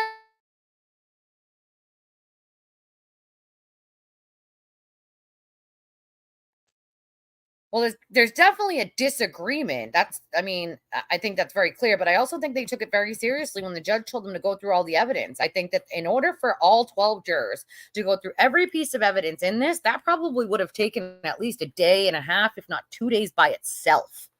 By itself. Never mind then starting to take straw polls and deliberating then on figuring out who thinks what, right? Like, and I'm not going to lie, it seems a little lazy to me too, but do you know who allowed that laziness to happen? The judge. The judge. It's the judge's fault because she's allowing them to leave at 3:30 or sending these notes that they could leave at 3:30. Like, we were in, I think, hour 14 of deliberations. So it was hour 14. I'm not sure. I think she is, but they're not allowed to talk about it even on the bus. So if the bus driver hears them talking about it, because again, it's not a regular bus. It's not like a state run. This is like this is hired. Like the bus is hired. The Commonwealth has to pay for all that. The Commonwealth has to pay the bus and the bus driver and the company. And so they're instructed that if they hear anything like that is to be reported, they could get in big trouble. So like all of that is put in motion on purpose so that if something like that happens, that it can be reported back to the court. Bev created this bullshit. Like, yeah, 4. No, just court. That's the funny part. Just fucking court. Just the government. Just the government thinks that they don't need to work. Of course. Everyone else, they want everyone else to work and take, a third or half of a poor person's paycheck. But the government doesn't need to do work. What do you mean? They need to give you lots of red tape and forms and denials and a bunch of bullshit and actually take lots of your money all the time, especially in Massachusetts, and just not work because, they're fucking lazy and entitled. Like, I mean, you'll definitely catch them coming out somewhere. I mean, I know where they come in and go out. So, but they're not allowed, like the protesters aren't allowed back there. There's security back there to make sure of that. There are cops on duty outside the complex to make sure of that. But yeah, and they take an hour for lunch. Like, the fuck, dude? No, they can't go home for lunch because they wouldn't be under supervision of not talking about it. That's the problem. That's why they get their lunch brought into them. Well, I mean, even if they were close, I don't think they'd ask to stay. I think even if they were close, they wouldn't ask to stay at this point because they know the judge will just let them go home if they ask to. Oh, we want to go home for the day. We'll finish up tomorrow. Like, guarantee if they were close, they still wouldn't ask to stay to finish it. They'd just be like, fuck it. Let's go home and come back tomorrow. Screw it.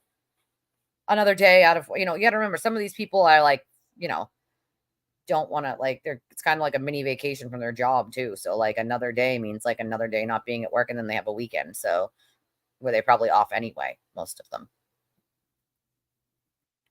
But my problem is they never want to stay after fucking 4. And the judge has now conditioned them to allow them to ask at 3:20 or 3 o'clock if they can leave at 3:30 or 3:40, which is ridiculous. It's not even 4 o'clock. The judge shouldn't be reconvening to dismiss them until it's already, that clock has already hit 4 p.m. Okay? Like, it just shouldn't. Like, yeah, absolutely. I agree with this. If they were sequestered, like I think they should have been, and I've been saying this since before deliberation started, that I think they should have been sequestered. And only now, if you notice, some of the mainstream media is talking about sequester. I've been talking about this long before that. I think they should have been sequestered from the very beginning because of the way this trial was, because of the people that got intimidated. Anybody could have seen this kind of shit coming from a fucking mile away. Like, I don't think the problem is she's not really allowed to ask them if they're close. They have to tell her, like, oh, they're close and they want to stay. That's the issue, because she's not allowed to say, are you close? Because then that could bias the jury into pushing them to come to one conclusion or the other quicker. I'm not supposed to do that. Like, and then, yeah, that fucking half day bullshit, I'd never seen that before. I don't know what Judge Canoni's thought was on that, but I've never seen it. Goes back to a parking lot where all of their cars are parked. The charges aren't really that complicated. Really, they're kind of simple.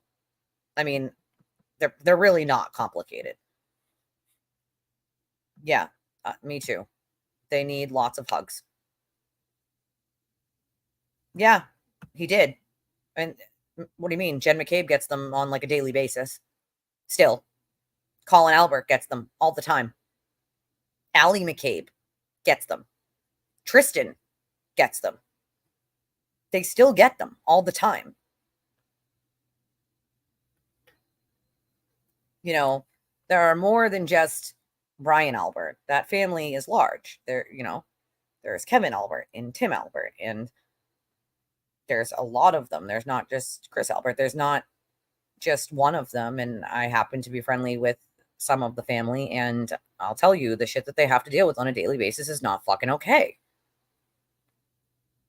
Let's hope not, because if he does, I hope he's charged and thrown fucking in jail and the key is locked away forever, somewhere buried under the prison. Like, agreed. Now, I have some grace, but at the same, it's not it's the judge I blame it on, not the jury. It is an optics play. Zero pressure. That's the point. To not seem like any pressure is being given. You know?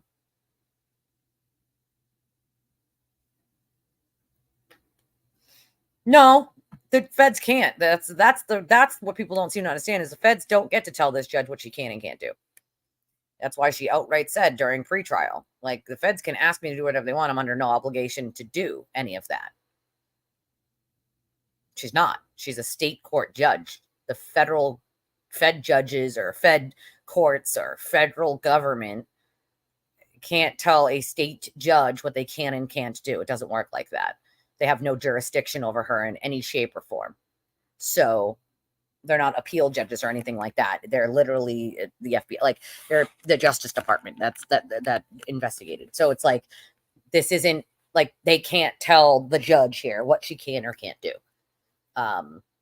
Nor would she allow them to anyway. But the only thing they were asking is to just keep quiet some of the stuff that was in the TUI report, which in reality got out anyway. So it is what it is. And there was nothing there. It was literally like, the only thing they complained about was like the private proctor texts. That was it.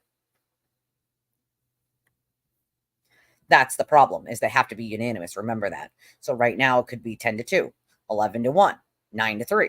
Like, we don't know. We have no idea.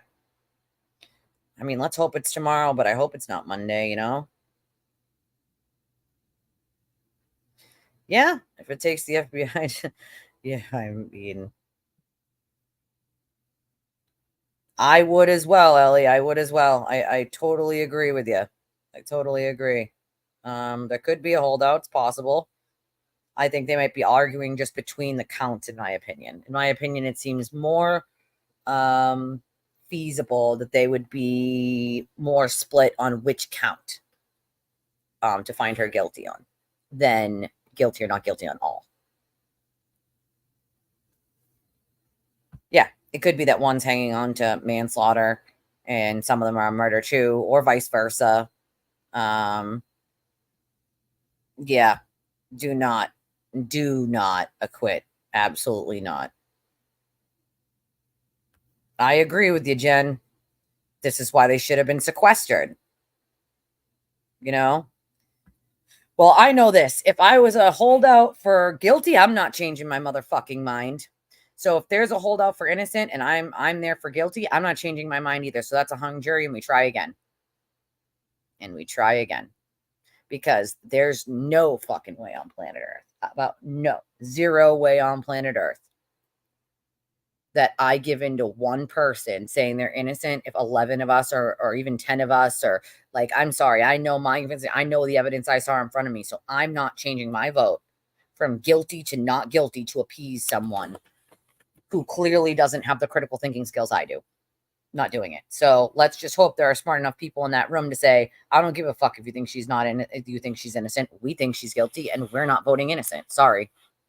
Well, it's not innocent, but it's not guilty. You know what I mean? We're not giving her not guilty. I don't know. I think it was really more like a scheduling, probably. Usually if that's what it is. I'll try to find out later on what happened at sidebar. Some people can hear because it's such a small courtroom. Say the way Karen was flipping her head around and her hair was jerking while she was talking to Yannetti, she didn't look happy, but then she turned around and she wasn't angry. At least her face wasn't, but then she glared at the jury. So right, what are the feds going to do to the judge? There's nothing they can do to her. They can't remove her from the bench. They can't jail her. So what are they going to do to her? The feds interfere in a state trial at all. They are in deep shit. They can't. Right. That's my point. They can't interfere in a state trial. So what do we think that the feds can influence exactly? There's not much they can do. What they did is what they already did. If they wanted to end this trial, the way they would do that is by indicting someone. They could have done that.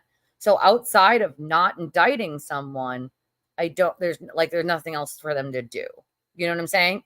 Like if they didn't want this trial to continue, all they would have to do is indict someone, drop an indictment, and it would be over. So if that's not the case and that's not happening, what else could they or would they be doing?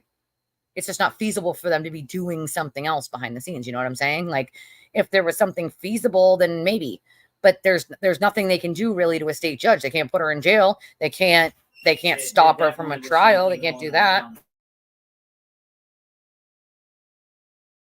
There's just nothing, not anything I can think of. Like they might not all be in agreement, but we don't know what about. It could be something very simple, you know?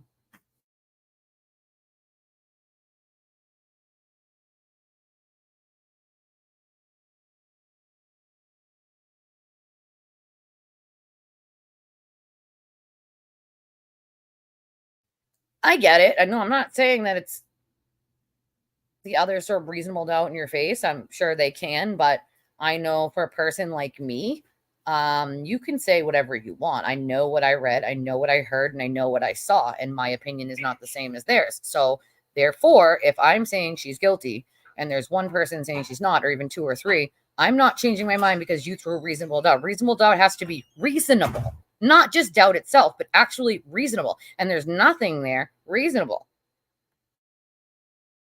I'm not saying the feds aren't corrupt. Let's get real. They're fucking corrupt as hell. But I'm just saying, what would be the play here, right?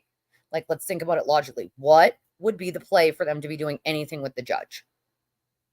You know what I'm saying? I think the judge is being extra careful for appealable issues. And I think she's even given them way too much leeway because she doesn't want them to be able to appeal certain things or even make any sort of argument for an appeal on certain things. But my point is what would they be doing? Like, give me a example of what you mean. Like, what do you think that they're doing? I'm not like, no, there's no doubt that the feds are clearly not 100% on the up and up. There's no ifs, ands, or buts about that in any case for anything that they do. You know what I mean? Like, for anything that they do. But in this case, I'm saying if they didn't just drop an indictment to stop this, then what is the play? what would be any pressure that they could be giving or would wanting on a state judge that really they have no bearing over? That's my point. Like, what would be their end goal, I guess? Like, what is their play? Because I don't see any here. Give me one and maybe I see it, but I don't see what could possibly, what they would be possibly doing that could make a judge do something or not do something. But again, this isn't the judge's decision. This is the jury we're waiting for, not the judge. We're not waiting for the judge to make a decision. We're waiting for the jury to make a decision. So regardless of what the judge does or doesn't do, it's the jury who decides whether she's innocent or guilty. So it's like, do I think the judge gave the defense way too much leeway? Abso-fucking-lutely. Absolutely. Do I think if she's found guilty, will the judge throw the absolute book at her? Yes, I do. Yes, I absolutely do. And I think she's been waiting to throw that book for quite some time. But give me a scenario on what these feds could be doing that would affect this deliberation in any way right now.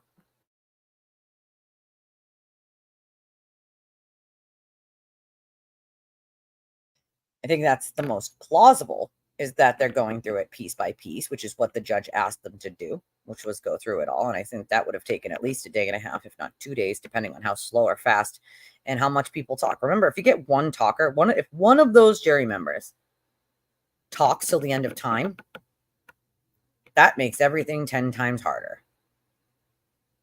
Like, their opinion is an hour-long conversation, right? So I think, in my mind, the most plausible to me is they're not unanimous on which charge. Not exactly about guilty or not guilty. I mean, that process could take weeks if it went that slow like that. If you had one or even two people like that had to talk through each piece of evidence in a very long, lengthy argument, then yeah, it could take weeks. I think it's more plausible that they're arguing about the count of guilty or not guilty on which one, than versus not guilty or guilty on all.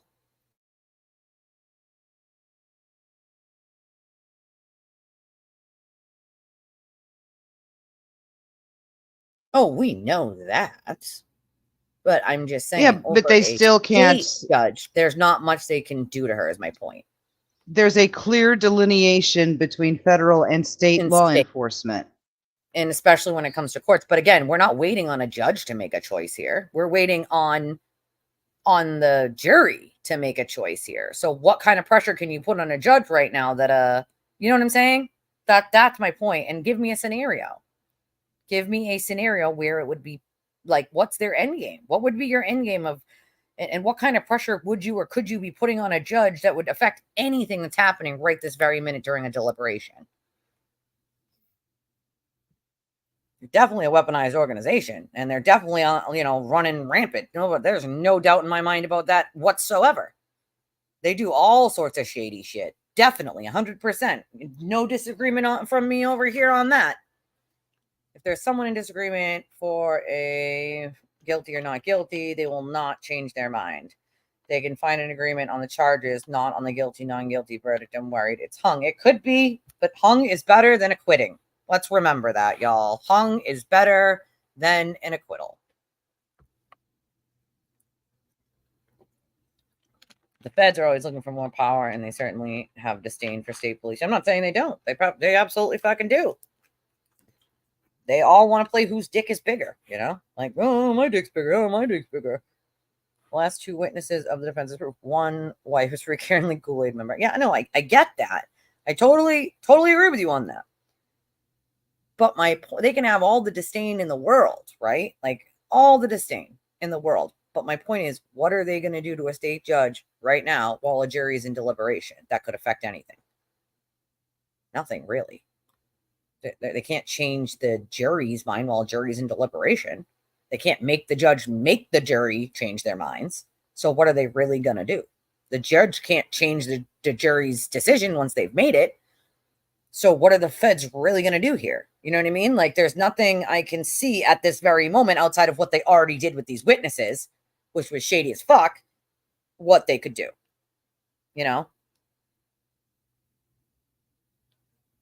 I mean, I get that. But again, down the road, the judge will have to deal with that. But as of right this very minute, the jury themselves, right, are the ones deciding. So even if the feds are come down the pipe later on to fuck with the judge in some way, how is that going to affect the jury deliberating right this minute? The judge can't stop them from deliberating. She can't make them say what she wants them to say. So in this moment, right this minute, the feds can't do a damn fucking thing. The only people that can is that jury in that room.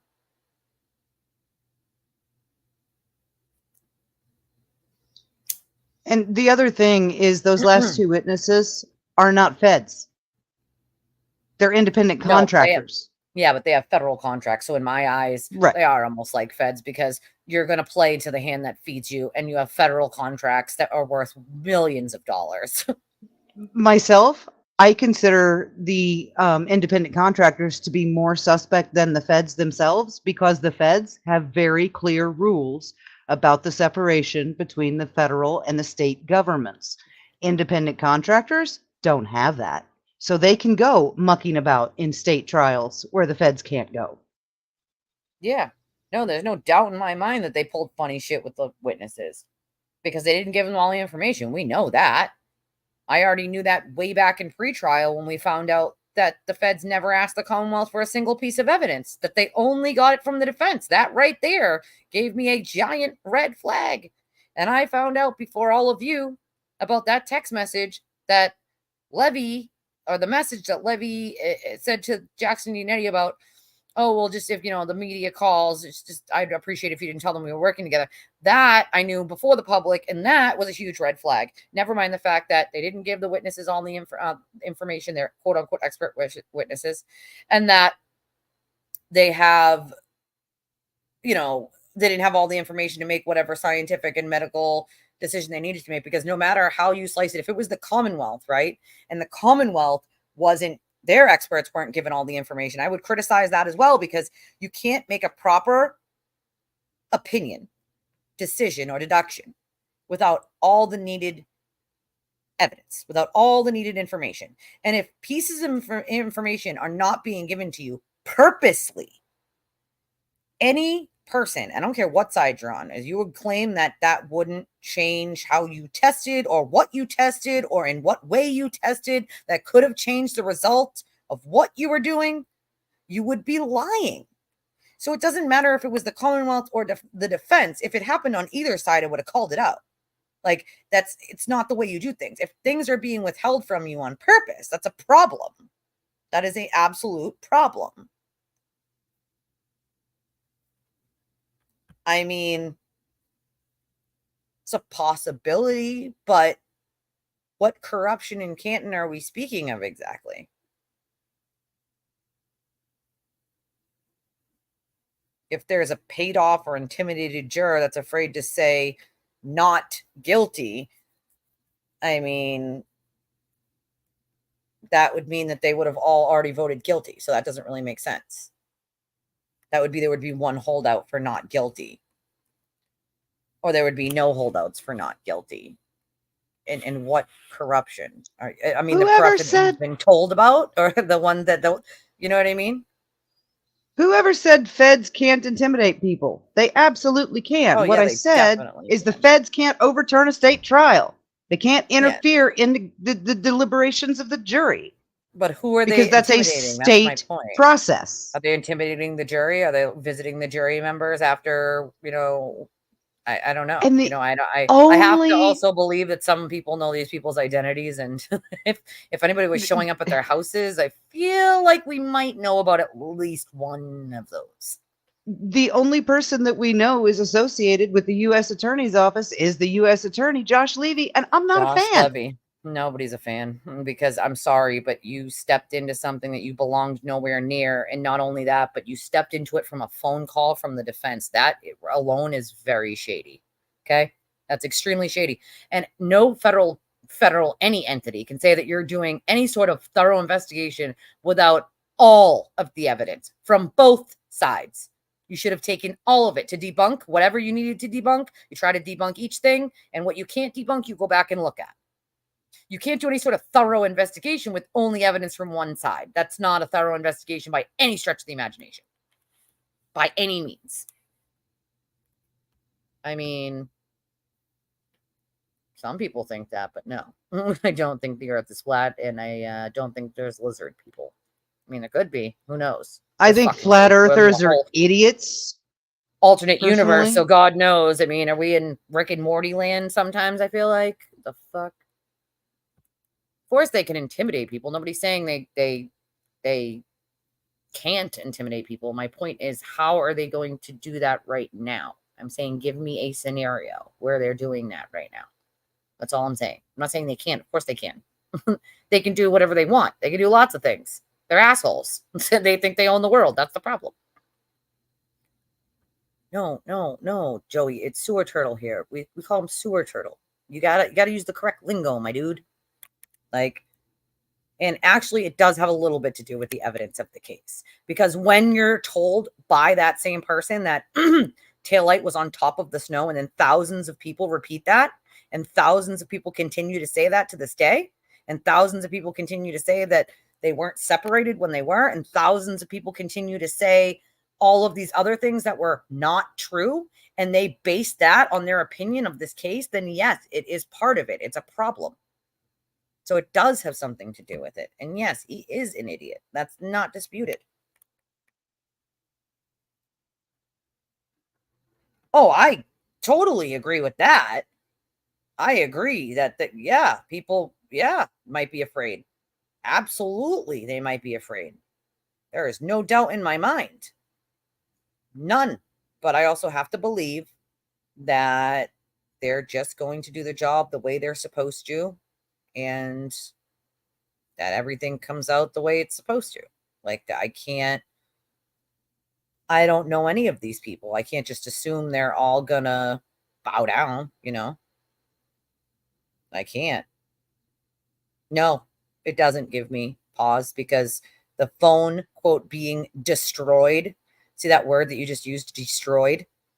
Brian Albert's phone wasn't destroyed. He turned it into the phone company. Also waited over a year to do so because he was waiting to see if anybody needed it. There was no orders out for his phone when he turned it in. Brian Higgins' one was denied. The order was denied.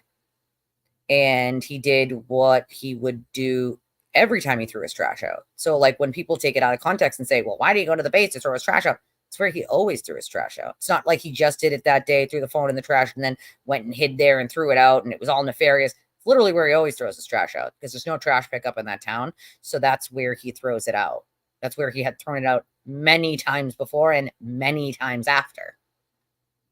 So the dog was rehomed because the son that got the dog was in the military and no longer lived at home. And the dog was not getting along with other animals. And they were already going to downsize. And it wasn't going to be easy to find a place to bring a dog. So they thought it was time for the dog to have a family in a yard when they were trying to downsize, and a place that it would be happy.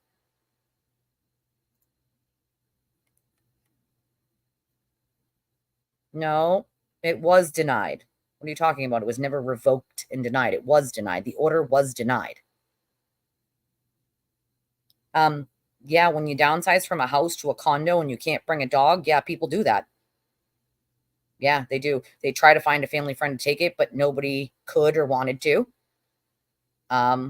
So that was the only option they had. The son that got the dog went into the military. He no longer lived at home anymore. It was his dog. And they were already going to sell the house. So they decided to rehome the animal so that it had a happy life, instead of trying to stuff it into a condo or a small apartment that 9 out of 10 places in Massachusetts do not take animals, especially not a big dog. You might have a chance with a small dog or a small cat, but big dogs, almost never do places want you to rent with animals. I've had to have friends that literally had to have a family member or a friend, or they had to give away their animal because they were moving to a place that did not accept animals and they didn't have a choice. This was the same scenario. They looked for somebody else to take Chloe. Nobody else could. So they found a home for her where she would be happy. It was the son's dog to begin with. It wasn't their dog. It was their son's, and he went into the military. The dog wasn't getting along with other dogs. They were downsizing. That's the thing that made the most sense. Doesn't matter how many years you had it. And as far as Trooper Paul's testimony goes, for myself, I wish he had had measurement photos. I wish he had Right. stood the two vehicles next to each other and actually Yep. shown the 6-inch gap between her Agreed. tail light and any physical part of his car. He Agreed. was missing several photos that I would have had there. But as far Agreed. as his testimony and the physics that he explained goes, he said exactly what I had been thinking since the second I saw the picture of the tailgate.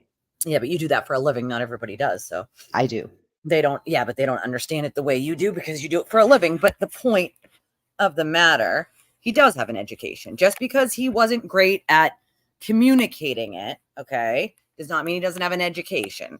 Not everybody's We don't have degrees in physics. I'm just short of a master's in English, but I've been doing this for more than a decade. So knowing what we know, because we do what we do and we see what we see, and we have to take 24 hours of continuing education. We are constantly in school. We do not stop. Just because it's not a PhD in physics doesn't mean that you don't know what you're talking about. That's her point. He didn't have to explain the physics. Except the independent experts weren't independent. They have big government contracts. That's not independent. And they also weren't given very important information on purpose. That doesn't give you any pause whatsoever. The fact that their expert said that there is no way that she cracked her taillight on hitting John's car up to even 5 miles an hour doesn't give you any pause. I can throw those same questions back at you. I just happen to know a little more than you do about the explanations of certain things that you don't.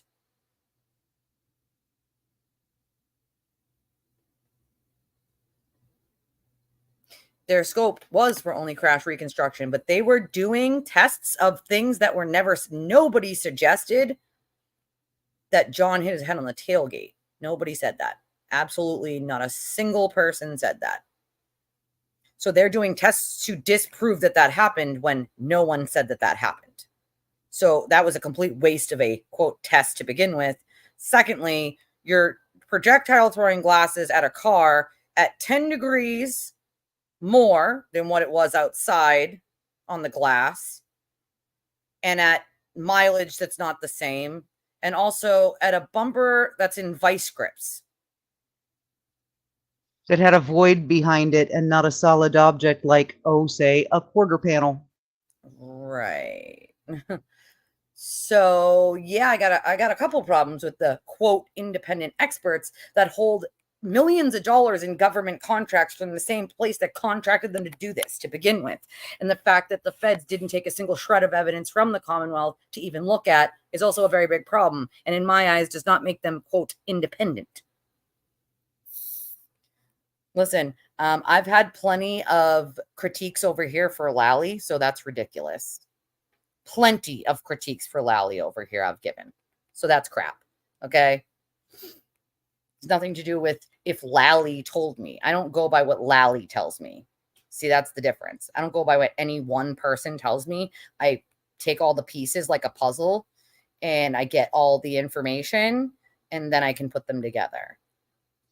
And no, them having a PhD in the same thing that I do for a living on a daily basis, multi-million-dollar claims, reconstructions, this is what I do.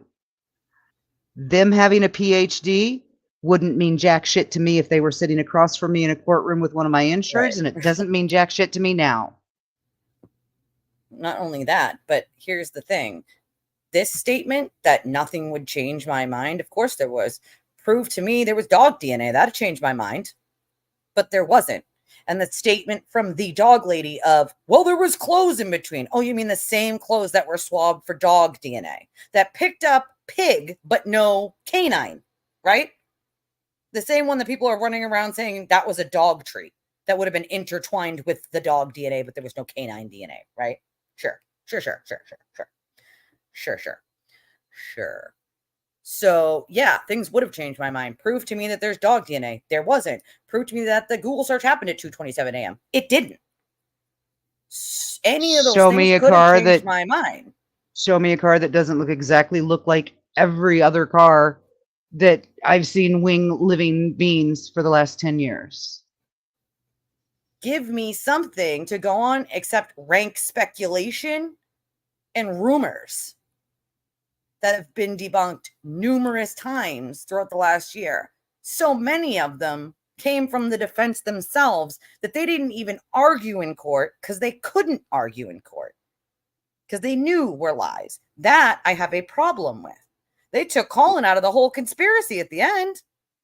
Didn't you notice that? That I have a problem with.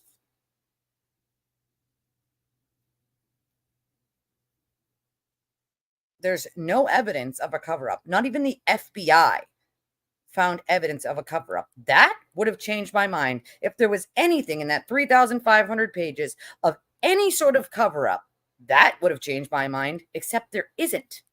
And the only things they found in that were they were mad about Proctor's personal messages.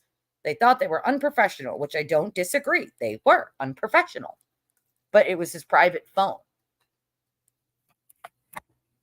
It was his own inner thoughts, and nobody's saying they're right. But at the same time, he also had a sneak peek of that text message that Karen Reed sent her lawyers that said, I thought I clipped him, but I didn't think I hit him that hard. So he knew things that you didn't, which is why he made such statements as, she's a wackadoo. I mean, I think I've gone farther than just about everybody with the Michael Proctor thing. I straight up call him a sexist, ableist douchebag. I think he's an asshole. You did. Absolutely. Now, there would have been a bunch of different things that would have changed my mind. Because if you don't remember in the beginning, I did think she was innocent. So I've already went from changing my mind. And I've also thought many times, like, if they can prove this, this, or this, then okay, fine. Then you got me.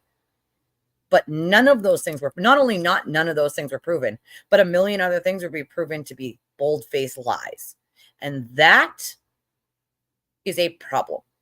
How are you going to tell the world that you know you cracked your taillight, but you didn't look at the damage? Well, how do you know you cracked your taillight, Karen, if you didn't look at the damage? She admits to telling Carrie and Jen that she cracked the taillight. She showed it to them.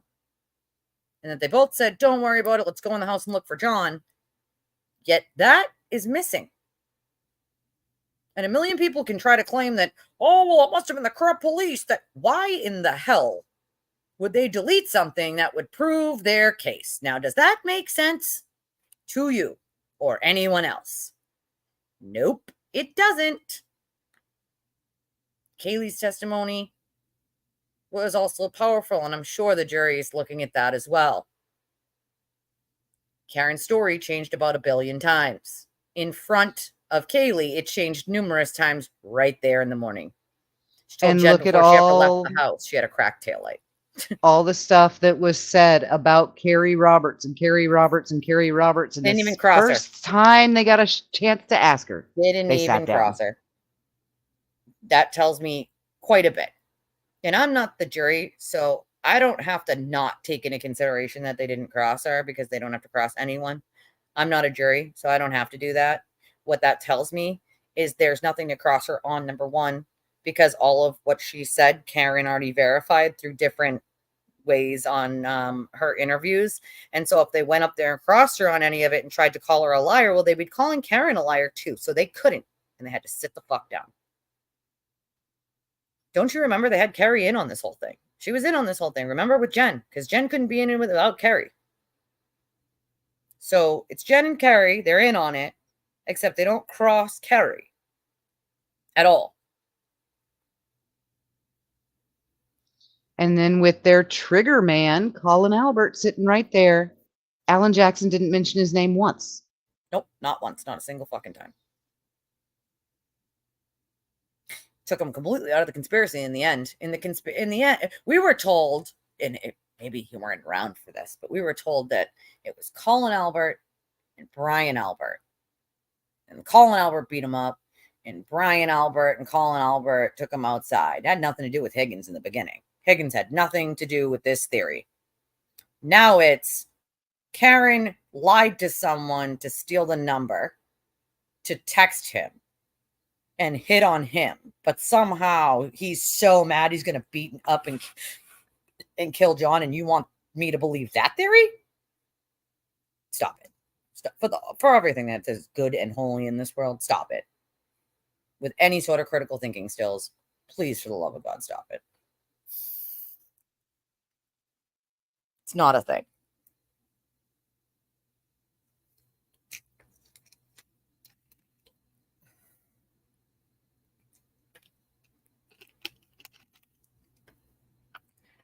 Jackson changed the theory like 5 times during the fucking trial. Is dog bites? Is it scratches? Which one? Which one is it? Their own experts can't even agree what it is. Which one is it? There's no dog DNA, so which one is it? The dog lady said in voir dire that it was 2 animals, 2 different scratches, 2 different bites. She said 2 different in voir dire. Interesting, isn't it? Funny, ain't it? How does one person out of a 3-person team not know anything about the DNA or anything else that they were withheld from, but one person does? Make it make sense. Well, it's kind of like Dr. Russell opening a zip file or a Dropbox file and pulling everything out, but Magically somehow didn't see it. magically leaving half of it behind. Yeah. And they did But exactly then what finding it I called. within 36 Blaming hours. it She on, knew yeah, it. blaming it on technology. No, they resent it to her. Oh, I probably just didn't see it. Is a Dropbox a technology? Well, did you tell anybody that you didn't see it? You were having a problem with Dropbox? No, I didn't see it. Because it wasn't there, genius. They didn't give it to you on purpose. And for any expert to say that it wouldn't matter, well, ma'am, were you aware that she couldn't even tell you what was in the UC Davis report. So if you did indeed look it over in the last 48 hours, then how do you not know what the UC Davis report says? UC Davis report says. She didn't know. When they had her on cross, she didn't fucking know. I was like, you aware there was no dog DNA? Well, there was clothes in between, was her answer. Well, you're aware those clothes were sent out to the UC Davis lab for testing.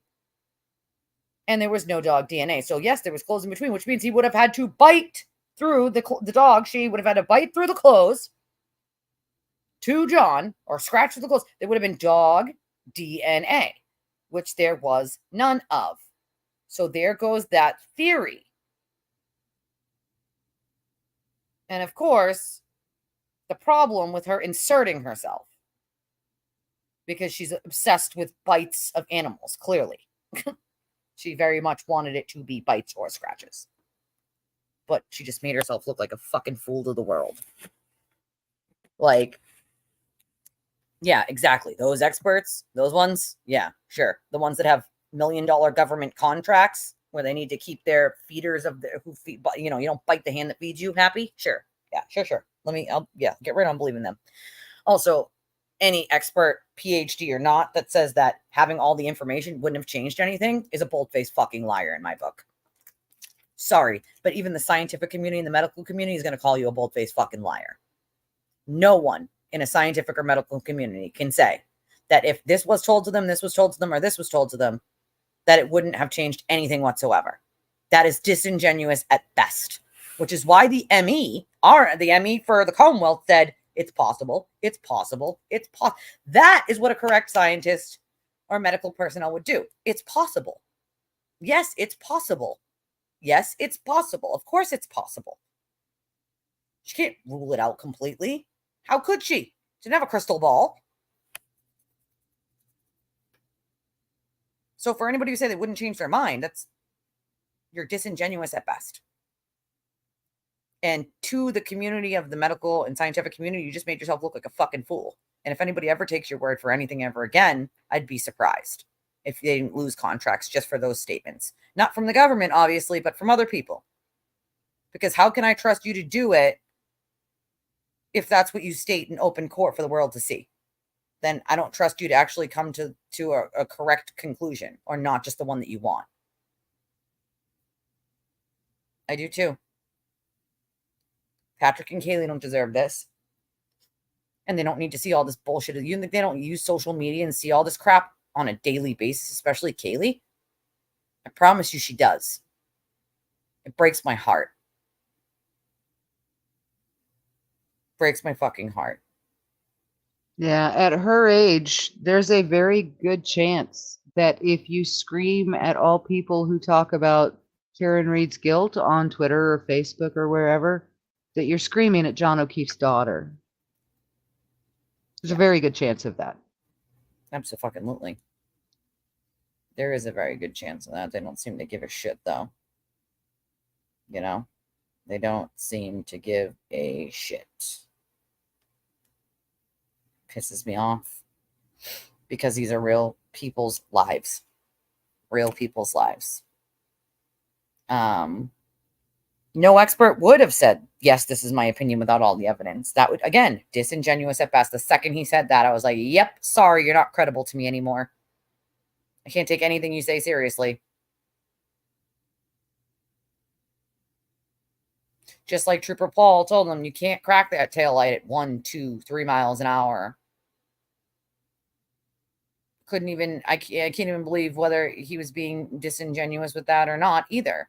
But Trooper Paul told us that, no, you can't crack that taillight at that. And then their quote-unquote PhD expert said the same thing. So I love how they ignore that part of his testimony, though. They go, oh, everything he said was just great and fantastic. But that one part, they just completely ignore or omit or just like act like it didn't happen. Like, he just said that your theory got blown up, bro, because, sorry, but you can't crack a taillight going that slow with those cars that are 2 different sizes. And Alan Jackson thought that car was going half a mile an hour. What is it, half a mile? It's like, I don't know, 2 miles, maybe 1, 2 miles an hour, 3 maybe. Doesn't matter if it's 3, 5, 1. You can't do that damage. And then the excuse is, and this is the excuse I've heard lately, well, you're right, it didn't do that damage. Proctor did all that damage. Okay, so Proctor and who? Because he was never alone. Also, when? Because they followed the tow truck. Then they get it out at the Sally Port with other officers there as well as them and drive it into the Sally Port. So when? With all the officers standing there, he smashes the tail. Where's the pieces falling on the ground? And then he what? Brings it back, puts it under the snow with the CERT team standing there, right? Right, that's another thing. The test was to throw a glass against a taillight to see if it'll break. Like, not the car, the taillight. Now, again, nobody ever said that happened. To be fair, he didn't throw it. He potato cannoned it. But that's, again, that's not what anybody said. So the 2 tests that they did were tests that have nothing to do with what the Commonwealth said happened to begin with. Like, yeah, pretty much. That's what he did. Pretty much.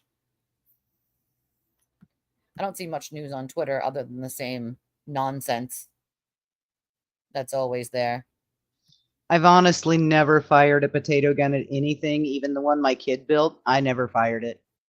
Him and his dad shot a lot of potatoes in the backyard, but I probably would. That sounds like fun. I'm not gonna lie. I'm not gonna lie. It sounds like fun. But what I'm not there were gonna do is potatoes everywhere in 2002. I'm not gonna claim that, like, if somebody told me it was 10 degrees colder, that wouldn't have affected anything that I tested or the way that I tested or the results of it. Of course it would have. That's common sense. Absolutely does, because polycarbonate gets more brittle the colder it gets. So maybe it's possible, Anna. Anything's possible. But what pisses me off is when somebody says to me, like, nothing would change your mind. No, that's not true. Plenty of things would have changed my mind, except they were all debunked numerous times, over and over and over. And all the things that other people still hold on to as theories of why and how are things that were debunked before trial and that the defense isn't even arguing. Like, whether John was on his back. The defense isn't even arguing John wasn't on his back. John was on his back. Oh, there was compacted snow underneath him. No, there wasn't. There was grass underneath him. Again, the defense is not even arguing that there wasn't grass underneath him.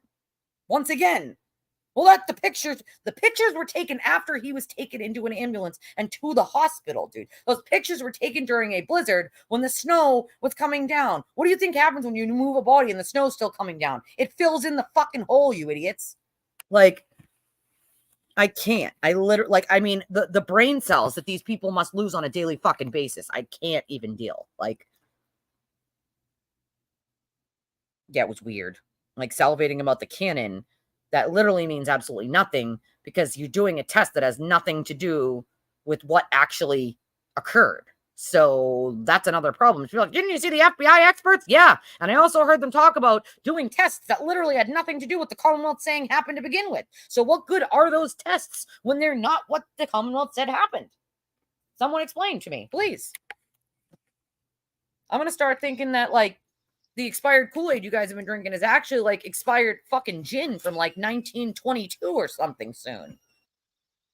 I mean, I'm not going to say that I was not charmed by that smile. That was a very, very charming smile when he was talking about his potato cannon, but he legitimately reminded me of my 9-year-old son who built that potato cannon in 2002. Like, that's what I found charming. He looked like a little boy, and I thought that was adorable. But then it was like, wait, why is he shooting a potato cannon at a voided taillight and not at one with a backer holding it steady and at the Or I don't wrong know, temperature? at the And wrong yeah, temperature, at the wrong speed. You didn't even do it at a speed, so there's that.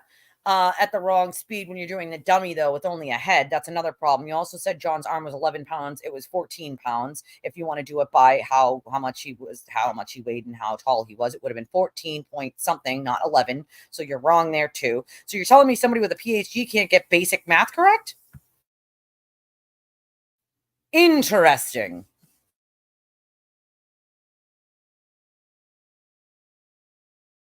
And you want me to believe that guy that did a bunch of tests that have nothing to do with what the Commonwealth said happened? Yeah, got it. Sure. I'm right. I'll get right on that.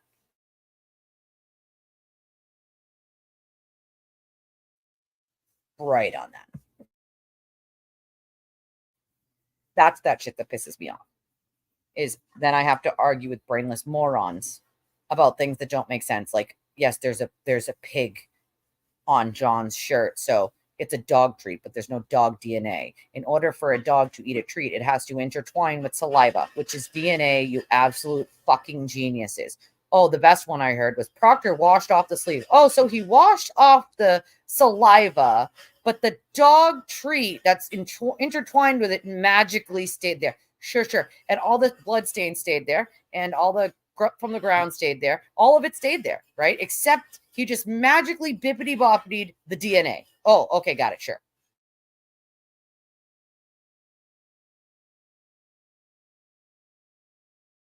Yeah, and a lady who thinks that her elderly mother dying is a strange event. Yeah, I'll get right on believing that.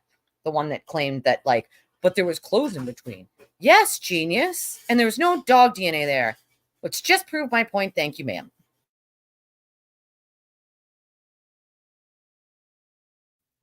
$19.95 called. They want you to go back there. Like, I'm sure that in 1995, she was a hell of a doctor. And I'm sure that in 1983, she was a hell of a cop. But that's still 40 years ago. Well, in 2024, that's what I think about that. Just have a sound for that. Just the way, I mean, just think about the difference between, to break it down for those who, get their law enforcement knowledge from TV. Compare Barney Miller to CSI. Matlock. Like, that's the difference in law enforcement technology advancements in the last 40 years. From Barney Miller to, they know you were there because you breathed on something. Like, I mean, that kind of stuff is crazy. Oh my God. Okay, listen. If in the very beginning, people were told that Colin was in a dog suit, they'd believe it. I kid you, they would really believe that he was in a dog suit. I don't care what you say. I think they would believe that 100%. If that's what was told to them from day one, they would believe it. Well, because now we've been told that dog paws are blunt objects, which, I mean, they're blunt. They're not particularly sharp. The claws can obviously cause scratching and gouging. Anyone who's ever had a Not like dog knows that. Not that's what's No, on John. not like that. Not like that. But I mean, the Kiwi is, 16 months old. So for the first 12 months of her life, my arms were constantly ripped up because Oh, absolutely. Molly has many, paws, but not like that. right. I say, yeah, she jumped. She was a puppy. That's what they do. So you expect that. But blunt object generally has some weight or some kind of mass to it that makes the bluntness into the weapon, like a barbell. Barbell. A chair if you're Mick Foley. An announcer's table if you're the Undertaker. I think you're talking to your other Um, 17 personalities reality. You need to check your reality again. You're talking to your other personalities again. Go ahead, Bree. Sorry. Oh no, that's just that was all I was. I mean, blunt objects. As soon as she said that dog paws could be blunt objects, but she laughed when she said it. She was like, "Yeah, sure." And I was like, "Why did you say that? Why did you say that? You can't murder someone with a dog paw." Apparently you can. I mean, that's what they want to believe, at least. You can't fracture someone's skull from the back all the way to the front with a dog paw. Yeah, what do you mean? That's a new thing. You didn't know? No, I missed that. Missed that. Missed that, huh? That's a spiffy right there. I'll tell you, Chloe is like the magical dog, man. You know what? Hugely magical. You know what? Her and Buster need to run away together. They both need to just get out of all this bullshit. And Chloe and or Chloe and Bubba, not Buster. Buster's a human. Chloe and Bubba just need to hook up together and run off and get married and have 10,000 feral dog puppies. Let me check Discord. What do we got? It's in Reed Whacker.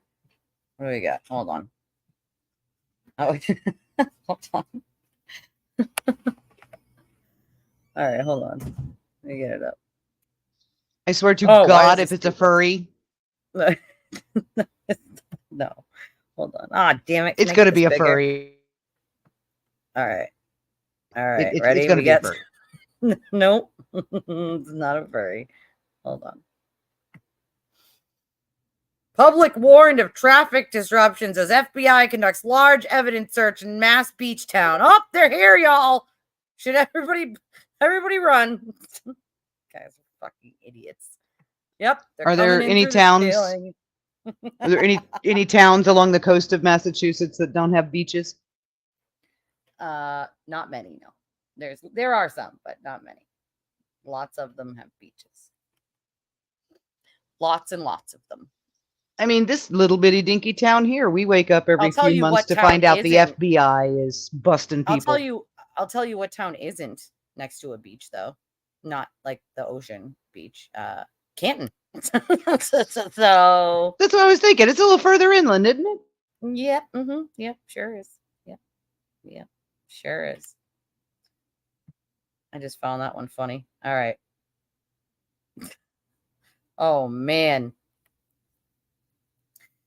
See, delete. If you're gonna go that far, just go climb Mount Everest. There's no case against me, Reed said, told reporters Tuesday outside court. She went on to add, after 8 weeks, it's smoke and mirrors, and it's going through my private life and trying to contrive a motive that was never there. Yeah. Okie dokie. All right, what else we got? All these. You guys remember? Did she even walk past her? This picture? Alan Jackson and David Yannetti, when they said like people don't like horse around in a bar. They don't do that, right? Like, who does that? How dare you? Oh, they're obviously an item. They did this. They're obviously an item. That's why it yeah. was so funny that they said it after trial. Like, here it is. A Japanese man went viral on Twitter after he spent 12,500 euros on ultra realistic dog costume so he can live like an animal. That's it. We solved it. Told you it was a furry. I told you it was a freaking furry. Solved it. Solved it, y'all. We solved it. We freaking solved it. That's disturbing how realistic that is, but I guess it's a little better than walking around looking like Huckleberry Hound, huh? We solved it, everyone. Like, that's it. There it is. We solved it. That's disturbing. I mean, I understand to each their own and everything, but to want Yes, to no, it's look that disturbing. I'm much like an animal, fucking that's disturbing. not anthropomorphized cartoon characters. That's a real Right? dog. It's a That's committed completely relationship. different. It is completely different. And yes, they're in a committed relationship. What do you mean? Okay. Like, don't assume God. Like, this is what they said. People don't horse around in bars. They don't play grab ass. They don't do that. Okay. Guys, But nobody David believed that, Yannetti Jerry. David Yannetti grabs Turtle Boy's ass on the courthouse steps. So where does he fit Right. in? Are they a throuple? Right. Right. But no, grown men don't play grab ass. What are you talking about? Don't believe that, Jerry. That doesn't happen. That's not a thing. People don't mess around in a bar and play fight and do stuff. It's not a thing. Says the guys that did that. And no matter what Trooper Paul said, a thin coat of ice. no matter what Trooper Paul says, a thin coat of ice on the ground can't fracture a skull, and Yes, that's it not can. what frozen ground is. Yes, You it absolutely can. fucking moron! Like that's not. Absolutely fucking can. Frost That is line the is a stupidest thing. thing I've ever heard if someone said that. There's a reason you have to dig, even for fences and decks that are going to stand alone. You have to dig the footings at least 24 inches deep. Right. Depending on Right. where your frost line is, 24, 36. Because you have to get below the freeze line so your fence doesn't fall over. This is just stupid. Like, absolutely stupid. Like, wait, what's happening tomorrow? Hold the fuck up. Hold the fuck up a second here. Hold on. I'm trying to, hold on. Upholding. Yep, hold on. Please hold while the next subscriber you are trying to reach is located. Let's see.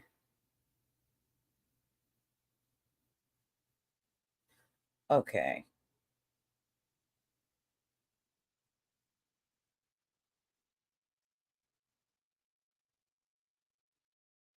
Let's see.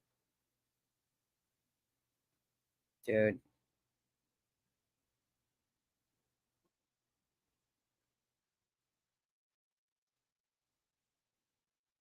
No other than family allowed now after today.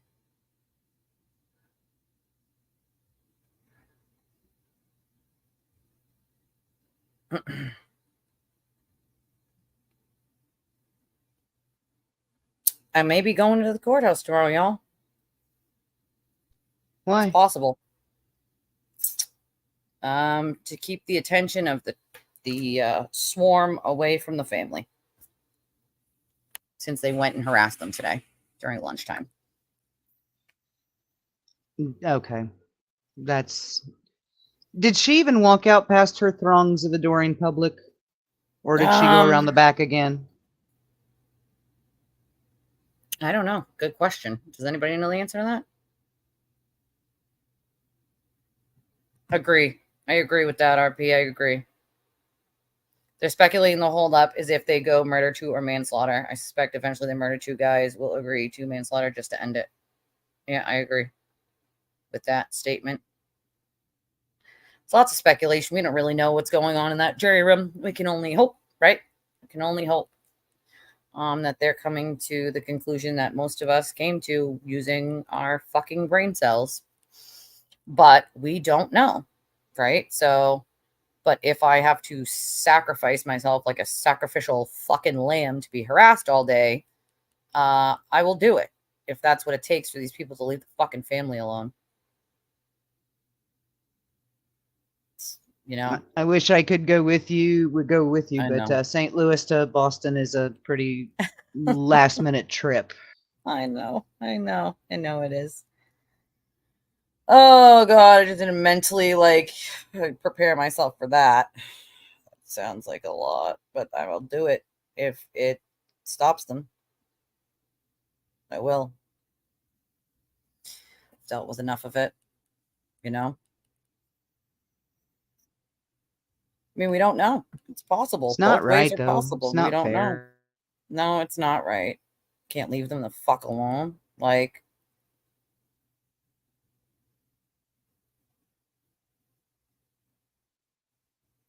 the defense getting pissy about the slip makes me think they know they lost.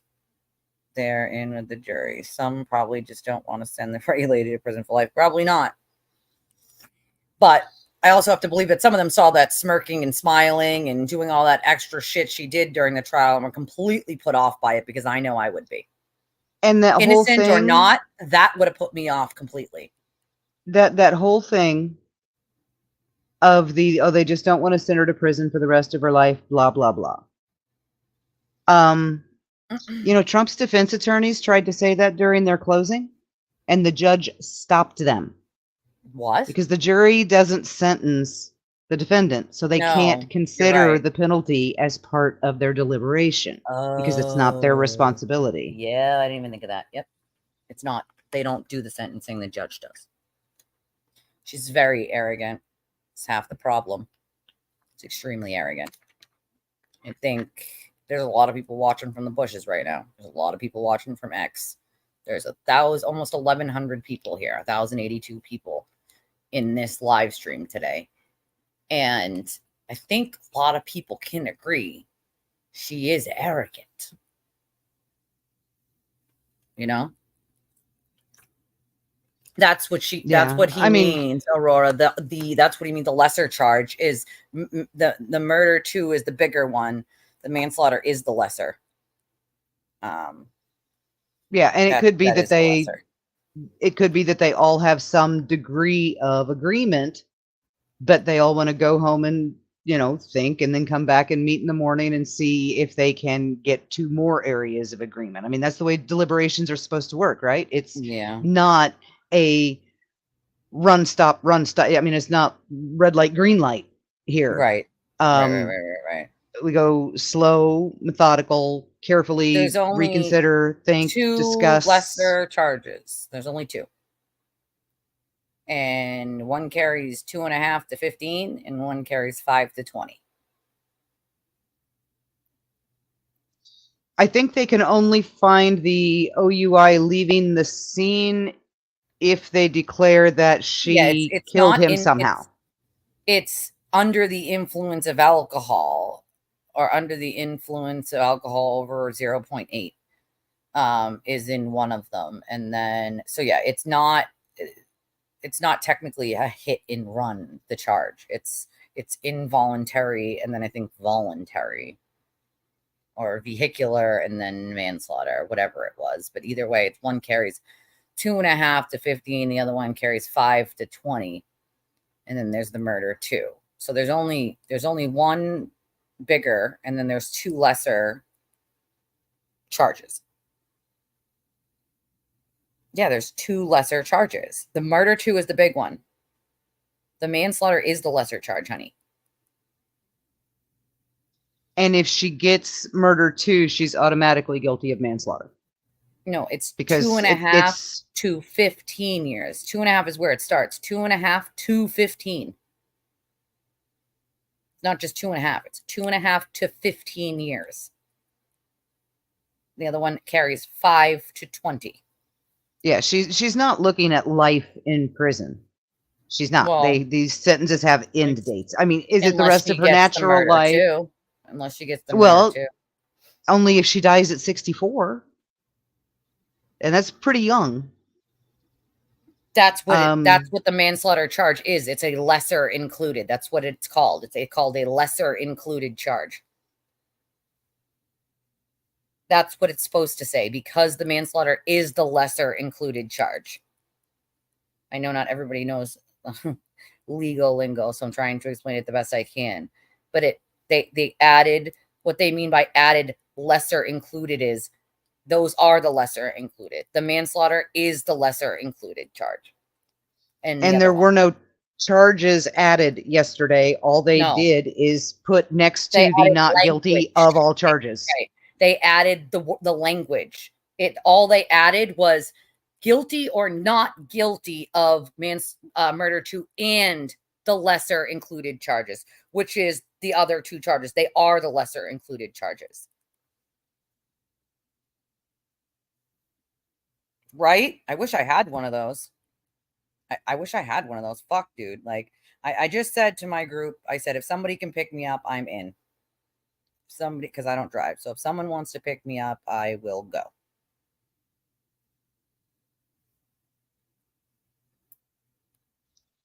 What channel should we watch you on if you do need to go? No, I'll live stream from outside. Oh. I hope it's not offensively hot. It probably will be. Probably. So And don't there's not expect very me. many. I Don't mean, expect me to be in a fucking court blazer because that ain't happening. So the lawn chairs get set up under the trees by like 6:30 a.m. every day. So if you get there at any human amount of time, there's not going to be any shade. I know. So what I'm okay, I guess what I'm trying to explain here is the involuntary manslaughter is the lesser included charge. The murder 2 is the big one. Anything after that is called a lesser included charge. So the other 2 are lesser included charges. That's what they're called, lesser included charges. So the only thing they changed is whether she's guilty or not guilty of, if they say not guilty, they wanted it to say not guilty of murder 2 or the lesser included, as in not guilty on anything at all. They just changed the language on it. That's it.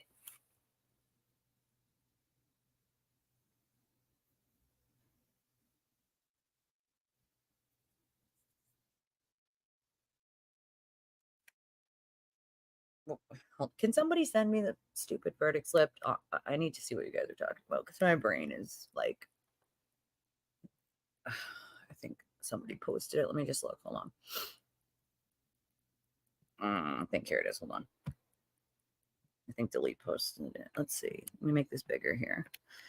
Okay. First they had, this is the old one. Manslaughter while operating a motor vehicle under the influence. In the above entitled case, we, the jury, say the defendant is not guilty or guilty of offense as charged, manslaughter while operating under the motor vehicle, which is the one it says right here. Check one or both of the following: manslaughter while operating under a motor vehicle under the influence of alcohol, and or manslaughter while operating a motor vehicle with the blood alcohol level of 0.8 or greater. Guilty of lesser included offense, involuntary manslaughter, guilty of lesser included charge of motor vehicle homicide. Yeah, so these are the lesser, all of these are the lesser included charges, is my point. In totality. Yes, each one is their own, like, lesser included that she can be guilty or not guilty of. But my point is they're all lesser included from the murder 2. Murder 2 is the big one. The rest of these are lesser included charges because they all have a lesser included one with them. So motor vehicle homicide by operating a motor vehicle under the influence of alcohol, and or motor vehicle homicide by operating a motor vehicle with a blood alcohol content level of 0.8 or greater. And that's guilty of lesser included charge of motor vehicle homicide, felony OUI, liquor, and negligence. I was wondering if she was instead of like subcategories or lesser included, if what she was meaning was the elements of each charge, because they do have like the OUI has 5 under it, and the vehicular manslaughter I think has 3 elements that they had to meet, and then the murder 2 had 5 or 6. So okay, so what I'm looking at here is, okay, all they did was, I'm trying to make it bigger so you guys can see it. This is as big as I can get it. These ones here, see these right here? Blah, blah, blah, blah. These are all the lesser included charges. Boop, boop, boop, boop, boop, here. So they can choose that she's not guilty. This was before they changed it, but all they wanted was not guilty of, and then they changed the language of murder 2 or the lesser included, as in not guilty on anything at all. Like the whole thing on not guilty. Or they wanted guilty and not guilty next to each fucking thing, which it didn't really need to happen that way. Really, they didn't change anything about the charges at all. All they added was like language to make it clearer for the jury how to fill out the slip itself. But the lesser includeds are the manslaughter while operating a motor vehicle under the influence, or motor vehicle homicide, felony, OUI, liquor, and negligence. And then what they're supposed to decide is if she's guilty of manslaughter while operating a motor vehicle under the influence, she could also be guilty of manslaughter while operating under a motor vehicle under the influence of alcohol, and or manslaughter while operating under a motor vehicle with a blood alcohol content level of 0.8 or greater. So they want to know, is it this and this and this? Because here's the thing. If you're guilty of manslaughter while operating a motor vehicle under the influence, you got to be guilty of both of these. Like, it's kind of, you know what I'm saying? Like, it, Yeah, and they build on each other. If you're That's my guilty point. of the Like, the you vehicular can't be- manslaughter, it automatically covers the involuntary. And if it's murder too, it covers both of the other two. Well, murder too covers the whole fucking shebang. But Right. if they wanted to do lesser ones, this is what they got the options of. And the involuntary manslaughter is here. So it's voluntary, I think. No, they didn't even do voluntary. They did manslaughter while operating a motor vehicle under the influence. And that's manslaughter while operating under the influence of alcohol, and or manslaughter while operating a motor vehicle with blood alcohol level of 0.8 or greater. But if you found someone guilty for manslaughter while operating a motor vehicle under the influence, they would have to be, I mean, realistically, they would have to be guilty of both of these. I understand. One big thing. Boop, you would be guilty I of the manslaughter. understand. I think what Aurora's worried about, she said she was meaning the elements of each, because they do get down to really, I mean, tiny minutia. The elements do. But if the jury can come to a consensus, and if they already have, that yes, he was hit by a car, or yes, he was hit by a truck, and yes, it was her truck, then she's already done on at least one of them. Right. That's what I'm taking comfort in. Well, here's the thing. These charges, they carry between 2.5 to 15, and then 5 to 20. So none of this she would be getting out before 2.5 years, at least, at the very least. And that's if the judge chose to give her 2.5, which I don't see happening. Yeah, and I'm not going to quibble too much over the sentence, because I would have been satisfied if she'd taken the 14 months that Lolly offered her. 16. She got 6. Or Yeah, okay, 16. 16, Well, yeah. But I would have been satisfied if that was the debt that society told her she owed and she paid Right. it. I would be satisfied with that. If they come back and they say her debt for his life is 2.5 years, do I agree with that? No. But if that's what the Right. jury comes back at, I'm satisfied with that. I see what I'm they not did here. happy, They did but I'm motor satisfied. vehicle. Okay, so they did motor vehicle homicide, involuntary manslaughter, and then manslaughter. So either way, she's still looking at between 2.5 to 20 years. And I don't see any judge giving her 2.5 on anything. So I'll make that abundantly clear now, that I don't think that she's going to get 2.5 on anything. If she gets found guilty on any of these, I think she does at least 5 years. Can the jury choose just involuntary manslaughter while intoxicated? Absolutely. It's one of the charges. Well, here's the problem with that. If they have to think she killed him. Well, they could choose just this one, the involuntary manslaughter. They could choose this one. But the problem is if you're guilty of manslaughter while operating a motor vehicle under the influence, then you're guilty of the whole ship. You know what I'm saying? Like, what they're saying is, do you think if she's guilty of this, which one of these are you thinking you know what I mean? And if we already know she was over 0.8 at fucking 9 a.m. So there's zero chance that you could say she was operating over 0.0 and not say she's manslaughter while operating a motor vehicle under the influence of alcohol. It just doesn't, it doesn't jive. That's the point. No jury would be able to do that, because that's it. You would be saying, like, we think she's under the influence of alcohol, but we don't think it's over 0.8. They do, because they have the paperwork that shows it. So that's, you know what I mean?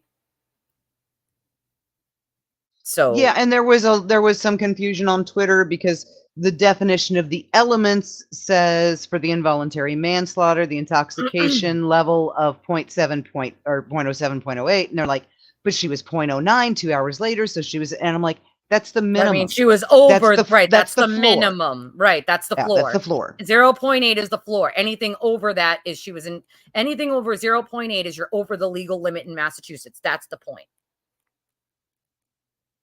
That's the point. If she's over, what? She said, what?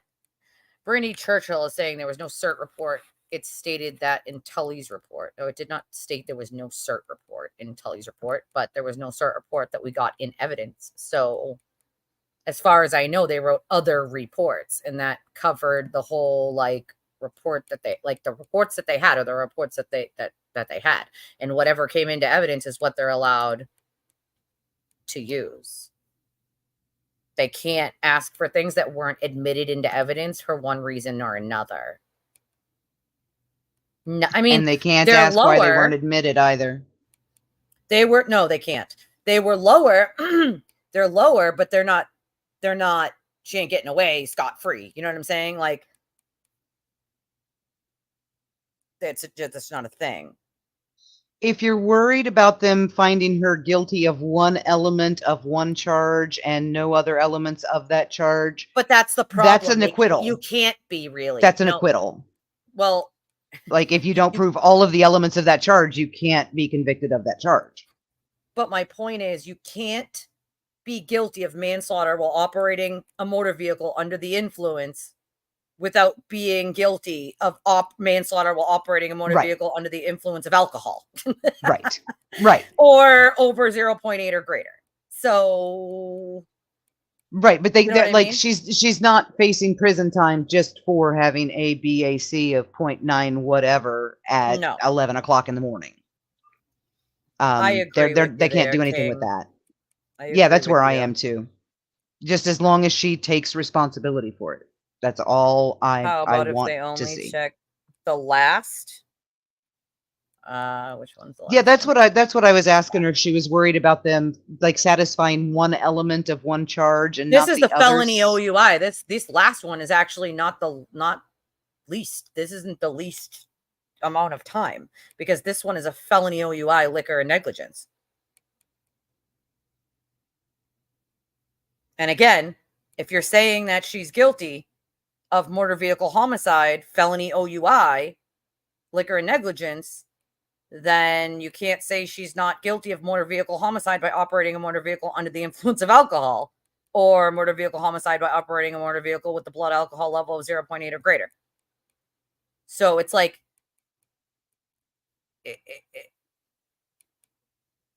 the charges themselves, these things here, these little notches here are what proves this. Boop, boop, or what prove, like, so do you see what I'm saying? Like, if these things are true, then this is the charge. If these things are true, this is the charge. So you can check these, but you can't be guilty of this and not be guilty of these. This is the only one, the involuntary manslaughter right here, boop, that sort of stands alone on its own.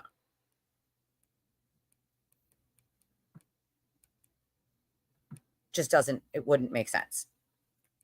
Yeah, that's why they call them lesser included charges.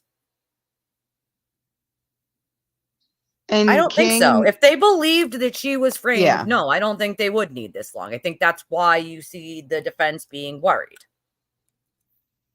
If they believe she's framed and they're still looking for proof of it 2.5 days later, I would hope they give it up tomorrow, because they're going to realize it's not there. I mean, but again, they're not supposed to look at whether or not, I mean, since she's blaming other people, since they did so little to nothing with the Bowden defense in the closing, I don't know if the jury is even aware that they can consider that, hey, yeah, she probably did it, but they screwed up, so we have to let her go. Because Jackson didn't even bring that up as a possibility. It was blame them, not her. He didn't even like give them the option of saying, but this was faulty, this was faulty, this was, after hammering and hammering and hammering all this evidence through the whole trial, he mentioned so little of it yesterday that it was almost kind of laughable. It was laughable.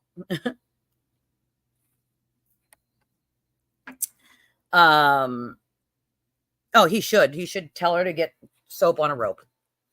Like he should get. They should all chip in and buy good old sewer turtles soap on a motherfucking rope. Don't drop the soap. Yeah, they call them lesser includeds because they're included in lesser charges than the first immediate most detrimental charge. And He did the not lesser refer to himself as a reporter. I fucking can't. These people are he delusional. tries They he live in tries a Delulu lot, land. so I'm not surprised. But the lesser included, the kind of the way I always took it too, is with the murder too and the vehicular manslaughter, right? Yeah. You can commit, like if you're hang on. If you're accused of killing someone with your car, and you have two options, vehicular manslaughter or murder too. Or Vehicular involuntary. manslaughter can stand on its own. But if you are convicted of murder too, by definition, you committed vehicular manslaughter. That's It kind is of my included. point. It's right. part That's of it. that's right. That's my point. These are the facets of this. So if this is true, then these are as well. That's my point, I guess. That's what I'm trying to spit out. The involuntary is the only one that sort of stands alone on itself because it's a manslaughter, but it's involuntary, as in accident of some sort. But you were doing something that a reasonable person would have known could have caused it, which is part of the murder 2 charge as well. So, but I mean, even if they found her guilty of involuntary manslaughter, I don't give a fuck what they find her guilty of. Just find her guilty of something and let the judge throw the fucking book at her the rest of the way. You know, I don't think if they convict, it'll be the minimum either, Maui. I agree with you on that 100%. I do not think it'd be the minimum at all. And Ron's right. There's so many facts. The evidence is there. Like, I hope they get it right too. How amazing would it would be amazing if they came back with murder 2. I'm not so sure that's the one they'll pick, but it would be fucking amazing. I mean, it's like we were talking about this morning about Andrea's article about Judge Canoni. If she looks back at her own appeals record, she's going to go, okay, well, if I sentence her too lightly, the appeals court might have something to say about that because the appeals court only has something to say when she's too lenient on the defendant. Yep. So she may lean too hard just on, that if the appellate court knocks it back, then it's still going to be a fair sentence. Right. I think they've proved murder 2, but I mean, a lot of people don't, and that's okay. I don't know if the jury will go with a murder 2 just because of the language in murder 2, but I'm happy if they just find her guilty of something. Any of the lesser included, it's fine with me. What Ellie just said is exactly where my head went to yesterday. Yeah, why when his he was request asking for the not guilty boxes next Yeah, it to the doesn't other make sense. offenses, you Right. can't be not guilty of vehicular manslaughter if you're convicted of murder 2 with your car. It's impossible. Correct. So why would there even be a box there? I don't. It was why his fucking request was stupid and made no sense. Like, okay, but he wanted it. Not only that, but he wanted the one at the top to say not guilty of anything at all. Like, okay, cool, you can have that box, sir. Sure, go for it. Like, But my finding is still that it was proper, and I'm just doing this to humor you. and that's basically what she said. She said, I'm finding it was still proper. The form's still proper. It's the same form that Superior Court has used for years now. Like, and people running around with the stupid district court one and being like, see, she lied. See, this is the form. And literally all they do is share it from someone else and parrot it.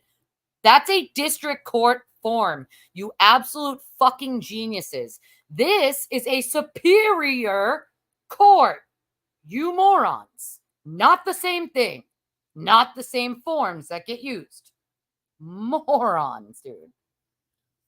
I literally can't sometimes with these people. It's fucking amazing to me. Absolutely amazing. Like, what doesn't exist? I'm confused now. What doesn't exist? I exist. Is it bad that I like still want breadsticks now? Like,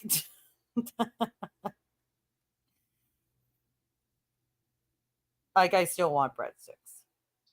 I think the vast majority of the writers out front I'm still going to manifest Cry? it positively. Riot? When she is convicted, we'll cry. I don't expect a riot. I don't expect there are far too many women with their children out there.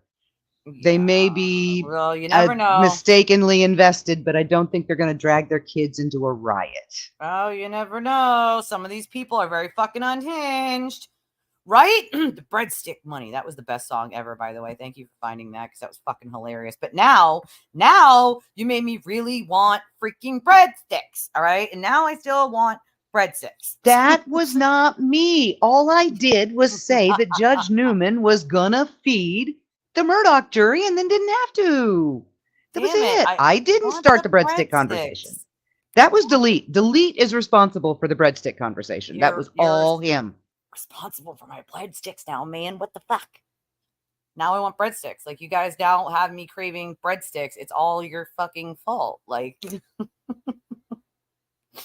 like, what the hell? I know they'll seek out jurors. That's not an if. That's a definite. They will.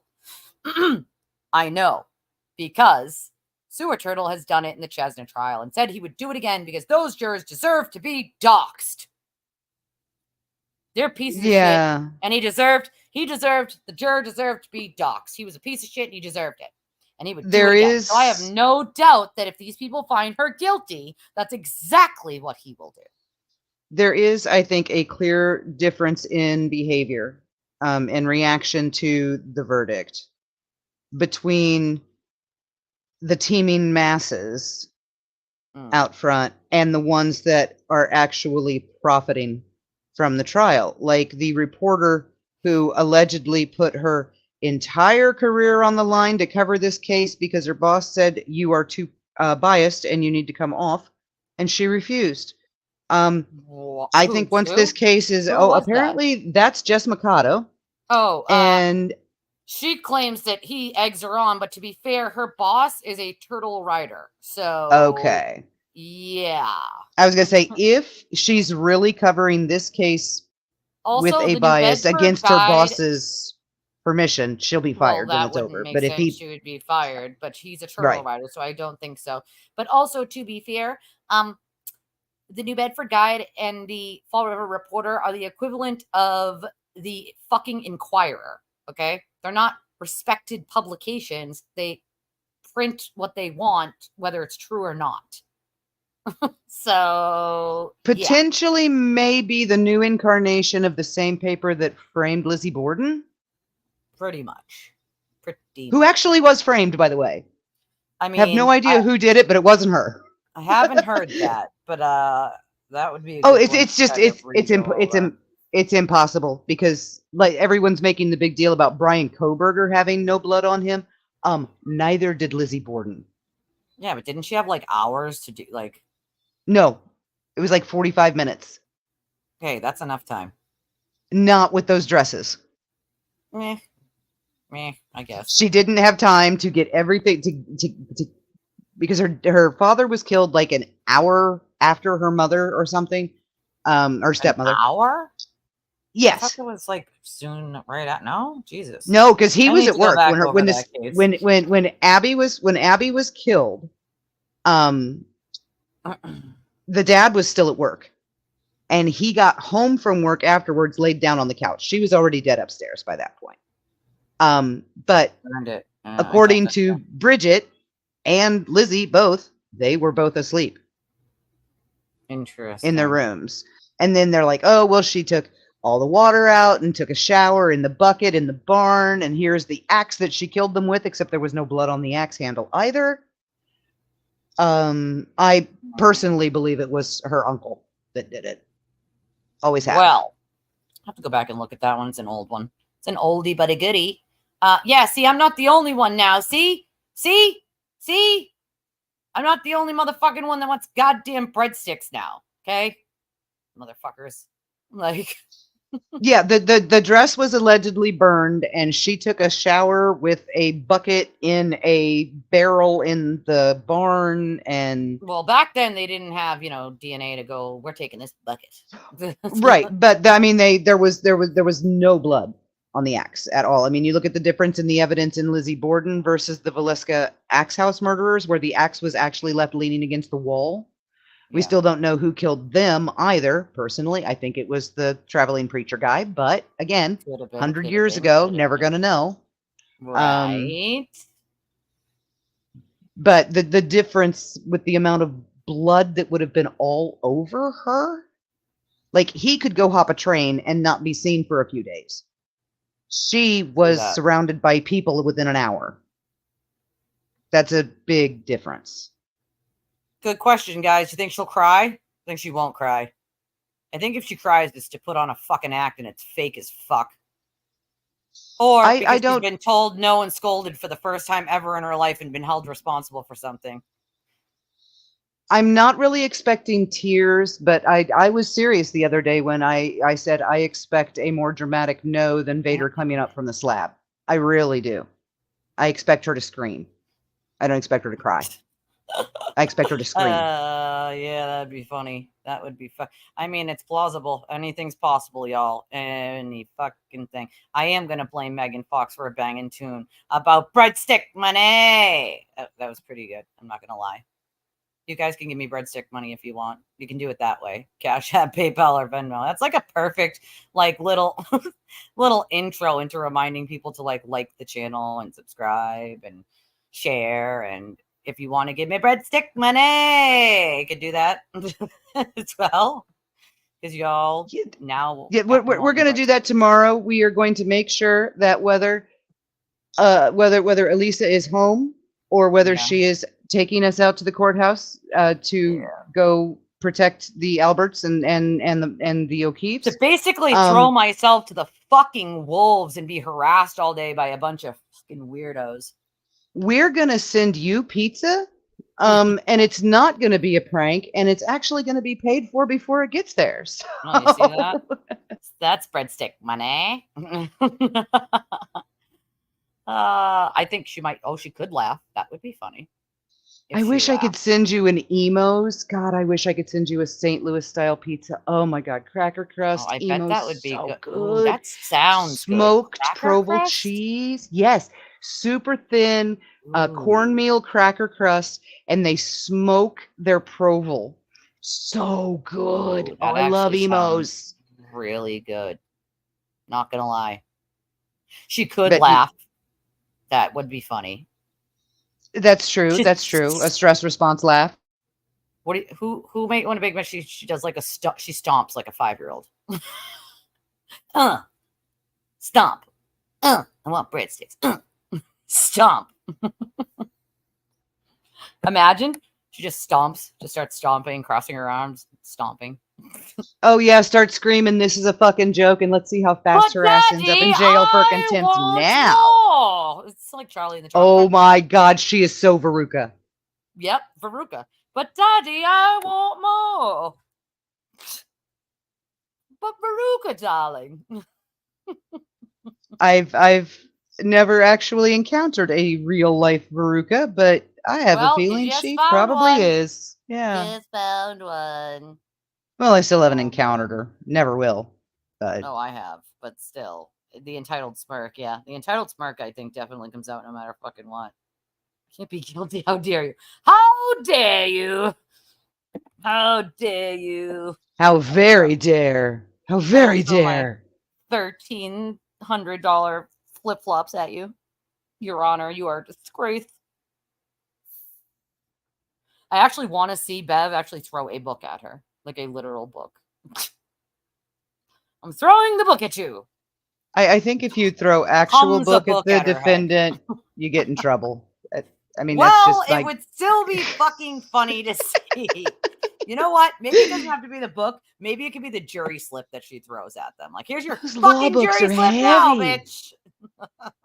Those law books are heavy, man. I wouldn't want to get hit in the head by one of those. I wouldn't even want to carry one of those. Right. Well, to be fair, my medical terminology book was so big, it has binder rings on it because it's thousands of pages long. And so it's the book itself. It's a book, but it's got thick, and I mean thick, binder rings to hold the whole book together. Put money on her My butt, some dog phone. just walked up and straight up tried to drink a bowl of garlic and soy sauce mixed up, Yep. left over from Well, it. She's that's like, you ate all the shrimp, mommy. Let me drink the soup. Well, she might get some shrimp juice out of it, you know. Shrimp juice. Yeah, or a bean sprout or a carrot or something. She hates carrots. She hates carrots, so this dog hates carrots. Love bean sprouts and carrots. Those are good. Ooh, you're right. Foya. I will foya the fuck out of those. I will foya the fuck out of those every week. I want the new ones. What she's saying today. Yeah, that'll be a good one. I'll have the popcorn out for that. Oh my God, can you imagine? She probably would. Imagine they bring her out in handcuffs and she's just laughing and smirking and crying all at the same time. I don't know. Sony is capitalized at like rando in my text messages. Alan is now capitalized every time I try to type that Oh, yeah. because I called him Yep. Alan when I Alan. first started. So now Alan. Alan is capitalized, and there's some other one that's really Funny random enough, that's all caps. Funny enough, I actually have that name tattooed on my wrist for someone that I know. Alan. A-L-A-N. On my wrist. Yeah, I would Ouch. think it's actually the wrists didn't hurt, believe it or not. The one on the back of my neck I almost fell asleep for. I think the one that hurt the most was the one on the big giant one on my leg and the one on my forearms. Those ones hurt the most. The one on the inside of my forearm didn't do. I had no problem with that. It's up near the elbow where it hurt. It was way up near the elbow where it started to hurt really fucking bad and around. Oh, the okay, side. yeah, mine's back like 2.5 inches down from the Yeah. inside of my elbow, and it's on the Mine's inside. like It's the quarter of an Cobra inch Kai from and the Miyagi-Do symbols wrapped around each other. But the one on my ankle hurt like hell because he kept hitting the bone. Well, and it's I don't like, know. I think it's like a nerve, and he's like, "Stop moving," and I'm like, "I can't. You're hitting like a nerve. Like, what do you want me to do?" Like, I don't know if it was I mean, I was 19 when I got it. Got my husband's funny name on enough. me. Yeah, well, I did that too. But I didn't get my fiance's name until he died in a house fire in 2006. So I have that on my hip. But so to be funny, I know it's not funny because again, my dad died of suicide, so suicide's never funny. But the smock itself, that smock that we put on people, because I worked in a prison, so I had to do this, is actually funny enough. We call it a turtle suit. It's a paper turtle smock. Let's call it a turtle suit. That's what it's called, a turtle suit. So wouldn't that be fucking ironic? Like, oh man. To be fair, she went to Florida while she was out on bail, and when you're out on bail, you can't leave the state without permission from the court. And as far as I know, she didn't have permission from the court, so I don't know why they didn't violate her right in that moment and stuff her ass in jail. Yeah, I like to hear what the judges say when they sentence. Sometimes they're like, "You're the most vile, reprehensible piece of shit I've ever had in my courtroom." And I'm like, "Oh, wowza." We all thought Judge Newman was so wonderful and sweet and polite. Yeah. I remember exactly what he said to Alec Murdoch that next morning. Yeah. You are the monster. Like, yeah, gross. Okay, go Judge Newman. Right? You go. And imagine if he didn't try to have himself killed, nobody would have probably known that he committed the murders. Just saying. Shake our pants at the same time. That is a very good point. Yeah, I know, right? Well, see, she's lenient because of the appeal issue. Once you're sentenced, it's it. You can appeal whatever the fuck you want to try to appeal at that point. So that's why judges wait for sentencing to be able to say most of that shit. So I don't think she'll be lenient with her at all, especially because she laughed at the judge. You laughed at the judge the other day, and the judge had to ask you what was so fucking funny. And I'm sorry, but that judge is going to hold on to that. And I don't think the judge appreciates being accused of knowing the Alberts or McCabe's and they tried to have her recused. She's going to remember all that. Remember this, okay? So I don't think the judge is going to take kindly to Karen if she's found guilty. At all. Oh, I'm going to FOIA the fuck out of those jail calls. It would be fitting. It would be extremely fitting. Yeah, they do. They go nuts in sentencing. I've seen it. The nicest judges, and you're like, whoa, where the fuck did that come from? I didn't even know you had it in you, Your Honor. Jesus. Oh, I have no doubt she'll spit it out at sentencing. Oh, I listen. I'm going to FOIA the fuck out of those. Problem is she's not in custody right now, and it's not before sentencing, but still, if she is remanded and then they do the sentencing after and she's caught on those, yeah, that's no good. But I am going to FOIA the hell out of those recorded calls. I don't care who I got to fight with about it. It's public record. I want it. Yeah, right? Full circle would be right. Full circle. Ends in a turtle I soup. really hope she doesn't go trying to do any, interviews with the press or anything and lose her iPad privileges. That would be so sad. That would be bad. Yep, that would be sad. So sad, very sad. Mwah. Well, nobody, maybe she can bring his Raggedy Ann doll to jail with her. That was a fucking shit show. I only saw clips of that, and I was like, "Oh, Raggedy Ann? What? Well, Who it took was a like Raggedy some Ann sort doll? of like Cabbage Patch, Raggedy Ann doll. Yeah, some shit that they did some weird shit with, like trying to like reenact the butt dial while like the Alberts were having. Okay, baby. What you got? Bacon? You bring me any bacon? Ooh, you meanie. I like bacon. My kids got bacon. You guys told me about breadsticks. You know what? You know what? How does your kid have bacon and you have none? That seems like a crime. That is a criminal activity right there. She came from across the hall. That's how. And I think they're grilling on the grill. Are they grilling on the grill? Is Daddy cooking on the grill over there? Yep. I mean, that means he'll be bringing me something at some point. But it's still criminal. Should have brought me bacon. Mommy loves bacon. Yeah. Oh, so rude. I know. I tell them that all the time. I tell the kids that all the time. You got arms and legs. Yeah, the doll simulation. Yeah, that sick thing. Yeah, that was. I don't watch his stuff, but oh boy, when I woke up the next morning, there was a ridiculous amount of clips, and it was hard to watch because I wanted to gouge my eyeballs out. I'll tell you that much. Okay.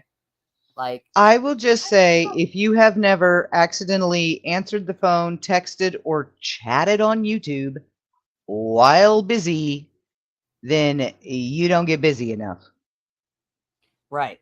So if anybody is in Mass and does want to go tomorrow, can you please let me know? We're trying to like coordinate this. Just message me with Discord or Twitter or email. Let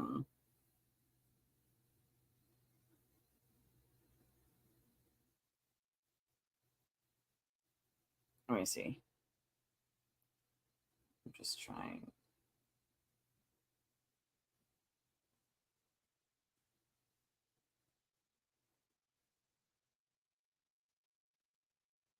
I'll have my camera handy.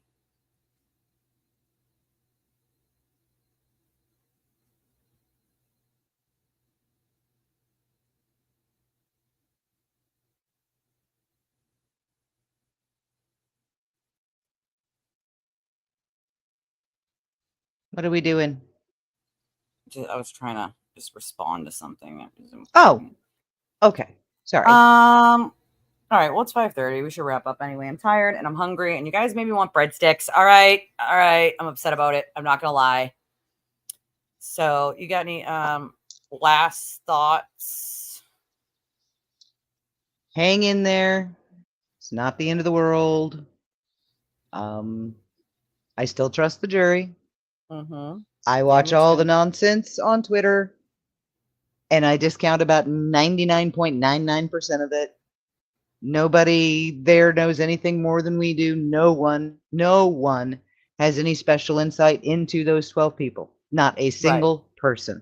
So no matter who you hear saying what or what you hear them saying, they don't know either. Yeah. No. So no one knows. Nobody knows. We can only speculate, y'all. Other than that, So love you all. Love you, love Lisa. you. See you Love in the you. morning. Yes, And I'm gonna ma'am. hop Yes, down so ma'am. you can play outro. Yes, ma'am. Bye. Yeah, it's all your fault that I want breadsticks. All right, breadstick. Now that song's stuck in my head too now, so thank you for that. We don't know, but we're gonna pray. That's what we're gonna do. And Space Ninja, if you just want to send me a message, we'll figure it out. I love all your faces. Please make sure you like and subscribe and share and tell all your friends that we come here and we have some haha funny jokes and we cover some cases and we get down with breadstick money songs. We do all sorts of fun shit. So tell your friends, tell your family, you know what I'm saying? If you want to donate to the channel, there's a ticker at the bottom. You can do PayPal, Venmo, or Cash App. We only run on donations from awesome guys like you, awesome peoples like you. So if I'm not shouting them out, that means I'm not getting them. So I love you all. I'm going to play the outro, and everybody have your fantastic rest of the day. And I won't have any updates on what the hell's going on in the morning until the morning. Thank you for being in the bushes. I love y'all in the bushes over there. All 1,083 of you that are here today. I appreciate all of you. So love y'all. And I will give you an update as soon as I got one. Okay? See you later.